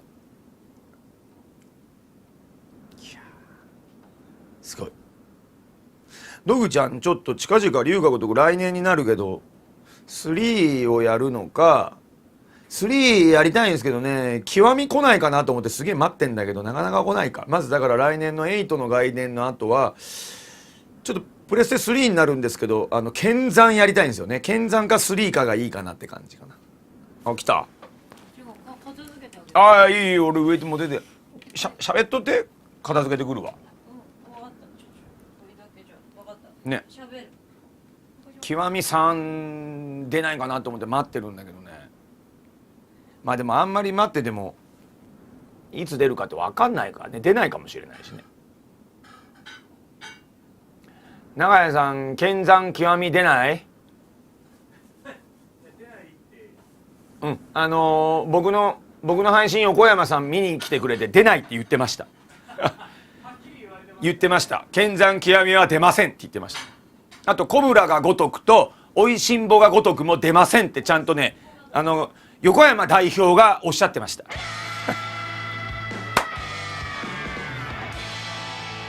ご本人がおっしゃってましたからね。ユーザンと、でも結局敵がユーザンと食通しかね殴れないからね。山岡さんあと喧嘩強くないから。はい、じゃあとわちゃんよろしく。つけたマイク。ついてる。はい。長屋さんもカフ上げればいけるから。じゃあ、カフまあ下がってるんで。とわちゃん上げるよ。いいよ。はい、じゃあとわちゃんどうぞ。わあ、戻ってきたら C を上げてあげて。分かった。これ俺の。そうよでいいし。よね。ととわちゃこらしょ。んの声聞こえるよねみんな。はいはい。とわちゃんの声聞こえるよねみんな。聞こえる。はーい。じゃあ大丈夫やね。はい、聞こえます。ぬくいわ、下ぬくいわ。下ぬくいっしょ、外さっぷいっしょ。下ぬくい。みんな喜んでるよ。やっぱさ、ドグちゃんが文句言って古いゲームやっとるっていうのもいいでしょうけど、こうやってみんなが来てくれると喜ぶよ。みんなで古いゲームやってもいいしね。多分父ちゃん耐えられないと思うよ。なんで？ドグちゃんは長時間ゲーム配信を古いゲームやるときに心がけてることがある。うん。自分の心を解放する。はいはいはい。っていうことはだいたい昔のゲームっていうのはこの怒りの部分がねすごい出るんですよ。ね、よく見てるよ。そうです。なんで、ちゃんとした人は僕とね古いゲームやらない方がいいです。よく。ひどい罵詈雑言を言うことになりますから。いや、それ多分モニター越しで見るかモニターの中で見るかの差だなんだよね、私は、ね。ここにいたら横で笑ってると共犯になるよ。あ、嘘。そっか。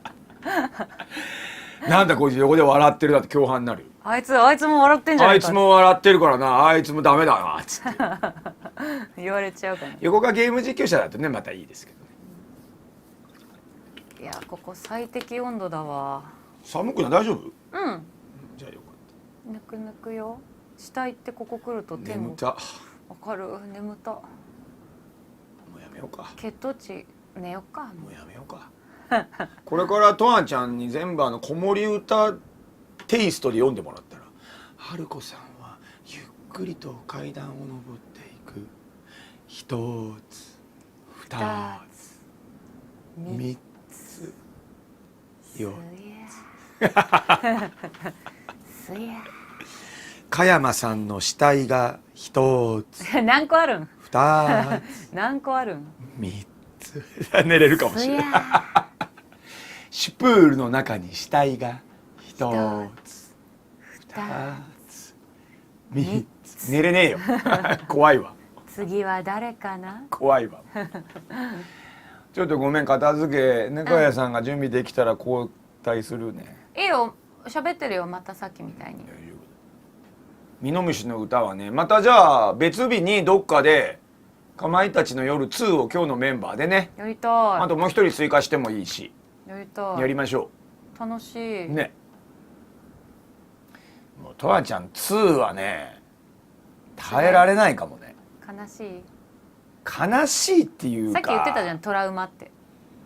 もうね、もう2は何と言ったらいいか本当にねすごいゲームだと思う。へーそのね褒め言葉で言うよ。この読んでいるプレイしているプレイヤーたちの気分の悪さの持っていき方がすごいゲーム。へー読んでて嫌な気持ちになるっていうさへー文章でよくこんな嫌な気持ちにさせるなっていうのがねほんと上手2は。これ褒めて言ってるからね。その日寝るのがちょっとほんと俺しばらく、ね、シャンプーで目つぶれなかったもん。怖い。そんな怖さなんだ。もうねもう好きだけどやりたくない。でもやりたい。でもやりたくない。抱いて抱かないで。でも抱いてみたいなそんな感じ。好きなのにやりたくないっていう感じなのよ。本当そうなのよ2って。本当にねすごいのよ。生理的嫌悪感を与えてくるとこがあったりするのよ。これはねでも僕は好きですよ。ワンからねだいぶ時間が経って出ましたからね。そうねそうかそうか。そうかまいたちの夜2はプレステ2でのリリースになったので、はいはい。あごめんマイク切れてた。はいすいません中谷さん入れます。あーはい中谷さん入りました。失礼しました。ごちそうさまでした。ごちそうさまでした。ドグさんはじゃあでは私はちょっと一旦片付け行ってきますんで、はいおしゃべりお願いします。 OK。まだ休憩あと20分ぐらいあありがとうございます。でも言うてあれですな。る。急いでやらないと見えない？頑張んないと。食べうた。ん、めっちゃ食べた。食べて眠くなったもん。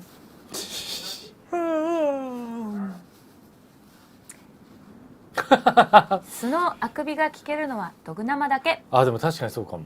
うん皆さんは眠くなったりしません？あれそっちにカスある？あれないか。全部持ってった。あもう捨てた捨てた。眠くなったりしませんかね皆さんね。うん。寝る時間やんって言われてうん。る。素のあくびは確かにいるよ。ねえ。やっぱトアランは特にね推理で頭使ってたから。めっちゃ使ったわ。疲れるよね。うん。いやでもねこれ実際にシナリオを書いてるのが阿比子竹丸先生っていう小説家の方で、結構代表作は殺戮に至る病っていうね、読んだ人はっていうか、もうそれこそなんじゃこれっていう作品とか、結構ね思春期とかに読んでぶっ刺さりまくるんだけど、どうしたらいいか分かんないみたいな、初めて「エヴァンゲリオン」を見た時のどうしたらいいんだろうみたいな、いう感じの咀嚼に結構かかるなっていう。そうの小説の中では結構代表作の一つに挙げられるのが「殺戮に至る病」っていう、これ見た方はね結構岡村孝子さんの「諦めないで」とかがトラウマになるの、作中に出てくるんだけど「あなたの夢を」がある種トラウマになるの。そうもしね機会があればちょっと読んでいただきたい。殺戮に至る病。一人じゃ読めないよ。私怖い映画も見れないのに。ガンガン出てんのね。そうあれなんか怖い映画はね。なんかわかるってなる。こう一人で見てたりとかすると。わかる。なんか昔と比べて流れ的に不幸になって終わるの多いじゃない最近のホラーって。どっちかというと救いないね助かったって思ったら、やっぱりダメでしたみたいな、わかる。救いないじゃないのよが多いもんね。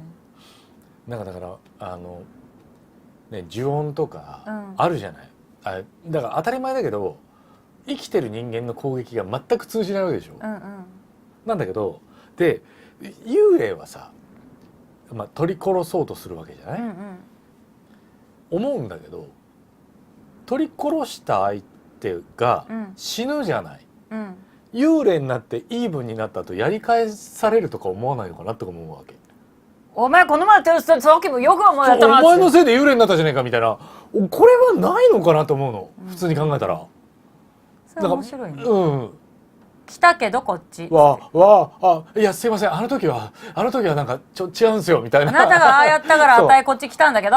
死んだけどどうしてくれんのお前。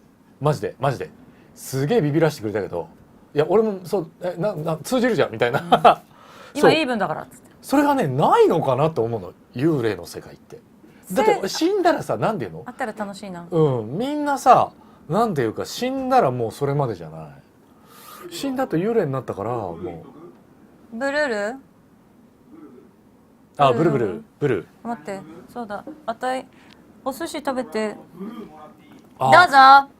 なんかね、そう結構コメントの皆さんにちょっとそう聞いてみたいのが、やっぱりそのなんかね、こっちがダメージ通らねえってなると、ちょっとやっぱりどれでも大丈夫ダメだって戦意喪失しますけど、そうイーブンになったらどうなるんだろうって思うんですよね。それでいい？ありがと俺ねブルーしか飲まない。今日のお寿司をすごいさ美味しかった？もぐもぐ食べちゃったからさ、もう歯にのりついてねえかみんな。鏡あるよ。見た今鏡見た。ついてなかったよ。早めにやろうか。やろうね。やろ行きましょう。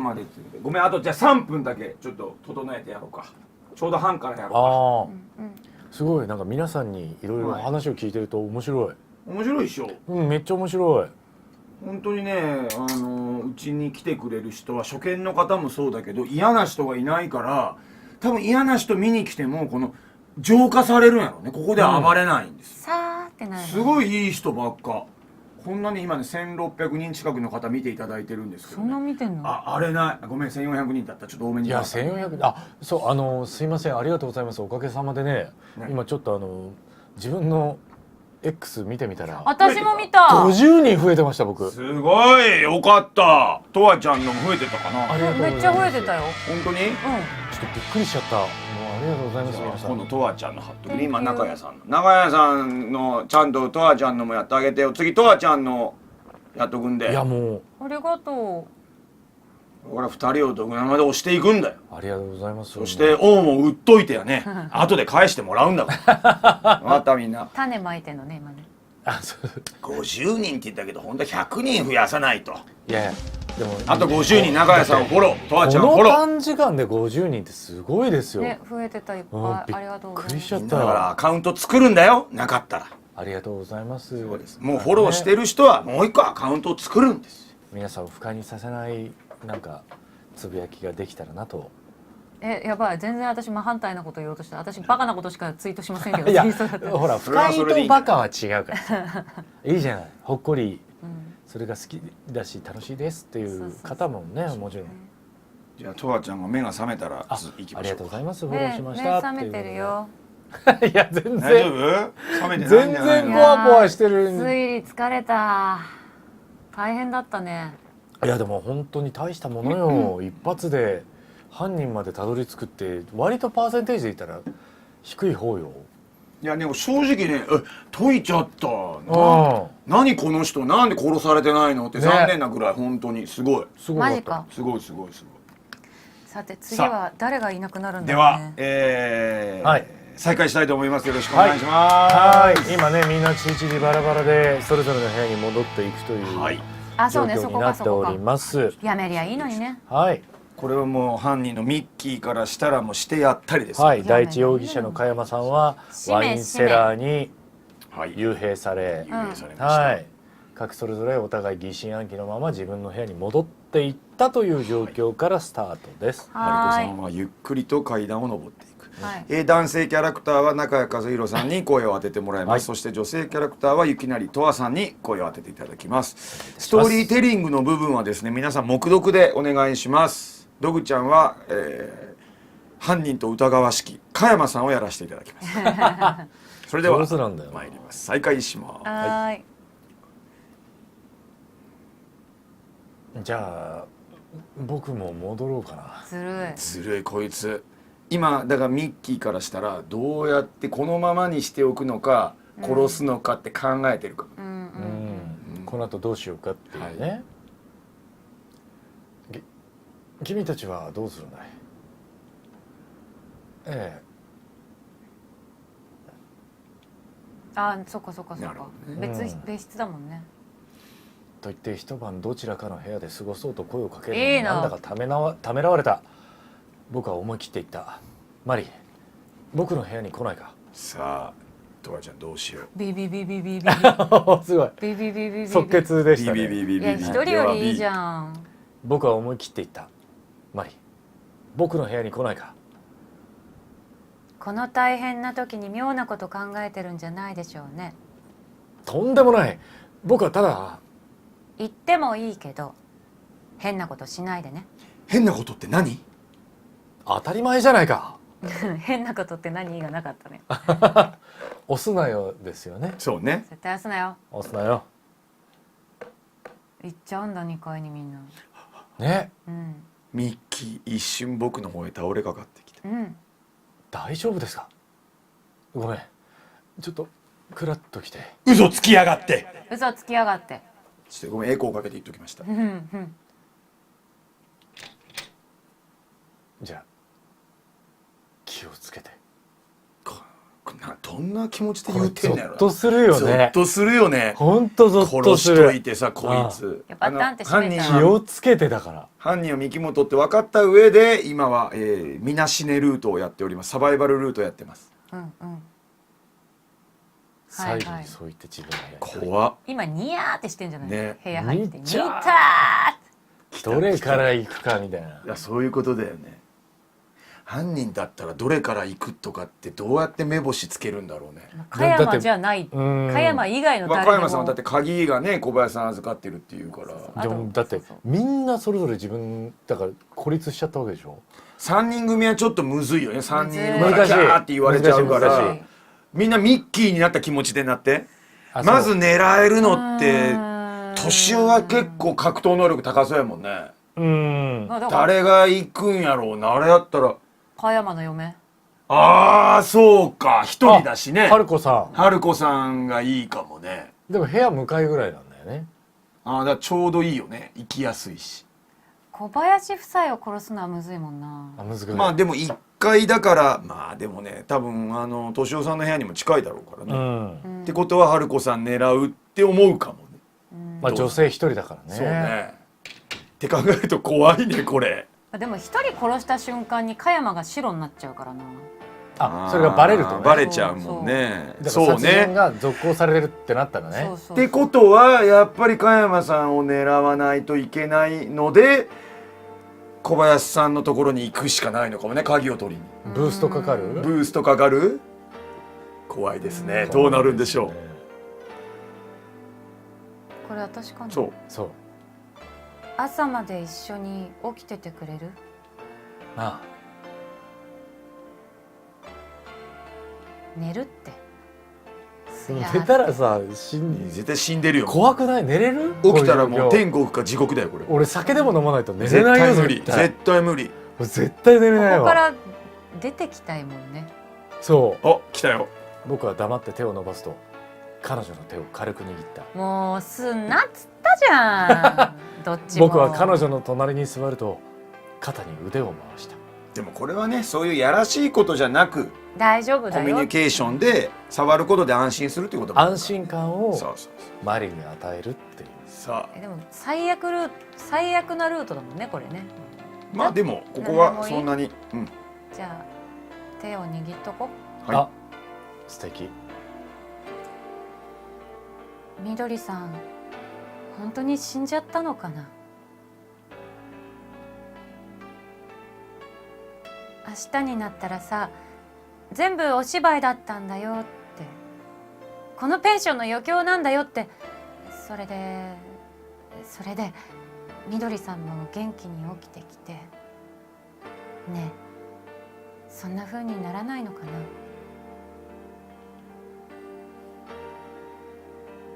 そうね。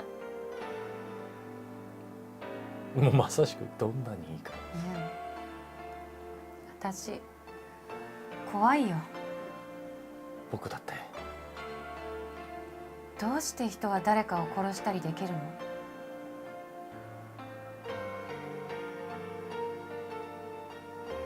加山さんみたいな人が人を殺したなんて私には信じられないイメージイメージねイメージ今ここら辺にぼやーって地下からどやえんかひどい。僕もだよ。僕もなんだか信じられなくなってきた。お前が言ったんけどな本当？じゃああの推理はやっぱり間違ってたってことなの？いや、まだ間違ってるとは思っちゃいない。でももしかすると何か大きな見落としをしてるのかもしれない。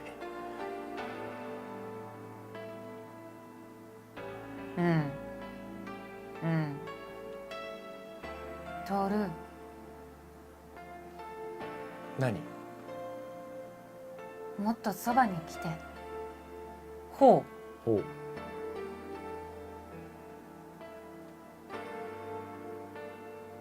そうねうん。守ってあげてよ、ね。でもいいね、まあここカップルらしくてすごくいいよね。なんか皮肉ね。あこういうゆうかさんありがとうございます。ありがとうございます。ゆうかさんね中谷さんのファンだよ。ありがとうございます。ご主人と一緒に中谷さん大好きなの。あらありがとうございます、ゆうかさん。素敵中谷教のね一員ですって前おっしゃって中やめなさいよ。中谷教あ、もう。あるんだそういうのあるらしい初耳今日。あるらしい。ありがとうございます。ご主人にもよろしくお伝えください。ありがとうございます。えっていうね。僕は一人ベッドに倒れ込んで眠っていた。もう一人はマリはマリはマリ。午前3時50分ですよ。結構寝たねそうね。開いている。なんで言ったのバカだなほんのわずかだがドアは確かに開いてる。それ先日しますわ。怖っそっと運び出したのだろうか。いや、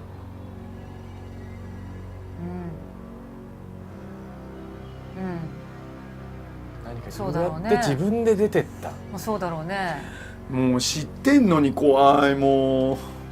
シャワー、シャワーを使いに自分の部屋に戻った。気を使ったのかな、寝てるから。いいね。黒い不安なんていう言葉あんま使わないからね。いい言葉だな無事かどうか確かめなければ、迎えに行かなければ。やだ、すげえ怖い。めっちゃ怖いで、こういうのわかる。なんかホテルとかでもそうだけどさ、夜中にね、夜ねなんか喉が渇いた廊下出たらね廊下出たらさ、シーンってしててさ、そう人いるはずなのに人の気配がないのって全くない。めっちゃ怖い。キーンってしてんそうのね。そうそう。不気味みだよんな部屋で寝てるだろうにさ、怖いよね。明かりはまだついたままだ。マリ。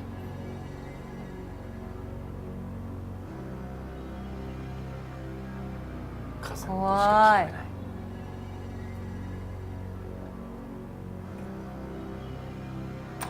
開くんかいマリ、いないのか。はすはすはす。姫にははい女性だったね女性でしたね。動け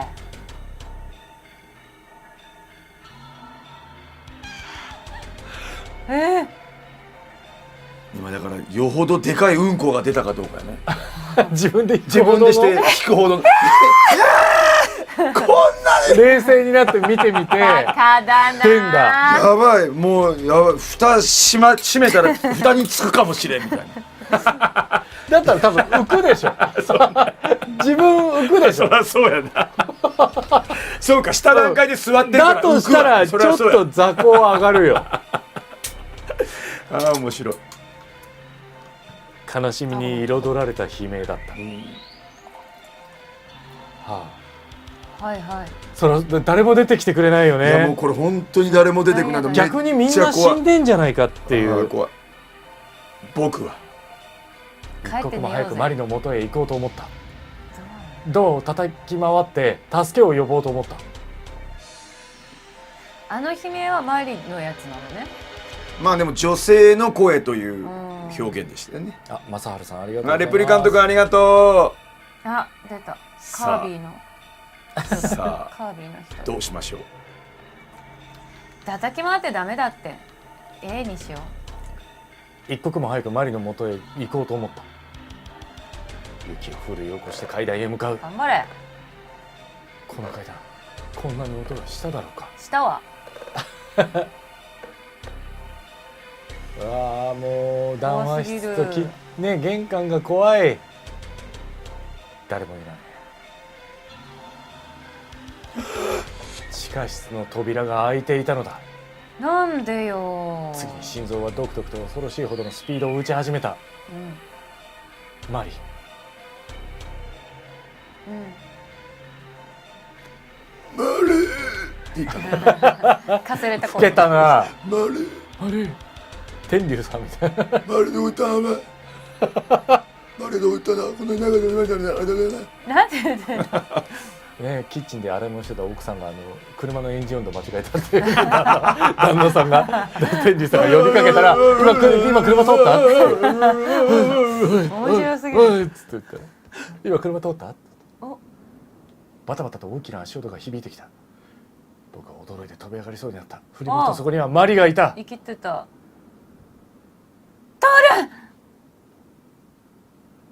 マリ一体何があったんだ。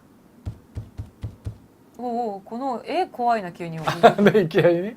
でもほらここはちょっとやっぱもしかしたらマリが通る首絞めに来たかもしれない。今のこうやってベアハグをベアハッグをしてこのまま背骨を折りに来た可能性あります。どうしたんだよさっきの姫は。マリか。おじさんがおじさんとおばさんがリアルに今リアクションしたリアルだなもね。う今トアラリアルにリアク私ションと思っちゃったね今。そうねリアルにそっちと思っちゃった。リアルなリアクションしちゃったね。またしても誰かが今度は小林夫妻を襲ったとでもそんなことあるわけがない。まさか小林さんたちまで。あら、二人ともか。一体誰が。うまいな、鍵開けとくの。僕は加山さんが地下室にいるのかどうか確認するのが先だと思った。ちょっとごめん電気切ろう。忘れとった。これ電気切ろう。怖い怖い怖い。怖いああ怖い。ちょっとおしっこ漏れるかもしれん。あ漏れるかもしれん。おいやっぱかまいたちって最高だね。聞いたことないと思う。かまいたちって最そうそう高だね。かまたして最高だね。一人ではできないアわルフォンソはいつだって最高だよみたいな。おしっこ出てまうかもしれん。かまいたちごめんなまい。よいしょ。ねえ。どうしようこっから先。どうする？僕は加山さんが地下室にいるのかどうか確認するのが先だと思った。どっちも怖えわ。一刻も早く小林さんたちの様子を見に行こうと思った。でもまあどの道ね両方確認はしないかんとは思うんやけれどもね、どっちを先に行きますかね。これ歌手にどっちがいい？いやまあどっちでもいいよね。でも言うて例えば誰が殺したっていうのと犯人がどこかにいるかもしれない。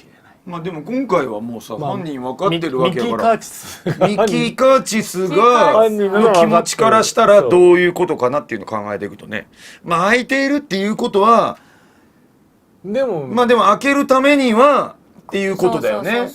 でも加山さんも分かんない。もしかしたら中から自分で開けたのかもしれない。意外と加山さんそのまま下にいるんじゃないか説。じゃあー見に行きますか。開けるだけ開けて容疑だけかけといて、はい。ミッキーが。ああ。だけどお前らがいろっつったからいたよっていう。さらになるほど。罪をかぶせるというそうそうそういうかことそういうことのために開けたって。疑惑を確定する。そうそう。見に行きましょうか。うん。加山さん、僕は加山さんが地下室にいるのかどうか確認するのが先だと思った。まあいい。いいか。離れるんじゃないぞ。はい。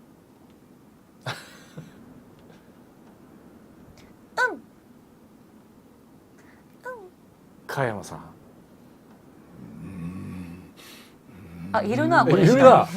うなってんな。いるな。悪夢にうなされてるな。なんだ。ワインセラー。怖すぎる。良さげなワインがたくさんありそうですね。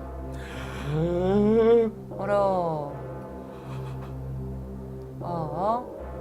俺は死んじまっただ俺は死んじまっただマジか。トールのせいで死んじまっただそれはそう。うわもうちょっと永井さんここだけ読んだ、はい、裸電球が冷え冷えとしたワイン蔵の唯一の明かりだった。その明かりの下、加山さんはうつ伏せに倒れていた。顔は真横を向いていて、目はカッと見開かれている。その顔を中心として半径1メートルほどのどす黒い血だまりができていた。やるな。加山さんまでもはや正常な思考ができる状態ではなくなっていた。バラバラしたい姿なき襲撃者、殴り殺されたみどりさん、そして小林夫婦に加山さん。いっぺんに3人か。これはどうやって朝まで生き延びる。減れば減るほどね。もう嫌、もう嫌。マリー、マリー、しっかりしろ。もう産地がない。しっかりしてなきゃ俺たちも殺されるもぞ。う産地が下がったさあとにかく上に上がろう。はい。ここまで来たら別に加山まで殺しちゃうんだったら3人もう始末できてから別にこいつじゃなくてもいいもんな。確かに。でもまだね小林さんの様子は見てないですからね。あ、そう実は言ってないんですよ。マリがあくまで見に行かなきゃ。おあ、生きてる方行くんだ。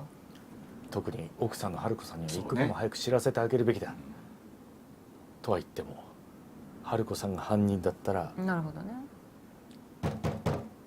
起きてください、起きてください、非常事態です、お願いです、起きてください。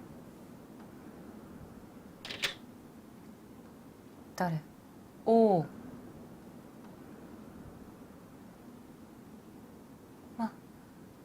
また何かあったの？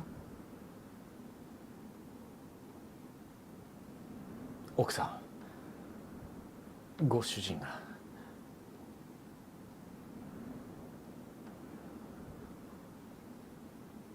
あ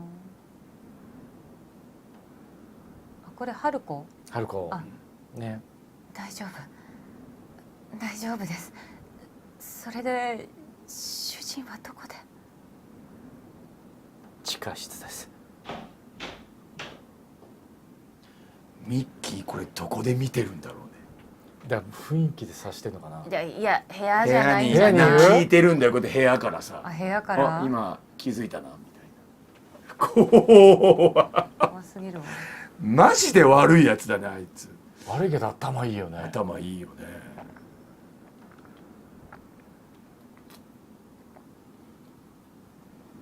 あのおじさんが殺されたの？それだけじゃありません。どうもオーナーとその奥さんも。3人も？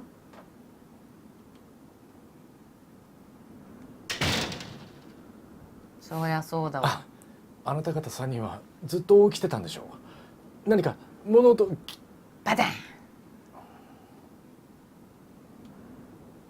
天に増します我らの父よ、迷える子羊をお救いください。3人のうち誰かにクリスチャンがいたらしいといううん神頼みになります。ねえ、神よ。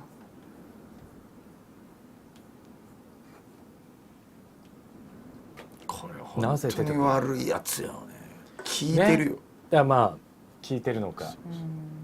今多分こうやってやってて、で今急いで多分なんだったらベッドに潜り込む。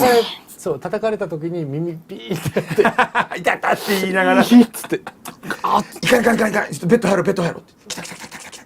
三木本さん、三木本さんいないんですか。ゆっくりと回してみた。開くんかい取るわい。このわざとね。いないんじゃないか。いやなんかいないんじゃないかなとは思ってるんだけど。そうではいるなんかったですよ。これ。三木本さんはちゃんとベッドに横たわっていた。こんな状況でロックもしないとは一体どういう神経なのだろう。殺されない自信があるのか。それとも彼こそ。三木本さん、起きてください。三木本さん。彼はピクリとも動かなかった。まさか。まさか。ごめん。まさか死んでるんじゃ。僕も一瞬そんな考えを抱いた。そんなことあるわけないよ。疲れてたんだよきっと。三木本さん、三木本さん。え？脈取ってみたら。バカなこと言うなよ。あれから怪我も何もしてないのにどうして死ぬんだよ。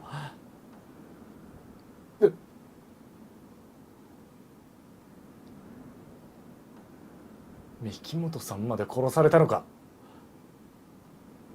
やっぱりあそこ終わりだ。やっぱり死んでるのね。菓子薬でも飲んだか？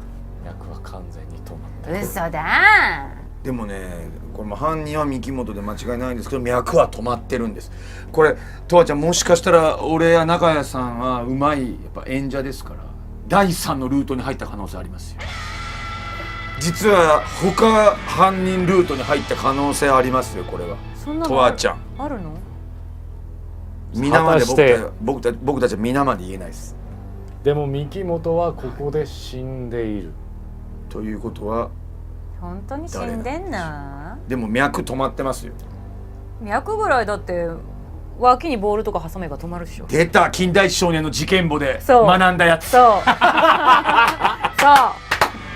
ガーンってやれば止まる学んだやつ。やっぱ俺たちはもう金田一でね。そうね、申し訳ないけどある程度のいろんなトリックをね、トリックははいはいはい、履修済みなんですよ。そうなんですよ。ゴルフボールとかね、なんかボールでキュッてやると、なんかキュッてすると止まるんでしょはい、そうです。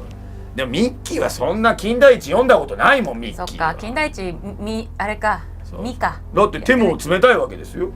そんななんか氷のように冷え切ってたんですよ。腕しばらく出しとけば、外に出しとけばどうにかなるっしょ。なんかもうとわちゃんはあれやね、全部当てていくね。本当？よ全然俺らニヤニヤできへんやん。全部当てていくやん。しよしよしよし。ふふふふふバカめみたいなことがないから。ないよ全然。なんやねん。だからトアラン一番最初に殺されるからね。そうだよこういうシチュエーションだったら。そうだそうだね。よ。勘のいいやつが一番最初に緑さん、緑さんよ。緑さん。勘のいいガキは嫌いだよ。そうそう、やられちゃう。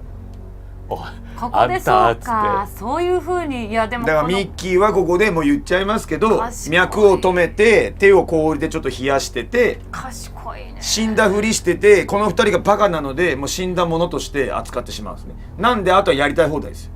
三木本さんのわここけがない。にさえ帰ってくればいいってことでしょ。そうっていうかもう容疑者としての線がなくなるわけですよ。そう、はいはいはい。それに何が一番簡単かって言ったら、自分も被害者側に回ればそう一番簡単なまあんです。それはそうか。死んでるってことを本当に思わせれば締めたもんです。いやたださ、脈だけじゃなくてさ、息とか見ろよ。鼻つまれば。こちょこちょこちょこちょってやったり、それちょっと面白いこうやってまぶたペカってやれば動くからね、こうやって。そうやる？パって。そんなことしたら襲いかかってくるやろ、ミッキーが。そっかそっかそっか。さすがに鼻にこうやって指詰めたりとかさ、ちょっとそういうルートはあっても面白いね。股間くすぐったりしてさ、なんかうわーとかやったらね、ドンってやったら起きるかうっもしれない。てなるからねそうそうそう。それはちょっとやってみてほしい。鼻つまんでたら、いや死んでいるがって言ったらブローみたいな、三木本さんがこうブロー生きみたいな、とるわアホって言うかもしれない。君みたいなやつは初めてだよみたいな、なんかの顔ばっかりしながら、めっちゃ面白いなそれ。ちょっと見たいそれ。ミッキーのそのパターンあったら面白いね、やっぱね。ね。あ、でももし今スパイクチューンソフトの方いらっしゃったら、今日見てるんでなんかちょっとそういうなんていうんだろう、犯人側の視点あ、見のたい見たい。サブストーリーあったら面白いかも。今さっき出てた金田一少年の事件簿も犯人側の視点のやつが出てるんだよね今。ああ、そうそうそうそうそうね。あれめっちゃ面白くて、僕もこの前ちょっと買ってね教えてもらって読んだんですけど、ああいうのがあってもね、もうこれ結構有名な犯人分かってる人多いと思うんで、ミッキー視点のやつちょっと見たいね。なんだこの冴えない大学生がポンポンポンポンみたいなあるかもしれんね。ああ、だからミッキー視点の超見たいね、やっぱね。ちょっと面白いかも。面白いな。面白そこの大学生侮れいやバカバカだだな。犯人は僕だとか言い出したこいつバカだな焦らせやがってみたいなね怖っみたいなねやってみたいな三木本さんそれ怖っみたいなちなみに金田一少年の事件簿はセガサターン版で犯人が主人公のやつあるんでありますめっちゃ面白いよで敵が金田一少年なのじゃあめちゃくちゃ金田一鋭いそうよ鋭いからやばいよちょっとのミスも許してくれないから、いかに金田一を欺いて自分がじゃあ犯行を成立させればこっちのこっ勝ちちの勝ちだけど相当鋭いそして犯人側主人公側がバカ主人公がコーヒーに毒入れて殺すんやけどで自分がウェイトレスやってて、でターゲット殺した後に「わあお客様大丈夫ですか?」ってみんなが「どうしたんだ?」って金田一が来たら「お客様が毒入りのコーヒーを飲まれてなんであああんたはとんでもないミスをしでかしたんだ」って言ってすぐバレとる確かにとんでもないしまったバカだねなんでコーヒーに毒が入ってると分かったんですかとか言って閉まらないね閉まらないよあんた閉まったじゃないとんでもないミスをしでかしたんだとんでもないっていうかさいや確かにとんでもねえんだよなあれめっちゃ面白かったまあそんなのがあったらいいよね、うんはいそんちょっとなミッキ見たいー、はい、うまくごまかしたシーンです三木本さんは私かあ違うなどういう殺されたんじゃないかもしれないどういうこと三木本さんは頭をひどく殴られてたもしかするとあの時脳内出血を起こしてたのかもしれないかもしれない運転がすごすぎるんだよなでもこんなにうまいこと言ったらさちょっと吹き出しそうになるんだよこれだってさ起きて聞いてるわけじゃんミキそうモトこれなんか言うめっちゃめっちゃここにでも冷静に多分そううわーめっちゃしびれてきためっちゃ手しびれてきたマジで出てけやみたいなここで喋るそうなここで喋るなこうわーのジンジンするジンジンする手の感覚ない手の感覚ないよっていうはよ出てけやっていうかうなんわか言うとるぞ俺の部屋でもうはよせえはよせえって今思っとるー俺結構ゲラだから手冷たいねんこっちはつって俺結構ゲラだから多分めっちゃ真面目に通るなんかうわすごいマリもめっちゃ真剣に話聞いてるじゃんどういうことこの大学生2人バカだなって聞いてるバカだ放っておいたら死んでしまうとか言ってじゃあ自然死なわけねえだろう生きてますよみたいなもうはよ出てけやマジで右手の感覚ねみたいなしびれたあーでもおしっこしたおしっこしたまあ早く出てっておしっこしたよもうあと苦しいあと苦しい早くもうちゃんと推理外でやって外でやっていいななんか何秒以上になったらボーンって起き上がっちゃって息うわ元がめっちゃ見たいなそれねはいまあそんなことを徹が言ってるってことねね外に外傷見当たらない以上そう考えるんじゃないかな頭良さげなバカって一番手に負えないなだから知恵が回るバカだよねそう、うんねえトールどうかした三木本さんはここで死んでる加山さんもおじさんたちもじゃあみんなを殺したのはやっぱりなんでやいないんだよねどこにもあーそっかそうなんだいないんですよどこ外にほっぽり出されたか大丈夫か春子さん一人で大丈夫かしら大変だ大変だってここで気づいちゃった大変だ一人じゃないかってまあただの大学生だからね言うてね、うん僕は思ったマリの前で弱音は吐けないもううわこんなところは逃げ出した方がいいこれは普通 B 選びたくなるよね我々うんはねだったら逃げ出すな、でも外は猛吹雪ですかいやらブリザードですからなんかねワンチャン殺されるぐらいだったら何とかならんかみたいにはなるかも、そうねでもブリザードやったらザラキってやってくるよ命奪われるよいやロンダルキアのね大地はね波じゃないですよやっぱ頑張って着込んででも普通も無理かなにいたらバギクロスとか食らうんだよ確かにメラゾーマとかそうねかまいたちやからねうんじゃあ A にしますかそうか逃げたらよかったなあ逃げたかったいや違う違う絶対死んじゃうからマリの前で弱音は吐けないマリの目がなかったらまあ無様な真似だけ見せたくないというやっぱりねちょっとかすでねに推理をミスって無様ですけどねうんもうかなりこいつの無様なこいつのせいでむしろこの状況にありますからそうね加山さんの奥さんや女の子たちに警告だけはしといた方がいいだろうなそれから小林さんたちの様子も見てこないといやあそこへはあそこへは行きたくない。怖かったんだね。でかいうんこの時ね。しかも蓋が閉まってない。しかもだから一回盛り上がって叫んで、その後蓋しようとして閉まらないからもう一回叫んだんでしょ。もう一回叫んだ。はあこんなに出るなんて。で転げながら出てきたの。昨日食べたドリアが。食いすぎでしょ。ミネストローネじゃないんだ。仕方ないな。マリは女の子たちの部屋に入れてもらって一緒にいればいい。じゃあトール一人で。大丈夫。すぐ戻ってくるかから。っこつけんな。いやそれはやっぱでもそうするでしょ。バカのくせにねちゃんとねカッコつけるとこはね倫理観はあるのよ。そうあるのよ。悪い子じゃないの。バカなだけなんです。開けてください。お願いします。マリとしばらく一緒にいてやってください。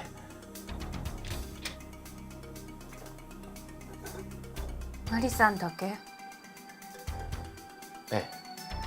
僕は今から下の様子を見てきますから。ならいいわ。入って。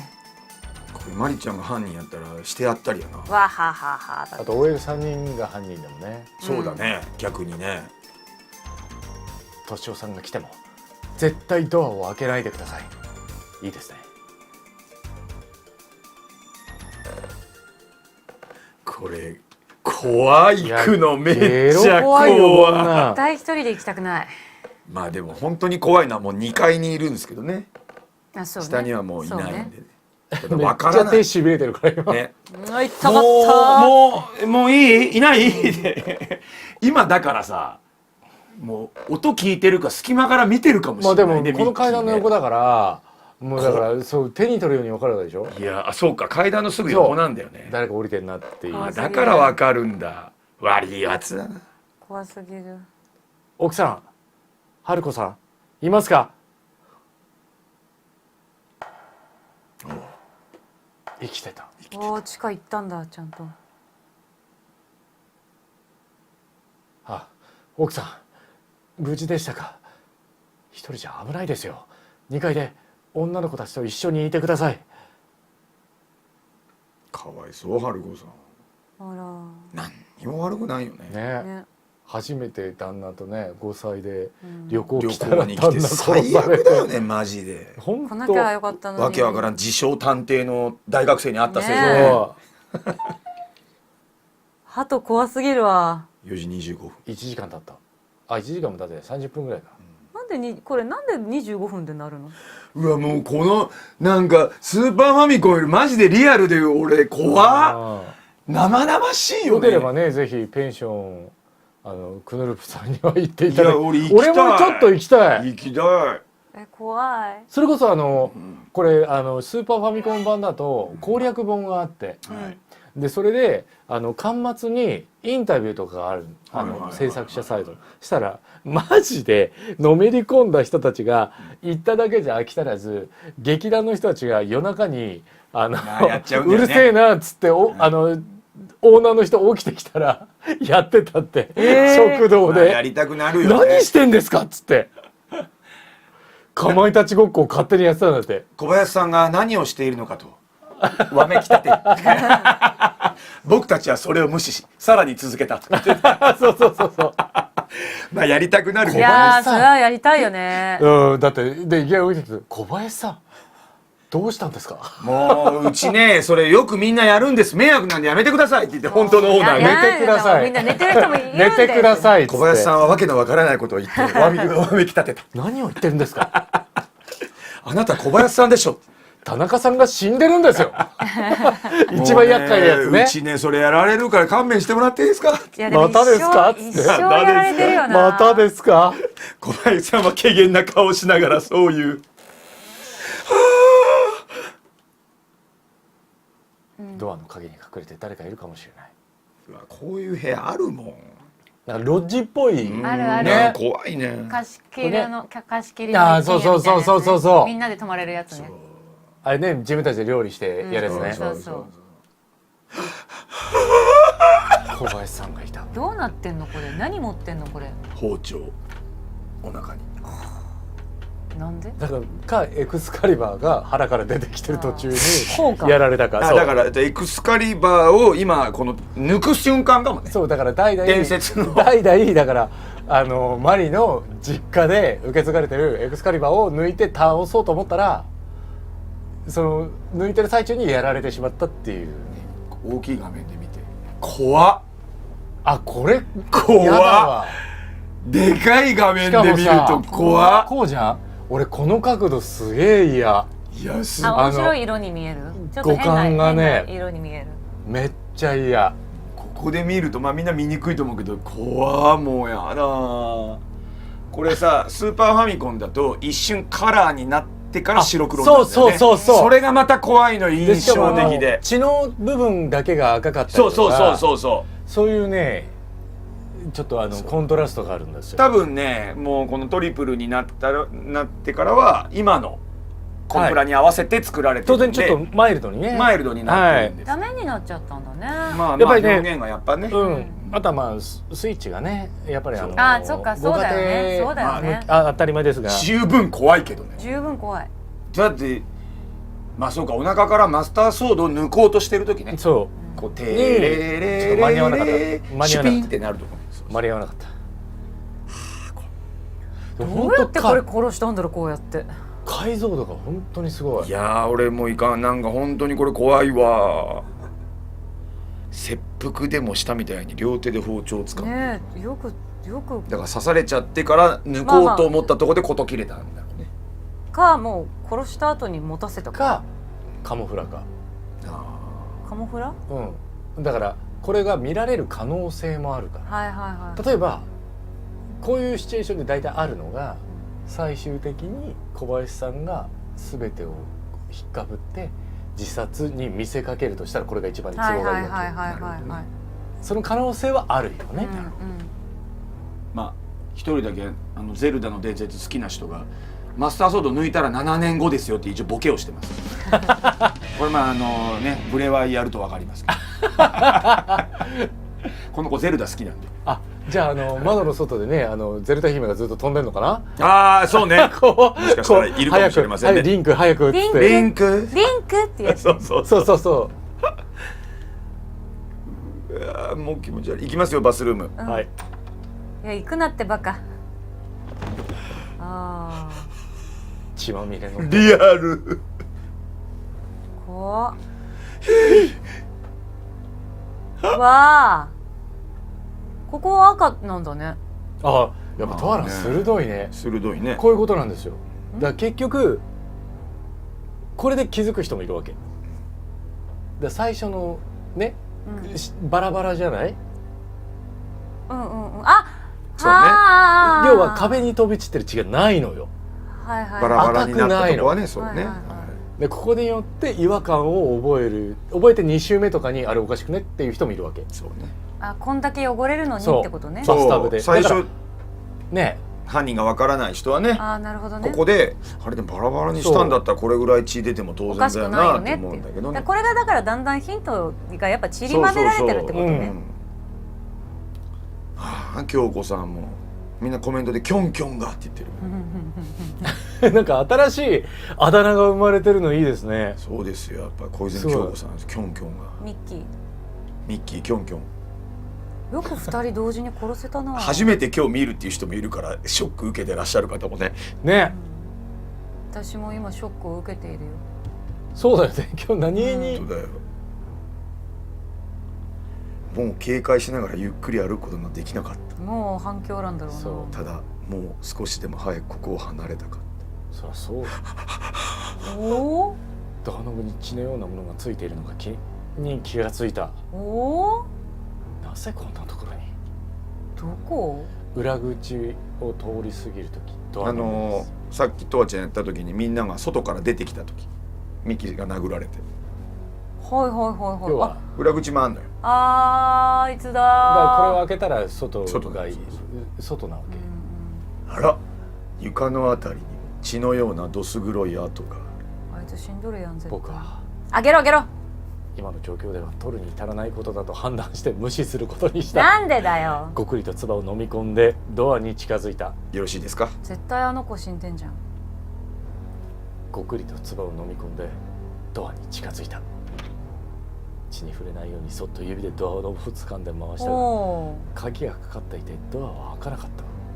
つまり敏夫さんはここから逃げたわけではない。そういうことだろうか。どうやって滴ってんの？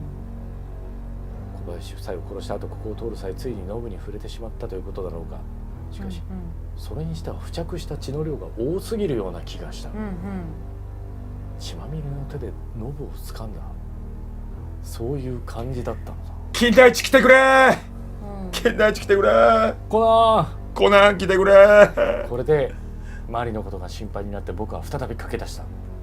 僕は慎重にロックを外すとドアを小さく押し開けた。さここまで来たら開けようよ。あいいですか。わかりました、行きましょう。もういいよマリは。心配じゃないのかマリオ。言わないであげてよ。心配じゃないのか。もうこっちの方が気になる。分かった。僕は慎重にロックを外すとドアを小さく押し開けた。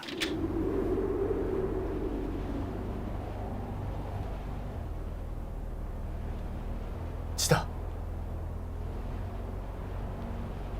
一体誰の血だ。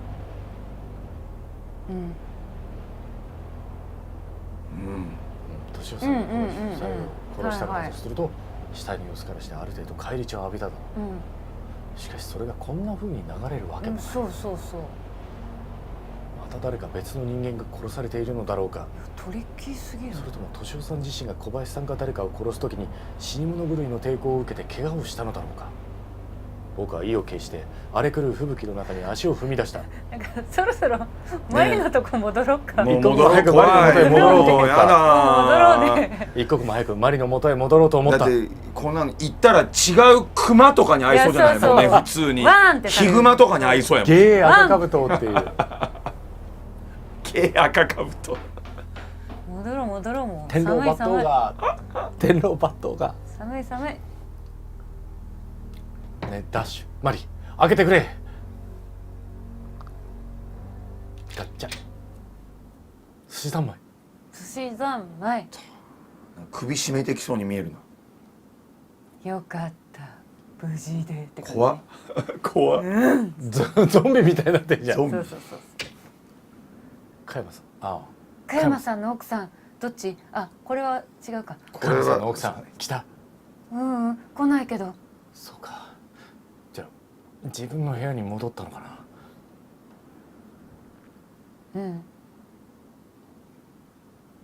変な物音とか声とかしなかっただろうね。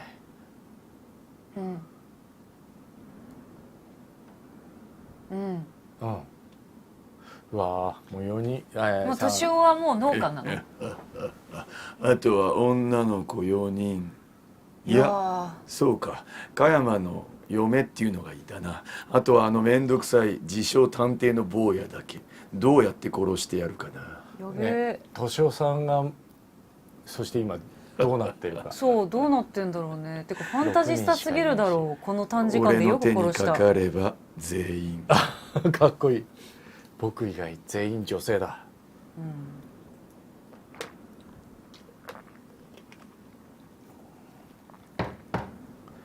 奥さんいますか。出てきてください。一緒にいた方が安全ですよ。初めからそうせえ。あ、よかった。さあこっちへ来てください。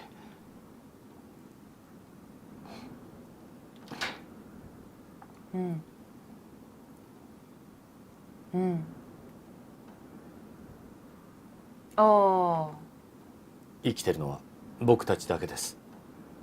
敏夫さんを除いては。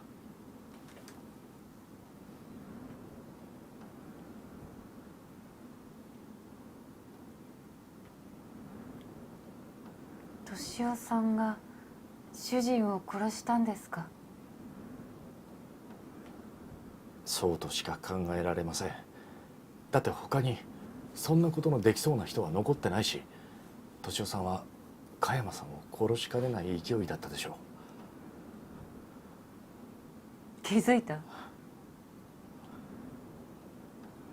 敏夫さんは仇を討ったつもりなのかもしれないわ。仇？みどりさんの？じゃあ小林さんたちにあんなひどいことをしたのは誰なんだ？そりゃ敏夫さんじゃないの？どうしてそんなひどいことしなきゃいけないんだよ。だって地下室の鍵はおじさんに渡したじゃないの。鍵急に音なんの怖いね。そうそうそう、そうだった。鍵がなければあの扉を開くことはできない。では加山さんを殺したいがために小林さんたち2人まで殺したというのか？狂ってる。そんなの狂ってる。うん。いやいや、もう複雑。複雑。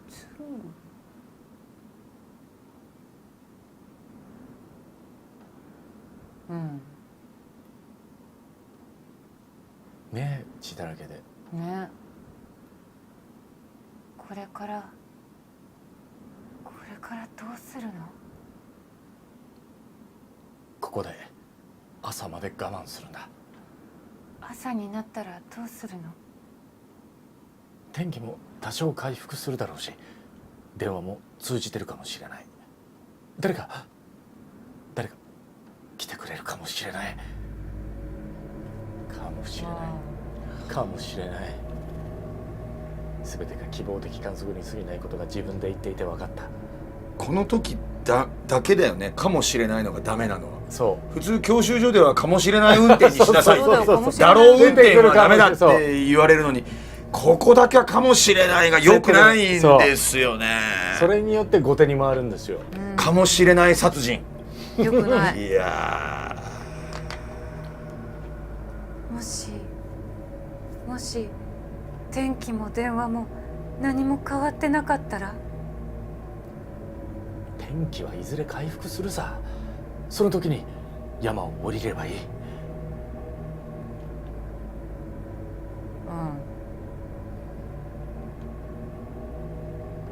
う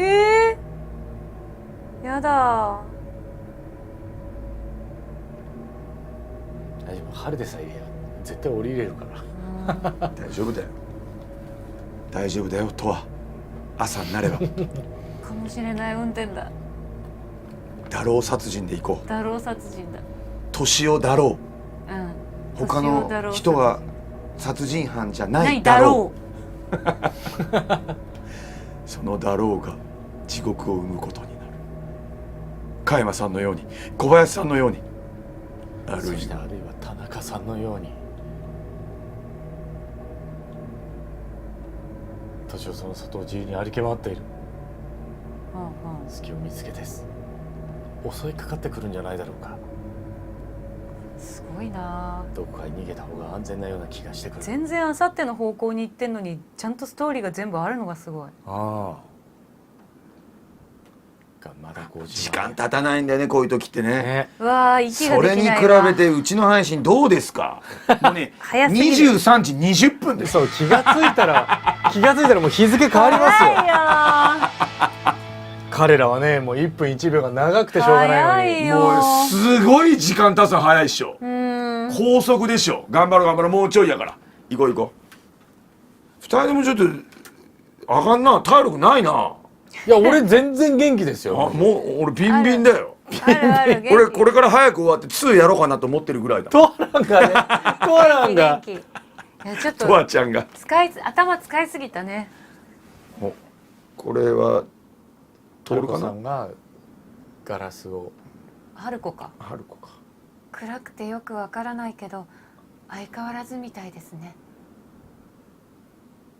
一日で目の下にも雲がね。いやー、こんなの女の子たち3人がしたら本当来るんじゃなかったよだってみんね。やな18でしょ、だって。うんうん、18の OL だもん。ね。最悪だよね。行こうって言い出したやつ誰なんやろ。うん。いやだからロン毛のあの子でしょ。かかなこちゃんやか。かなこちゃん責任取ってもらわなあかんな。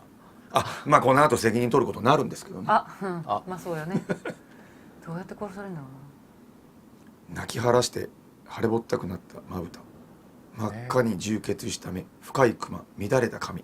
かわいそう。これ今日配信終わった後の3人もこうなってます目の当たりにあれして。ここペンションシュプールだったげっそりここシュプールですから。信州だった本当にここもうこういう状態になりますからね、我々3人とも生き残ることができるかっていうね。やだー。待てよ。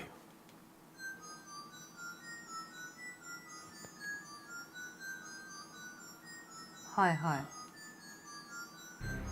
うわバカだね。これはねまたね本当にこのねトールッコちゃんこういうことばっか考えるのよね。彼は共犯だったと考えられない。そんなわけないやん、もうアホ。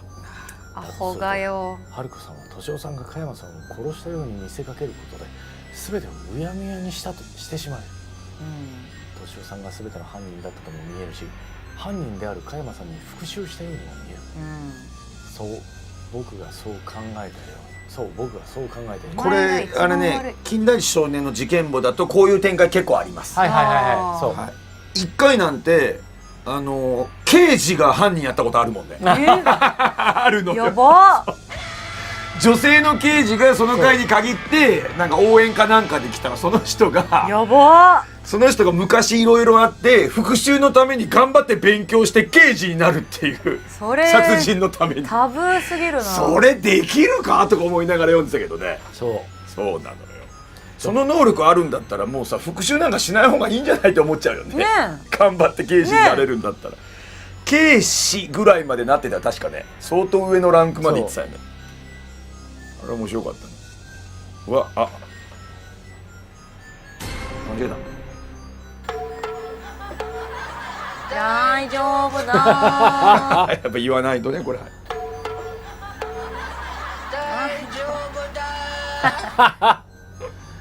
楽観的だな。ね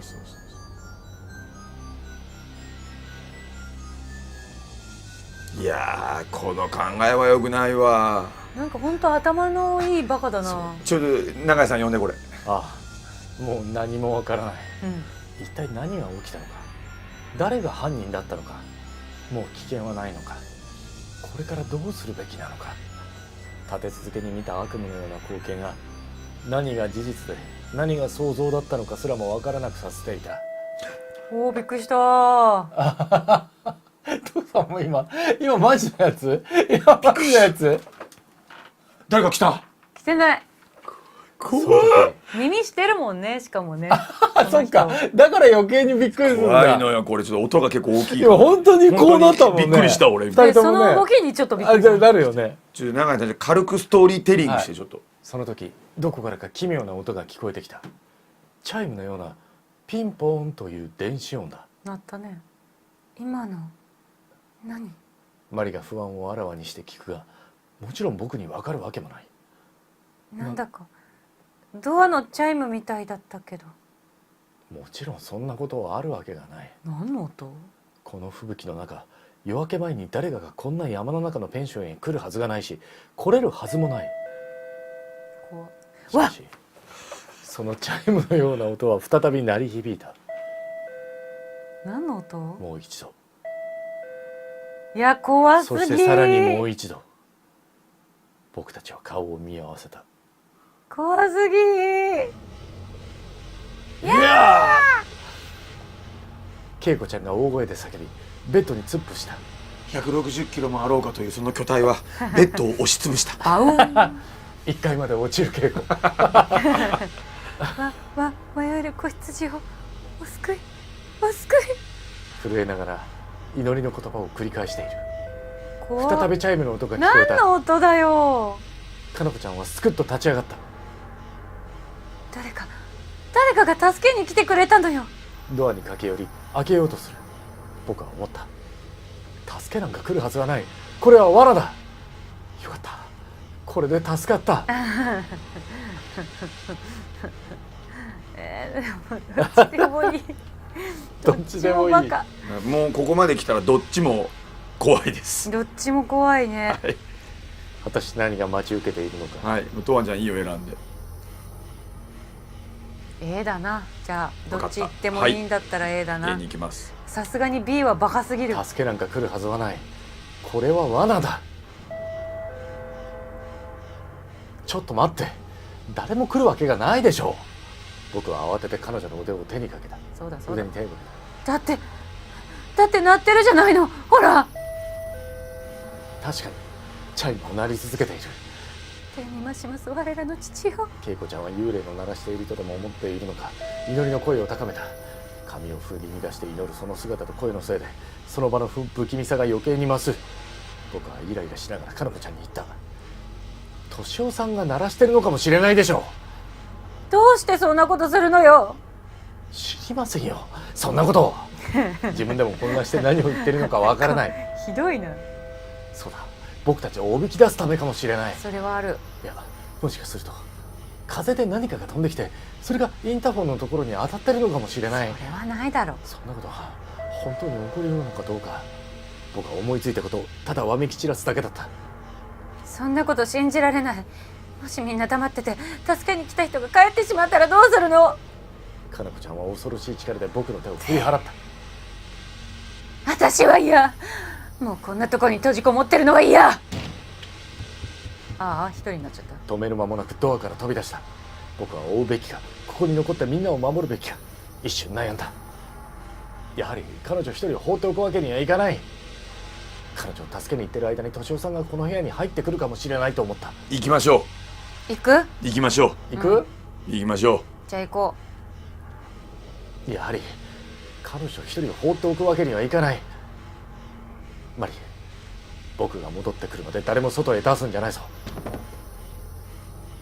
モップを取り上げ廊下へ飛び出した。もうかなこちゃんの姿は見えない。う。耳を澄ますがチャイムの音はしなくなっていた。うん。階段まで走り飛び降りるようにして1階へ降りた。かなこちゃんは玄関前で立ちすくんでいた。玄関の方を見るとドアのガラスが割られ誰かの手が伸びていた。ひでえな。どうやらドアの鍵を開けようとしているらしい。僕は近づいてよく見ようとしてモップを強く握りしめながら玄関へ降りた。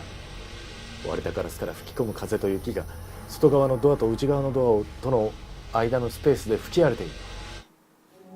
おお。え？外側のドアから突っ込まれた手は血まみれだった。僕は恐る恐るその手をモップの柄でつついてみた。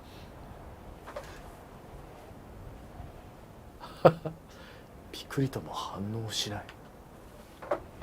誰だかわからないがまた死体が一つ増えたらしい。もうやだ、今日帰るの僕はそんな怖い風に。他人事みたいに考えていた。そっと手を伸ばしてノブのロックを外しドアを押して開ける。さらに強い風が周りが見えなくなるほどの雪を乱舞させる。ドアに寄りかかるようになっていた死体がゆっくりと仰向けに倒れた。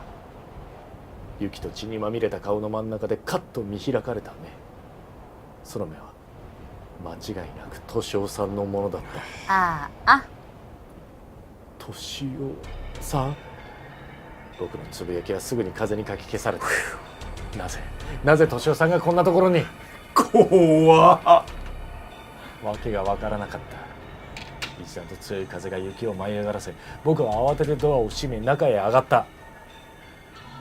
かなこちゃんのお尻を床につけて座り込みしくしくと泣いている。しくしく、助けて、誰か助けて。彼女が僕を追いかけてくるわずかの間に敏夫さんを殺したということは考えにくい。まだそんなこと言ってんのか。敏夫さんは一体誰に。わからない。しかしどうやらその何者かは外で敏夫さんを襲ったようだ。ということは結局のところ僕たちの知らない誰かが全ての犯人だったということなのだろうか。姿を見られることもなくペンションの各部屋に自由に出入りし次々とみんなを殺していく。そんな悪魔のようなやつが吹雪の中で次の犠牲者を求め息を潜めているというのだろうか。ハンドパワー。ねえちょっと確認していい？犯人って三木本やね。犯人もうなんか忘れて超怖くなってるもん。犯人ミッキー・カーチス。犯人ミッキー・カーチス。いや違う、うますぎないもうなんか犯人知ってるはずなのに忘れて怖いもん。もう誰犯人誰って今思って見てた俺めっちゃ怖い。中井さん大丈夫？喉大丈夫ですよ、全ごめ然大丈夫。んね無理で。やっぱ2人に呼んでもらうと入り込んじゃうね。いやもう呼んでもらうと本当にすごい。私かな。うん。みんな死んでいく。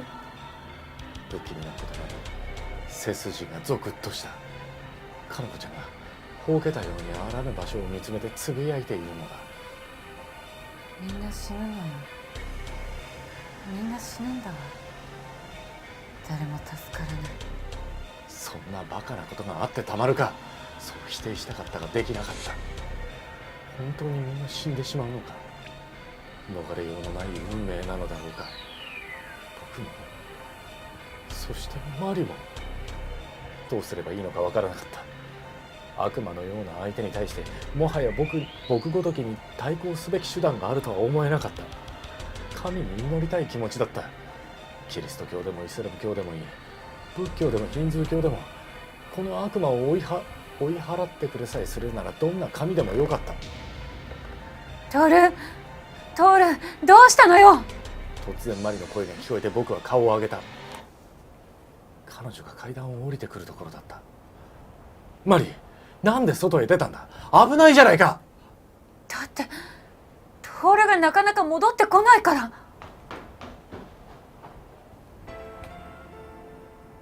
抱き合うんだ。そうこれいいシーンですよ。僕たちが歩み寄るとしっかりと抱き合った。怖いもんね。ためらいも恥じらいもなかった。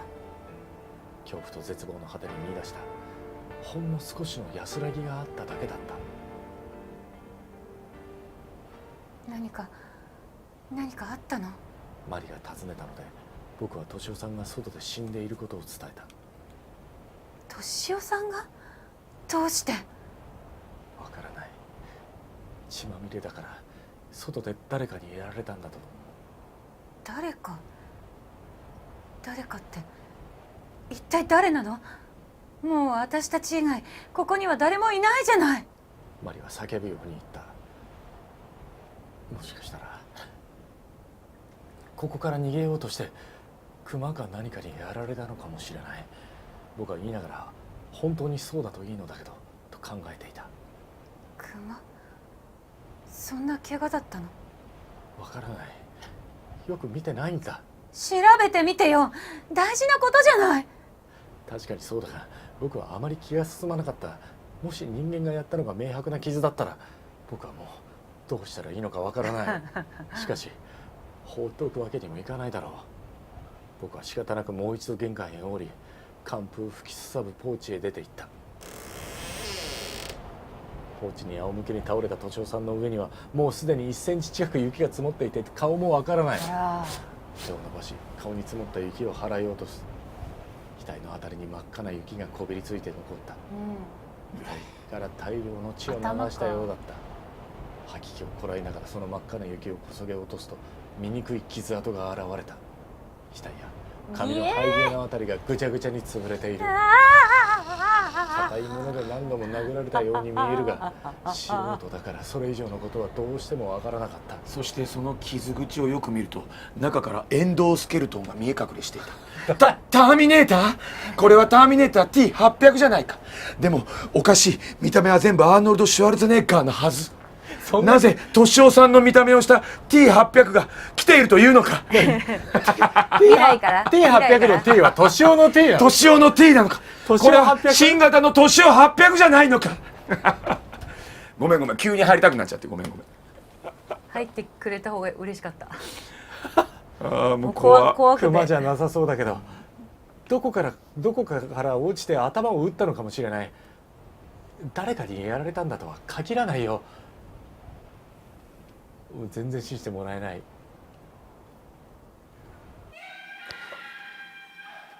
長かったですね今ね。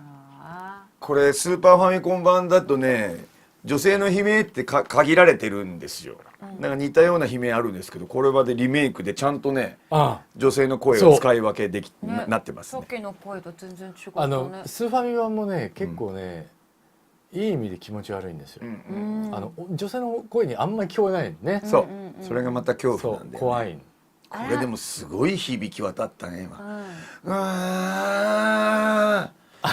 昔アパホテルに泊まって次の日幕張メッセで仕事があったんだけどね、朝8時ぐらいにねエレベーター待つとこあるじゃん。で知らない人もいっぱい待ってたら、多分そのエレベーターホールに一番近い部屋で、今みたいな叫びではないもっと陰微な声の叫びがずっと聞こえてて女子の知らない者同士顔を見合わせて笑ったことあるけど。笑ったのね。ですよねみたいな。お互い相互理解がね。そう僕たちは思わず顔を見合わせたってそして少し笑った。笑ってしまったってどうやらお盛んらしい。お盛んらしい。永井さんもうちょっとじゃあセリフだけで結構です。はい。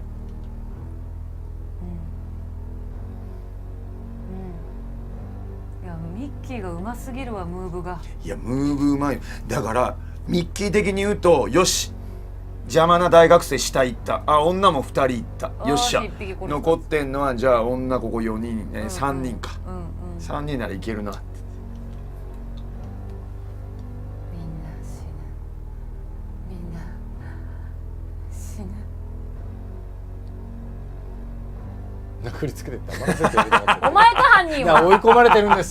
もうごめんなさい大学生が。もう本当にトールひどい。殴りつけてこの野郎犯人は殴りつけて黙らせてやる。大学生が追い込まれてるんです。まあでもそうか、ここでねトールの心情としては本当自分もうんははーってなってるからうるさいって言いたくなっちゃうんだよね。だから18、19のね。そうだよ。あそうかだってこいつも 19？ いやもう18、19でしょ。17じゃない。だってあで18のも OL が大学ちょい上って言ってたから。かなこちゃんはね、うん。トールはだって大学生だあ、そうか、から大学生か。そう。 19か20歳ぐらい現役大学生なのが。僕はかのこちゃんを無視し、ひどい。もうね自分とマリーが生き残ることしか考えてないから、ね、ダメだっていうそうそうそう。廊下に誰かが倒れているのが分かった。あきちゃんか恵子ちゃんか、それともうん。加山さんのハルコさんさか。春子さんのようだった。うん。うん。彼女が悲鳴の主だったのか。新たな時期には僕の心は何の反応も示さなかった。あ、もうダメだ。恐怖も絶望ももう飽和状態に達していた。プレステ版だと血がそう滴ってね階段まで落落ちてくる。落ちてくるんですけど、わざわそうです。ー。やっぱりね鳥肌立った今。スイッチなんでね、うまくそのあたりはそこはねはい、セロもあると思うんで、血の色も若干薄めそうなのよね、ですよ。よくそう思ったらスイッチで発売できたね。スイッチ割と良い子のスイッチだからね、結構厳しいんですけどね、ちゃんとスイッチ用にマイルドになってるんで、逆に言うと怖いのが苦手な人もいいかもね。うんうんうん。まあ怖いのが苦手な人にいいかもっていう以上にやっぱ怖いですけどね。怖いよー。ちょっとのめり込んだらね。そうね、怖い他のバージョンはねもっと怖いからうんちょうどいいかもね。ずっとざわざわしてるもんなんか。推理小説好きの方は当然ねちょっといいと思やってみいます。奥さんそらね奥さん悪いよ。そらやっぱり奥さんがね浮気っていうのをねやっぱりね許したからだよそら。だからさそら奥さん悪い。あれなのよ、うん思いっきりテレビミノの方ですか。うん奥さんちょっと CM 入れるから待っててね。懐かしいな。午後はまるまる思いっきりテレビ。そう懐かしすぎる。てってってってってってってってってってってっていうね。あさすが知ってますね。はい変じゃない、ただの屍のようだ。ドラクエ。ドラクエや。あーでも流れてるわ。あちゃんとあるわ。すごいごめん失礼しました。あもうちょっと激しかったですよね。かもしれないね激しいっていうかずーっとずーっとね3段ぐらいまで思った通り死んでいる。もう犯人がまた中に戻って入ってきたのよ。ずっとおるわ。うん。あなたの左手の横の壁一枚隔てたそうそうそうそうそう。気づいてねえな。ああそうだ、あきちゃんとけいこちゃんはどうしてるんだろうん。はあ、もうこうなると妄想が止まらないぞ妄。想が止まらないぞ。う。果たして誰が。もしあの3人が共犯だったとしたら、まるで電撃にも打たれたような気持ちだった。そう金田一少年の事件簿や名探偵コナンで見たパターンだ。でも名探偵コナン第1話のジェットコースターが走っている間に安全バーを上げてまたいで、ワイヤーをあったね。首につけるというのは僕は無理な気がしている。そんなこと言っちゃいけない。ちょっと泣いちゃうのね。そうあ、そう。涙で気づくんだよ。しかも何だったらそのあったかい前水が吸ってその前に風のいたずらでスカートめくれた時に平行棒を使ってるあざが一瞬見えた瞬間にそうこいつが犯人や。気づくんだよねあれね。なかなかあれはテクニカルだよねあれ。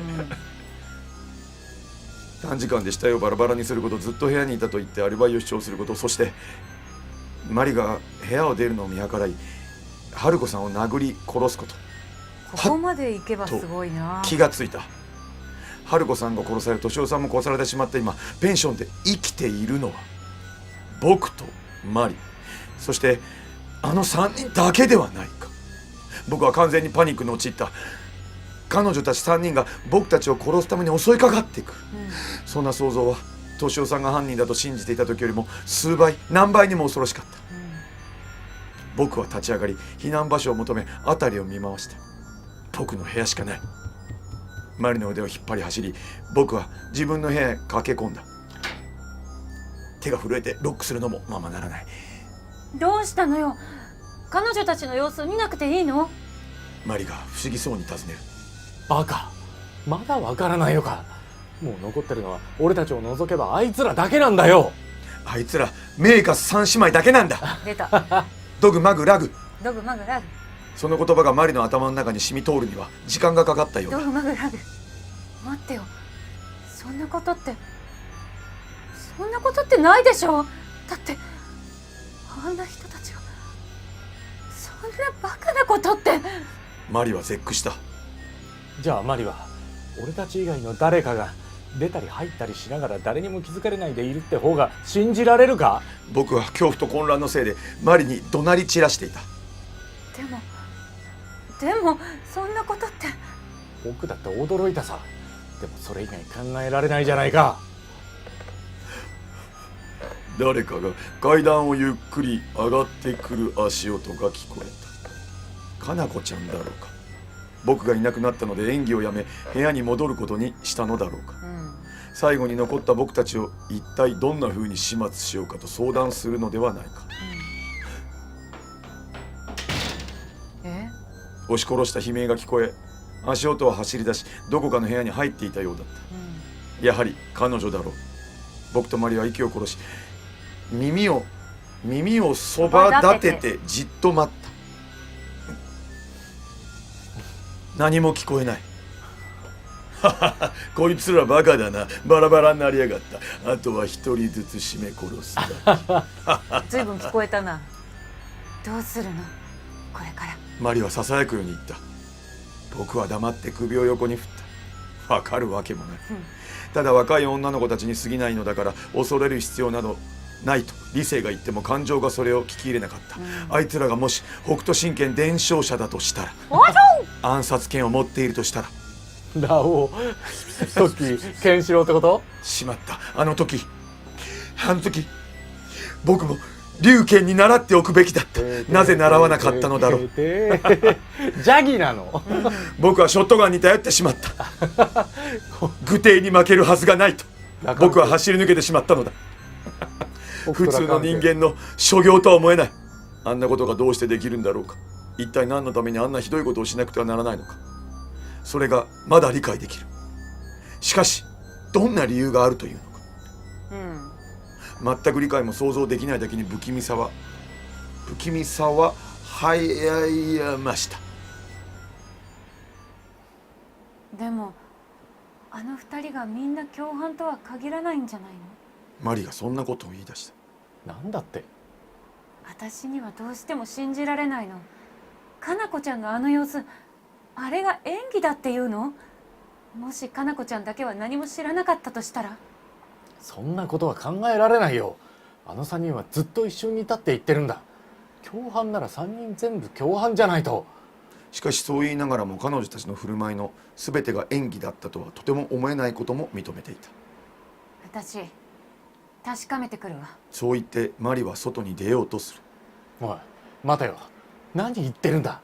今出ちゃ危ないんだ。私たちだけ助かればそれでいいの？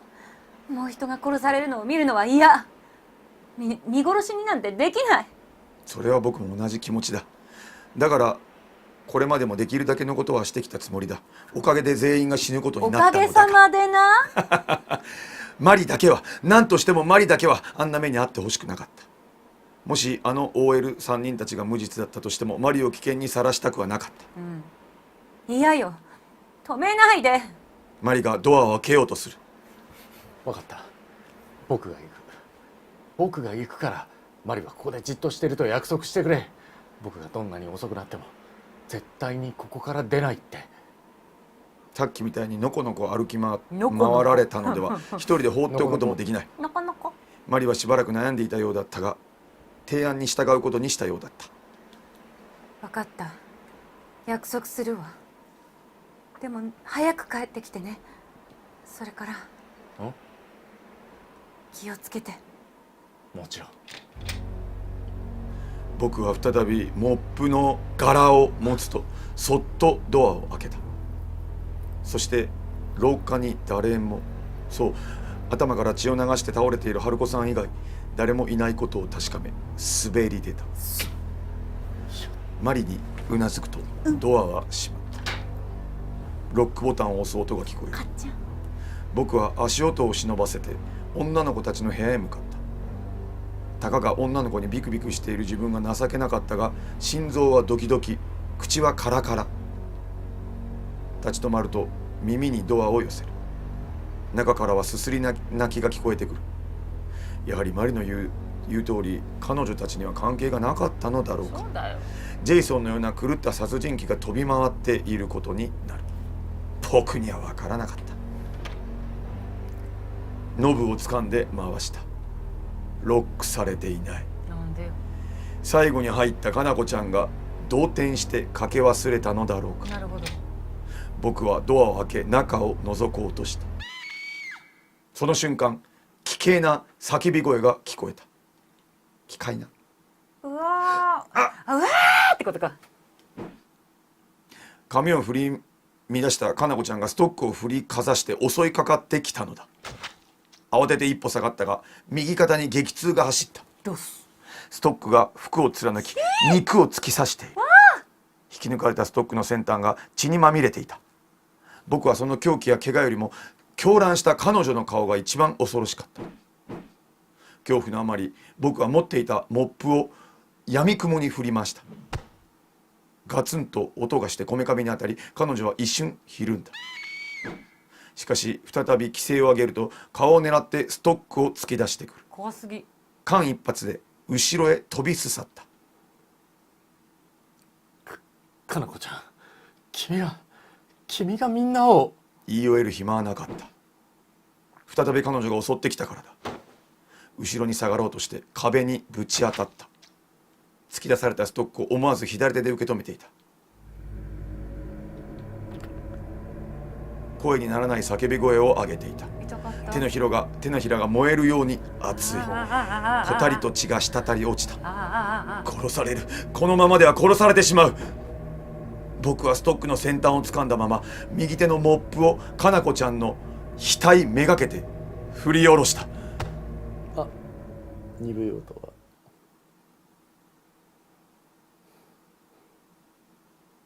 自分が人を殺したと分かったのは、永遠とも思える時間が流れてからだった。なんてこと。しかし他の2人のことを思い出して僕は我に返った。なぜ2人は彼女の火星に来なかったのだろう。もし来ていたら僕はきっと殺されていただろうが。そっとかなこちゃんの体を迂回しながら僕はドアいっぱいに開き足を踏み入れた。そこに広がっていた光景は心のどこかで予測していたものだった。やるー。あきちゃんとけいこちゃんがベッドの上に倒れていた。二人とも頭から血を流している。春子さんと同じように頭を殴られたようだった。かなこちゃんが全員を殺した？そう考えてそれはありえないことに気がついた。なぜならかなこちゃんは僕よりも先に下に降り、僕より後で2階に上がってきたのだ。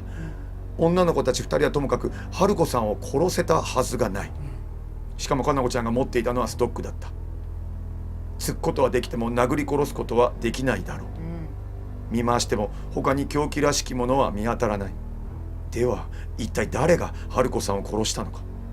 やはり誰か僕たちの知らない人間がどこかに隠れているのか。まだそんなこと言ってんのかお前もしは。そうでないとすると、僕は背後に気配を感じて振り向いた。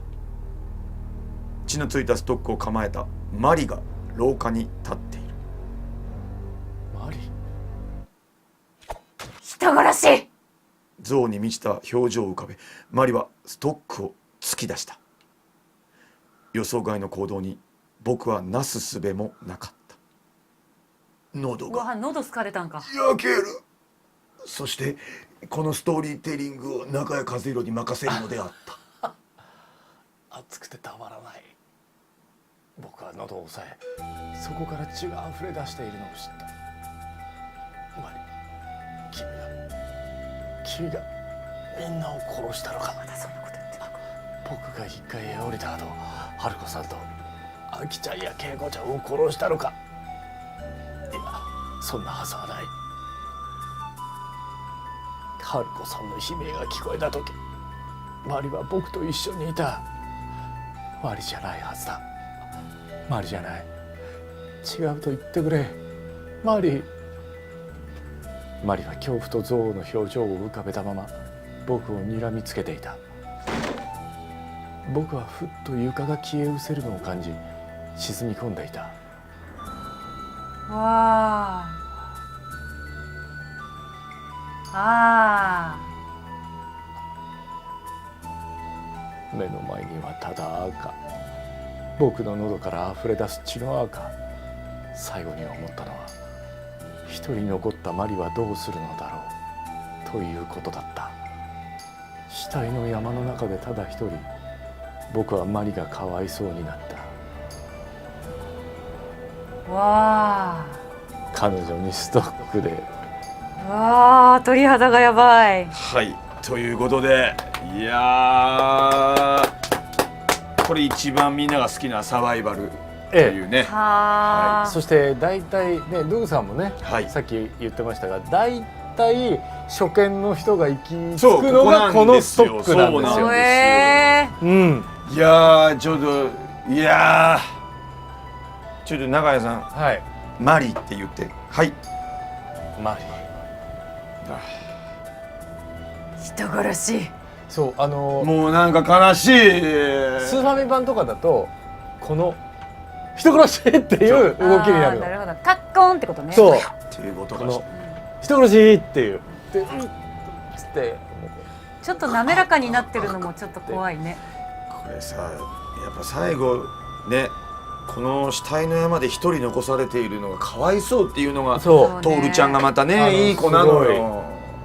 でもマイルドになってますね。そのなってるね。活字の表現。表現がね。なるほど、そうかそうそうか。オリジナル版だともっとね、実はね、その声を喋ろう、マリに声かけようとするんだけど、ここに穴が開いて血出てるからゴボゴボとね、そう血が出ちゃうっていう表現なんだよね。で声が出ないってなって、で目の前には赤っていうなんか文言を知ってた。すごいこれ印象だよね、印象深い。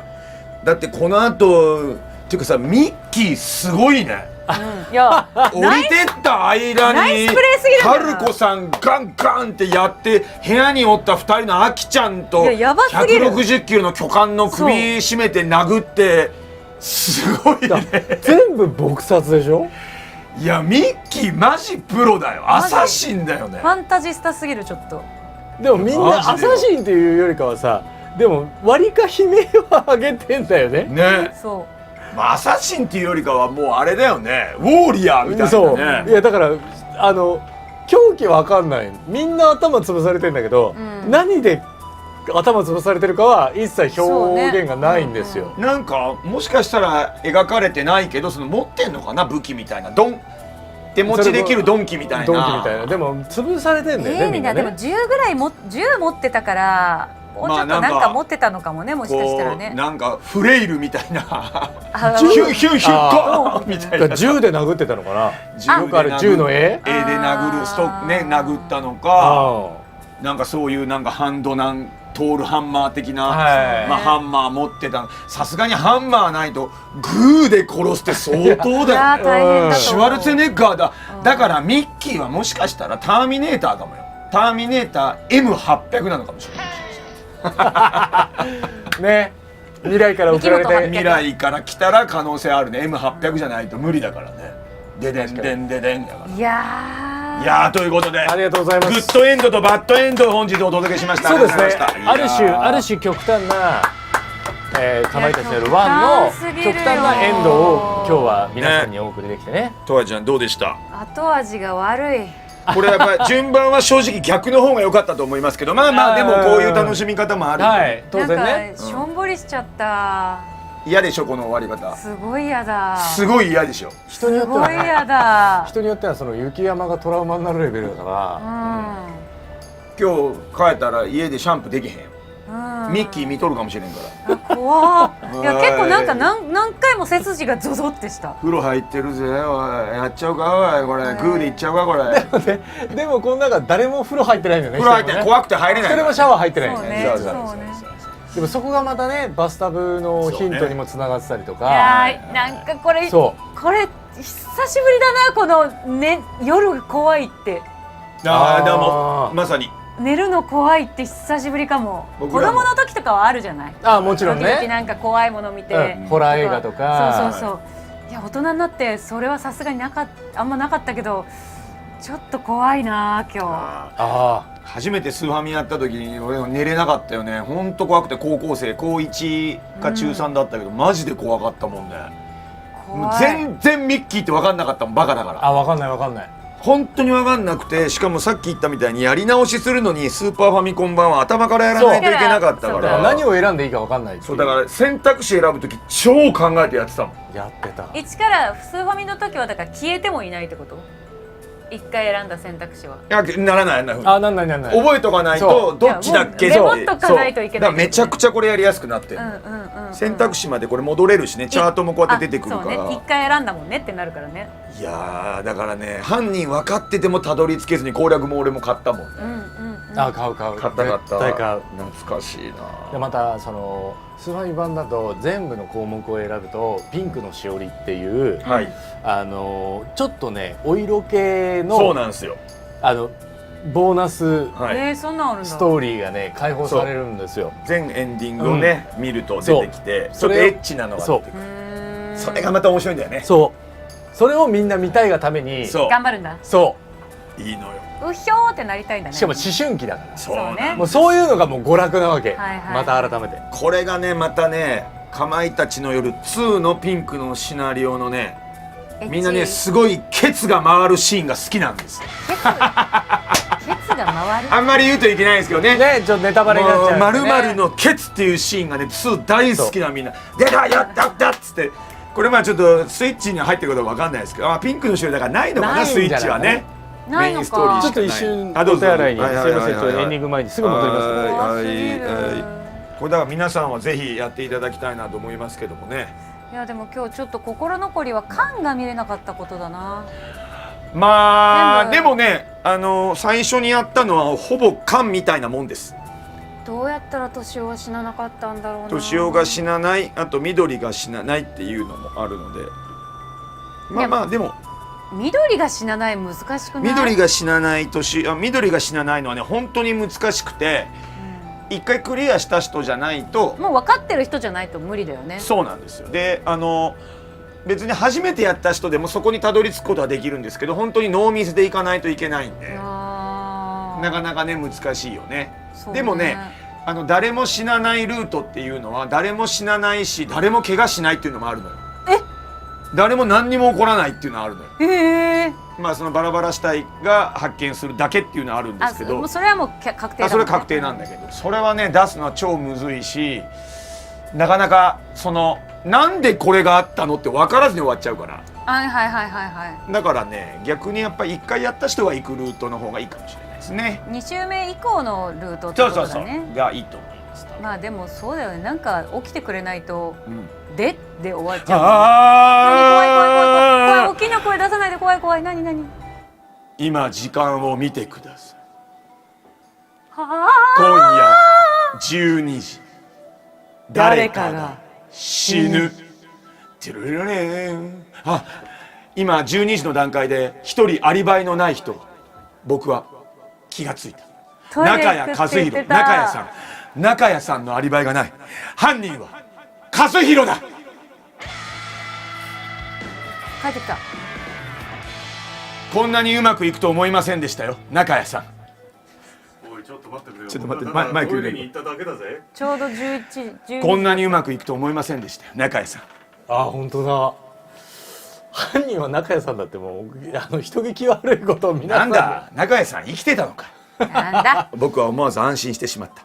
でも待てよ、僕は不安に駆られた。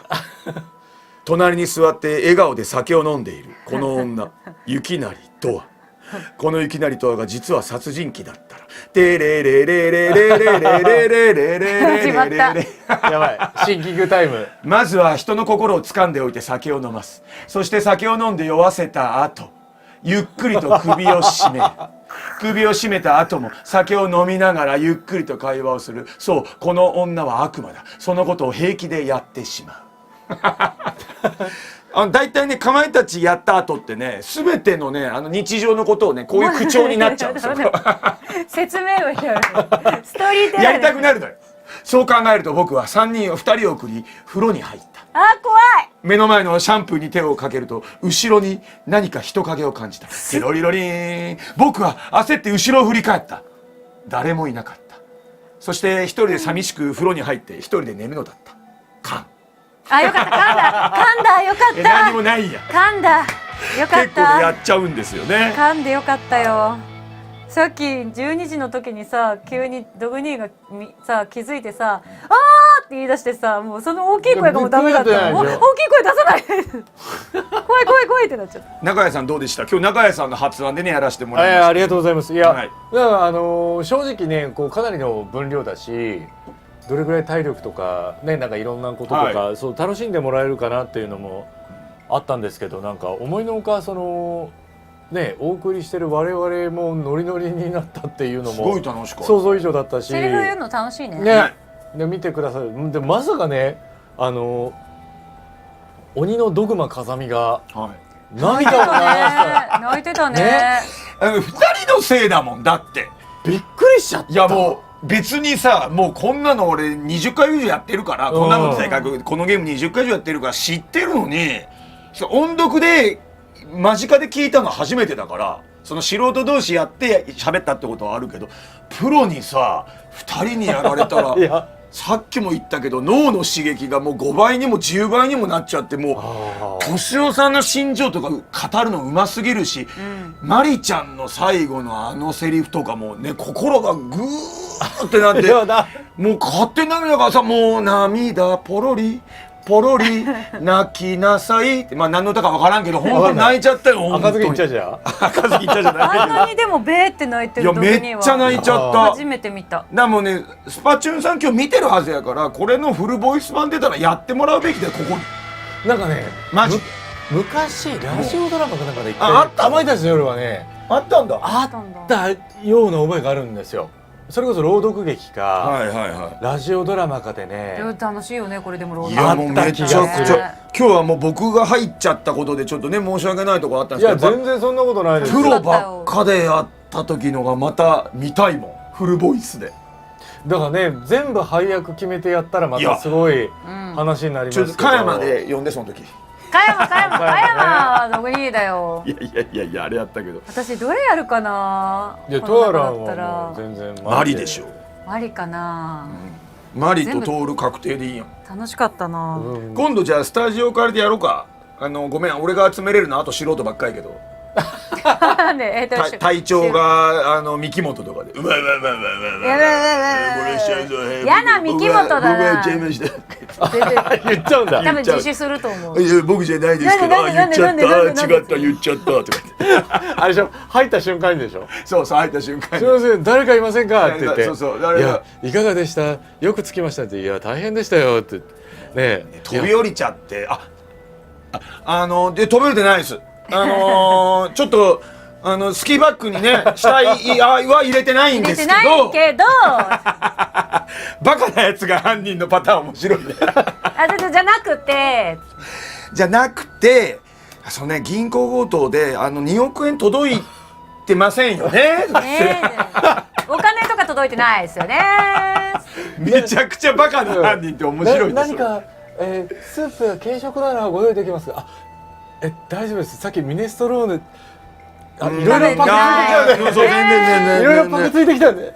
そうそうそうそうそうそう本当にこいつダメだっていう。それめっちゃ見たいねやっぱね。なんちょかっとねこう30周年記念で、はい三木本にフューチャーするおするっていう話話をはすごいちょっと新しく作っていただくのと、ね。あと、バラバラにされた田中改め南南ね。ああ南さんの田話もね。中改め実行犯南のあーちょっといいね反省。ててててれれれれれれれれれれれっていう音から始まって風景は銀行の前ね。ああ、そこから始まるだからそっからねそうそうそっから僕たちは銀行の前にいたとか言ってそっからやってほしいよね。でもいろいろスピンオフできそうですよね。めっちゃ楽しい、一ファンは方、嬉しいね。一方その頃目線がめちゃくちゃあるもんな。見たい。それこそ見全く関係ないその頃箱に入った2億円を運んでる、うん某運送会社のうん運転手で雪山でスタックする話とか見たい。ちょっとあーでもそれもいいね。全然いけないっつって。なんでこの箱重たいなんだよこれ重たいしなんでこんなとこまで持ってかなきゃいけない。出たまたシュプールだよ。俺嫌なんだよなそこ遠いからって。そう遠いんだよ。嫌なんだよあれって。もうこの季節本当行きたくない。こんな日に限ってシュプール担当かそと僕はブツブツ言いながら荷を積んだ。う。しかもあれ最後の荷物ね。これなんかすげえ重いけど何入ってるんだろうみたい入ってんな。何入ってるんだろうな。わそれ超面白いね。うん。三木本三木本様、なんだろう。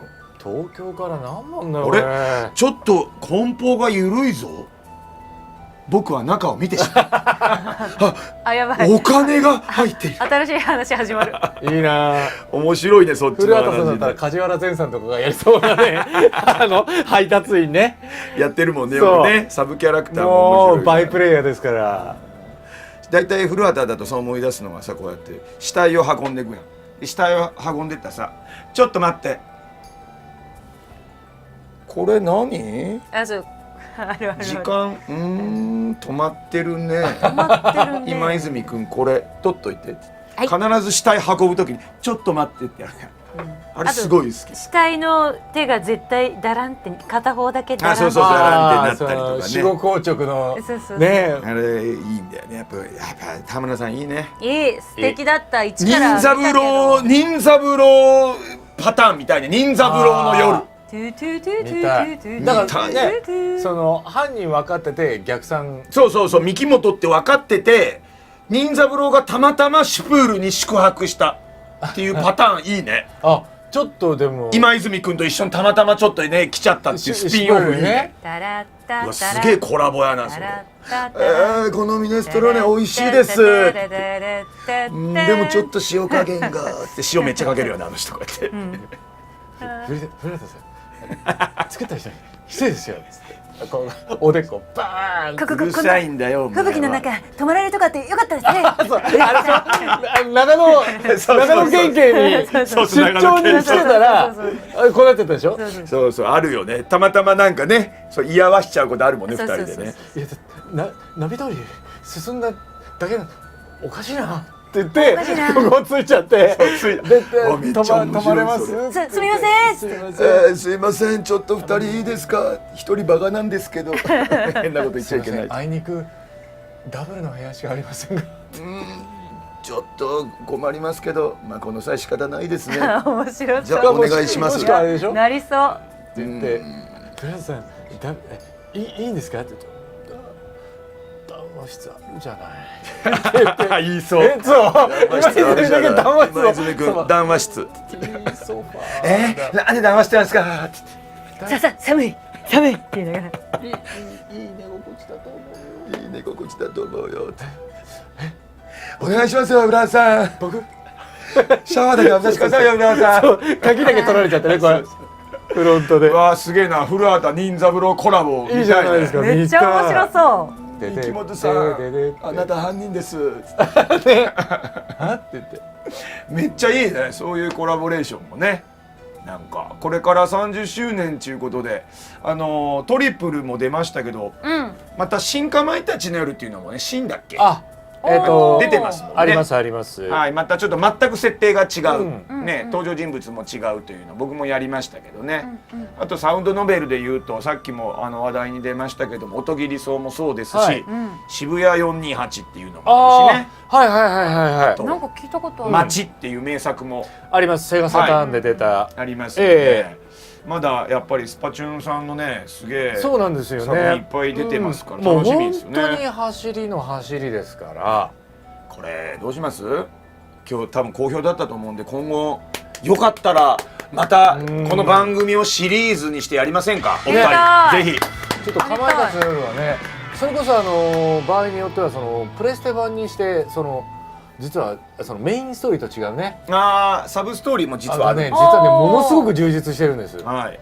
でねもっと怖いホラー編とか、少し変わったバイオレンス編とか、バイオレンス実はねいろいろあるんですよ。実はこのペンションにはスパイがいる。ああそう名作のスパイ編っていうのもあるんですよ。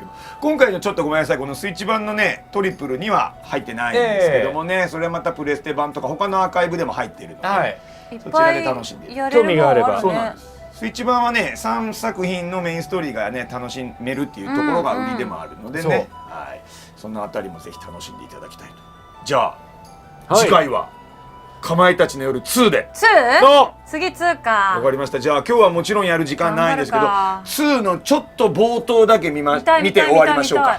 見たい。果たしてどんな1でこのような終わり方になりました。当然2ということは続くの？続く？どうなんでしょう。ちょっと見てみましょう。すごいですよ。皆さんの評価も高いみたいでディレクターがとてつもなく楽しめましたです。ありがとうございます。これはだからやっぱ本当の本職の人が音読するサウンドノベルシリーズっていうのはかなりいいんじゃないですか。ありがとうございます。数字もね今日高いですすごく。あ、そうですか。皆さんありがとうございます。ありがとうございます。ではかまいたちの夜2を除きまして、終わっていきたいと思います。では参りましょう。かまいたちの夜2はサブタイトルがつくようになりました。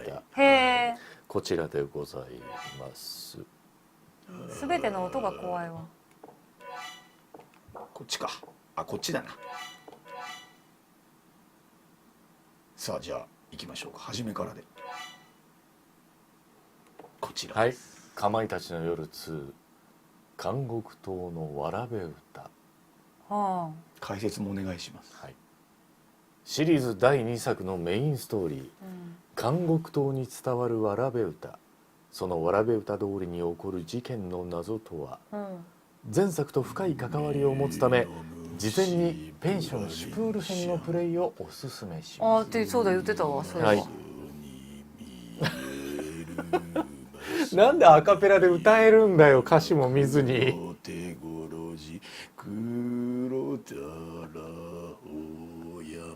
音程完璧じゃないか。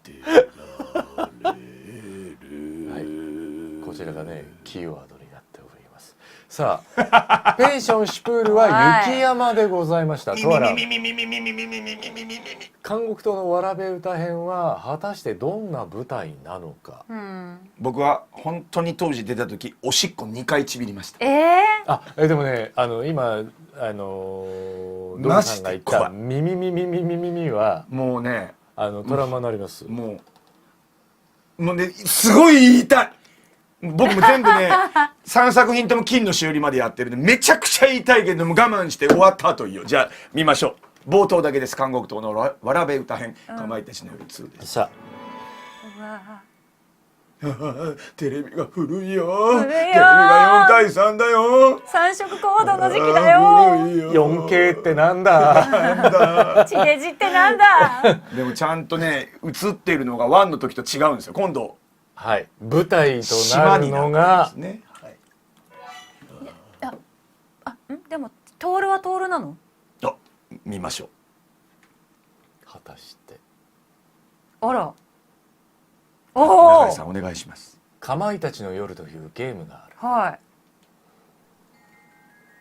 い。雪に閉ざされたペンションで殺人事件が起こるといった内容のゲームだ。このゲームのことは人から聞いたのだが、僕が主人公として登場している。僕の名前はどういうこと？こちらははい、まあ、トールのじゃあままトールでいきましょうか。はーい僕がって。僕の名前はトール。はい。そして僕の彼女、いや彼女と言えるかどうかはわからないが、僕のとても大切な人もそのゲームに登場している。は彼女の名前はじゃあマリちゃんでいきます。彼女の名前はマリ。い。うん。僕とマリは以前同じ大学の同級生だった。うん。 1年半前、マリのおじさんが経営するシュプールという信州のペンションに2人でスキーをしに行ってから急速に親しくなった。あ、よかったね。このまま行けば正式な恋人同士になる日も近い。うん。そう思っていた矢先、マリのお父さんが北海道に転勤になり、お母さんが病身なこともあって、マリは大学を辞め北海道に引っ越してしまった。あら。その後もマリとは手紙や電話でのやり取りが細々とは続いていたが、ゆっくりと会う機会は一度もなく、僕は寂しい毎日を送っていた。そんな僕のもとにある人物から一通の招待状が届いた。ゲームソフト「かまいたちの夜」にご出演いただきありがとうございました。おかげさまで売れ行きも好調で、私はその収入で三日月島という名の孤島にある洋館三日月館を別荘として購入することができました。はい。風光明媚で海水浴や海釣り、スキューバダイビングなども楽しめる素晴らしい環境です。かまいたちの夜に出演いただいた皆様へのご恩返しのために、8月15日から16日まであなたを当館に1泊2日でご招待いたします。ぜひともお越しください。ご出欠をはがきでお知らせくだされば、折り返し詳しい日時などをご連絡したいと思います。8月吉日、三日月館当主阿鼻子竹丸。なんとワンのですね、かまいたちの夜の本当シナリオを書かれた方が小説家のさっきはい休憩中に言ってたうん阿鼻子竹丸からうん。まさかの三日月島へのバカンスのお誘いのハガキが来ました。実在する小説家の阿鼻子先生から。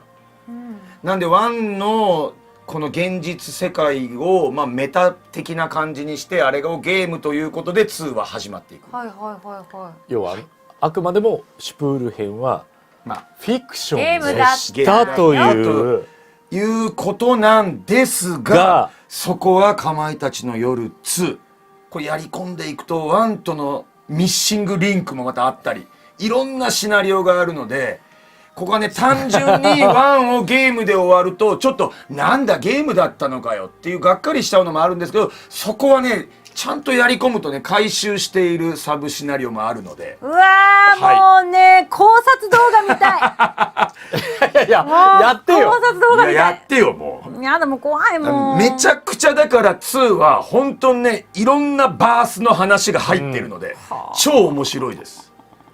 いや、ということで、はい、まあこのように始まっていくわけでございますね。じゃあ今度はこれね。はいはい、そして三日月島を舞台に死ぬのかな、繰り広げられる死なないのかな、なんかさ死なないか、死ぬの？死なないまあこれだけ言うわ、もうワンよりも派手に死にますそうね。やだよ。ひどく派手に死にます。マジか。俺何回やってもさ、うげーって声に出して言うもん。マジか。ああわかる。はい、もう本当に。本当初見の時は2も俺はもう声出ました。もううげーって。はあみたいな。もうそう、もうやめて。意味わかんないみたいなこと？というかもうだからいろんな感情が相まってそうね。そう。でもちゃんとサスペンスしてて謎解きもあるし、まあ、別シナリオではちょっとまあそのね幽霊的なものが出てくるのかなっていうところもあったりとか、あとは伝説、塔に伝わる伝説をまあ解いていくみたいないろんなシナリオがあるんですね。はい、でこのトリプルではメインシナリオが遊べるということなので、はい、ぜひ皆さんね購入して遊んでみてください。僕個人としては2の方が若干難易度も上がっている気あがします。上がってますね。は2は割と一発ではなかなか当てるのはなかなか難しいと思うんですけどね。おーはい。じゃあちょっとまた来年やってくれる3人でやりましょうか2を。やってほしい。ちょっとね、やってほしい。早くやるやる続きが知りたい。 2若干人も増えるんですけど、同じぐらいか。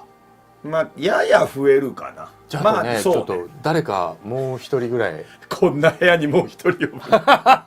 生テレコしましょう。じゃあちょっと俺声優さんあんま友達が少ないけど、じゃあその少ない中でもじゃあちょっと野沢雅子さん呼ぼうかマジで。な。いや多分ちょっと電話かけるわ。真子さんちょっと来てもらえますって言って「ドクちゃんいいわよ」って言って最高だな。 30分で行くわって言ったら来てくださる可能性はあるよ。だってもうそんなこと言っちゃった会いたいらトリックもへったくれもなくなるじゃない。だってまあ基本カメハメハつって三木本なんてすぐ一瞬で消し済みだよ。そうですよ。もうあの人の元気さはやばいですからね。もう元気玉集めます。おめえがやったのかーって言ってバトルゲームにそでも最初の段階でバラバラにしたらまず悟空が疑われるよね。うできるっていう。一瞬ででき一瞬でる一瞬でできるの悟空しかいないからあんただろってみんなに言われちゃう。そ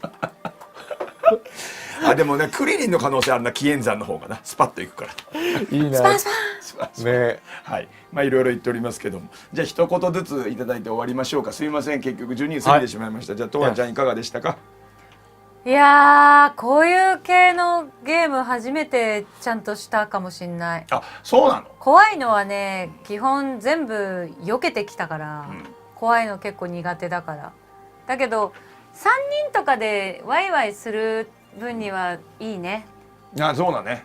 帰り道がちょっと一人になったら怖いけど、帰り私はそう言いながらもうやめてタクシーのやめて、それ多分頭の中で今日ずっと回るわ。タクシーの運転手はこちらも見ずそう言った。〇〇町〇〇までお願いします。タクシーの運転手は何も言わずに運転を始めている。なんてぶっきらぼうなやつなんだ私は思った。あやめてれでも考えたらおかしい。バックミラーに運転手の姿が映っていない。いや怖す私ぎるはギョッとした。あるね。さああるね怖い。そう今日の帰り特にねそういう感じで帰るから。ああかまいたちの夜でそういうとこあるのよ。全部ね自分のさっきも言ったけど音読しちゃうというかその小説仕立てになるとこがまたいいんですよ。2、3日になりますから。あと頭の中でずーっとこのテキストの横にプルルルルルっていうのがずーっと流れそう。そう俺も考えてみたら今日うち誰もいないからいないの。そ奥様もうやだな。帰ってなんか窓を見上げる誰かがいる影が動いたような気がしたとかやだな俺。やだやだ電気つけてくればよかった。電気つけてくればよかった。よく考えたらおかしい。あれ僕は一人のはずなのに何か物音がする。僕はそっと扉を開けた。全然そっとじゃないね。誰かいるんですか。いるんですか。そんな音のこわごわと声を上げた。なんだ野生のドグマかバタン野生のドグマが盛りのついたドグマがこれがまたねスーパーファミコン版プレイステーション版をやると、言っていいのかな。今野生のドグマが現れたみたいな話あったじゃん、実はねそういうモードもある。どういうこと？不思議なダンジョンがこのペンションには存在します。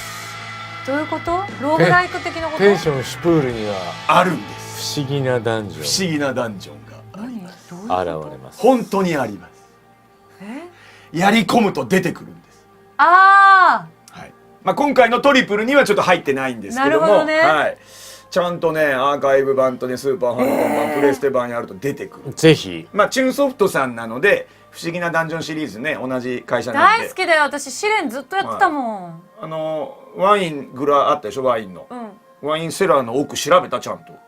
あそこずっと行ったら不思議なダンジョンになってるよ。信州にあっ最高じゃん。そうだから最高なんだってこのゲーム。最高じゃん。そうみたいなことが2にはまた山ほど入ってる。入ってますね。だからみんなぜひこのかまいたちの夜シリーズ買いましょう。素晴らしい、ありがとうございます。ぜひプレイしてください。でもね、失敗しても選択肢が分かりやすく選べるのいいね。はい。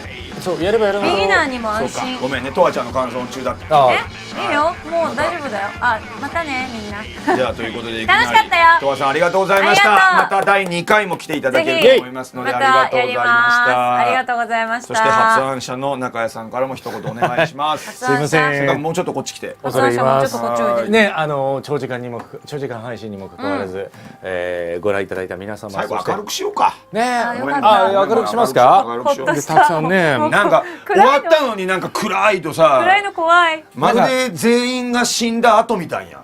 まあ死んだんやけど。バッドエンドの後ってこと？死んじゃったよ。とわちゃん考え良すぎるもんね。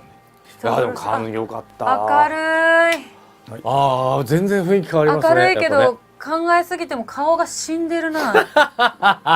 顔とわちゃんはが死んでる。だからやっぱね声優さんの方がいいと思うよ。ゲーム実況者なんかなるもんじゃないよ。いやそんなことはこんなねないでしょ長時間でもう苦しい思いをしながらあかんからで苦しい思いして頑張って次の日、動画のコメント見たらなんか見ましたけど全然面白くありませんでしたそれはいい加減いい年なんで結果出しましょうって書かれとったりするよ。もうほんと落ち込むよ。ひどいね。あんなに俺昨日頑張ったのにそうだよね。ひでえこと書時きやがって間をね、時間を削ってるそう頑のは。張ってるよ。ごめんなさい。でいかがでしたか。いやとんでもない、はいまあもう本当ありがとうございました。たくさんの、応援、スパチャもいただきまして本当にありがね、とうございます。ありがとうございました。いや正直ねまあ発案者って案外その無責任というか、ドウさんにねそのやりたいからなんかできないですかねみたいな話をしたら、もうドウさんが本当に動いてくださって。いやいやもう全然動きますよ。で実現しながらもね、いや正直その読んでるだけだと飽きるんじゃないかとか、だれるんじゃないかとか思いながらも、まあトアラもいるし、ね、ドウさんもいるしで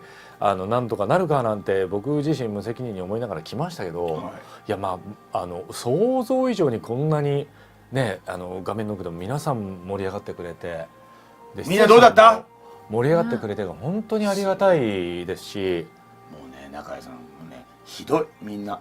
俺がね古臭いファミコンのアクションゲームやっとる時なんかこんなにコメント流れないですよ。いやいやいや今日はすごい勢い、マジですごい勢いなの今日。でも確かになんだってほら見てくださいこれ。見てる人たちも今日はなんですか。今日はコメントのスクロールが早いって言ってた。そうなんだマジで本当早いもん。普段なんか俺がケツを叩かないとコメントしないですから無知でパンパンってやらないといけないのに。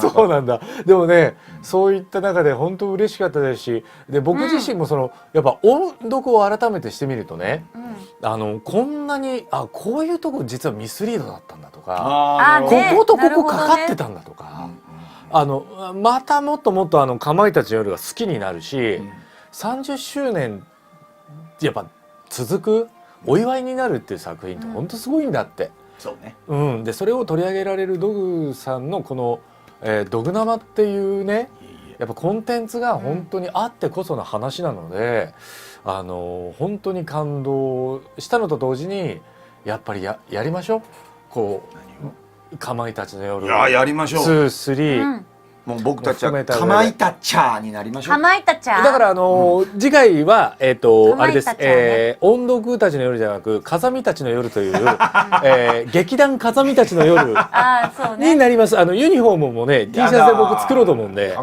風見たちの夜は座長がまず死ぬやつじゃん。今夜10時風見が死ぬ。風見が死ぬってピンポイントできたっていう。俺バラバラになって死ぬじゃん絶対。今夜10時風見団長だっつって風見だ。これは風見だ。血がついていてマネキンじゃない、あれは風見だった。だから全員スキーバッグをこうやって持ってやきて、だもう誰だ。そうバラバラになってんじゃん。お前それ風見だろっつって、バラバラじゃない。それ風見だろっていう。やだもうやだもう。でもねやりたいね本当にありがたいですし、本気で、このシリーズというか、はいね、ドグさんの力、トアラの力、そして皆さんの力を借りて、進めていければ幸いですので、これからもぜひお願いします。本当にありがとうございました。もうありがとうございました。ということでございまして、中谷和弘さん、雪成とわさんにお越しいただきました。お二人ありがとうございました。ありがとうございましたありがとう。みんなのコメントはアーカイブで見ます。ありがとうございます。そして生きのいい TNB さんもありがとう。ありがとうございますすいません、スーパーチャット読み漏れがあったら本当にごめんなさい。申し訳ありません。スーパーチャットいただいたすべての方に感謝いたします。ありがとうございました。ということでございまして、次回はかまいたちの夜2、風見たちの夜、これでお会いしたいと思います。はい風見たちの夜プレゼンツその後は会いたいかまいたちの夜トリプルの3をやりながら、その後には音切り層、そして街、さらには渋谷428、どんどんうわ続いていきま詳しくすからなっちゃうね。私。チームソフトさんのね全部初見でできる。わからないですよこれは。その後またどんどんいって、もしかしたら我々が主役のゲームができたりして、ね。なんかいいですねちょっとそのはい、ねスパイクチューンソフトさん見てます。音読で新作作っていただいたりなんかいいですちょっとね三木本の夜ちょっともしかしたら今はやりたいじゃんね、絶対今はやりたい DLC っていうのありますから、絶対やりたいやつじゃん。まずスターだからトはあれかもマリの夜と三木本の夜とあいいじゃん何加山の夜わしやでいや加山はすごい伸び伸びしてたよいやいやね。よかったそれ伸び伸び許されるキャラだから。だからランボルギーニでシュプールまで着くまでの話春子さんのランボルギーニいけないだろ絶対しかもガルウィングのやつ無理だろガルウィングのやついや合わなさすぎるだろ。なんやまたストレやないかって言いながらゴリッゴリ今ランボルギーニ4区出したからいいかもしれない。だって4区出してだってあの車高のウルスっていう4区出たから車高の低さだったら無理でしょ車高高いのあんの今、あるんだそうそうあるから、もしかしたらいいかもしれない。犯人はわしやアルタイルさん2000ポイントありがとうございます。ありがとうございます。まあなんで中谷さん今おっしゃったみたいに、もしかしたら DLC とかでね、3人がゲームをやっている後のなんか物語があるかもしれないですよ。